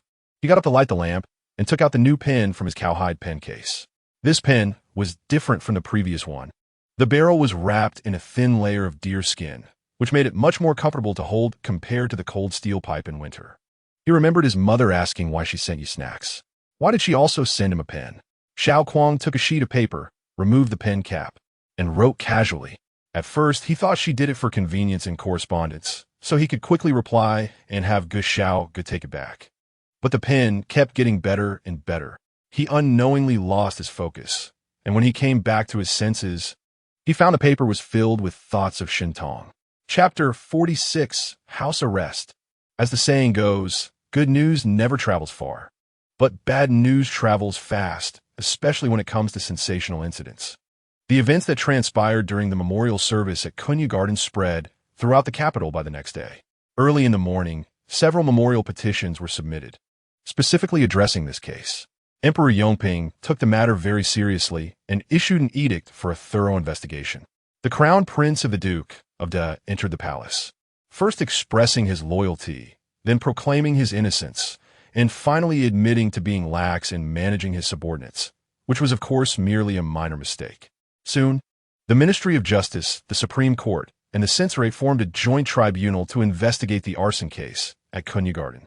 Wei Qingji was implicated and exhibited clear misconduct, resulting in his suspension from office. Fan Shiguang was imprisoned in the Ministry of Justice awaiting trial.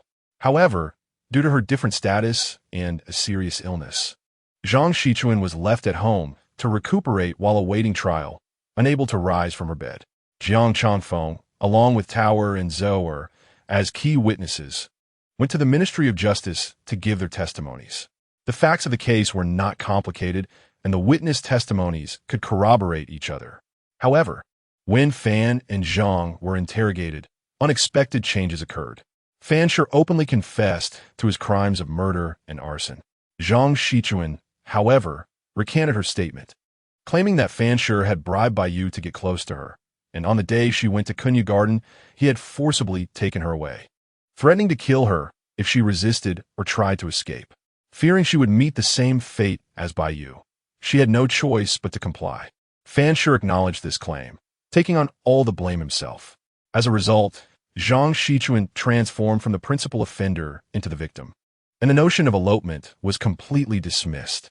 After her return, the Zhang family attempted to cover up the incident, which was a measure taken to preserve their family's reputation. After all, with their daughter's innocence lost, no one would want to publicize it widely, right? However, according to Jiang Chongfeng's testimony, he had separately questioned both during their transport back, and at that time, Zhang Shichuan had not mentioned a word about being coerced. In response to this discrepancy, Zhang Shichuan explained that Fanshi had tricked her into thinking she had eaten something and feeling both frightened and ashamed to reveal the truth. She only spoke about it after returning home, realizing that the poisoning was a ruse and feeling safe. Shen Tong stayed in the Fenian courtyard, spending her days copying scriptures, taking walks with the old lady, playing with the young boy, and trying to make some unique snacks. Although she could not go out, she was not completely oblivious to the world outside. When the Shen family came to pay their respects to the old lady, they often discussed recent news, including the latest developments in the highly publicized Kunyu case. Due to her house arrest, Shen Chan said she would accompany her sister and also not go out to play. One day, the two sisters set up a backgammon board to play, while the old lady watched them. Just then, a maid came in to announce that Mr. Su had come to visit the old lady. Shen Tong and Shen Chan retreated to the inner room to avoid him. After a short while, they heard Su Ruochuan's clear voice. "I pay my respects to the old lady. Is the old lady in good health these days?" The old lady smiled and replied, "Thanks to you, Mr. Su, I'm doing fairly well. Please sit down and talk." Su Ruochuan thanked the old lady and, as he sat down, noticed the half-finished backgammon game, realizing that someone had been playing before he arrived. After some pleasantries, Su Ruochuan brought up the Kunyu case. The old lady responded nonchalantly, as if it were a matter unrelated to her. However, Shen Tong in the inner room listened very attentively. Su Ruochuan mentioned the memorial service organized for Zhang Shichuan, saying, "If it weren't for the young lady organizing this memorial service, the truth may never have seen the light of day." The old lady dismissed this, saying, "That was just a coincidence. If it weren't for this memorial service, that Commander Xiao would have found another occasion to expose the matter. The truth cannot be hidden forever." Su Ruochuan smiled and said, "The young lady's organization of the memorial service for the Zhang family's daughter was undoubtedly out of sympathy and compassion. Who would have thought that things would take such a sudden turn? But whether it was coincidence or not, it was precisely the young lady's actions that brought the truth to light, which I greatly admire." Shen Tong recalled the day when Xiao Kuang came to their residence to discuss matters and ran into Su Ruochuan. Su Ruochuan must have guessed that they were planning this at that time, and it seemed he held a favorable view of it. She then heard the old lady say lightly, "Ruochuan has been coming quite frequently lately." At this, Shen Tong's heart skipped a beat, and she looked at the old lady, who showed no visible signs of joy or anger on her face. She chose not to respond. Shen Chan, however, chimed in with interest. "That's true. Mister. So he used to come every month or two, but now it seems he comes every time there's a holiday." Shen Tong wore an expression of indifference, with Mr. Su visiting more often. Shan Shuyan has been going out less, which is quite good. In the outer study, Shan Shuyan was waiting for Su Ruochuan. Upon his arrival, he respectfully greeted him and then sat down to await his questions. Su Ruochuan cleared his throat and asked, "How's your sister been these past few days?" Shen Shuyan replied, "This question is too easy to answer. She was punished by her grandmother and moved to Fenian courtyard, where she is under house arrest for 2 months. It's really unexpected for someone like her, who usually doesn't cause trouble, to create such a big issue." Su Ruochuan asked him, "What do you think about your sister's actions?" Shen Shuyan responded indignantly, "What has my sister done? She merely organized a memorial service for her deceased friend. Who could have predicted what happened afterward?" Su Ruochuan couldn't help but chuckle, realizing that the Shen family had clearly agreed on a unified stance. Xiao Kuang wrote a letter to Shen Tong, intending to inform her of the latest developments in the Kunyu case and to return the clean food box. However, when he found Gu Xiaoga, the latter appeared hesitant. "I'm afraid it's inconvenient to deliver this letter, Commander Xiao." "Why?" "The young lady, no. She has moved to stay in the old lady's courtyard." Gu Xiaoga spoke hesitantly, and Xiao Kuang's heart sank. Did the old lady punish her? Did she receive a beating? No, no, no. She wasn't beaten. It's just that she can't go out for 2 months. Gu Xiaoga quickly waved his hands to deny it. But the young lady was indeed staying in the old lady's courtyard, and it would be inappropriate for the letter to be seen by her. Xiao Kuang felt slightly relieved. But after calming down, guilt arose again. She had indeed been punished because of this matter. He said to Gu Xiaoga, "I wish to see the old lady. I have something to discuss." Before Gu Xiaoga could reply, 2 people emerged from within, and he stepped aside to remain silent. Xiao Kuang turned to look, and one was Su Ruochuan walking ahead, while the other was Shun Shuyan following behind. "Brother Xiao." Shun Shuyan raised his hand and greeted him warmly. Then he suddenly realized that the atmosphere this time was even colder than before. Although Su Ruochuan was not taller than Xiao Kuang, he stood on the steps, making him appear half a head taller. While he cupped his hands in a salute to Xiao Kuang, he did not bend at the waist. He merely raised his hands, and even Shun Shuyan could see his insincerity. Su Ruochuan was perfunctory, and Xiao Kuang was even more so, merely nodding slightly and then ignoring him. In this encounter, neither of them could be bothered to exchange pleasantries. Shun Shuyan, one was his mentor, and the other was a close friend of his teacher, essentially making him like an uncle to him. It was truly difficult for him to be caught in the middle when these two had a strained relationship. But what was the reason for this? Su Ruochuan didn't look at Xiao Kuang and strode out. As he passed by him, he coldly said, "At this extraordinary time, does Commander Xiao still come to the Ho residence, fearing that others don't know about Miss Shun's actions toward Commander Xiao at the memorial meeting?" Hearing this, Xiao Kuang was stunned. After being ridiculed by Su Ruochuan, he realized that the connection between him and Shun Tong should be minimized as much as possible. It would be best if they treated each other as strangers. Coming to the Ho residence today was indeed a thoughtless decision on his part. When Xiao Kuang returned home, he saw Gao Zhan sitting in the main hall. "A Kuang." Gao Zhan stood up as soon as he saw him, frowning. "Do you still consider me a brother?" Xiao Kuang paused in surprise as Zhan. "You thought you could handle such a big matter by yourself without consulting me?" Gao Zhan continued. Xiao Kuang sincerely replied, "Zhan, at that time, I couldn't foresee the consequences. I might have been accused of spreading rumors and thrown out of the venue. Fortunately, those present that day were willing to let Xiao Luo finish speaking, and in the end, they believed us. But regardless, it was a matter that offended people. This wasn't like last time when saving someone required effort. It was enough for someone who knew the inside story to clarify things on the spot. Why should I drag you into this mess?" Gao Zhan still seemed unwilling. "You should have told me, so we could discuss how to handle it together. If things escalated, I could help you." Xiao Kuang sighed inwardly. He had promised Shun Tong not to tell others that she was involved, which meant he had to hide things from Zhan, making him feel guilty, yet it was difficult to balance. He said to Gao Zhan, "This time it was my fault. Next time, I will definitely consult you." "That's settled then." Gao Zhan smiled. Xiao Kuang let out a sigh of relief. The two sat back down at the table. Gao Zhan scratched his nose, suddenly looking a bit shy. "I heard that day. Miss Shin was also there?" Xiao Kuang replied, "Yes. If it weren't for her giving Xiao Luo the opportunity, Xiao Luo might not have finished speaking before being thrown out.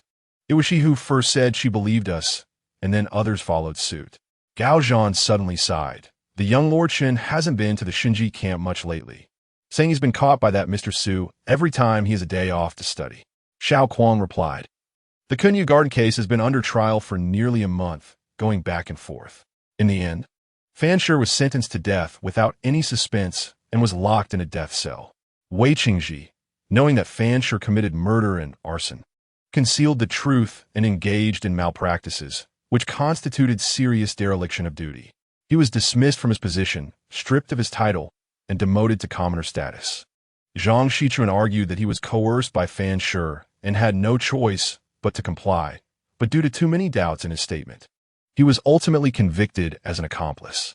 Zhang Yi paid a large sum of penalty silver to atone for his sins and compensated all the families that suffered losses in the fire, ultimately saving Zhang Shichuan.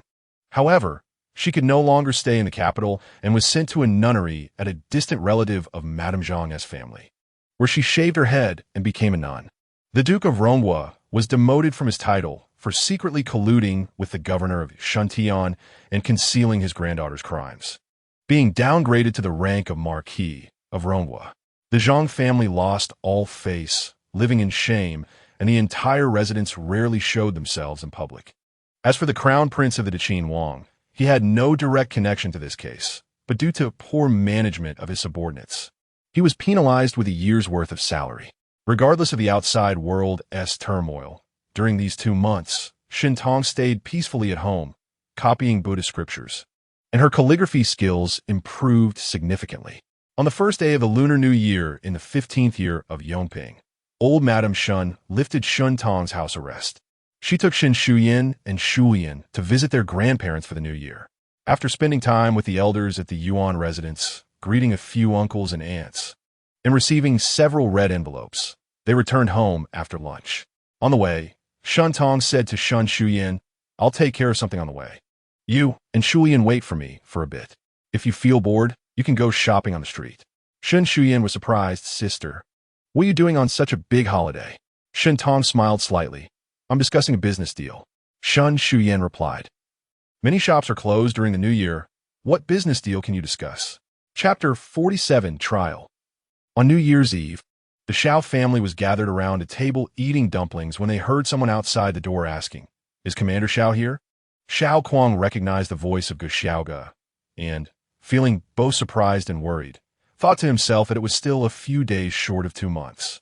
And at this hour, could it be that Shintong had encountered some trouble? He hurried to the door and, with the light from the lantern hanging on it, saw Gu Xiaoge's face, relieved to find him looking normal and even smiling. Gu Xiaoge handed him a letter and said, "Commander, Xiao doesn't need to reply to this letter. If there is anything to say, let me take it back." Xiao Kuang pinched the letter between his fingers, feeling it was quite thin, and stood at the door to open it. Indeed, inside was a single sheet of paper with just a few lines, stating that there was a matter to discuss and asking if he was free the next afternoon. If not, she would come by at a convenient time for a detailed discussion.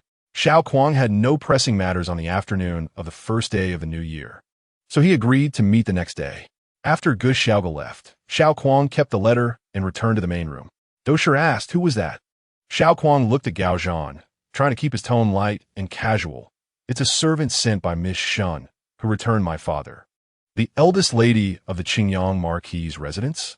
Xiao Kuang nodded. "She said she would come tomorrow." The whole family then stopped eating, and everyone began to ask questions. "So if it's her, she is coming?" "Second brother, is she the one who made the egg rolls last time? Why would she come looking for you? What does she want?" Only Gao Zhan remained silent, staring intently at Xiao Kuang, his eyes filled with doubt. "I don't know what she wants," Xiao Kuang replied, looking at Gao Zhan and signaling for them to talk outside. The two went to the courtyard and stood still. Xiao Kuang waited for a moment, but saw Gao Zhan remain silent. So he said, Zhan, if you have something to ask, just ask directly."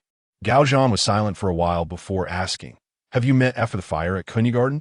Xiao Kuang nodded, "A few times." Gao Zhan's expression darkened. Xiao Kuang sighed inwardly.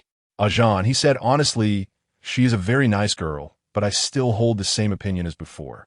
The gap between our family backgrounds and identities is too great for us to be together."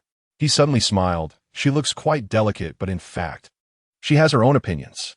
I really don't know why she's coming to see me, but it definitely has nothing to do with romantic feelings." Gao Zhan suddenly said, "You like her?" It wasn't a question, but a statement. Xiao Kuang was taken aback and didn't deny it. Gao Zhan chuckled briefly. "How did both of us fall in the same pit? You advised me not to overthink things, and now look, you've fallen in too."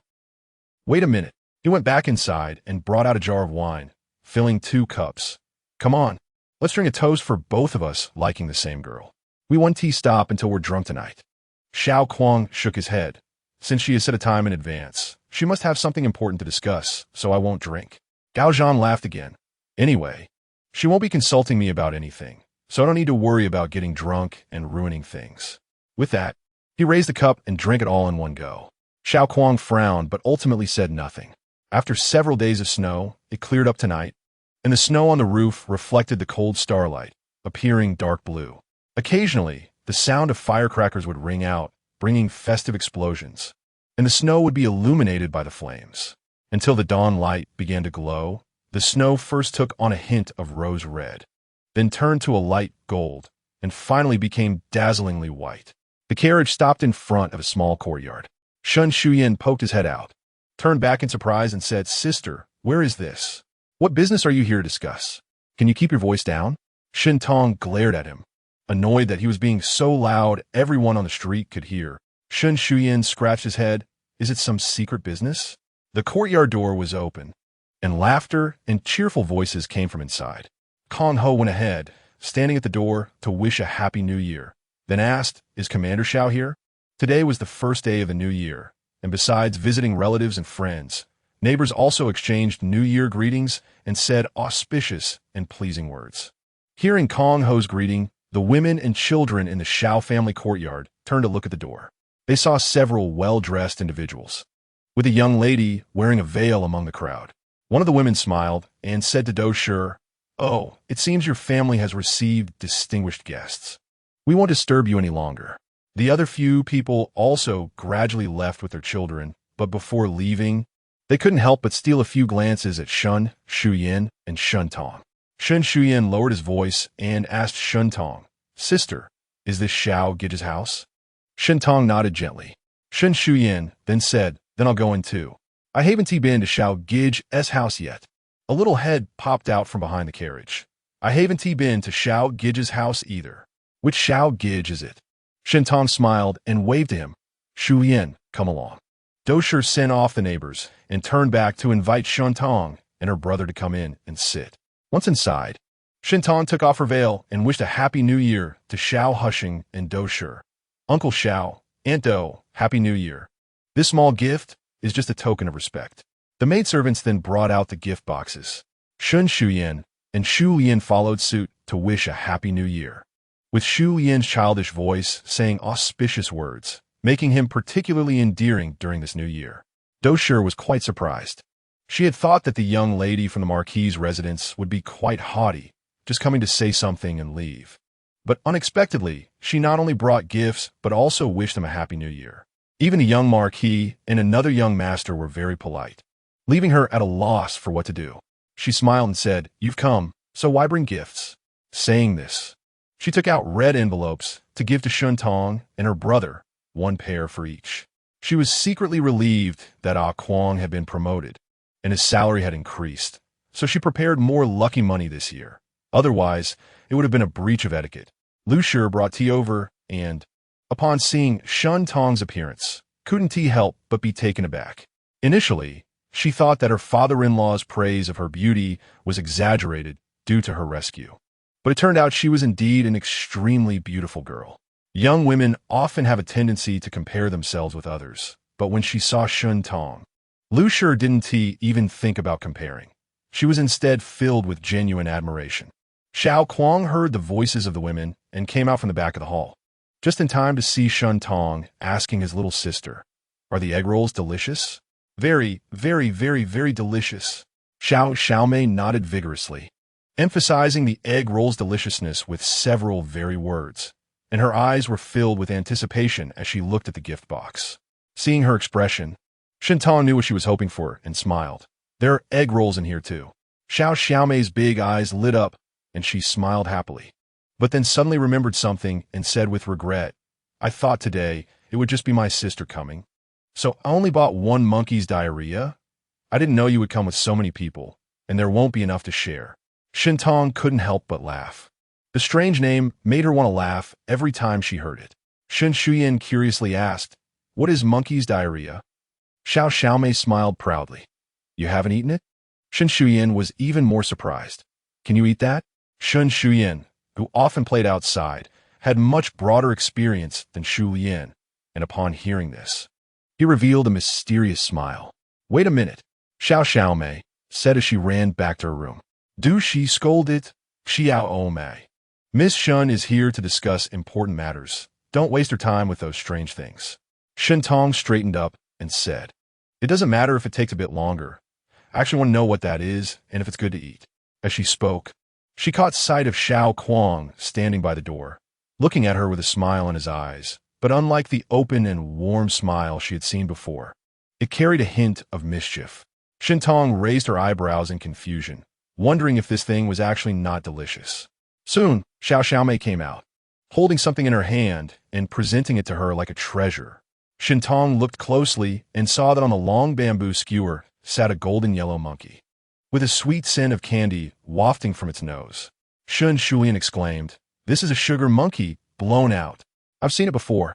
Once Xiao Xiaomei made sure they all saw it clearly, she placed a small bowl the size of a teacup on the table, held the monkey above the bowl, and poked its bottom with the pointed end of another bamboo skewer. As the skewer was pulled out, a thick syrup flowed out from the hole in the monkey's bottom, filling the small bowl. Shun Shulian, raised in the Marquis's residence, had been brought up by the old lady and had never seen such a crude yet interesting thing. Laughing heartily, Shun Tong struggled to suppress her laughter, finally understanding why Xiao Kuang's earlier smile carried a hint of mischief. She glanced at him again, and the amusement in his eyes was even deeper than before. He was indeed up to no good. Once the syrup from a monkey's belly had flowed out, Xiao Xiaomei turned to Shun Shulian proudly and asked, "How is it? Fun, right?" "Very fun." Shun Shulian nodded repeatedly, watching the sugar monkey eagerly. Xiao Xiaomei looked at Shun Tong, then at Shun Shuyuan, and finally at Shun Shulian, handing the monkey to him.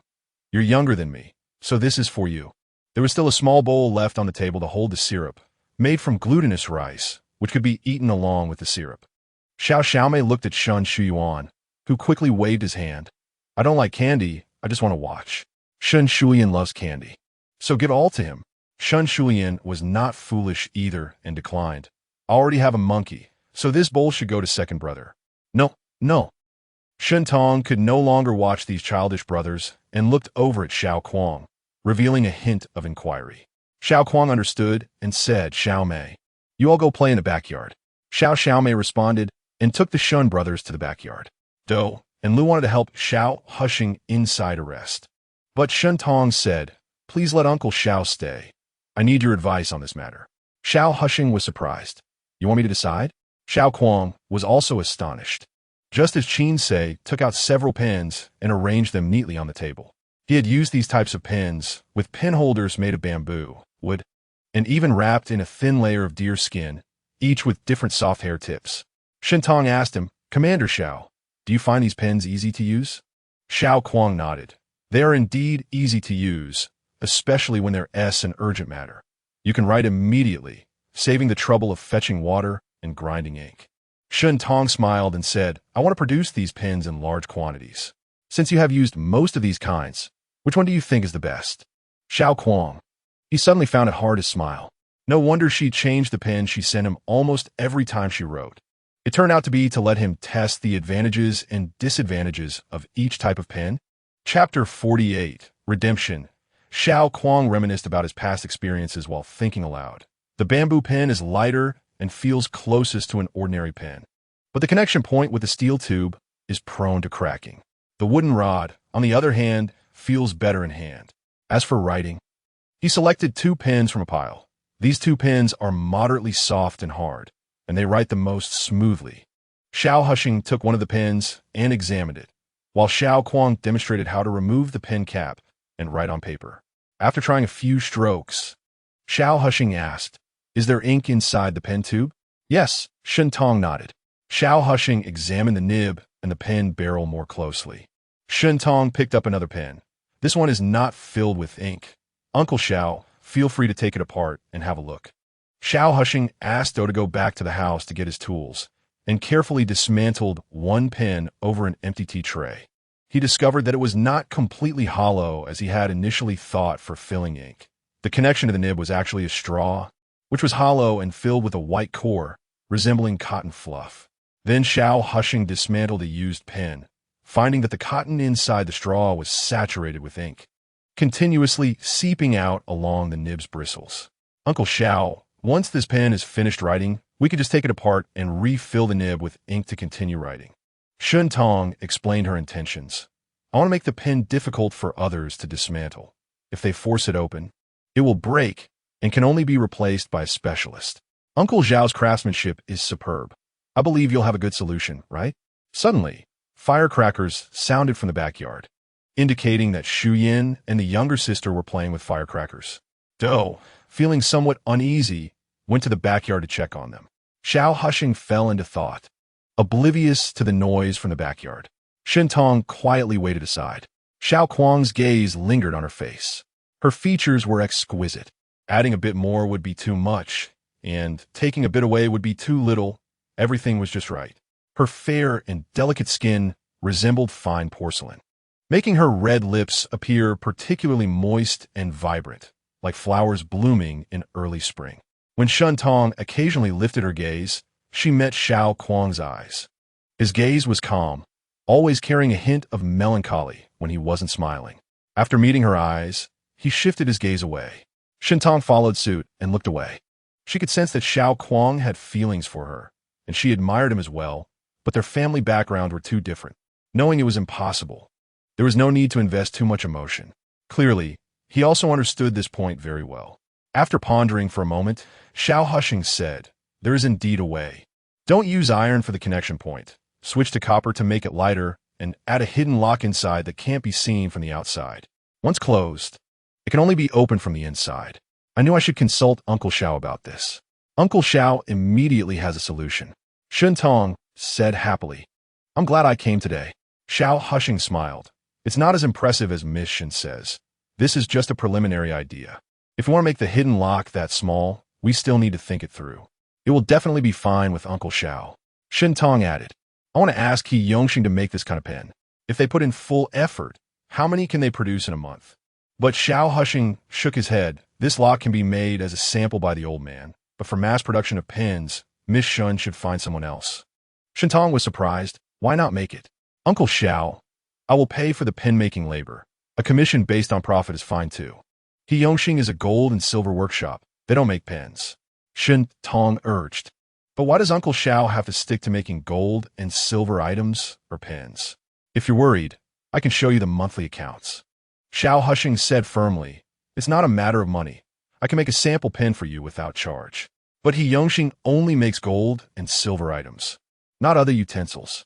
Shentong looked helplessly at Xiao Kuang, who slowly shook his head.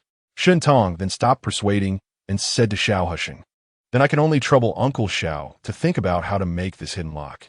Xiao Hushing readily agreed. Shentong then bid farewell to the Xiao father and son, preparing to go home. Lu went to the backyard to call Shun Shuyin and Shulian. Soon, the two brothers came out, smiling. Shun Shulian ran up to Shentong, reaching out his hand. Shentong took his soft little chubby hand and said goodbye to Xiao Hushing and Do. Xiao Kuang followed them out. Once in the yard, Shentong slowed down, turned her head, and quietly asked him, "Uncle Xiao, I'll try to persuade him again, but once the old man gets stubborn, he's really hard to deal with. To convince him, I need to find the right opportunity, and even I can't guarantee I can persuade him," Xiao Kuang said. Shentong nodded. "Thank you for your trouble." Xiao Kuang then asked her, "Actually, just being able to make a sample of a hidden lock would be enough, right? You could completely find another workshop to imitate this style for pen making." Shentong glanced at him and joked, "I've never seen a father and son like you two pushing away money that comes to your door." Xiao Kuang momentarily didn't know how to respond, feeling a sense of guilt when remembering the house on Chunshu Hutong. Compared to looking for a strange workshop, I still prefer to cooperate with someone trustworthy. Shentong smiled slightly at him. "Xiao Kuang, I'm counting on you." This smile caught his eye, and hearing her earnest words made Xiao Kuang's heart warm. He nodded at her. "I will do my best to persuade the old man." Shun Shulian had been quietly walking beside Shentong, patiently waiting for them to finish their serious talk before shaking her hand. "Sister, the little sister invited us to go watch the lanterns together for the Lantern Festival. What do you think?" Shentong was somewhat reluctant. Discussing cooperation with the Xiao family was one thing, but going out to play with them was another. If the little sister went to see the lanterns, Xiao Kuang would surely accompany her. Wouldn't that be a date? She looked down to see Shulian looking at her expectantly. For the past 2 or 3 years, Shulian had been living with the old lady in the Fenian courtyard. The old lady had limited mobility and rarely took him out to play. Besides his brothers at home, he hardly had any playmates his age. Although Shin Shuyu was the same age as Shulian, he was relatively spoiled and domineering. Shulian had a soft character and often suffered little losses when with Shuyu, so he didn't like playing with him. Today, he unexpectedly met a lively and caring little sister, and he was instantly captivated. The half hour that Tong Jie and Xiao Dage were discussing matters in the main room was the happiest and most laughter-filled half hour he could remember. He truly admired this older sister for having so many fun ideas. So when the little sister invited Shan Shulian to go to the Lantern Festival, he nodded his head so vigorously he almost shook it off. Shulian's eyes were big and round, with large pupils, and he looked at her with a hopeful expression like a little puppy, both pitiful and adorable, making it hard to refuse. Shen Tong was almost about to agree to him. "Xiao, urge." A girl called out to Xiao Kuang at the gate. Shen Tong turned to look and was surprised to see Xiao Luo. Xiao Luo had clearly run over, her face flushed and breathless. After calling out to Xiao urge, she noticed Shen Tong was also there, and her eyes widened in surprise as she hurriedly greeted, "I've seen Miss Shun." When she looked at Xiao Kuang again, her expression showed a hint of confusion. Shen Tong smiled gently and asked, "Xiao Luo, how have you been recently?" Xiao Luo stepped into the door, intentionally or unintentionally standing by Xiao Kuang's side. After catching her breath, she began to share her experiences after the Kunyu Garden case concluded. Jiang Changfeng returned to Shuntian Prefecture to continue as the head of the police, because he had been injured before and locked up for a few days. He received some compensation after the case was closed. He borrowed some money and gathered enough to redeem Xiao Luo. Having received Jiang Changfeng's kindness and with nowhere else to go, she moved into his home to help him with housework and take care of his 3 children. After Xiao Luo finished speaking, she looked at Xiao Kuang, her eyes filled with grievance as she asked, "Second brother Xiao, why? Why did you?" Her voice trembled slightly, and her eyes were moist, nearly on the verge of tears. It was only today that she learned that Captain Jiang had borrowed money from Xiao Kuang to redeem her. She had come over just to ask him why he would rather lend money to Captain Jiang than redeem her himself. However, with so many people in the courtyard, she couldn't bring herself to ask. Xiao Kuang was baffled and felt extremely awkward, turning his head to look at Shen Tong. Shen Tong curled the corners of her lips, put on her hood, and nodded slightly to him. "Commander Xiao, I take my leave." Xiao Kuang took a couple of steps to catch up. "We'll see you out." Shen Tong replied in a calm voice. "Commander Xiao, please stay. Miss Xiao Luo is still waiting for your response." After saying this, she suddenly felt a bit sour inside, but there was no way to take it back, so she resolutely pulled Shi Lian out without looking back. Shen Shuyan, understanding the situation, nodded to Xiao Kuang. "Big brother Xiao, we are leaving." After saying that, he hurriedly walked out as well. The servants inside and outside the courtyard all followed suit, and the courtyard quickly became empty. Xiao Kuang threw a sentence to Xiao Luo, "Wait for me for a moment." He turned around to chase after Shintong. However, Xiao Luo grabbed his sleeve and wouldn't let go, her voice choked with tears. "Second brother Xiao." Xiao Kuang turned back, frowning and sternly said, "Let go." At this point, Xiao Luo truly began to cry, but still clung to him tightly, sobbing, You don't be fierce with me."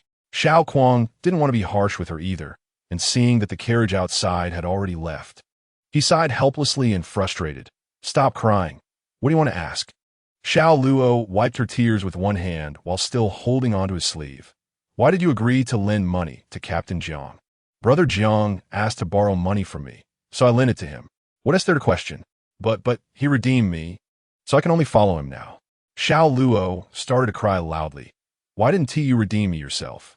Why did you lend him the money?" Madame LV came over, supporting Xiao Luo's shoulders to pull her away gently, and said softly, "Don't cry for now. Let's talk properly. There's always a way to solve things. Let us take it slow."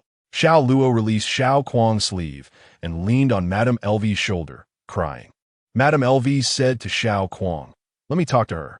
Xiao Kuang wiped the cold sweat off his forehead and nodded gratefully to Madame LV.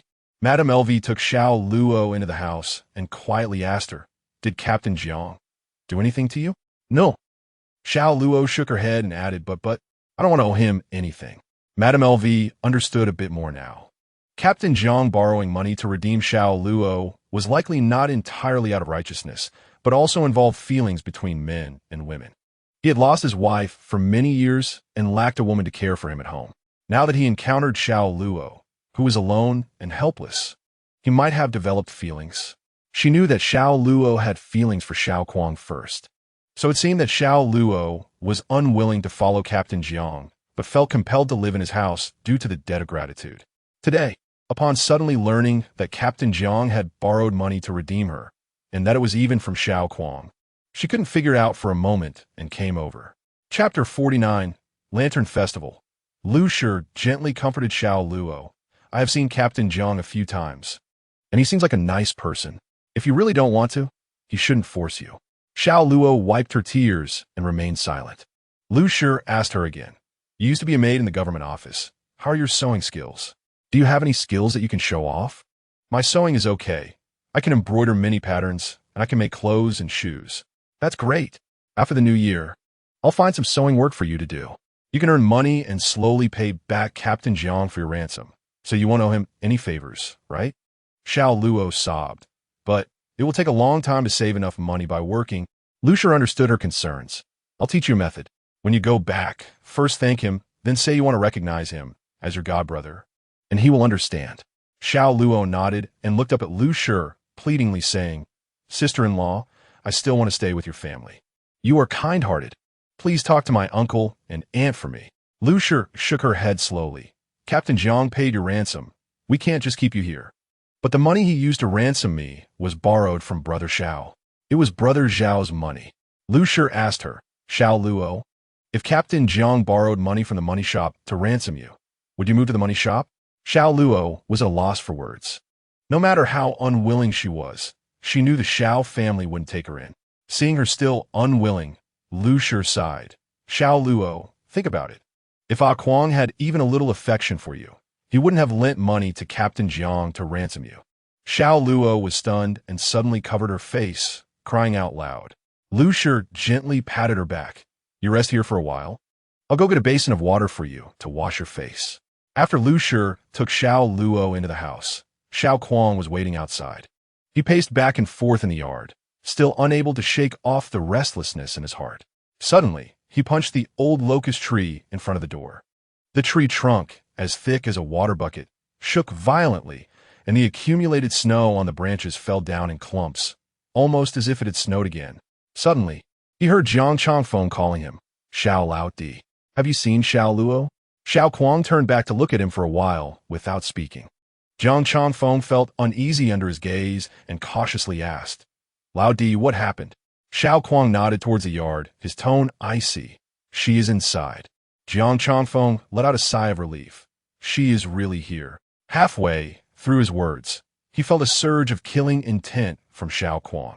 So he quickly shut up and dared not enter, waiting outside the yard. After a while, Lu Shi came out from inside, saw Captain Jiang nodding to him, and then walked over to Xiao Kuang, quietly explaining the reason for Xiao Luo's crying. Xiao Kuang finally understood what was going on, but even though he understood, the frustration in his heart did not lessen at all. Although Jiang Changfeng did not bully Xiao Luo, she came crying and in front of Shintong without clearly explaining. It made it seem like he owed her something, and he couldn't go to the Ho residence to explain. Jiang Changfeng was also confused. It was New Year's Day, and he was originally happy, but when he didn't pay attention, Xiao Luo suddenly disappeared, and when he asked several children, they all said they didn't know where she went.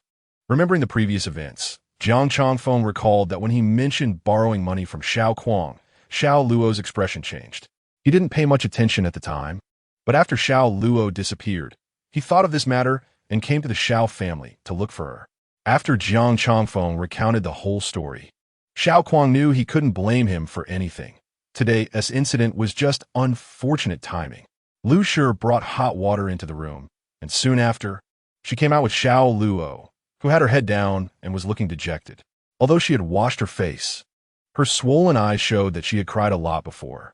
Jiang Changfeng took a deep breath, walked up to her, and said firmly, Xiao Luo, I, Jiang Changfeng, can swear to heaven that I have absolutely no intention of taking advantage of you or forcing you to do anything by ransoming you.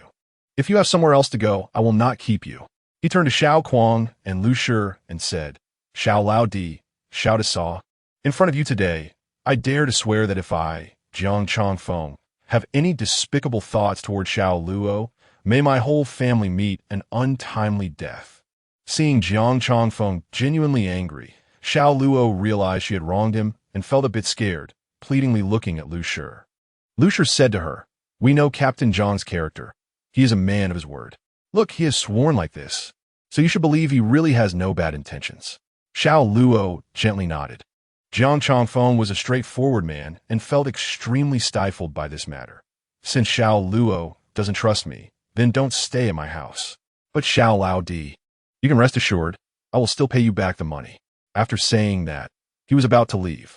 Lu Shi hurriedly advised. Xiao Luo also misunderstood for a moment.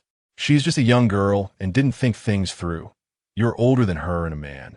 It's better to clear things up and not be angry anymore. She's an orphan girl. Where else can she go? If she doesn't stay at your house, where can she go?" Jiang Chongfeng calmed down a bit, and hearing Lu Shi's tone, he realized that if the Xiao family was willing to keep Xiao Luo, they wouldn't speak like this. So he said, "Sister-in-law, I'm not angry. I'm just afraid to keep her. Don't make it difficult for me, and let people say I have ulterior motives." Xiao Luo bowed to him and softly said, "Captain Jiang, I was wrong today. Please don't be angry with me anymore. I'm grateful for your help in ransoming me. I want to recognize you as my god brother. I will work to earn money to repay your kindness." Jiang Chongfeng. Xiao Luo waited for a long time without hearing a response, and timidly looked up at him, calling, "Captain Jiang." Jiang Chongfeng raised an eyebrow. "Still calling me Captain Jiang? Didn't you say you wanted to recognize me as your godbrother?" Xiao Luo quickly changed her words. "Brother." "All right, let us go." Jiang Chongfeng bid farewell to Xiao Kuang and Lu Shi and strode out. Xiao Luo bowed to Xiao Kuang and quietly thanked Lu Shi before following him. Watching the two walk away, Xiao Kuang and Lu Shi also prepared to return to the house. Gao Zhan stumbled out from the inner room, looking as if he hadn't woken up. "Who is making such a noise? Has Miss Shen been here?" Xiao Kuang. "Two groups of people have already come." On the way back, Shun Shulian just settled in and asked, "When we come to visit Brother Xiao again?" "Shun Tong, today is not for visiting. Can we go to the Lantern Festival with Sister Xiao, this Lantern Festival?" Shun Tong smiled at him. "Sister will take you to see it." Hearing this, Shun Shulian pouted a bit and turned to look at Shun Shuyan. Shun Shuyuan gestured toward Shun Tong and winked at Shulian. Shun Shulian, confused and worried, asked, "Second brother, what happened to your face? Did it cramp?" Shun Tong glanced at Shun Shuyuan. "Shuyuan, is your face cramping?" Shun Shuyuan. "Shulian, you little fool. During the festive season, visiting relatives and friends is busier than usual, and the days pass quickly. Starting from the 8th day of the first month, the streets and alleys began to be decorated with lanterns, and the lights stayed on all night until the night of the 17th day of the first month when they were finally taken down. In this prosperous world, with songs and dances, people ate yuan shao, strolled through night markets, enjoyed lanterns and guest riddles, pushing the festive activities that began on New Year's Eve to another peak. On the evening of the 10th day, Shun Tong and Shun Shuyuan went to Fangying Courtyard to pick up Shulian. They saw this little girl dressed in a new outfit with a deep red, gold-threaded pattern, sitting upright in the main room waiting. As soon as she heard the maid announce their arrival, she jumped off the stool and ran to the door. "Elder sister, second brother, why are you so late?" Shun Shuyuan looked up at the sky. "The sun hasn't set yet. Why are you in such a hurry? If we go too early, it's not dark yet. And the lanterns won't look good." Old Madam Shun smiled. Today's dinner was particularly easy to manage. He finished eating early and has been waiting for you to come. Grandmother, then we'll take Shulian with us. Hey, go on, have fun." Shun Tong and the others arrived at the front courtyard. Tonight, the second master Shun Husheng, along with Jiang Shi, Shun Shutong, and Shun Chan, also went to the Lantern Festival together, all taking a sedan chair. The sedan chair was carried by 4 people and had windows on all sides, allowing them to see the scenery outside. Shun Tong sat with Shu Lin in one. Along the way, they could see various kinds of lanterns. Shu Lin couldn't sit still, kneeling on the stool and leaning on the window, excitedly saying, "Sister, look over there. That lantern is so big. It even has people painted on it." Shun Tong couldn't help but chuckle. "You're so excited just after leaving home. There will be even more lanterns later. Sit down, or you won't be able to play for long." Passing by a stall selling lanterns, Shen Tong saw a small revolving lantern for sale and asked Kong Ho to buy one. Only when Shu Yin had a lantern to play with could she sit still. The largest lantern festival in the capital was held at the Dalangshan Temple. In the square in front of the temple, there were large, colorful lanterns, and inside the temple, there were riddles to guess, while the surrounding streets were decorated with all kinds of colorful lanterns. Just as the sky was turning dark, the streets were already crowded with people. Xiao Kuang lifted his little sister up and let her sit on his shoulders. Xiaomei, from a high vantage point, pointed out the sea of lanterns, indicating where there were many lanterns and where they looked good. Second brother, look over there. It's Shun family's second brother. Xiao Kuang followed her finger and saw Shun Shuyin walking beside a sedan chair, talking to someone inside. Looking closer, he recognized the maids and servants following the sedan chair. They were indeed Shun Tong's companions. Xiaomei was about to shout out to Shun Urge, but Xiao Kuang stopped her. Little sister, they are enjoying their outing, and we are enjoying ours. Why? Xiaomei asked, slightly confused. Xiao Kuang lowered his voice a bit. If others find out that Sister Shun and I know each other, it could cause her trouble, so we should pretend not to know them in public. Xiaomei was surprised. Wasn't Sister Shun angry when little Luo came before? Jin Fei asked, huh? When did that happen? Xiao Kuang replied. Shun Shuyin was a restless person. Earlier, when Kong Ho went to buy lanterns, he also got off the sedan to pick a few lanterns, and afterwards, he didn't get back on. After walking a short distance, he went to buy fried, glutinous rice balls, eating as he walked. Shu Yin called out that she wanted to eat too, so he handed some through the window.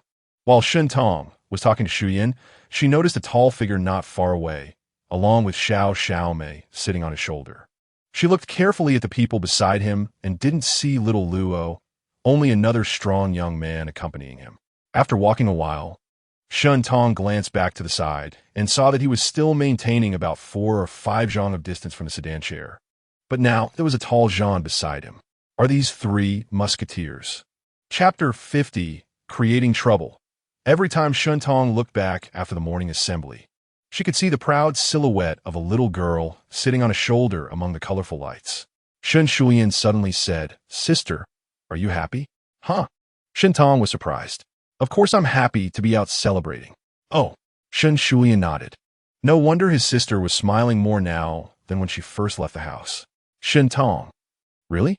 At the street corner, there was a 3-story restaurant, and the elegant pavilion on the west side of the top floor had the best view, overlooking the lanterns on the 2 intersecting streets. Even the lanterns in front of the Dalangshan Fa temple could be seen clearly. Inside the pavilion sat several young masters, already quite tipsy, leaning on the railing to watch the lanterns, commenting on the pedestrians below, and mocking those with flaws in their appearance, occasionally bursting into unrestrained laughter. One of them suddenly said, Isn't that Shen Shuyin, the one from the Qingyang Marquis's residence? Yes, that's him. So full of himself. TCH, what's so great about getting a couple of compliments from a PhD? Upon hearing this, Zhu Su, the son of the Prince of Da, raised an eyebrow. He had a good appearance, strikingly handsome, though his eyebrows were slightly light and his nostrils narrow, giving him a somewhat indifferent and flirtatious demeanor. He had been casually gazing into the distance, but when he heard them mention the Qingyang Marquis's residence, he followed their gaze down. The group continued. Look at the one behind. Isn't that Shun Shuyin in the white robe? And the one in the sedan, who knows which of the Shun sisters it is? It should be his elder sister, Shen Tong, accompanying him, right? Not necessarily. I've heard Shen Tong is an exceptionally beautiful woman. Has anyone seen her? Is she really as beautiful as they say, or just a false reputation? As they talked, they began to bet on whether it was Shen Tong or Shun Chan in the sedan. This led to a second bet, seeing who could draw the person in the sedan out or make her show her face to win. Every year, they appreciated the lanterns, and it had always been like this, but now this group of young masters suddenly had a target and became excited, calling their attendants and whispering instructions to them.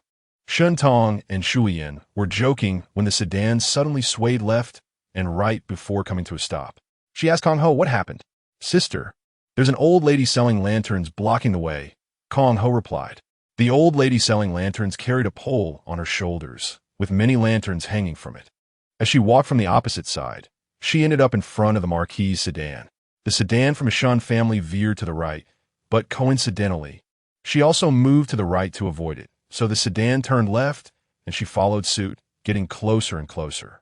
Just as they were about to collide, the old lady panicked, tripped, and fell, spilling the lanterns everywhere.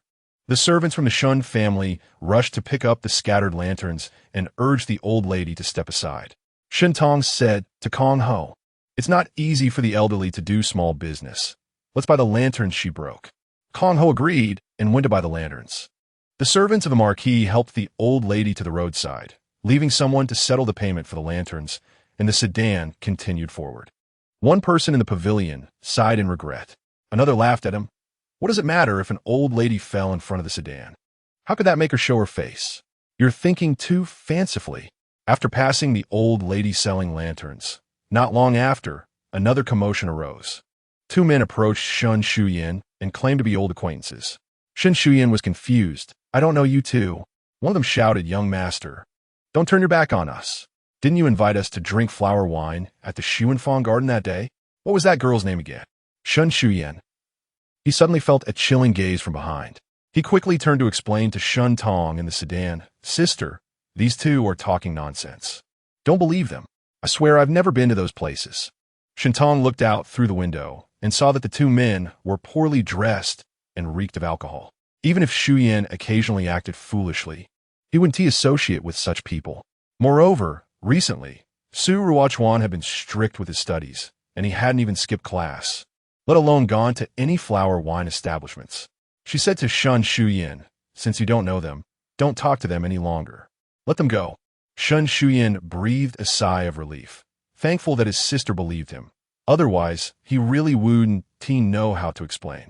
After instructing the accompanying servants to drive the two away, they continued on towards the Dalongshan Fa temple. Xiao Kuang, seeing the two men entangling Shun Shuyan from a distance, worried something might happen. So he asked Jin Fei to watch over his sister and was about to go over with Gao Zhan when he saw that the two men had already left, and everything returned to normal. Xiao Kuang and Gao Zhan exchanged glances and continued walking at a distance on the other side of the street, but both were more alert, observing the surrounding people. Suddenly, a commotion broke out nearby as 3 or 4 people started fighting for some unknown reason, causing the crowd to scatter. And people began to flow towards Shun Tong's sedan. With a series of disturbances, Shun Tong felt something was wrong and called out, "Shuyan, it's too chaotic around here. Be careful." She also instructed Kong Ho to have the accompanying maids and servants stay close to the sedan and not spread too far apart. Shun Shuyan also became alert, instructing the accompanying servants to protect the sedan and quickly leave the troublesome area, catching up with Shun Yi and his group ahead. Shun Tong looked back at where Xiao Kuang had been, but saw neither him nor Gao Zhan. Only the young man leading Xiao's sister to the side of the street to avoid the commotion. Since his sister was still there, Xiao Kuang should also be nearby. But why would he leave her at a time like this? Was he going to stop those fighting? But he didn't see him in that direction either. Shun Tong searched the crowd nearby, but with so many people, it was hard to find his figure. Xiao Kuang saw the fight breaking out and subtly signaled Gao Zhan with his head. Gao Zhan understood and went around to the left rear of the sedan. Xiao Kuang turned back to Jin Fei, a Fei. Jin Fei quickly said, "Don't worry, big brother. I'm watching over little sister." Xiao Kuang nodded, reminding his sister to stay close to Jin Fei, then approached Shun Tong and Shun Shuyan from the right side, keeping an eye on the surrounding people. He noticed that 2 individuals were acting suspiciously, while others were avoiding the fight and watching the direction of the brawl. These 2 were only looking towards the sedan Shun Tong was in and were continuously moving closer. Xiao Kuang squeezed through the crowd to catch up with them, raised his hands, and placed them on the shoulders of the 2 men. The 2 were startled and turned to shake off his hands. Xiao Kuang stepped back and smiled. "Sorry, I mistook you for someone else. What are your names?" The 2 relaxed a bit, exchanged glances, and waved their hands at Xiao Kuang, scolding, "Get lost." However, Xiao Kuang did not back off and continued to follow behind them. Gao Zhan, noticing this, also came over. After the 2 men took a few steps, realizing that Xiao Kuang and Gao Zhan were paying attention to them, they changed direction and walked away. Xiao Kuang, while being cautious of them doubling back, quickened his pace to get closer to Shun Tong and Shun Shuyan but there were too many people, making it hard to move quickly. Suddenly, there were screams as Shun Tong's sedan caught fire. The surrounding people screamed and hurried to avoid it. Xiao Kuang's heart sank, and he quickly pushed through the crowd, rushing to the front of the sedan.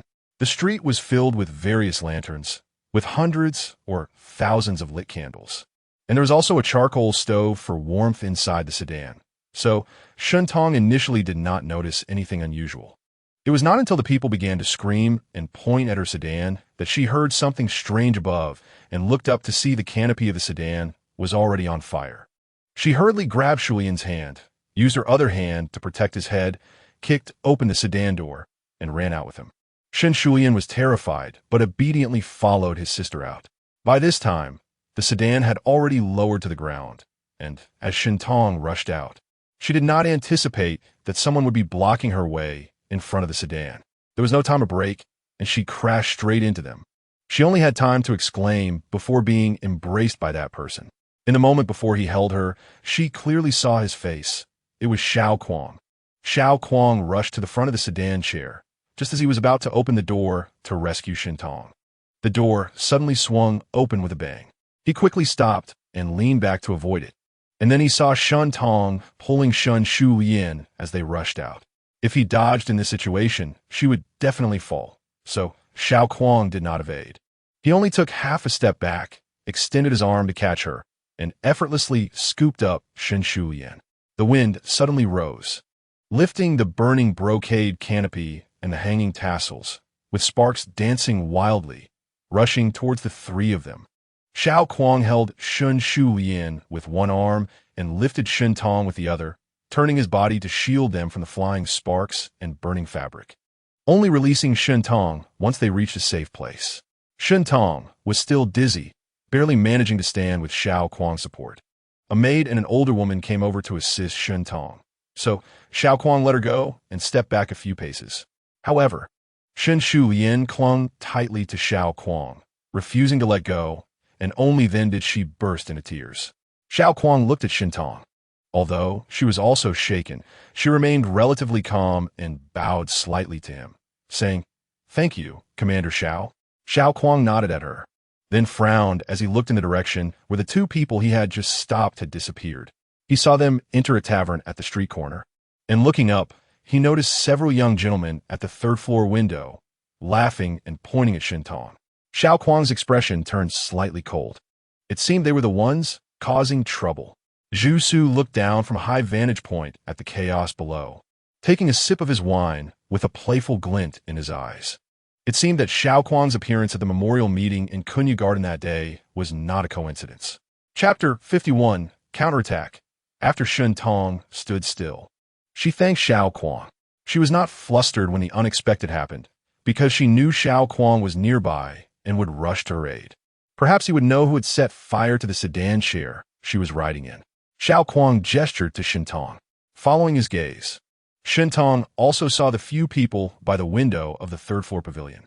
She frowned slightly. She had never seen these people before.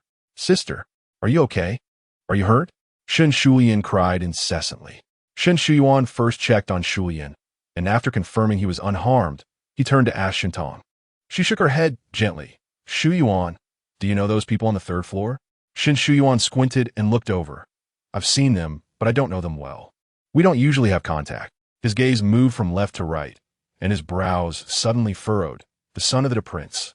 Zhu Su stood behind a window, not with the group of raucous young masters, but still in the same pavilion. Upon hearing this, Xiao Kuang raised an eyebrow. The young masters by the window, seeing Shen Tong turn to look at them, showed no remorse. Instead, they laughed even more wildly and even whistled. Xiao Kuang looked at Shen Tong, who slightly raised her chin, her eyes reflecting the firelight, as if flames were burning inside them. Then he saw her clench her right fist, the back of her hand facing out, and raise her middle finger at those people. "Xiao Kuang." The young masters upstairs were filled with questions. A thumbs up is a compliment, a pinky finger is disdain, but what does raising the middle finger mean? Shen Shuyuan voiced their confusion. "Sister, what does this mean?" Shen Tong replied coldly. "It means they're despicable and shameless." "Is it them who did this?" Shun Shuyuan didn't understand how raising a middle finger equated to insulting them, but at this moment, he didn't have time to delve into the details. Upon knowing the culprits were those people upstairs, he called for his family's servants and prepared to go upstairs to confront them. Just then, Shen Hushing rushed over with a group of people. Shuyuan, are you all okay? I heard there was a sedan chair on fire, and the servants reported it was Shun Mansion's chair, so I hurried over. Seeing Shun Tong and her brothers were all right, he let out a slight sigh of relief. Shun Shuyuan pointed to the third floor. Uncle, you came at the right time. It's them causing trouble. They even set fire to our sedan. Zhu Su had already left the window, but seeing those young masters upstairs, who usually got along well with the son of the prince, and looking at Shun Shuyuan's stance, Shen Hushing quickly stopped him. What are you doing? Are you going to fight? It's not a fight, Shun Shuyuan said angrily. I'm going to reason with them. Wait a minute. Did anyone see them start the fire? No, but Shen Husheng, being older and more prudent, consider more. If no one saw it, then it becomes difficult. After he arrived, he inquired and found that no one was injured, and since the fire had just started, it was quickly extinguished with everyone's help. However, the entire canopy of the sedan was almost burned away, and the inside was filled with charred remains and ashes, making it unfit for anyone to ride. The loss wasn't significant, and since no one saw them set the fire, just let it go. Shen Shuyuan was still furious. Just let go like this? Xiao Kuang, seeing Gao Zhan approach, asked him, Did you see who started the fire? Gao Zhan shook his head regretfully. When the fire broke out, he had also rushed towards the sedan, but saw Xiao Kuang carrying Shun Tong away. Feeling bitter, he turned around and searched the nearby area, but found no suspicious individuals. It was clear that the arsonist had already left. After the fire was extinguished, Shun Shuyan finally calmed down and loosened his grip on Xiao Kuang, allowing his nurse to hold him. The nurse gently whispered comforting words to him, but he still couldn't stop quietly sobbing.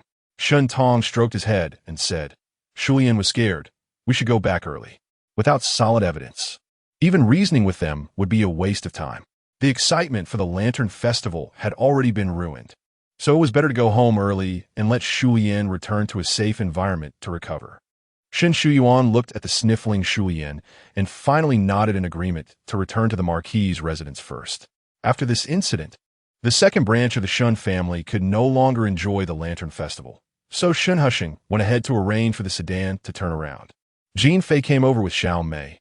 Boss, what should we do next? Xiao Kuang whispered a few instructions to him.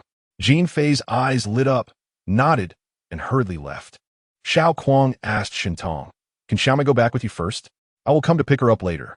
Shun Tong was initially surprised that he still had something to do, and seeing him looking in the direction of the third-floor pavilion, she understood and subtly advised, Since no one was injured tonight, let's not pursue it further. Xiao Kuang's expression was calm, but his tone was resolute. If you are not convenient to take care of Xiao Mei, I will take her back first. Shen Tong was quiet for a moment, then whispered in a volume only he could hear, Don't take risks for me. She can't take it. Xiao Kuang turned to look at her and said softly, Don't worry, I will be careful. I still need to pick up Xiao Mei later. Shen Tong wanted to persuade him further, but Shen Shuyuan came running. Sister, you and Shuyan take my sedan back. Shen Tong could no longer persuade him, so she could only ask Xiao Kuang, Wouldn't this ruin Xiao Mei's interest in the Lantern Festival? Xiao Mei, however, understood well and said, Sister Shun, I don't want to go to the Lantern Festival anymore. Shen Tong helplessly reminded Xiao Kuang, Just remember to come pick up Xiao Mei. Xiao Kuang nodded. Gao Zhan glanced at Shen Tong and, after a slight hesitation, followed Xiao Kuang. Shen Tong looked down at Xiao Mei and smiled. How about you sit in the sedan with us? You can play with Shuyan. Xiao Mei was delighted and nodded. Okay, I haven't sat in such a big sedan before. The people from the Shun family gradually prepared to go back. Shun Shuyuan, still feeling angry, called a few young servants and family guards, taught them the gesture Shen Tong had made earlier, and after counting to 3, they all raised their middle fingers towards the third floor. The young masters upstairs. What does this gesture even mean? Zhu Su pondered for a moment and said, I should remember this account for today. The young masters all expressed their agreement and admiration. The son is indeed clever. After getting on the sedan, Shuyan stopped crying but still occasionally let out a small sob. Shun Tong let him lean against her, wrapping her arm around him, and he nestled into her embrace. Shun Tong gently patted his back and looked across. This was Xiao Mei's first time riding in a sedan, and it was a four-person lifted one, so she felt that the sedan was spacious and stable, much more comfortable than riding in a carriage. Although she sat upright, her eyes darted around, constantly looking at everything outside. Shintong couldn't help but smile and pointed to a small cabinet in the corner of the sedan. There are some snacks in there, and also red date and longan soup. Xiao Mei shook her head, declining. I already had dinner. Shintong pointed to the shulian in her arms. I can't reach it myself. Can you help me get it out? Only then did Xiao Mei go to the cabinet, take out the food box, place it in front of Shintong, open the lid, and then pour a bowl of red date and longan soup, handing it to her. Seeing her work so efficiently, it was clear she often helped out at home. Shintong said, you should also have a bowl of longan soup. Xiao Mei then poured herself a bowl as well. After a while of quiet, Shulian started to hiccup. It was likely because he had cried too much and inhaled cold air. The longan soup was kept warm in the winter basket inside the cabinet, and it was still warm now. Shintong fed him small sips of the soup, and after drinking half a bowl, his hiccups stopped. Xiao Mei, after eating some snacks, became less reserved, looking at the lanterns outside, and then at Shun Shulian. After wiping her hands clean, she took out a red string from her pouch, tied it into a loop, and used her thumbs and index fingers to stretch it open, holding it in front of Shulian. Let us play string games. This was a game the maids often played when they had free time, and Shin Shulian knew how to play it, so he started playing with Xiao Mei. After all, they were just children.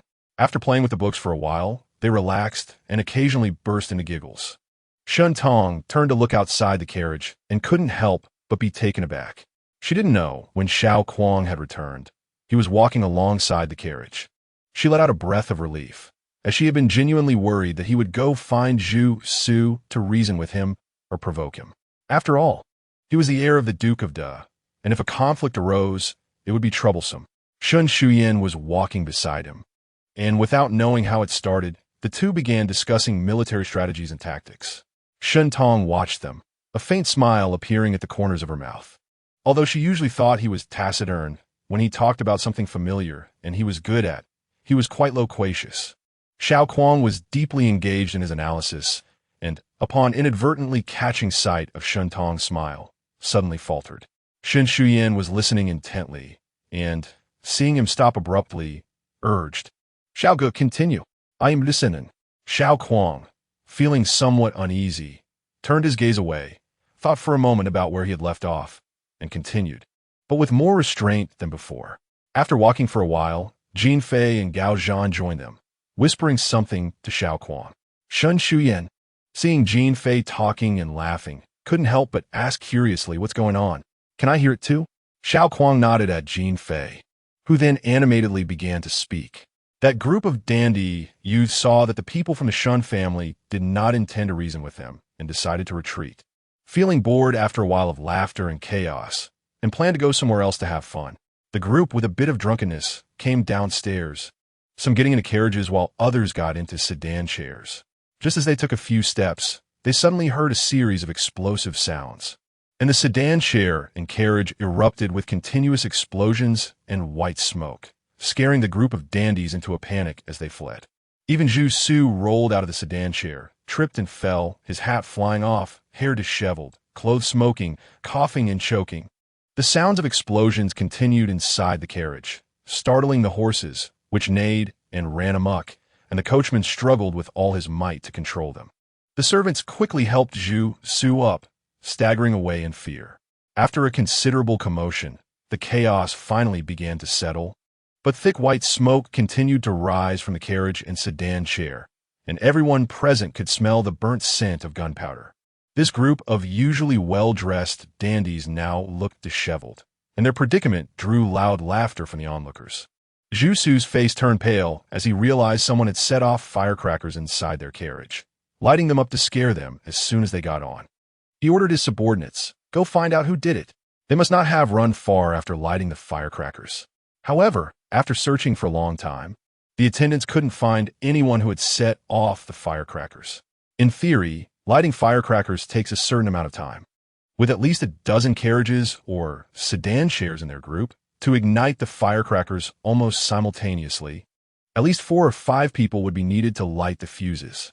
And when they boarded, there were attendants nearby, with so many eyes watching.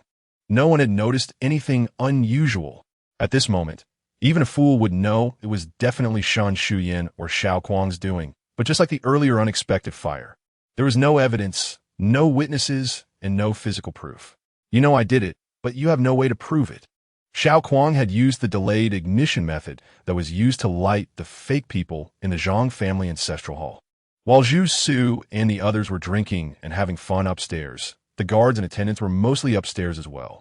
The carriages and sedan chairs were parked in the empty space behind the tavern, and the coachmen and bearers were either dozing off, resting, or gathered together to gamble for fun. Under the night sky, Xiao Kuang, Gao Zhan, and Jin Fei quietly infiltrated, setting up the firecrackers and fuses. Gao Zhan went to the second floor of the tavern to wait for Zhu Su and the others to get ready to leave, finding an excuse to keep the messenger boy occupied. Once Xiao Kuang and Jin Fei received Gao Zhan's signal, they lit the firecrackers one by one, starting from the longest stick of incense. By the time the coachmen and bearers were ready with the carriages and sedan chairs and stopped at the tavern entrance, the three had already distanced themselves. Chapter 52, Lantern Tree. Xiao Kuang was worried about his younger sister and Shintong. After lighting the incense, he hurried to meet Shintong and the others. Jin Fei and Gao Zhan, however, waited at a distance for the firecrackers to be lit, and only left after seeing Zhu Su and the other young nobles escape in disarray from the carriage. Listening to Jin Fei excitedly recount the events, Shen Shuyan praised him greatly. This is using their own methods against them. Delightful, delightful. It's simply heartwarming. Shintong couldn't help but chuckle, secretly feeling that the three of them together indeed had a bit of the Three Musketeers flair.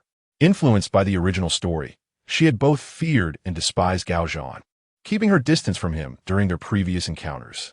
However, when Xiao Kuang broke into the Duke of Rong's residence at night, Gao Zhan had helped him immensely, and this time he also eagerly assisted in putting out the fire and even played a prank on Zhu Su alongside Xiao Kuang and Jin Fei, greatly changing her impression of him. Regardless of how he was portrayed in the book, the current Gao Zhan had not done any wrong. Those sins that had never occurred should no longer fall upon his shoulders. She sincerely thanked Xiao Kuang, Gao Zhan, and Jin Fei. Upon seeing her gaze, Gao Zhan felt a pleasant surprise as the previous coldness and distance vanished, but he also felt a bit emotional, wondering if he had become that crow that loves the house and the crow within it. Jin Fei, on the other hand, had no such complicated feelings. He was purely excited about the success of their mischief. Boss, after we send young Master Shun and the others back to the residence, shall we have a drink together? Xiao Kuang.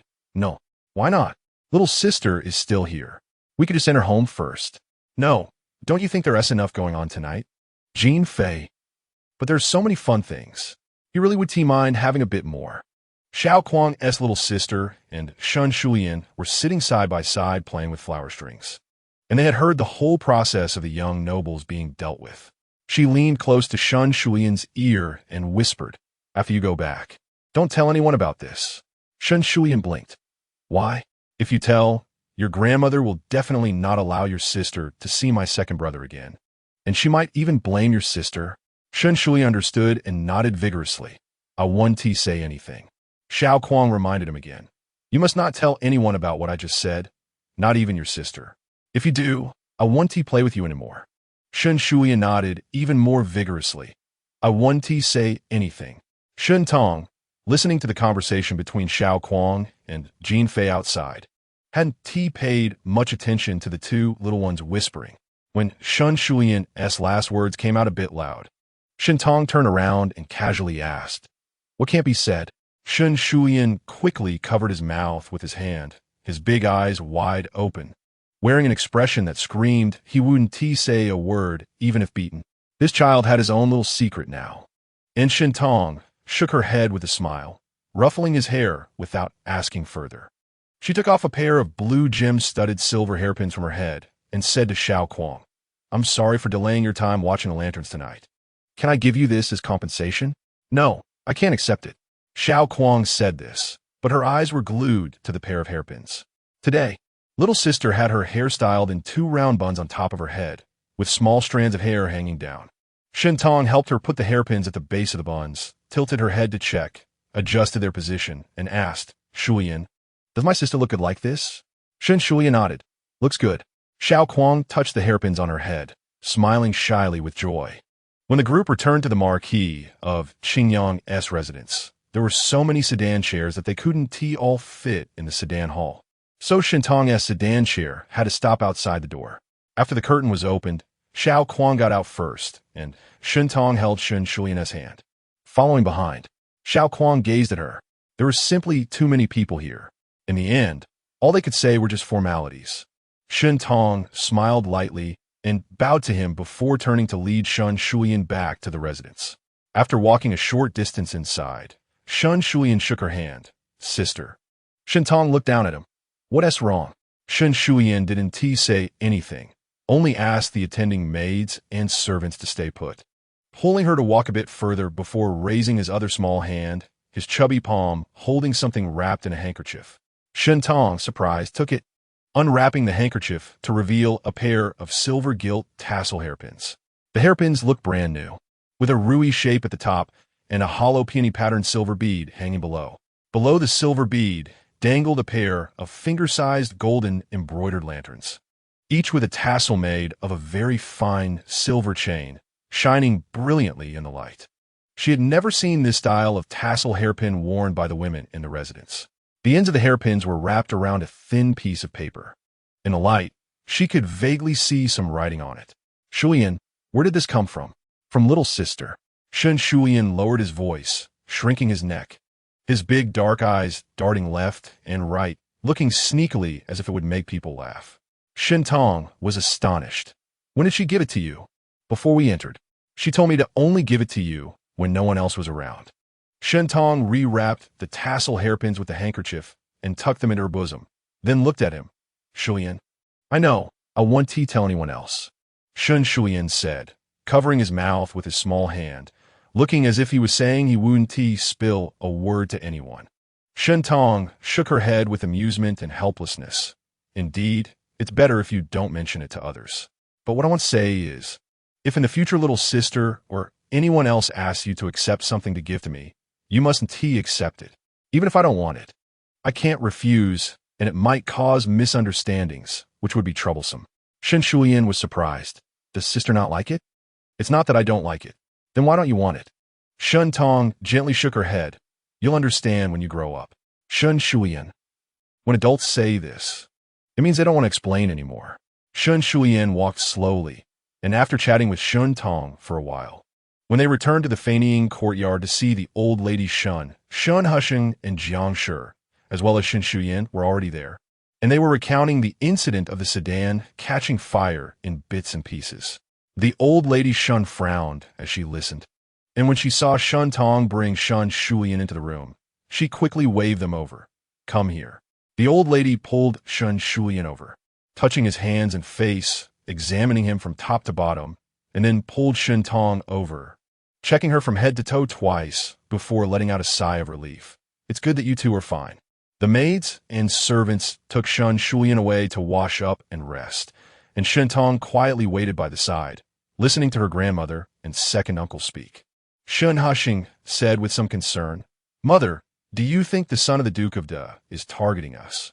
The old lady Shun said with a serious expression, I never expected the son of the Duke of Da to be so unworthy. After tonight's events, it should be over, but if they do anything else to bully us, I will have to go to the palace. The old lady Shun's maiden surname was Qin, and the current empress also had the surname Qin. She could still speak on equal terms with the empress, but of course, she wouldn't use this connection lightly unless necessary. The old lady Shun sighed softly. The tree wants to be still, but the wind won't stop. Although we don't provoke others, we can't prevent others from provoking us. It seems 2 months is still too short. Tong Tong. It's better for you not to go out during this time. Shentong had somewhat anticipated that this would be the outcome, and she nodded gently in agreement. Yes. Xiao Kuang took little sister home, and Dosher immediately noticed the two new hairpins on her head, which are not cheap paper or cloth ones, and frowned. Where did these come from? Xiao Kuang stuck out her tongue, looking at Xiao Kuang. Xiao Kuang then briefly recounted the encounter with young Master Shin tonight, how their sedan was set on fire, and how he, along with a Zhan and a Fei, helped put out the fire and rescue people. But he didn't mention the part about scaring Zhu Su and the others with firecrackers afterward.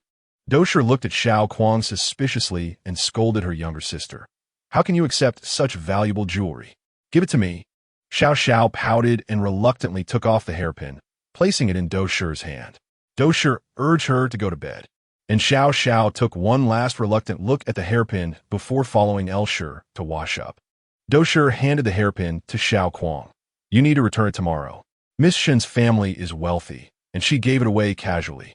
But we cannot accept such expensive jewelry. Xiao Kuang agreed and put the hairpin away. However, Dosher did not seem to want to end the conversation. Kuang, what is going on between you and Miss Shin? Xiao Kuang was taken aback. What do you mean, what's going on? Dosher asked again with a serious expression. What is going on between you and Miss Shin? There is nothing going on at all. We just happened to run into each other at the Lantern Festival. Dosher stared at him, looking completely unconvinced. Really, there is nothing going on. Zhan and Fei are still waiting for me outside. I have to go. Xiao Kuang said quickly and fled in a hurry. After Shin Tong finished washing up, she let the Kong Ho and Qin rest. Once the door was closed, she took out the pair of tassel hairpins and unfolded the paper wrapped around the ends. The familiar handwriting still had a strong presence. He explained in the letter why Xiao Luo suddenly came that day, why she cried, and how Captain Zhang later came to find her, and how Elsher persuaded Xiao Luo to go back. He also mentioned that the new pen design had already started trial production, but his father still did not agree to have he and Yongxing make the pens, and he would find another opportunity to persuade him. Shen Tong silently read to the end, signed by Xing Yuan. Is this his handwriting? Xiao Xing Yuan. Shen Tong couldn't help but smile slightly. Until the end, it was just ordinary narration, and more than half of it was used to explain Xiao Luo's behavior that day. Seriously, what does Xiao Luo's matter with Captain Jiang have to do with her? Her gaze shifted to the pair of tassel hairpins. The embroidered ball lantern was indeed fitting for the Lantern Festival, but what uses a pair of hairpins that she can't wear? She rewrapped the tassel hairpins, opened the empty box that she had asked the Kong Ho to find earlier, stored the hairpins, and placed them on top of the pen box. After thinking for a moment, she pulled out the pen box and stacked it on top of this box. After blowing out the lamp, she prepared to sleep, but suddenly noticed that the moonlight tonight was exceptionally bright, almost like the moonlight of the Mid-Autumn Festival, illuminating all the furnishings in the room clearly. It's only the 10th day of the month, and it's still the first month. How can it be so bright? She walked to the back window and looked out, stunned. Outside the back wall of the Ho residence was a small alley that did not connect to the east, making it very secluded and almost devoid of people. There were two large trees with lush branches and leaves in the alley, their tops rising above the courtyard wall. At this moment, the trees were adorned with all kinds of colorful lanterns, the flames bright and the lanterns vibrant, illuminating the two large trees brilliantly. Since she could no longer go to the Lantern Festival, was this a Lantern Festival held just for her? Chapter 53, Falling. In the night, lights were still lit and lifted by long poles, hanging one by one on the branches. The night wind in Mengshun carried a slight chill, and the distant streets echoed with the festive commotion. Shin Tong returned to the bedside, wrapped herself in a quilt, and went back to the window, just in time to see the last corner of the lanterns being lit. The dense foliage was illuminated by the lights, appearing like two golden trees against the backdrop of the night sky. Among the golden branches, each had a pair of vivid red lanterns. Shin Tong stood quietly by the window for a while, but did not see Xiao Kuang's figure, only the full trees of lanterns swaying and flickering in the night breeze. On the other side, in the main courtyard of Yulin, Shun Shuyan was ready to sleep when suddenly he shouted, "Oh no, this is terrible." The maidservants were startled and rushed in to check. Seeing that Shun Shuyan was fine, they asked, "Young master, what happened?" Shun Shuyan, however, did not say what happened, only murmured to himself, "It's so late. He should have come back by now." Then he sighed, "It's already settled, let it be." He waved his hand to the maidservants. "It's nothing. You all can go out." The maidservants exchanged glances and exited the bedroom. The next morning, Shun Tong woke up, put on her outer clothes, and went to the back window to take a look. The lights on the 2 trees were all extinguished. Kong Ho came in to help Shun Tong comb her hair, saying, "Sister, last night someone lit many lanterns in the alley behind our Marquis residence." "Oh, really?" Shun Tong replied absent-mindedly. "Yes, those 2 old elm trees were full of lights. You could see them clearly from here. They looked really beautiful." Chinsa added, "It's a pity you went to bed early last night. We were afraid of waking you. So we called you softly a couple of times, but didn't dare to be too loud." Shun Tong replied, "I didn't hear. I must have been asleep by then." Chinsa curiously asked, "I wonder why they lit the lanterns there? That alley doesn't have many people. Who are they showing them to? Can't we see them from our Marquis residence? There are a few nearby households too." Kong Ho smiled and said, "It's probably people from our Marquis residence or those few households. Lighting so many lanterns must cost quite a bit, right? Those lights haven't been taken down yet. They will probably be lit again tonight. How about we go see tonight who lit the lanterns? Sister, what do you think?" Shun Tong, "Actually, I do want to go see." In the morning, when everyone went to Feinian Courtyard to pay respects, Jiang also mentioned the lantern trees in the back alley last night. But since it was a festival, everywhere was decorated with lights, so it didn't become a particularly important topic. The people of the Shun family discussed it for a while and then returned to their own courtyards. Those who needed to go to the yamen went, and those who needed to go to school went to school. When Shun Shuyan entered the Guozijian, he saw the familiar figure in a blue robe from a distance and began to silently complain about why it had to be today that Mr. Su came to teach at the Guozijian. However, he could only brace himself and greet him more respectfully and warmly than usual. "Mr. Su." He then cautiously asked, "Did you go last night?" Mr. Su Ruo Chuan did not answer him, only said, "I heard about last night. How are your sister and brother?" "You already know?" Shin Shuyan breathed a sigh of relief and continued, "Fortunately, they weren't hurt, just a bit frightened. However, my sister is usually calm and wasn't too disturbed." Shuyan was quite scared and cried for a long time, so we took him back to the residence first. "Oh, right. I sent someone to look for you afterward, but there were too many people and couldn't find you." This made Shun Shuyan feel guilty. He hadn't sent anyone to look for him at all. However, Mr. Su did not say he would definitely go. He had just asked when they would go to see the lanterns, and Shun Shuyan had guessed that Mr. Su might go. But after the fire incident last night, he completely forgot about it until just before going to bed, and by then, it was already too late. I only heard a rough outline of the matter. What exactly happened? Shun Shuyan detailed the events. When he mentioned Xiao Kuang, Su Ruo Chuan frowned slightly, then returned to his usual demeanor. What happened afterward with the prince's sedan chair being thrown in with lit firecrackers? Although Shun Shuyan respected Su Ruo Chuan, he could distinguish the severity of the situation. This matter concerned not only the Marquis' residence, but also involved Xiao Kuang and others. Offending the son of the Duke of Da was not a trivial matter, especially since Mr. Su had a long-standing grudge with Brother Xiao. So he said, perhaps they have done too many bad things, and others couldn't stand it. So they taught them a lesson. A slight smile in his lips. Shin Shuyan couldn't help but ask again, "Did you go last night or not?" Su Ruo Chuan remained non-committal and pointed toward the direction of Guangya Hall, indicating he should go in. Shin Shuyan had no choice but to bow. "I will go, sir." Just as he turned and took a couple of steps, he heard a suppressed cough behind him.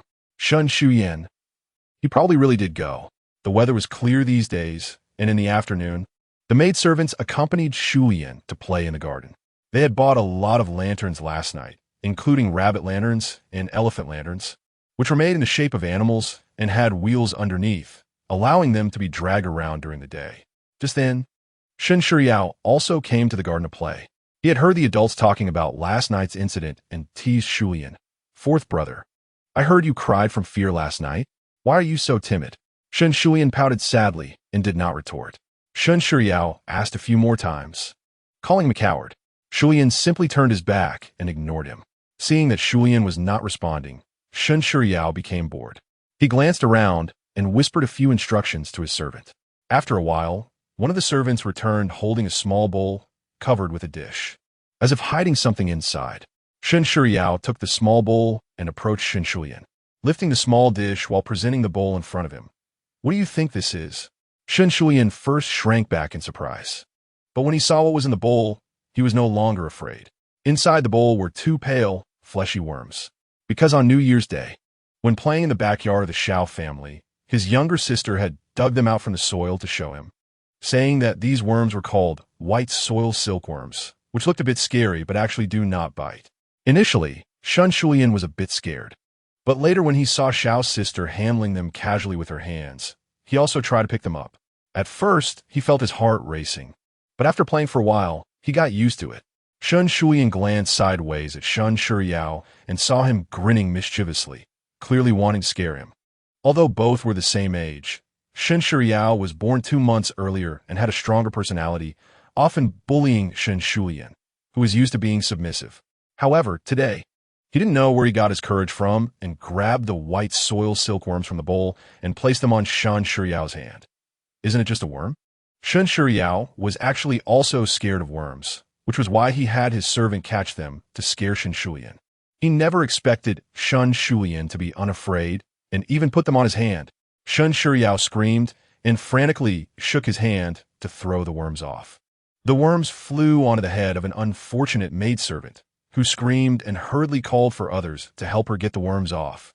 One worm flew off to who knows where, and the maidservants panicked, tried to avoid having the worms fall on them while frantically searching for them. Shen Shulian snorted, glancing disdainfully at Shen Shuyao. You are the coward. Shen Shuyao felt both ashamed and angry, his face turning red, and he rushed to push Shen Shulian. Who asked the coward? Shen Shulian tried to dodge him, but as he turned to run, he tripped over a rabbit lantern and fell forward hard. The maidservants, already busy because of the 2 worms, saw something was wrong, and by the time they rushed over to protect him, it was too late. Shen Shulian had already fallen face first onto the ground. The maids were frightened and hurried to help him up, asking about and checking his injuries. When Shen Shuyao realized he had caused trouble, he was also scared and stood there dazed for a while before running back to the 3rd room to find his mother. Shen Tong was checking the accounts of the shop when she suddenly heard the maid announce, Miss Young Master Lian has fallen and gotten hurt. Her heart sank, and she quickly put down her pen and came out from behind the desk. Where did he fall? How badly is he hurt? The maid replied, I heard he tripped while playing in the garden with young Master Yao and has already been taken back to the old lady. Shen Tong rushed to Feinian courtyard but unexpectedly saw Su Ruochuan in the main hall. She hurriedly bowed to him. I didn't know Mr. Su was here. Su Ruochuan nodded in greeting and said, You should go see Shulian first. When Shen Tong looked up, she noticed a smear of blood on his collar and guessed that he had carried Shulian back. Seeing the blood made her even more worried about Shulian, and she rushed inside to find Shulian lying on the couch with a scraped nose and a split upper lip bleeding continuously. His palms were also scraped, and his big eyes were filled with tears, but he was desperately holding back from letting them fall. The old lady looked at him with concern. If it hurts, just cry. Don't hold it in. The doctor will come soon, and it won't hurt after the medicine. Although Shen Shulian's eyes were brimming with tears, he insisted, I won't cry, I'm not a coward. Shen Tong asked about what happened, and the maid recounted everything in detail, finally saying, Young Master Yao got angry and pushed young Master Lian, and that's how he fell. However, Shen Shulian corrected her. It wasn't 3rd brother who pushed me. I fell by myself to avoid him. He didn't push me. Shen Tong bent down and appreciatively patted his head. Just then, Madame Shen Yin arrived with Shen Shuyao. After hearing Shuyao recount the events, she carefully asked him whether he had really pushed Shulian. When he said he hadn't, she brought him over, both to make Shuyao admit his mistake and to clarify the facts, so that the eldest branch wouldn't place all the blame on Shuyao. Hearing the conversation between the maid and Shulian, Yin was surprised, but also relieved, and she pulled Shen Shuyao over to present him in front of the old lady. Shen Shuyao bowed to the old lady and murmured his apology. Grandmother, Shuyao was wrong. Please punish me, grandmother. Yin said, the old lady should punish him as she sees fit, this troublesome boy. Although Shulian wasn't pushed by him, if he hadn't tried to act, Shulian wouldn't have fallen. But looking at it from both sides, it was also Shulian who had placed the bug in Shuyao's hand, causing Shuyao to panic and pushed Shu Yan away. Shen Tong raised her eyebrows slightly. "Aunt," it was Shu Yao who had his servant catch the bug. Shu Yan thought they were playing together. How could he have known that Shu Yao was afraid of bugs? Yan was momentarily speechless. If that's the case, it really was Shu Yao's own doing. Chapter 54. The Lantern Tree. Tu Yin was embarrassed and said, Shu Yao was just playing around with Shu Yin. Who would have thought it would turn out like this? Old Madame Shun lowered her voice and said, "Third daughter-in-law, at the end of the day. ISNT, it's Shu Yao who started it?" Yin had no words to respond. The old madam continued, "Children can get carried away while playing, and this happens often. But the important thing is how we, as elders, set an example and teach children to distinguish right from wrong, rather than just shirking responsibility. You only thought about reducing Shu Yao's punishment today. Have you considered that when he grows up and faces significant issues, he might also think of avoiding responsibility? Only these two children know whether Shu Yao actually pushed Shu Yin. Given that Shu Yin fell like this, can we really twist the truth and blame Shu Yao for pushing him? Third daughter-in-law, are you, as an elder, even worse than the children?" Yin lowered her head in shame. "What mother says is true. It was my fault as a daughter-in-law. Shu Yao is at fault in this matter. You can punish him as you see fit so that he remembers this lesson and never dares to make the same mistake again." Old Madame Shun's expression softened slightly as she turned to Shu Yao. "You tell me, where did you go wrong today?"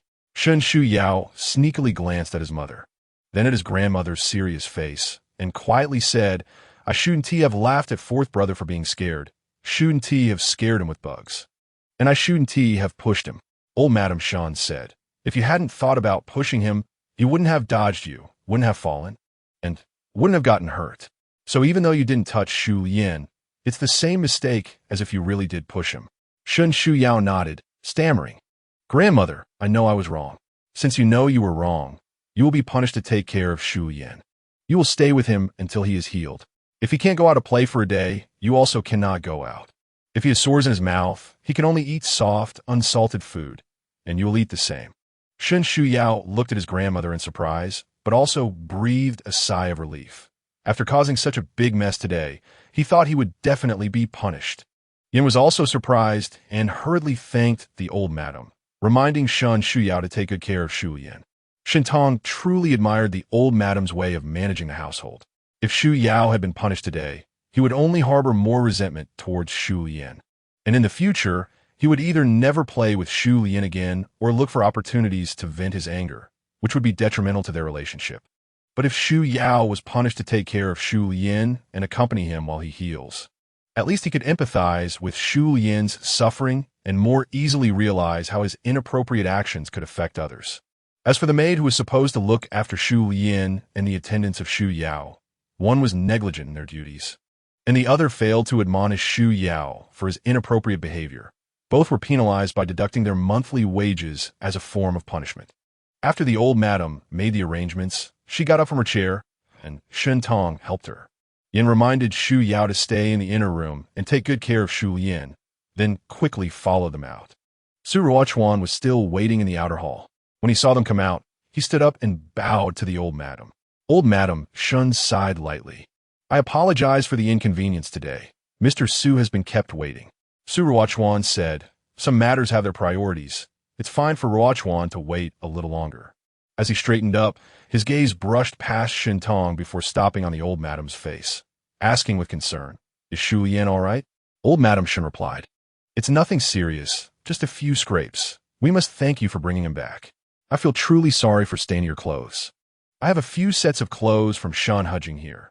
If you don't mind, please change into them," she said, instructing the maid to fetch the replacement clothes. "You are too kind, madam.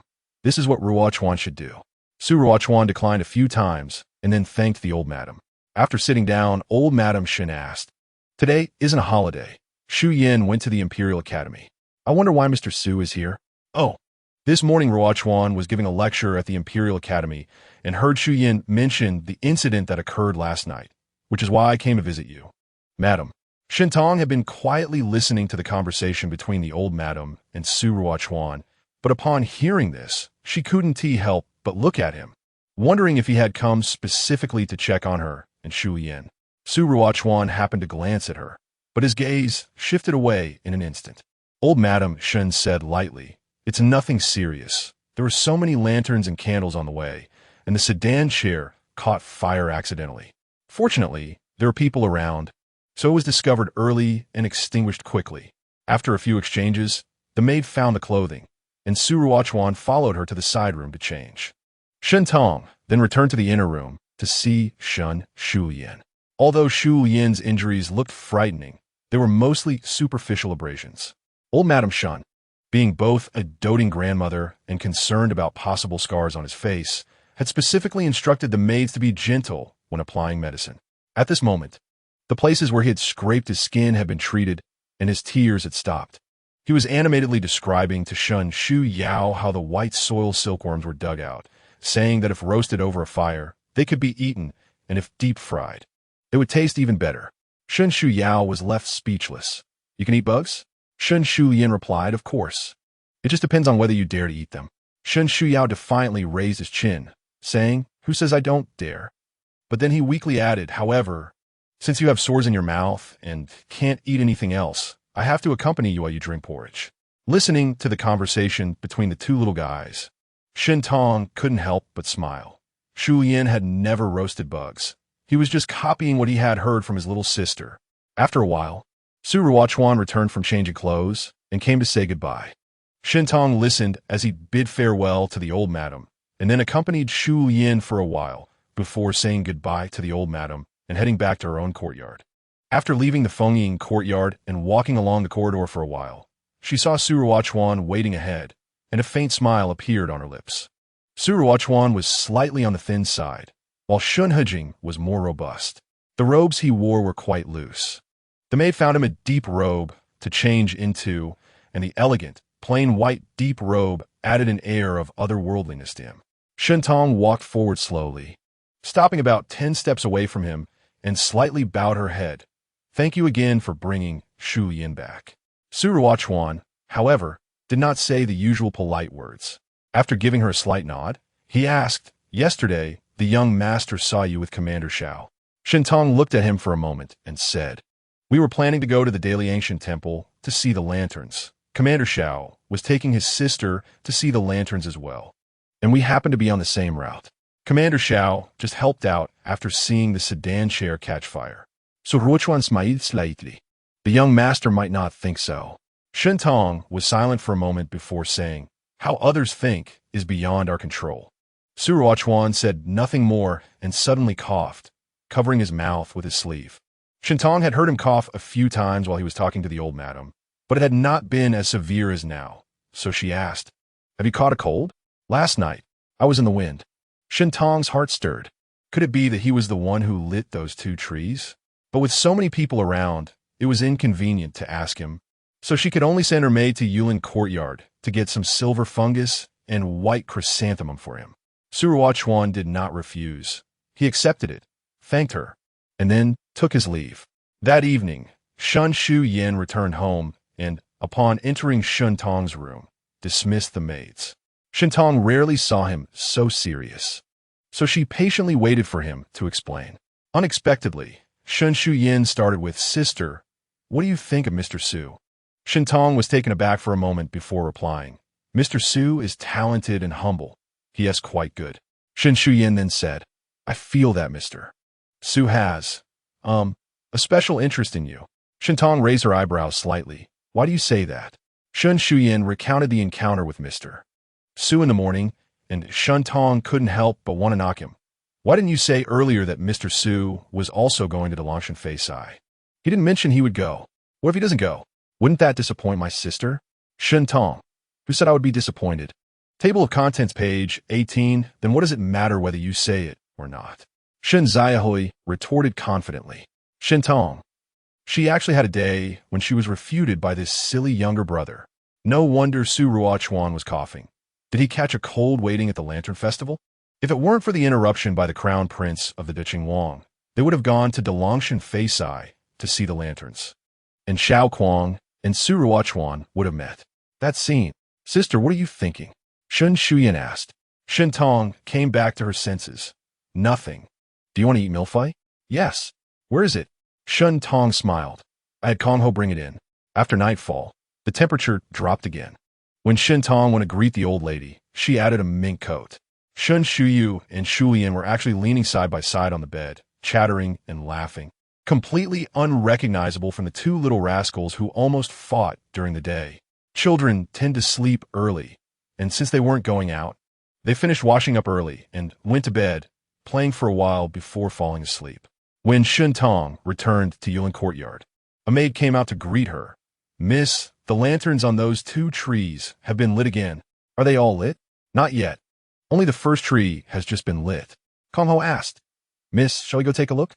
Shin Tong hesitated for a moment, then smiled. "Let's go." Several maids instantly became excited, each preparing hand warmers, cloaks, and other items to keep warm and fend off the wind, and soon they were ready. They walked to the back of the Shun residence to see the lanterns winding around the courtyard wall and heading towards that small alley. Before they could turn the last corner, they could already see the treetops of the 2 trees from afar, with the lanterns lit up partially. Due to the incident caused by the young rascals the previous night, Xiao Maisie couldn't attend the Lantern Festival, and the pearl flower that Shun Tong gave her was confiscated by the Dou family. To make it up to her, after leaving the military office in the evening, Xiao Kuang took her out to stroll. Xiao Maisie held a candied hawthorn in one hand and a chicken skewer in the other, her pocket stuffed full of candies, and several colorful tassels hung from her waist. Any lanterns she couldn't hold were handed to Xiao Kuang to carry for her. After finishing her chicken skewer, Xiao Maisie began to attack the candied hawthorn, licking the sugar residue at the corner of her mouth, and said with a hint of regret, if only Sister Shun and Shulian could come along too. Xiao Kuang remained silent. The siblings strolled until nightfall, and only when Xiao Maisie was satisfied did they prepare to head home. On their way, they suddenly saw 3 or 4 people coming from the opposite direction, but they didn't seem to be ordinary pedestrians leisurely enjoying the scenery, although they appeared to be looking at the shops or lanterns on both sides. There was a hint of intentionality, and their eyes occasionally darted towards Xiao Kuang. Noticing their unusual behavior, Xiao Kuang became alert. Chapter 55, Air. Xiao Kuang noticed the unusual behavior of the 3 or 4 individuals and became alert.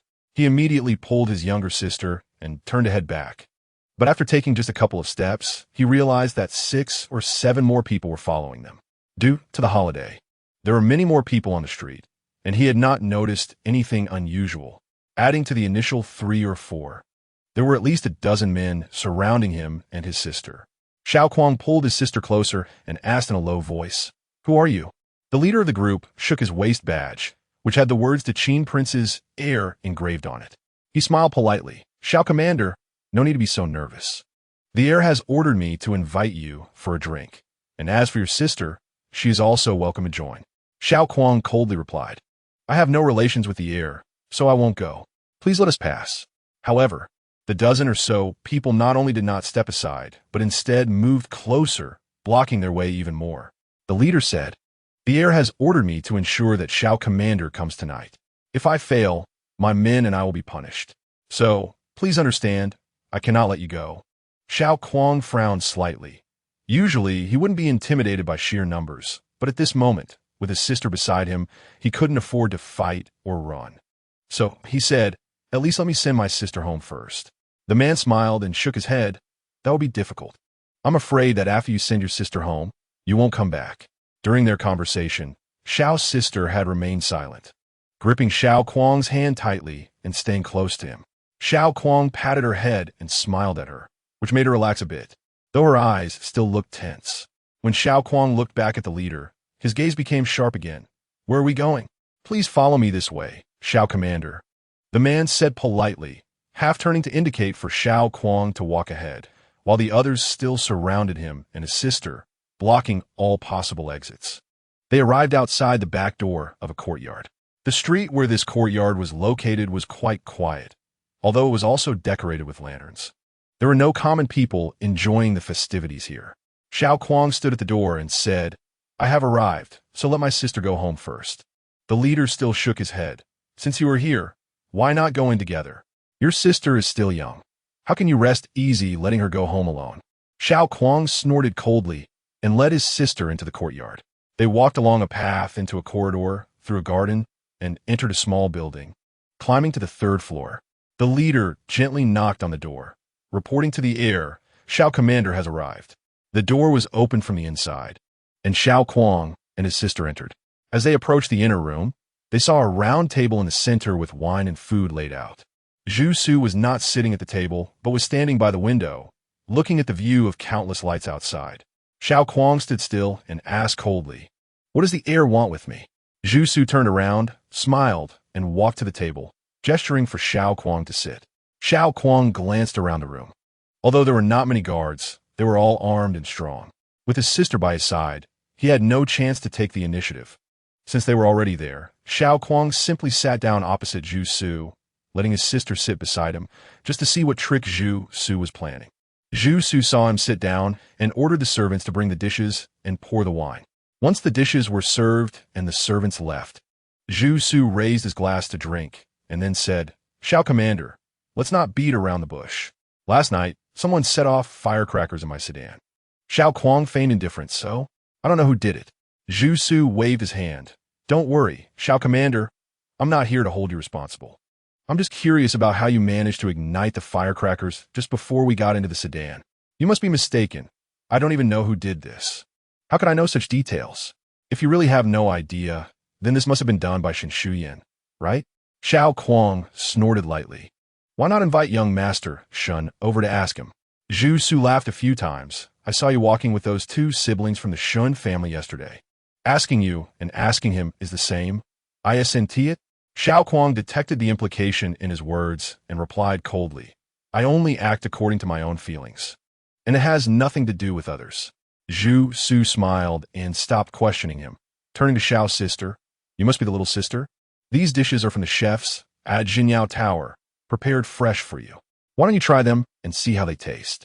Xiao's sister did not move her chopsticks nor look at the colorful dishes on the table. She simply said, "I'm full. I'm not hungry." "You've never had these before, have you?"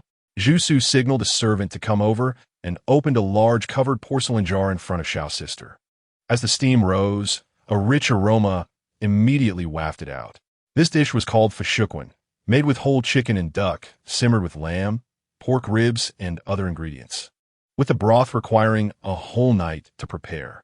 Then the meat was discarded, and the broth was combined with fish fins, abalone, sea cucumber, pigeon, tendon, Jinhua ham, mushroom caps, and bamboo shoots. There were even pigeon eggs inside the pigeon. As he described it, Xiao's sister was almost drooling, quickly pulling out a piece of candy from her bag to pop in her mouth, swallowing her saliva with the candy still in her mouth. "I'm not hungry. Even if I am, I want to eat the things of bad people." Zhu Su laughed. "I'm not a bad person." Xiao's sister pouted. "If you were a good person, you wouldn't have set fire to Sister Shun's sedan. That wasn't me who had it set on fire. It was someone else. You were in cahoots with them. It's all the same." Xiao Kuang pressed down on his sister's hand, stopped talking. He looked at Zhu Su. "Each person is responsible for their own actions. No matter what you think I've done, it has nothing to do with my sister. Let me send her home first, and then I will return here willingly to accept your judgment." Zhu Su raised an eyebrow and leaned back in his chair. "Why should I believe that you will come back alone?" Xiao Kuang stared at him steadily and coldly replied, "A promise is worth 1,000 gold. A man should never casually break his word." Zhu Su stared at him for a while, then suddenly chuckled. "All right, it's a deal." As soon as they rounded the last corner, Shun Tong could see the crowns of the two trees, and a small portion of the lights had already been lit. She couldn't help but feel excited. She quickened her pace to round the corner, and she could clearly see the two large trees. Under the trees were several neighborhood children, looking up at the lanterns with delight, while several servants were lighting them. Shin Tong stopped in shock. Kong Ho came over to ask, "Were you the ones who lit the lanterns last night?" They all shook their heads, saying they saw the lanterns during the day and came to light them at night when no one else arrived. Watching them light the lanterns one by one, Shin Tong felt a pang of regret and a bit of remorse. If she had come last night, perhaps she would have seen who originally hung the lanterns on the trees. "Sister." Suddenly, she heard a gentle call. Shin Tong turned around to see a figure standing at the entrance of the alley, tall and slender like a bamboo, dressed in a blue robe that swayed lightly in the evening breeze. She widened her eyes in surprise. Could it really be him?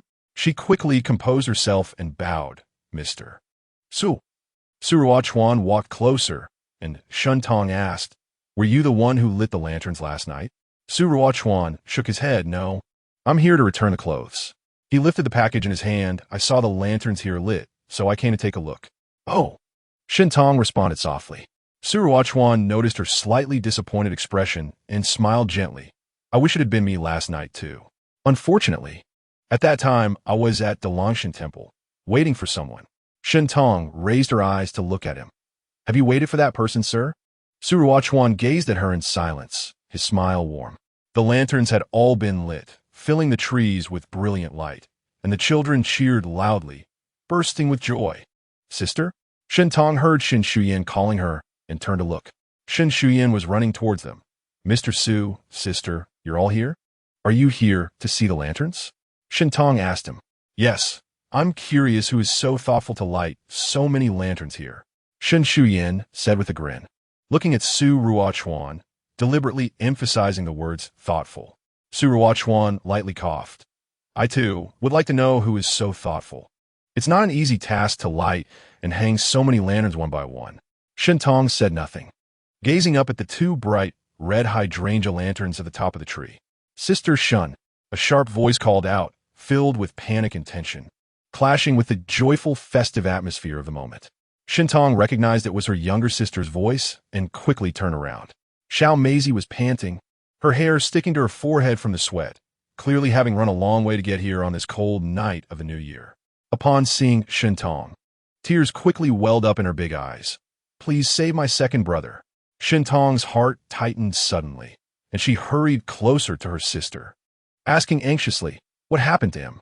Xiao Maisie grasped her hand tightly, choking back tears. "Second brother took me shopping and ran into the son of the Duke of Da. They insisted he go meet the son because of me. Second brother only agreed because of that. After he sent me home, he went to meet the son by himself." Shintong asked her, "Do you know where he went?" Xiao Maisie nodded vigorously. "I know. I can take you there. It's at Wuwei Alley." Shintong turned around and instructed her servant to return to the residence to prepare a carriage and bring bodyguards. Then she said to Shun Shuyan, "You go to the military affairs department to find Jin Shizhong and tell him about this matter. If he can find General Gao, that would be even better. He can bring as many people as he can. We'll meet at the entrance of Qiantang Alley in 15 minutes. "All right," Shun Shuyan responded and prepared to leave.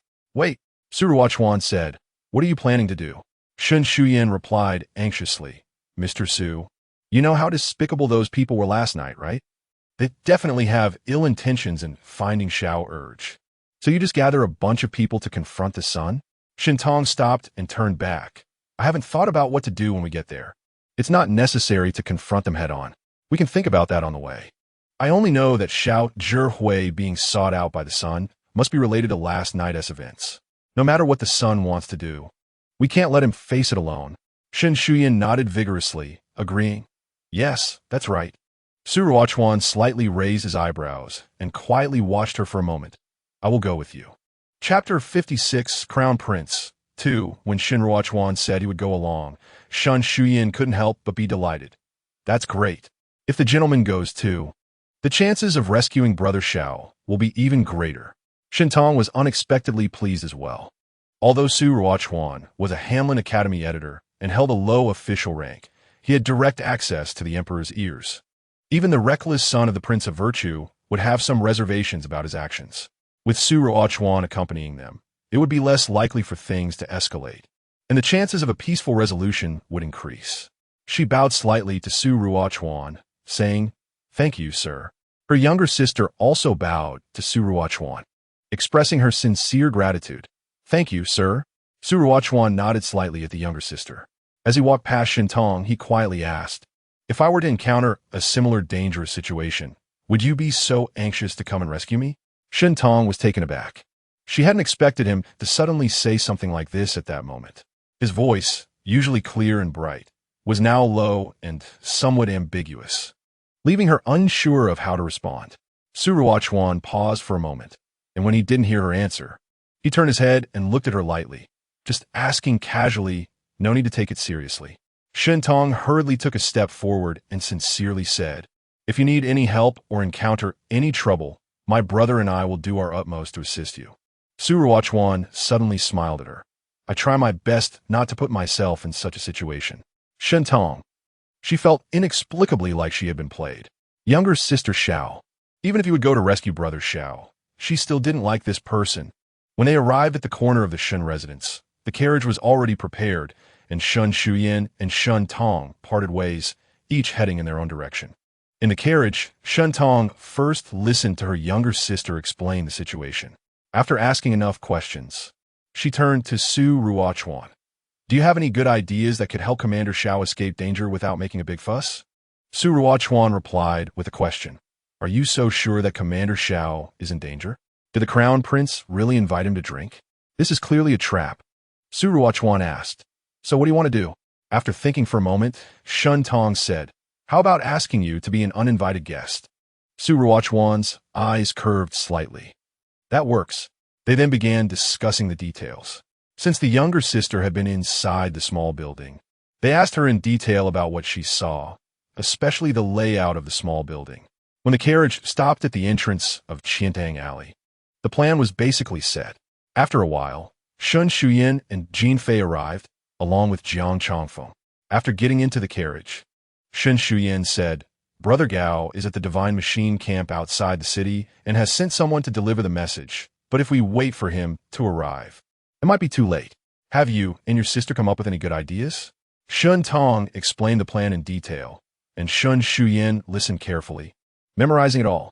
After getting off the carriage, he said to Jin Fei and Jiang Chongfeng, Sister and younger sister will stay in the carriage so that they can inform us in time if anything changes.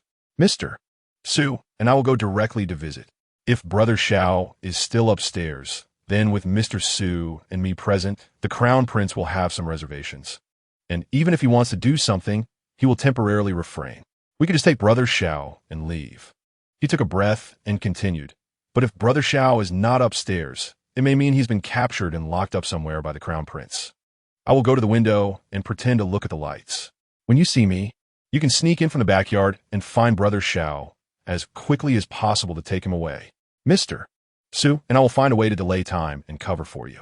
As long as you whistle one long and one short, then two long ones, Mr. Su and I will know that you have found him. Jin Fei asked, what if you can't find the boss? Shun Shuyan replied, if you can't find him, or if there are guards making it impossible to get him out, you will whistle 3 long and 2 short ones. Repeat it once, and Mr. Su and I will confront the Crown Prince and force him to release him. At this point, Su Ruochuan had already gotten off the carriage, his hands clasped in his sleeves as he stood to the side. Jin Fei glanced at him, thinking how could this skinny scholar be of any use? He uneasily asked, what can you two do to force the Crown Prince to release him? Shun Shuyan smiled slightly. Just rely on Mr. Su's mouth. Xiao Kuang sent the younger sister to the door, reminding her not to tell her family about this matter, and then he returned alone to Wuwei Alley. Zhu Su was drinking by himself. When he saw Xiao Kuang come back, he put down his cup and clapped his hands, praising, Commander Xiao indeed keeps his word. Sit down. He then ordered more wine to be brought. Although Xiao Kuang sat down, he did not touch the wine in front of him. Zhu Su laughed and said, as the ancients said, a promise is worth 1,000 gold. I didn't prepare that much money today. I don't have 1,000 gold, but I can take out 100 gold. However, I was quite frightened last night by the firecrackers you set off, so let's call it even. Xiao Kuang. Hearing his tone, it seemed he was inclined toward reconciliation. Xiao Kuang didn't want to be confrontational, so he said, in the past, I have offended you, but I did not target the Crown Prince. Rather, I was helping those who have been wronged, which unfortunately damaged the Crown Prince's reputation. Zhu Su waved his hand. It's in the past. No need to mention it again. Besides, if it weren't for you exposing this matter, I would have to marry another daughter of the Zhang family as the Crown Prince's consort. The Duke of Rongwa has quite a few mis-son in his family. It's better this way. But then again, I was fined a year of my noble rank because of this, which isn't good. So he concluded, Commander Xiao, you owe me a year of noble rank. Xiao Kuang. Just then, a servant presented a name card, reporting to the Crown Prince. Young Lord Shun of the Qingyang Marquis residence and Su Ruochuan from the Hamlin Academy request an audience. Shun Xian's visit wasn't surprising to Xiao Kuang. Although he had warned his younger sister, she still went to find Shintong, right? But when he heard Su Ruochuan's name, Xiao Kuang couldn't help but raise an eyebrow. He would also come because he was with Shun Tong tonight. Zhu Su was delighted. I didn't expect Su Hanlon to come as well. Interesting. Quickly invite them in. Xiao Kuang stood up and saluted. Since the crown prince does not intend to pursue past matters, I should take my leave. Zhu Su said, That won't do. Young Lord Shun and Su Hanlon are here. Commander Xiao cannot leave early. You must finish all this wine before you go. Xiao Kuang frowned slightly and wanted to decline again. Zhu Su, however, grew serious and said unhappily, If Commander Xiao insists on leaving, it means you don't give me face. Xiao Kuang had no choice but to sit down. Shortly after, Shun Shuyan and Su Ruochuan came upstairs. Zhu Su also invited them to sit down and ordered someone to set up the wine and food. Shun Shuyan looked at Xiao Kuang with confusion, and Xiao Kuang could only smile bitterly, nodding at him to indicate that there was no problem, although the means by which he was forced to stay were rather rough. It seemed that the crown prince had no obvious malice and was subtly hinting at wanting to befriend him, even if he was unwilling to get too close. He couldn't directly refuse him. Meanwhile, Zhu Su was quite enthusiastic towards Su Ruochuan, not only getting up to welcome him, but also continuously inviting Su Ruochuan to eat and drink, asking about his preferences, and so on. Su Ruochuan responded with ease, his words witty, causing Zhu Su to laugh frequently. Xiao Kuang watched from the side, resting his chin on his hand, but couldn't help but think that he must have been with Shintong just now. Where were they, and what were they doing? Why would he be willing to come here? Did Shintong ask him to come? He was lost in thought, raised his cup, and drank it all in one go. A servant saw his empty cup and immediately refilled it, and before he knew it, he had downed 20 or 30 cups. While Su Ruochuan and Xiao Kuang were chatting happily, Shun Shuyan was so anxious he couldn't sit still. They were upstairs toasting while his sister was downstairs waiting without knowing the situation, and he didn't know how worried she must be. Zhu Su joked and turned back. Seeing Xiao Kuang drinking, he clapped and laughed. Commander Xiao indeed has a great capacity for alcohol. This cup is too small. It doesn't match Commander Zhao's drinking ability. Bring a larger bowl. Shun Shuyan hurriedly said, It's better not to change. Brother Xiao is already drunk. We should take our leave. Xiao Kuang then swayed and stood up to bid farewell to Zhu Su, while using his internal energy to flush his face red, and intentionally knocked over an empty wine cup while raising his hand in salute. Seeing his appearance, Zhu Su realized he was truly quite drunk, so he no longer insisted and ordered someone to escort them downstairs. Jin Fei and Jiang Chongfeng waited outside for Shun Shuyan to give the signal, and soon after, Gao Zhan arrived, joining them. The three of them anxiously waited until they finally saw Xiao Kuang emerge safely. They approached him joyfully and inquired about what had happened. Xiao Kuang briefly explained the events of the night, and Shun Shuyan recounted how they had found his younger sister. The group returned to the entrance of Qiantang Alley. Shun Shuyan had already sent a servant back to relay the message that Shun Tong and Xiao Xiaomei were aware that they had safely come out. As soon as Xiao Xiaomei saw Xiao Kuang turn the corner, she jumped out of the carriage and ran towards him. Xiao Kuang picked her up and noticed that her clothes were different from the ones she had worn when they left. So he asked, Did Miss Shun change her clothes? Xiaomei nodded. I was sweating a lot, and Sister Shin said I would catch a cold, so I changed in the carriage. Xiao Kuang looked at the carriage, where the curtain had been lifted slightly. He put Xiaomei down and solemnly bowed to her, saying, Thank you, Miss Shun. His gratitude was not just for the small matter of changing Xiaomei's clothes, but for her selfless and swift coordination with everyone who could help him after receiving Xiaomei's plea for help, even though it turned out to be a false alarm. If he had truly been in danger, her actions would have been a lifesaver. Shen Tong smiled silently. It's good that Commander Xiao is fine. Shen Shuyan quickly recounted the events in detail. Shen Tong couldn't help but think that this son of the ditching prince was indeed acting out of line and was unpredictable. He forced Xiao Kuang and Xiaomei to come here, almost like a kidnapping. Anyone would think he wanted to take revenge on Xiao Kuang. If it weren't for that, she wouldn't have been so worried. Speaking of which, he was actually the original female protagonist's uncle, but there wasn't much description of him in the book. It was only known that he was a seasoned dandy well-versed in various entertainment activities in the capital. Therefore, when the original female protagonist initially chose the Wang of Guangling, she felt quite fortunate. Xiao Kuang stood there, listening to the conversation between the siblings. Shen Shuyan was talking nonstop, while Shen Tong occasionally asked a question in a low voice. Perhaps it was the effect of the wine he had just drunk, but he felt that there were many things he wanted to ask her and say to her, yet he couldn't utter a single word. After Shen Tong and Shen Shuyan talked for a while, she looked at Xiao Kuang and asked, "Commander Xiao, do you need me to send you and Xiao Mei home?"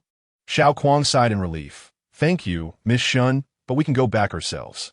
The Qin and Kong Ho had already dried the sweat-soaked clothes that Xiao Mei had changed out of, so she got back into the carriage to change into her original clothes. Xiao Kuang thanked her and Su Ruochuan again, then left with Gao Zhan, Jin Fei, and Jiang Changfeng, taking Xiao Mei home.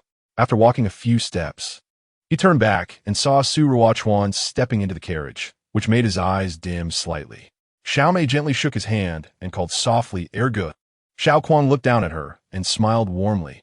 "Let's go home." Xiao Mei nodded vigorously. Gao Zhan, Jin Fei, and Jiang Changfeng continued to escort Xiao Kuang and Xiao Mei to the door.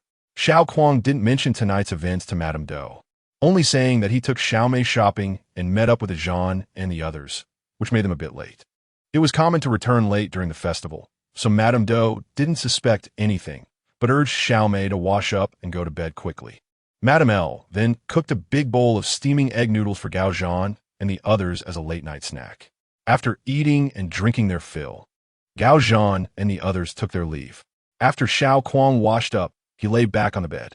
The effects of the wine had worn off, but there was still an indescribable impulse surging in his heart, making it hard for him to fall asleep. Suddenly, he sat up, put on his clothes and shoes, and walked straight out. Chapter 57.